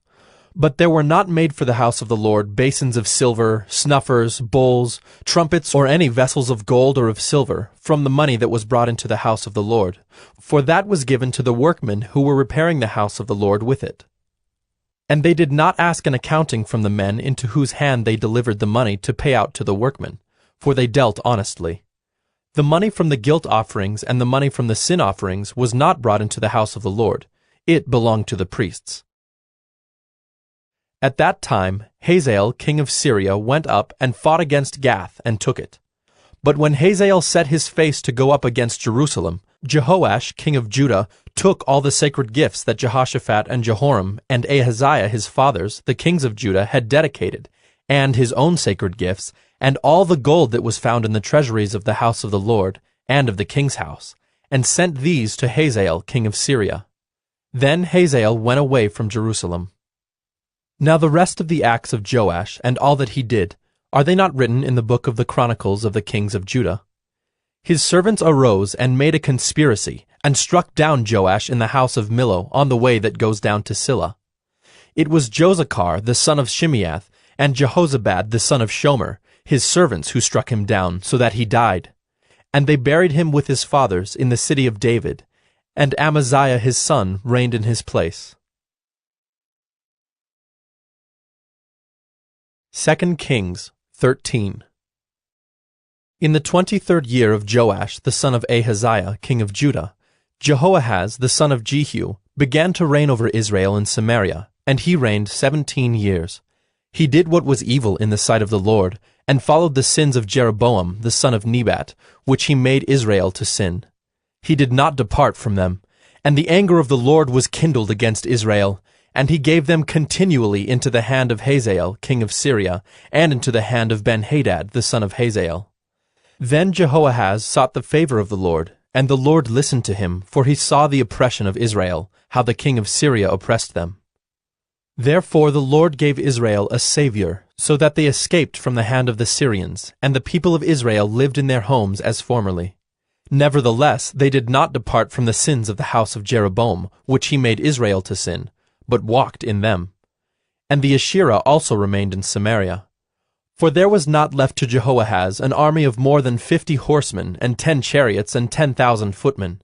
For the king of Syria had destroyed them, and made them like the dust at threshing. Now the rest of the acts of Jehoahaz, and all that he did, and his might, are they not written in the book of the Chronicles of the kings of Israel? So Jehoahaz slept with his fathers, and they buried him in Samaria. And Joash his son reigned in his place.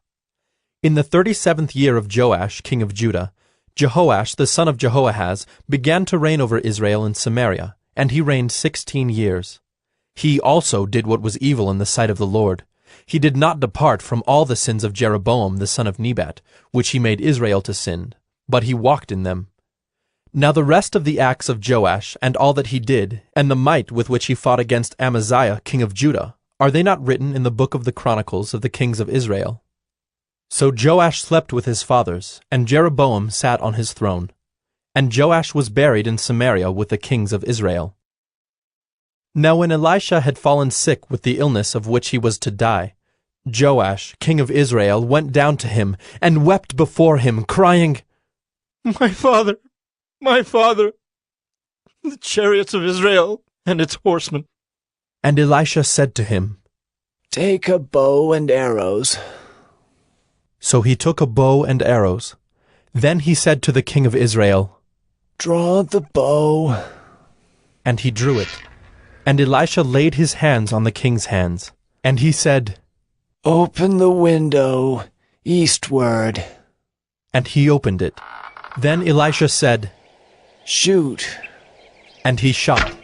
And he said, The Lord's arrow of victory, the arrow of victory over Syria. For you shall fight the Syrians in Aphek, until you have made an end of them. And he said, Take the arrows. And he took them. And he said to the king of Israel, Strike the ground with them.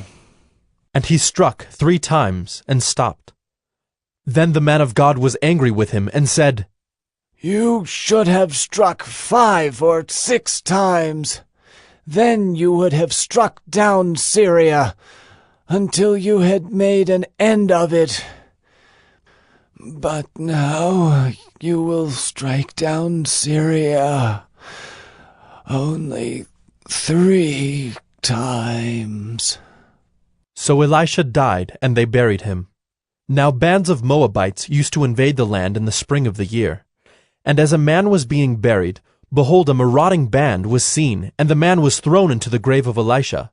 And as soon as the man touched the bones of Elisha, he revived and stood on his feet. Now Hazael, king of Syria, oppressed Israel all the days of Jehoahaz. But the Lord was gracious to them, and had compassion on them, and he turned toward them because of his covenant with Abraham, Isaac, and Jacob, and would not destroy them, nor has he cast them from his presence until now.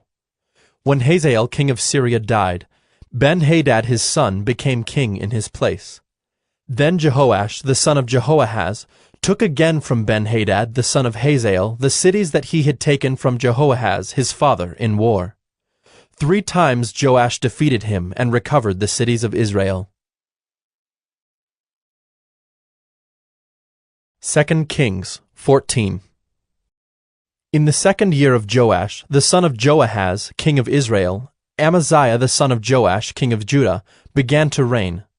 He was 25 years old when he began to reign, and he reigned 29 years in Jerusalem. His mother's name was Jehoaddin of Jerusalem. And he did what was right in the eyes of the Lord, yet not like David his father. He did in all things as Joash his father had done. But the high places were not removed. The people still sacrificed and made offerings on the high places. And as soon as the royal power was firmly in his hand, he struck down his servants who had struck down the king his father. But he did not put to death the children of the murderers, according to what is written in the book of the law of Moses, where the Lord commanded, Fathers shall not be put to death because of their children, nor shall children be put to death because of their fathers, but each one shall die for his own sin. He struck down 10,000 Edomites in the valley of Salt, and took Selah by storm, and called it Joktheel, which is its name to this day. Then Amaziah sent messengers to Jehoash, the son of Jehoahaz, son of Jehu, king of Israel, saying, Come, let us look one another in the face. And Jehoash, king of Israel, sent word to Amaziah, king of Judah, A thistle on Lebanon sent to a cedar on Lebanon, saying, Give your daughter to my son for a wife. And a wild beast of Lebanon passed by and trampled down the thistle. You have indeed struck down Edom, and your heart has lifted you up. Be content with your glory and stay at home. For why should you provoke trouble so that you fall? You and Judah with you. But Amaziah would not listen. So Jehoash, king of Israel, went up, and he and Amaziah, king of Judah, faced one another in battle at Beth-shemesh, which belongs to Judah. And Judah was defeated by Israel, and every man fled to his home. And Jehoash, king of Israel, captured Amaziah, king of Judah, the son of Jehoash, son of Ahaziah, at Beth-shemesh, and came to Jerusalem, and broke down the wall of Jerusalem for 400 cubits, from the Ephraim gate to the corner gate. And he seized all the gold and silver, and all the vessels that were found in the house of the Lord, and in the treasuries of the king's house, also hostages, and he returned to Samaria. Now the rest of the acts of Jehoash that he did, and his might, and how he fought with Amaziah king of Judah, are they not written in the book of the Chronicles of the kings of Israel? And Jehoash slept with his fathers, and was buried in Samaria with the kings of Israel. And Jeroboam his son reigned in his place. Amaziah the son of Joash, king of Judah, lived 15 years after the death of Jehoash son of Jehoahaz, king of Israel.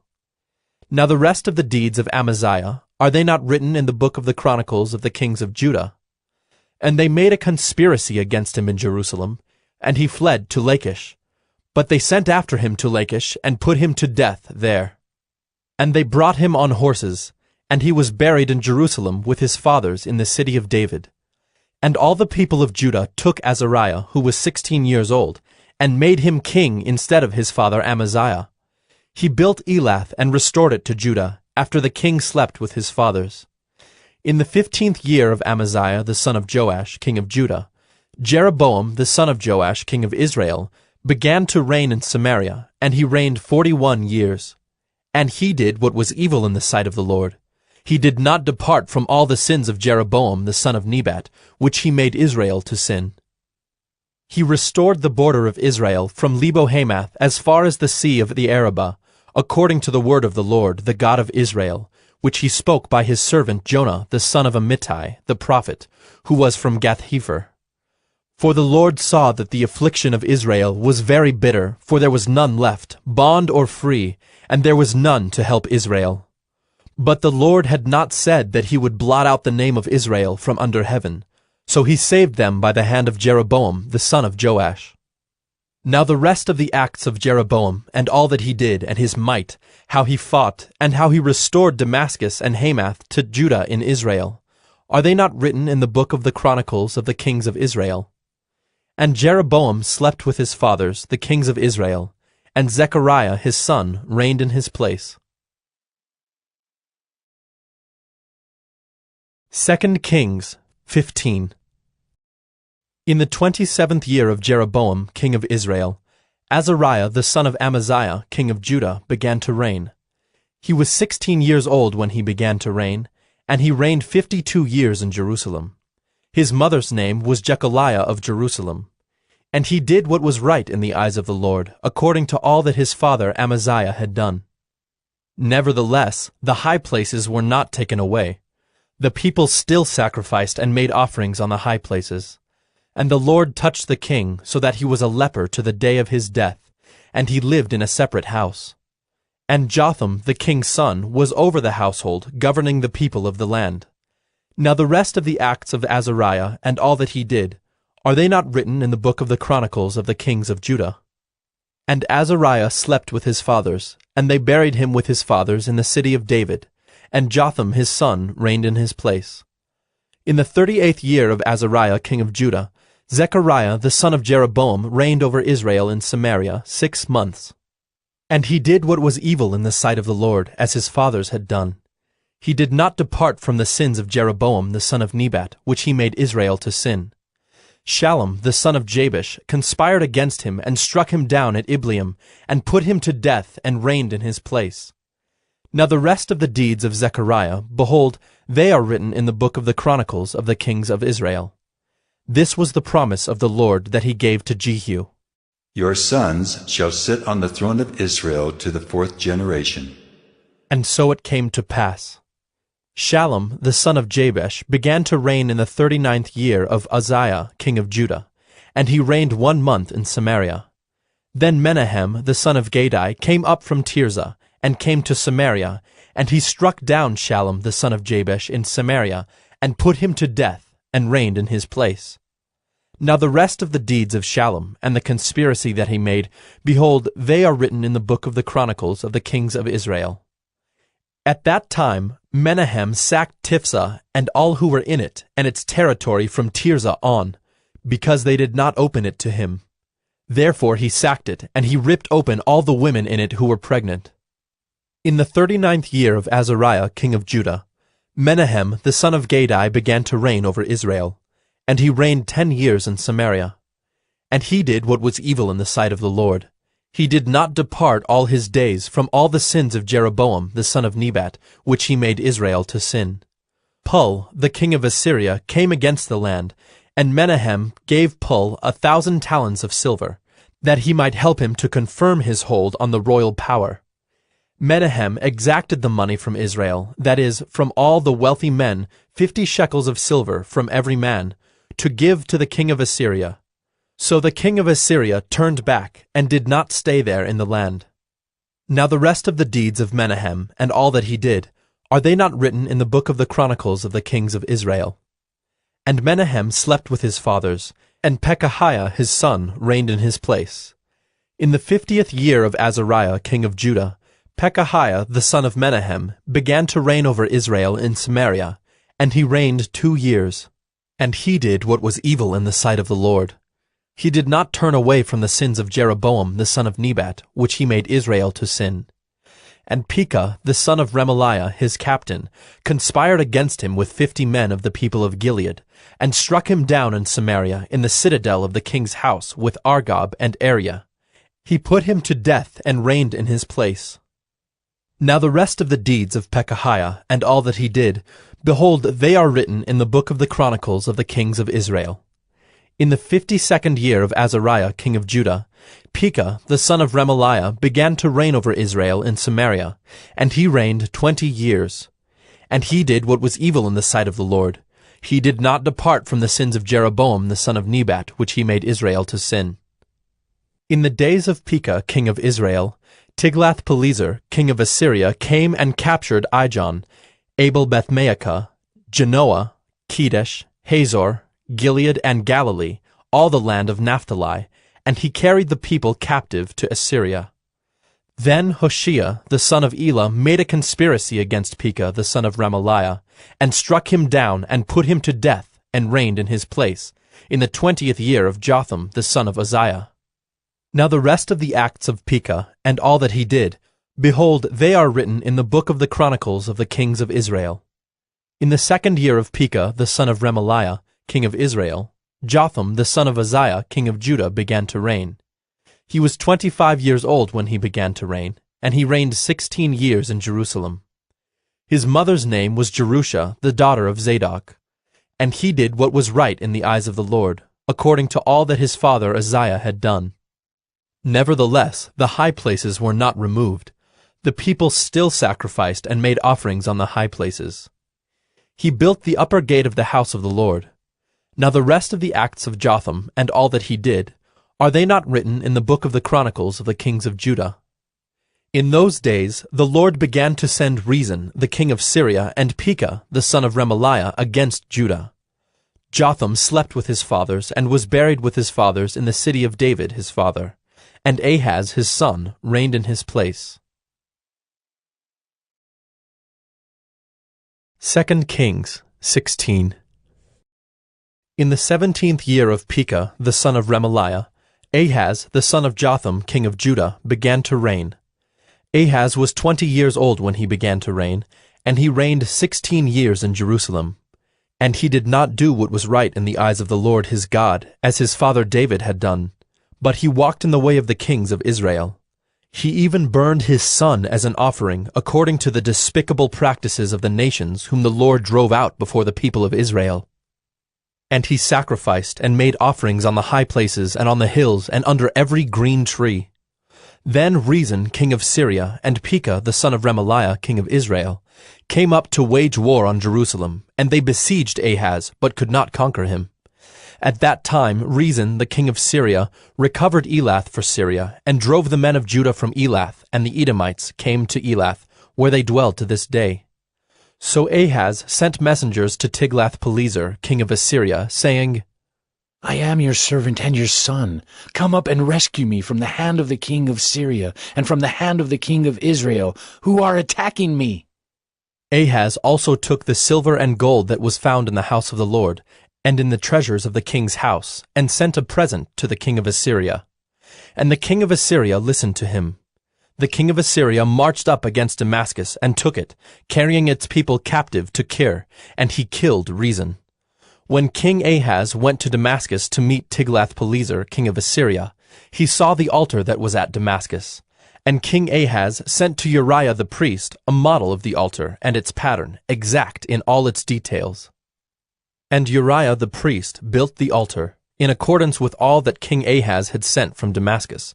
So Uriah the priest made it, before King Ahaz arrived from Damascus. And when the king came from Damascus, the king viewed the altar. Then the king drew near to the altar, and went up on it, and burned his burnt offering and his grain offering, and poured his drink offering, and threw the blood of his peace offerings on the altar. And the bronze altar that was before the Lord he removed from the front of the house, from the place between his altar and the house of the Lord, and put it on the north side of his altar. And King Ahaz commanded Uriah the priest, saying, On the great altar burn the morning burnt offering, and the evening grain offering, and the king's burnt offering and his grain offering, with the burnt offering of all the people of the land, and their grain offering and their drink offering, and throw on it all the blood of the burnt offering and all the blood of the sacrifice. But the bronze altar shall be for me to inquire by. Uriah the priest did all this as King Ahaz commanded. And King Ahaz cut off the frames of the stands and removed the basin from them. And he took down the sea from off the bronze oxen that were under it, and put it on a stone pedestal. And the covered way for the Sabbath that had been built inside the house, and the outer entrance for the king, he caused to go around the house of the Lord, because of the king of Assyria. Now the rest of the acts of Ahaz that he did, are they not written in the book of the Chronicles of the kings of Judah? And Ahaz slept with his fathers, and was buried with his fathers in the city of David, and Hezekiah his son reigned in his place. 2 Kings 17. In the 12th year of Ahaz king of Judah, Hoshea the son of Elah began to reign in Samaria over Israel, and he reigned 9 years. And he did what was evil in the sight of the Lord, yet not as the kings of Israel who were before him. Against him came up Shalmaneser king of Assyria, and Hoshea became his vassal and paid him tribute. But the king of Assyria found treachery in Hoshea, for he had sent messengers to So, king of Egypt, and offered no tribute to the king of Assyria, as he had done year by year. Therefore the king of Assyria shut him up, and bound him in prison. Then the king of Assyria invaded all the land, and came to Samaria, and for 3 years he besieged it. In the 9th year of Hoshea, the king of Assyria captured Samaria, and he carried the Israelites away to Assyria, and placed them in Halah, and on the Habor, the river of Gozan, and in the cities of the Medes. And this occurred because the people of Israel had sinned against the Lord their God, who had brought them up out of the land of Egypt from under the hand of Pharaoh, king of Egypt, and had feared other gods, and walked in the customs of the nations whom the Lord drove out before the people of Israel, and in the customs that the kings of Israel had practiced. And the people of Israel did secretly against the Lord their God things that were not right. They built for themselves high places in all their towns, from watchtower to fortified city. They set up for themselves pillars and Asherim on every high hill and under every green tree. And there they made offerings on all the high places, as the nations did, whom the Lord carried away before them. And they did wicked things, provoking the Lord to anger. And they served idols of which the Lord had said to them, You shall not do this. Yet the Lord warned Israel and Judah by every prophet and every seer, saying, Turn from your evil ways and keep my commandments and my statutes, in accordance with all the law that I commanded your fathers, and that I sent to you by my servants the prophets. But they would not listen, but were stubborn as their fathers had been, who did not believe in the Lord their God. They despised his statutes and his covenant that he made with their fathers, and the warnings that he gave them. They went after false idols and became false, and they followed the nations that were around them, concerning whom the Lord had commanded them that they should not do like them. And they abandoned all the commandments of the Lord their God, and made for themselves metal images of 2 calves, and they made an Asherah, and worshipped all the host of heaven, and served Baal. And they burned their sons and their daughters as offerings, and used divination and omens, and sold themselves to do evil in the sight of the Lord, provoking him to anger. Therefore the Lord was very angry with Israel, and removed them out of his sight. None was left but the tribe of Judah only. Judah also did not keep the commandments of the Lord their God, but walked in the customs that Israel had introduced. And the Lord rejected all the descendants of Israel, and afflicted them, and gave them into the hand of plunderers, until he had cast them out of his sight. When he had torn Israel from the house of David, they made Jeroboam the son of Nebat king. And Jeroboam drove Israel from following the Lord, and made them commit great sin. The people of Israel walked in all the sins that Jeroboam did. They did not depart from them, until the Lord removed Israel out of his sight, as he had spoken by all his servants the prophets. So Israel was exiled from their own land to Assyria until this day. And the king of Assyria brought people from Babylon, Cutha, Ava, Hamath, and Sepharvaim, and placed them in the cities of Samaria instead of the people of Israel. And they took possession of Samaria, and lived in its cities. And at the beginning of their dwelling there, they did not fear the Lord. Therefore the Lord sent lions among them, which killed some of them. So the king of Assyria was told, The nations that you have carried away and placed in the cities of Samaria do not know the law of the God of the land. Therefore he has sent lions among them, and behold, they are killing them, because they do not know the law of the God of the land. Then the king of Assyria commanded, Send there one of the priests whom you carried away from there, and let him go and dwell there, and teach them the law of the God of the land. So one of the priests whom they had carried away from Samaria came and lived in Bethel, and taught them how they should fear the Lord. But every nation still made gods of its own, and put them in the shrines of the high places that the Samaritans had made, every nation in the cities in which they lived. The men of Babylon made Succoth-Benoth, the men of Cuth made Nergal, the men of Hamath made Ashima, and the Avites made Nibhaz and Tartak. And the Sepharvites burned their children in the fire to Adremelech and Anamelech, the gods of Sepharvaim. They also feared the Lord, and appointed from among themselves all sorts of people as priests of the high places, who sacrificed for them in the shrines of the high places. So they feared the Lord, but also served their own gods, after the manner of the nations from among whom they had been carried away. To this day they do according to the former manner.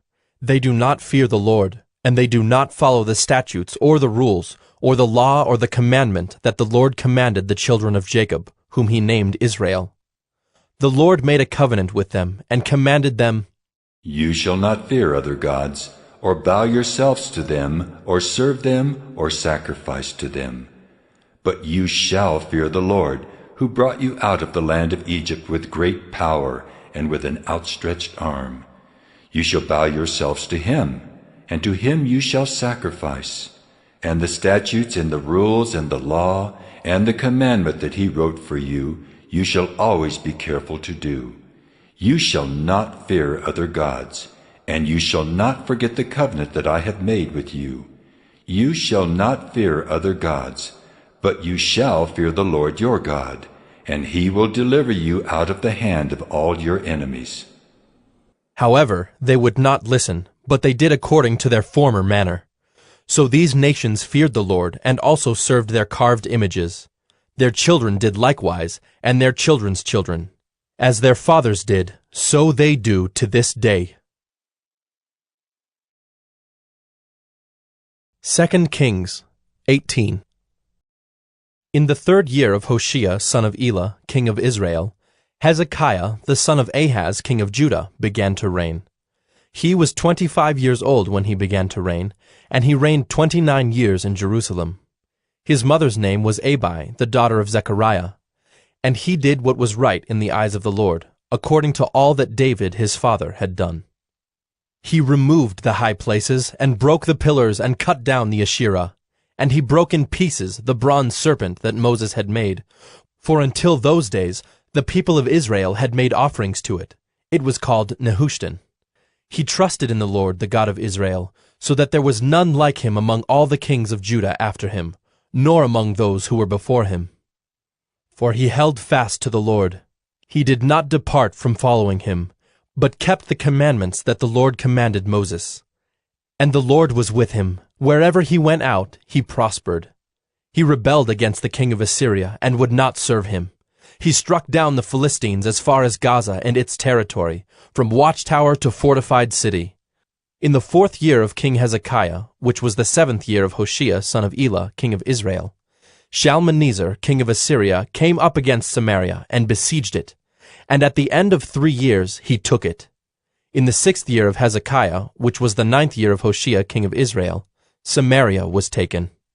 The king of Assyria carried the Israelites away to Assyria, and put them in Halah, and on the Habor, the river of Gozan, and in the cities of the Medes, because they did not obey the voice of the Lord their God, but transgressed his covenant, even all that Moses the servant of the Lord commanded.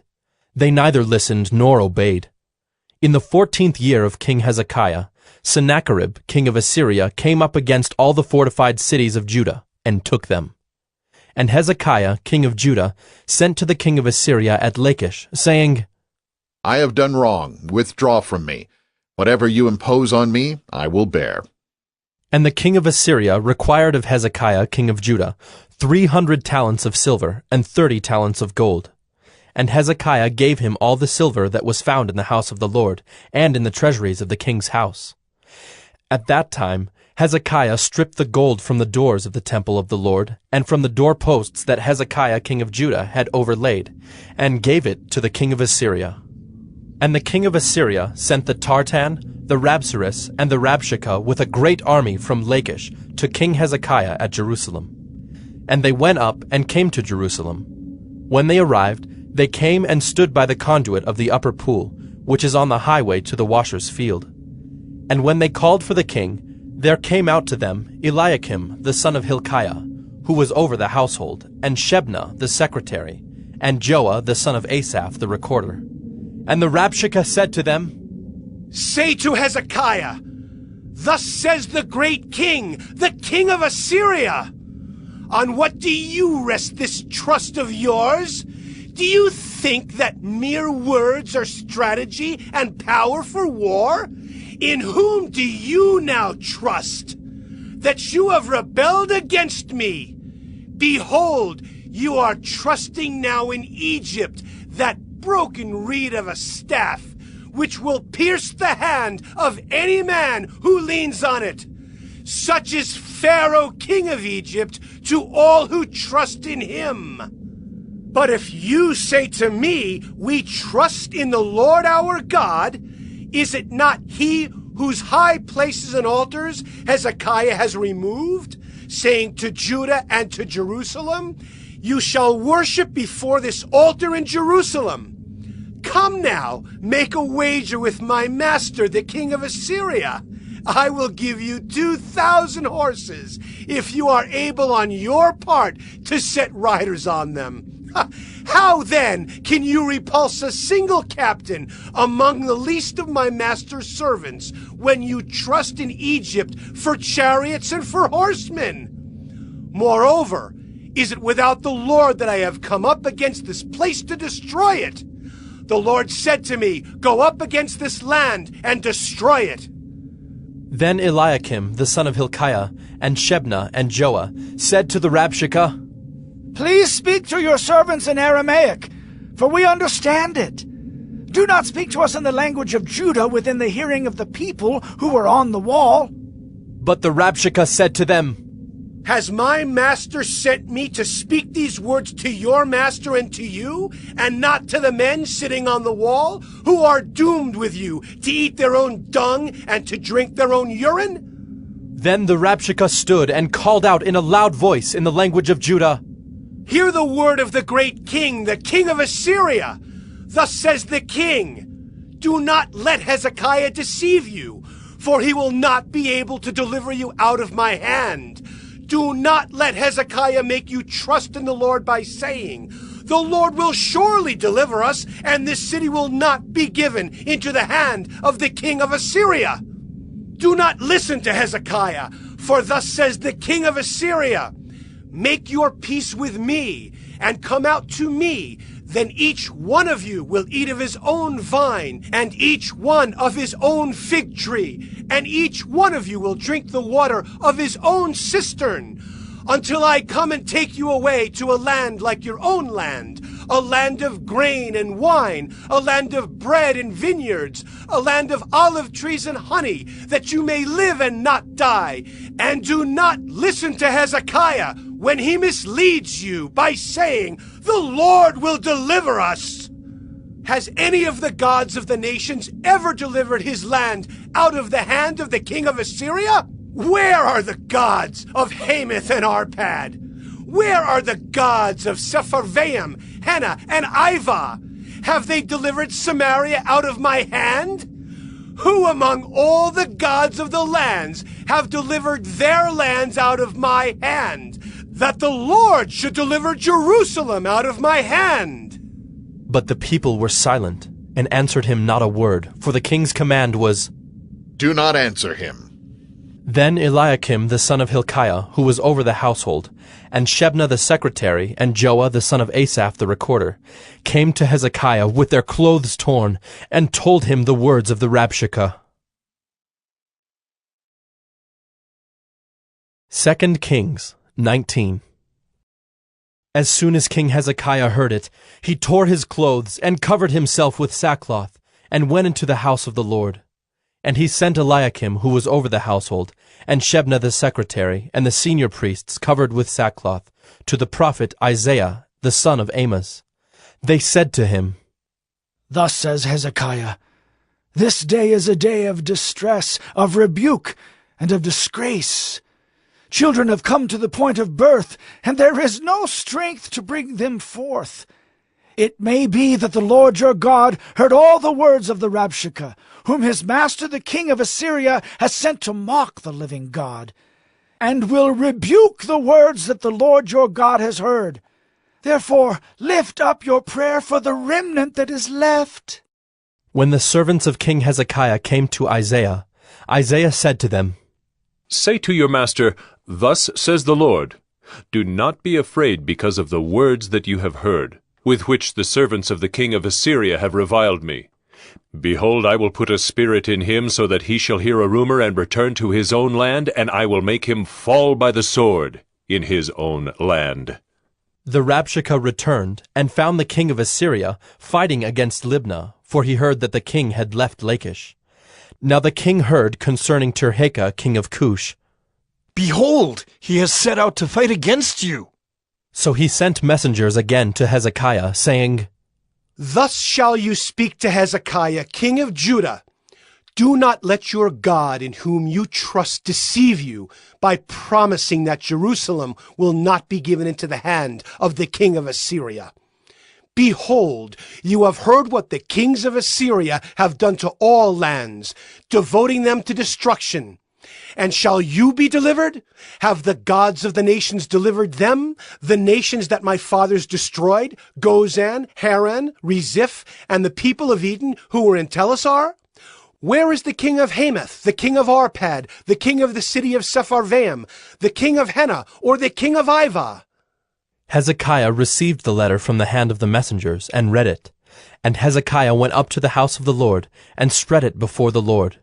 And Hezekiah prayed before the Lord, and said, O Lord, the God of Israel, enthroned above the cherubim, you are the God, you alone of all the kingdoms of the earth. You have made heaven and earth. Incline your ear, O Lord, and hear. Open your eyes, O Lord, and see, and hear the words of Sennacherib, which he has sent to mock the living God. Truly, O Lord, the kings of Assyria have laid waste the nations and their lands, and have cast their gods into the fire. For they were not gods, but the work of men's hands, wood and stone. Therefore they were destroyed. So now, O Lord our God, save us, please, from his hand, that all the kingdoms of the earth may know that you, O Lord, are God alone. Then Isaiah the son of Amoz sent to Hezekiah, saying, Thus says the Lord, the God of Israel, your prayer to me about Sennacherib king of Assyria I have heard. This is the word that the Lord has spoken concerning him. She despises you. She scorns you, the virgin daughter of Zion. She wags her head behind you, the daughter of Jerusalem. Whom have you mocked and reviled? Against whom have you raised your voice and lifted your eyes to the heights? Against the Holy One of Israel. By your messengers you have mocked the Lord, and you have said, With my many chariots I have gone up the heights of the mountains to the far recesses of Lebanon. I felled its tallest cedars, its choicest cypresses. I entered its farthest lodging place, its most fruitful forest. I dug wells and drank foreign waters, and I dried up with the sole of my foot all the streams of Egypt. Have you not heard that I determined it long ago? I planned from days of old what now I bring to pass, that you should turn fortified cities into heaps of ruins, while their inhabitants, shorn of strength, are dismayed and confounded, and have become like plants of the field and like tender grass, like grass on the housetops blighted before it is grown. But I know your sitting down, and your going out, and coming in, and your raging against me. Because you have raged against me, and your complacency has come into my ears, I will put my hook in your nose, and my bit in your mouth, and I will turn you back on the way by which you came. And this shall be the sign for you. This year eat what grows of itself, and in the second year what springs of the same. Then in the third year sow and reap and plant vineyards, and eat their fruit. And the surviving remnant of the house of Judah shall again take root downward, and bear fruit upward. For out of Jerusalem shall go a remnant, and out of Mount Zion a band of survivors. The zeal of the Lord will do this. Therefore thus says the Lord concerning the king of Assyria, He shall not come into this city, or shoot an arrow there, or come before it with a shield, or cast up a siege mound against it. By the way that he came, by the same he shall return, and he shall not come into this city, declares the Lord. For I will defend this city to save it, for my own sake, and for the sake of my servant David. And that night the angel of the Lord went out, and struck down 185,000 in the camp of the Assyrians. And when people arose early in the morning, behold, these were all dead bodies. Then Sennacherib king of Assyria departed, and went home, and lived at Nineveh. And as he was worshipping in the house of Nisroch his god, Adramelech and Sharezer his sons struck him down with the sword, and escaped into the land of Ararat. And Esarhaddon his son reigned in his place. 2 Kings 20. In those days Hezekiah became sick, and was at the point of death. And Isaiah the prophet, the son of Amoz, came to him, and said to him, Thus says the Lord, Set your house in order, for you shall die. You shall not recover. Then Hezekiah turned his face to the wall, and prayed to the Lord, saying, Now, O Lord, please remember how I have walked before you in faithfulness and with a whole heart, and have done what is good in your sight. And Hezekiah wept bitterly. And before Isaiah had gone out of the middle court, the word of the Lord came to him. Turn back and say to Hezekiah, the leader of my people, Thus says the Lord, the God of David your father, I have heard your prayer. I have seen your tears. Behold, I will heal you. On the third day you shall go up to the house of the Lord, and I will add 15 years to your life.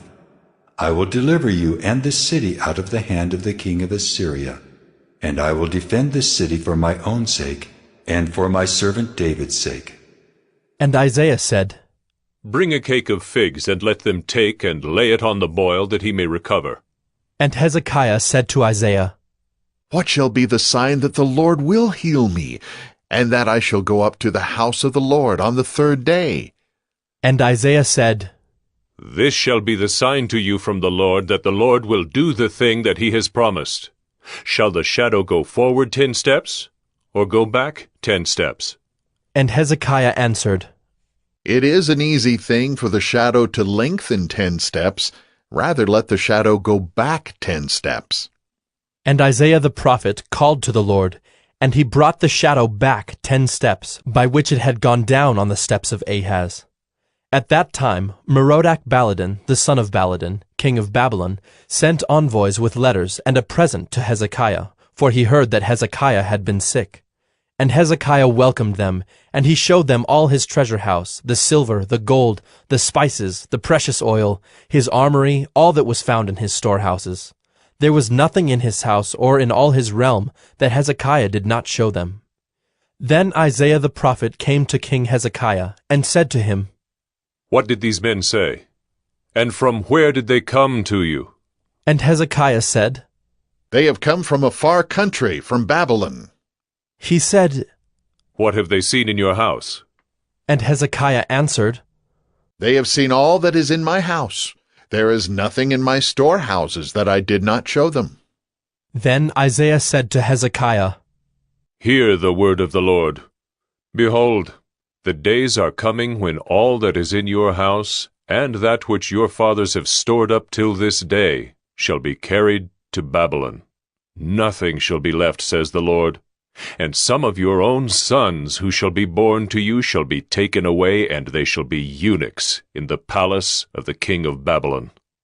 Then said Hezekiah to Isaiah, The word of the Lord that you have spoken is good. For he thought, Why not, if there will be peace and security in my days? The rest of the deeds of Hezekiah, and all his might, and how he made the pool and the conduit, and brought water into the city, are they not written in the book of the Chronicles of the kings of Judah? And Hezekiah slept with his fathers, and Manasseh his son reigned in his place. 2 Kings 21. Manasseh was 12 years old when he began to reign, and he reigned 55 years in Jerusalem. His mother's name was Hephzibah, and he did what was evil in the sight of the Lord, according to the despicable practices of the nations whom the Lord drove out before the people of Israel.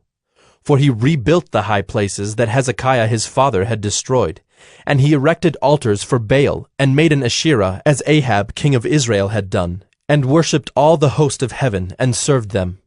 And he built altars in the house of the Lord, of which the Lord had said, In Jerusalem will I put my name. And he built altars for all the host of heaven in the 2 courts of the house of the Lord. And he burned his son as an offering, and used fortune-telling and omens, and dealt with mediums and with necromancers. He did much evil in the sight of the Lord, provoking him to anger. And the carved image of Asherah that he had made, he set in the house of which the Lord said to David and to Solomon his son, In this house and in Jerusalem, which I have chosen out of all the tribes of Israel, I will put my name forever, and I will not cause the feet of Israel to wander any more out of the land that I gave to their fathers, if only they will be careful to do according to all that I have commanded them, and according to all the law that my servant Moses commanded them. But they did not listen, and Manasseh led them astray to do more evil than the nations had done, whom the Lord destroyed before the people of Israel. And the Lord said by his servants the prophets, Because Manasseh king of Judah has committed these abominations, and has done things more evil than all that the Amorites did who were before him, and has made Judah also to sin with his idols, therefore thus says the Lord, the God of Israel, Behold, I am bringing upon Jerusalem and Judah such disaster that the ears of everyone who hears of it will tingle. And I will stretch over Jerusalem the measuring line of Samaria, and the plumb line of the house of Ahab, and I will wipe Jerusalem as one wipes a dish, wiping it and turning it upside down. And I will forsake the remnant of my heritage, and give them into the hand of their enemies, and they shall become a prey and a spoil to all their enemies, because they have done what is evil in my sight, and have provoked me to anger, since the day their fathers came out of Egypt, even to this day. Moreover, Manasseh shed very much innocent blood, till he had filled Jerusalem from one end to another, besides the sin that he made Judah to sin, so that they did what was evil in the sight of the Lord. Now the rest of the acts of Manasseh, and all that he did, and the sin that he committed, are they not written in the book of the Chronicles of the kings of Judah? And Manasseh slept with his fathers, and was buried in the garden of his house, in the garden of Uzzah. And Amon his son reigned in his place. Amon was 22 years old when he began to reign, and he reigned 2 years in Jerusalem. His mother's name was Meshullemeth, the daughter of Heres of Jotbah. And he did what was evil in the sight of the Lord, as Manasseh his father had done. He walked in all the way in which his father walked, and served the idols that his father served, and worshipped them. He abandoned the Lord, the God of his fathers, and did not walk in the way of the Lord. And the servants of Ammon conspired against him, and put the king to death in his house. But the people of the land struck down all those who had conspired against King Ammon, and the people of the land made Josiah his son king in his place. Now the rest of the acts of Ammon that he did, are they not written in the book of the Chronicles of the kings of Judah? And he was buried in his tomb in the garden of Uzzah, and Josiah his son reigned in his place. 2 Kings 22. Josiah was 8 years old when he began to reign, and he reigned 31 years in Jerusalem. His mother's name was Jedidah, the daughter of Adaiah of Bozkath. And he did what was right in the eyes of the Lord, and walked in all the way of David his father, and he did not turn aside to the right or to the left. In the 18th year of King Josiah, the king sent Shaphan, the son of Azaliah, son of Meshullam the secretary, to the house of the Lord, saying, Go up to Hilkiah the high priest, that he may count the money that has been brought into the house of the Lord, which the keepers of the threshold have collected from the people. And let it be given into the hand of the workmen who have the oversight of the house of the Lord, and let them give it to the workmen who are at the house of the Lord, repairing the house, that is, to the carpenters, and to the builders, and to the masons. And let them use it for buying timber and quarried stone to repair the house. But no accounting shall be asked from them, for the money that is delivered into their hand, for they deal honestly.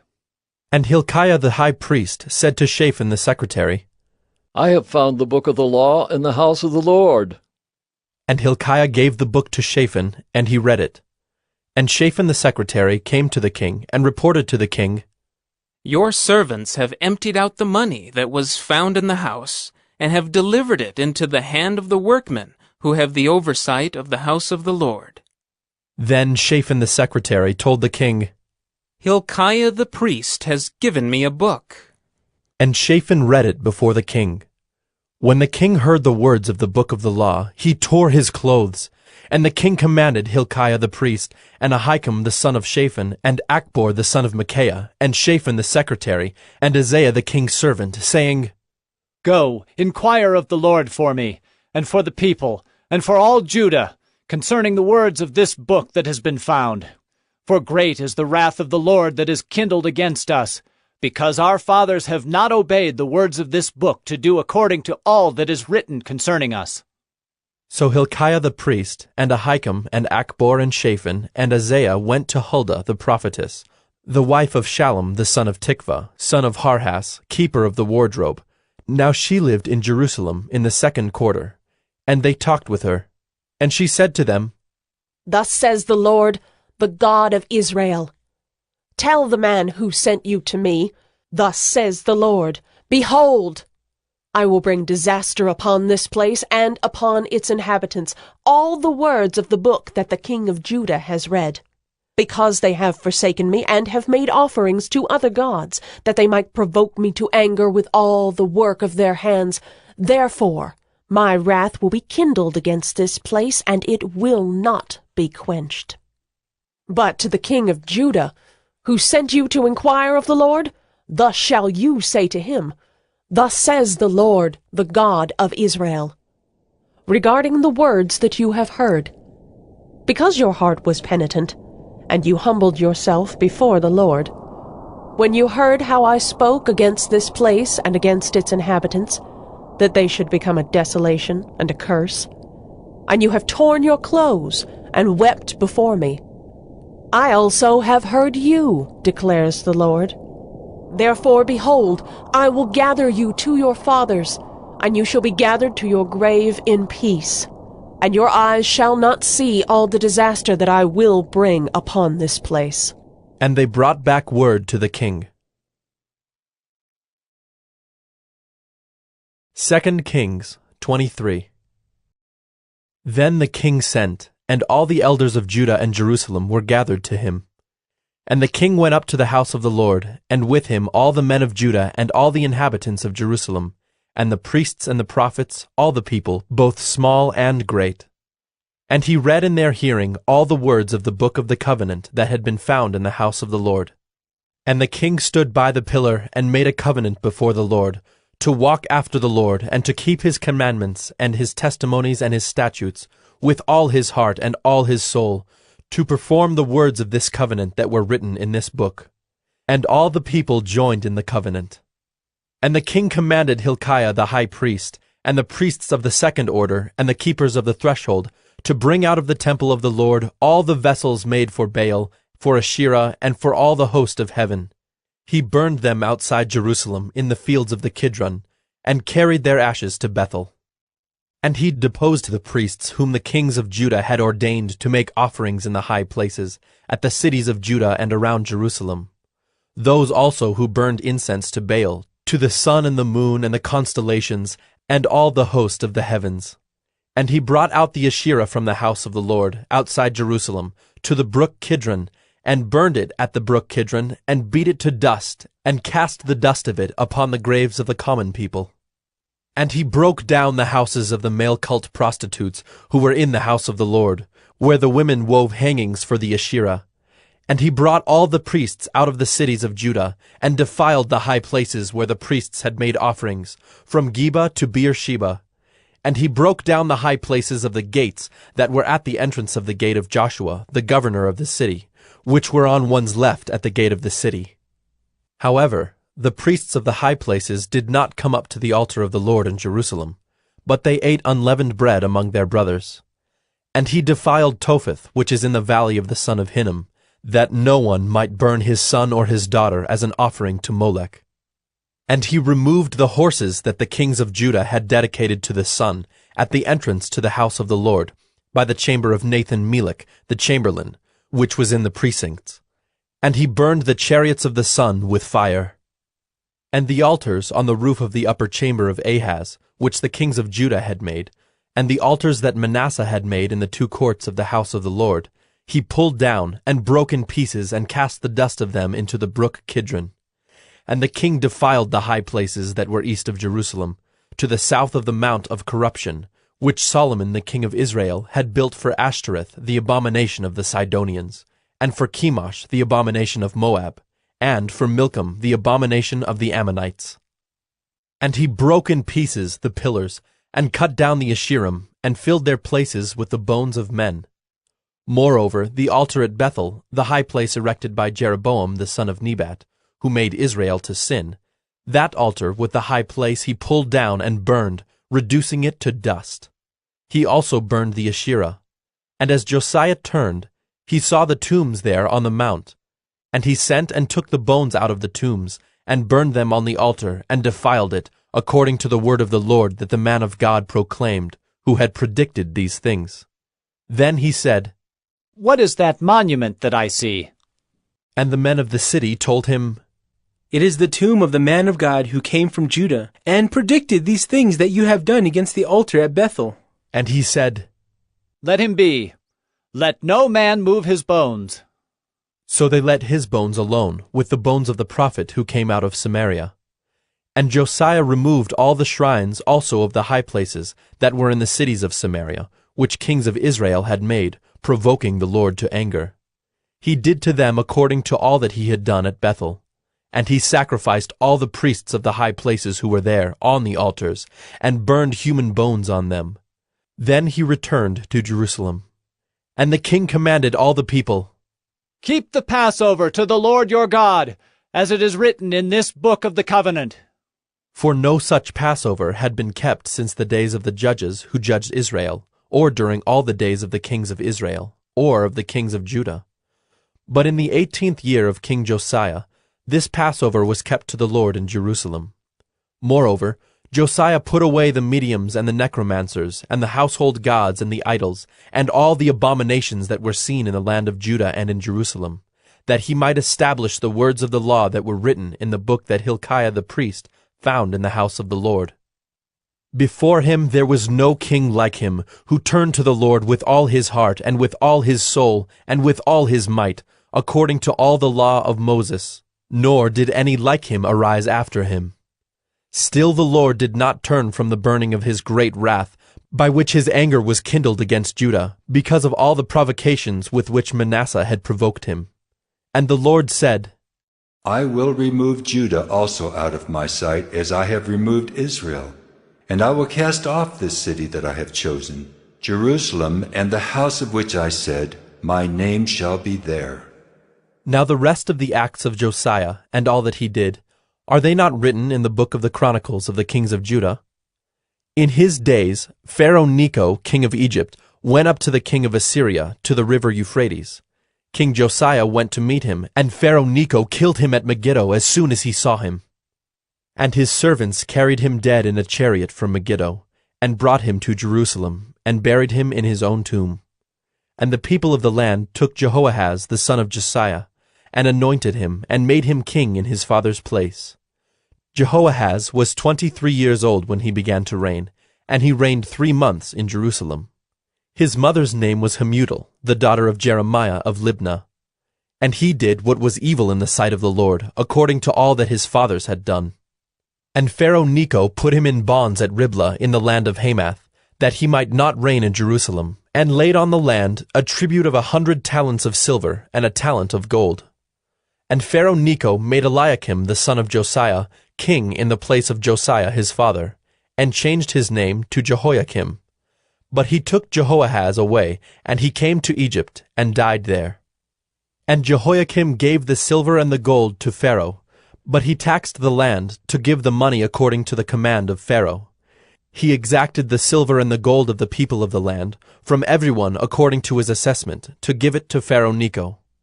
Jehoiakim was 25 years old when he began to reign, and he reigned 11 years in Jerusalem. His mother's name was Zebidah, the daughter of Pedaiah of Rumah. And he did what was evil in the sight of the Lord, according to all that his fathers had done. 2 Kings 24. In his days Nebuchadnezzar, king of Babylon, came up, and Jehoiakim became his servant 3 years. Then he turned and rebelled against him. And the Lord sent against him bands of the Chaldeans, and bands of the Syrians, and bands of the Moabites, and bands of the Ammonites, and sent them against Judah to destroy it, according to the word of the Lord that he spoke by his servants the prophets. Surely this came upon Judah at the command of the Lord, to remove them out of his sight for the sins of Manasseh, according to all that he had done, and also for the innocent blood that he had shed. For he filled Jerusalem with innocent blood, and the Lord would not pardon. Now the rest of the deeds of Jehoiakim, and all that he did, are they not written in the book of the Chronicles of the kings of Judah? So Jehoiakim slept with his fathers, and Jehoiakim his son reigned in his place. And the king of Egypt did not come again out of his land, for the king of Babylon had taken all that belonged to the king of Egypt, from the brook of Egypt to the river Euphrates. Jehoiakim was 18 years old when he became king, and he reigned 3 months in Jerusalem. His mother's name was Nehushta, the daughter of Elnathan of Jerusalem. And he did what was evil in the sight of the Lord, according to all that his father had done. At that time the servants of Nebuchadnezzar, king of Babylon, came up to Jerusalem, and the city was besieged. And Nebuchadnezzar, king of Babylon, came to the city while his servants were besieging it. And Jehoiakim, the king of Judah, gave himself up to the king of Babylon, himself and his mother, and his servants and his officials and his palace officials. The king of Babylon took him prisoner in the 8th year of his reign, and carried off all the treasures of the house of the Lord, and the treasures of the king's house, and cut in pieces all the vessels of gold in the temple of the Lord, which Solomon king of Israel had made, as the Lord had foretold. He carried away all Jerusalem, and all the officials, and all the mighty men of valor, 10,000 captives, and all the craftsmen and the smiths. None remained except the poorest people of the land. And he carried away Jehoiakim to Babylon. The king's mother, the king's wives, his officials, and the chief men of the land he took into captivity from Jerusalem to Babylon. And the king of Babylon brought captive to Babylon all the men of valor, 7,000, and the craftsmen and the metal workers, 1,000, all of them strong and fit for war. And the king of Babylon made Mattaniah, Jehoiakim's uncle, king in his place, and changed his name to Zedekiah. Zedekiah was 21 years old when he became king, and he reigned 11 years in Jerusalem. His mother's name was Hamutal, the daughter of Jeremiah of Libnah. And he did what was evil in the sight of the Lord, according to all that Jehoiakim had done. For because of the anger of the Lord, it came to the point in Jerusalem and Judah that he cast them out from his presence. And Zedekiah rebelled against the king of Babylon. 2 Kings 25. And in the 9th year of his reign, in the 10th month, on the 10th day of the month, Nebuchadnezzar, king of Babylon, came with all his army against Jerusalem, and laid siege to it. And they built siege works all around it. So the city was besieged till the 11th year of King Zedekiah.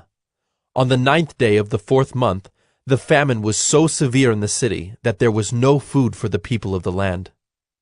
Then a breach was made in the city, and all the men of war fled by night by the way of the gate, between the 2 walls by the king's garden, though the Chaldeans were around the city. And they went in the direction of the Arabah. But the army of the Chaldeans pursued the king, and overtook him in the plains of Jericho, and all his army was scattered from him. Then they captured the king, and brought him up to the king of Babylon at Riblah, and they passed sentence on him. They slaughtered the sons of Zedekiah before his eyes, and put out the eyes of Zedekiah, and bound him in chains, and took him to Babylon. In the 5th month, on the 7th day of the month, that was the 19th year of King Nebuchadnezzar, king of Babylon, Nebuzaradan, the captain of the bodyguard, a servant of the king of Babylon, came to Jerusalem. And he burned the house of the Lord and the king's house, and all the houses of Jerusalem. Every great house he burned down. And all the army of the Chaldeans who were with the captain of the guard broke down the walls around Jerusalem. And the rest of the people who were left in the city, and the deserters who had deserted to the king of Babylon, together with the rest of the multitude, Nebuzaradan, the captain of the guard, carried into exile. But the captain of the guard left some of the poorest of the land to be vine dressers and plowmen. And the pillars of bronze that were in the house of the Lord, and the stands and the bronze sea that were in the house of the Lord, the Chaldeans broke in pieces, and carried the bronze to Babylon. And they took away the pots and the shovels, and the snuffers and the dishes for incense, and all the vessels of bronze used in the temple service, the fire pans also, and the bowls. What was of gold the captain of the guard took away as gold, and what was of silver as silver. As for the 2 pillars, the 1 sea, and the stands that Solomon had made for the house of the Lord, the bronze of all these vessels was beyond weight. The height of the 1 pillar was 18 cubits, and on it was a capital of bronze. The height of the capital was 3 cubits. A lattice work and pomegranates, all of bronze, were all around the capital, and the 2nd pillar had the same with the lattice work. And the captain of the guard took Seraiah the chief priest, and Zephaniah the 2nd priest, and the 3 keepers of the threshold, and from the city he took an officer who had been in command of the men of war, and 5 men of the king's council who were found in the city, and the secretary of the commander of the army, who mustered the people of the land, and 60 men of the people of the land who were found in the city. And Nebuzaradan, the captain of the guard, took them and brought them to the king of Babylon at Riblah. And the king of Babylon struck them down and put them to death at Riblah in the land of Hamath. So Judah was taken into exile out of its land. And over the people who remained in the land of Judah, whom Nebuchadnezzar king of Babylon had left, he appointed Gedaliah the son of Ahikam, son of Shaphan, governor.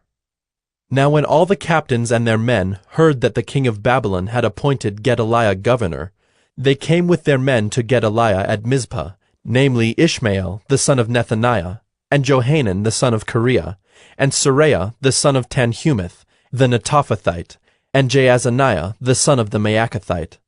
And Gedaliah swore to them and their men, saying, Do not be afraid because of the Chaldean officials.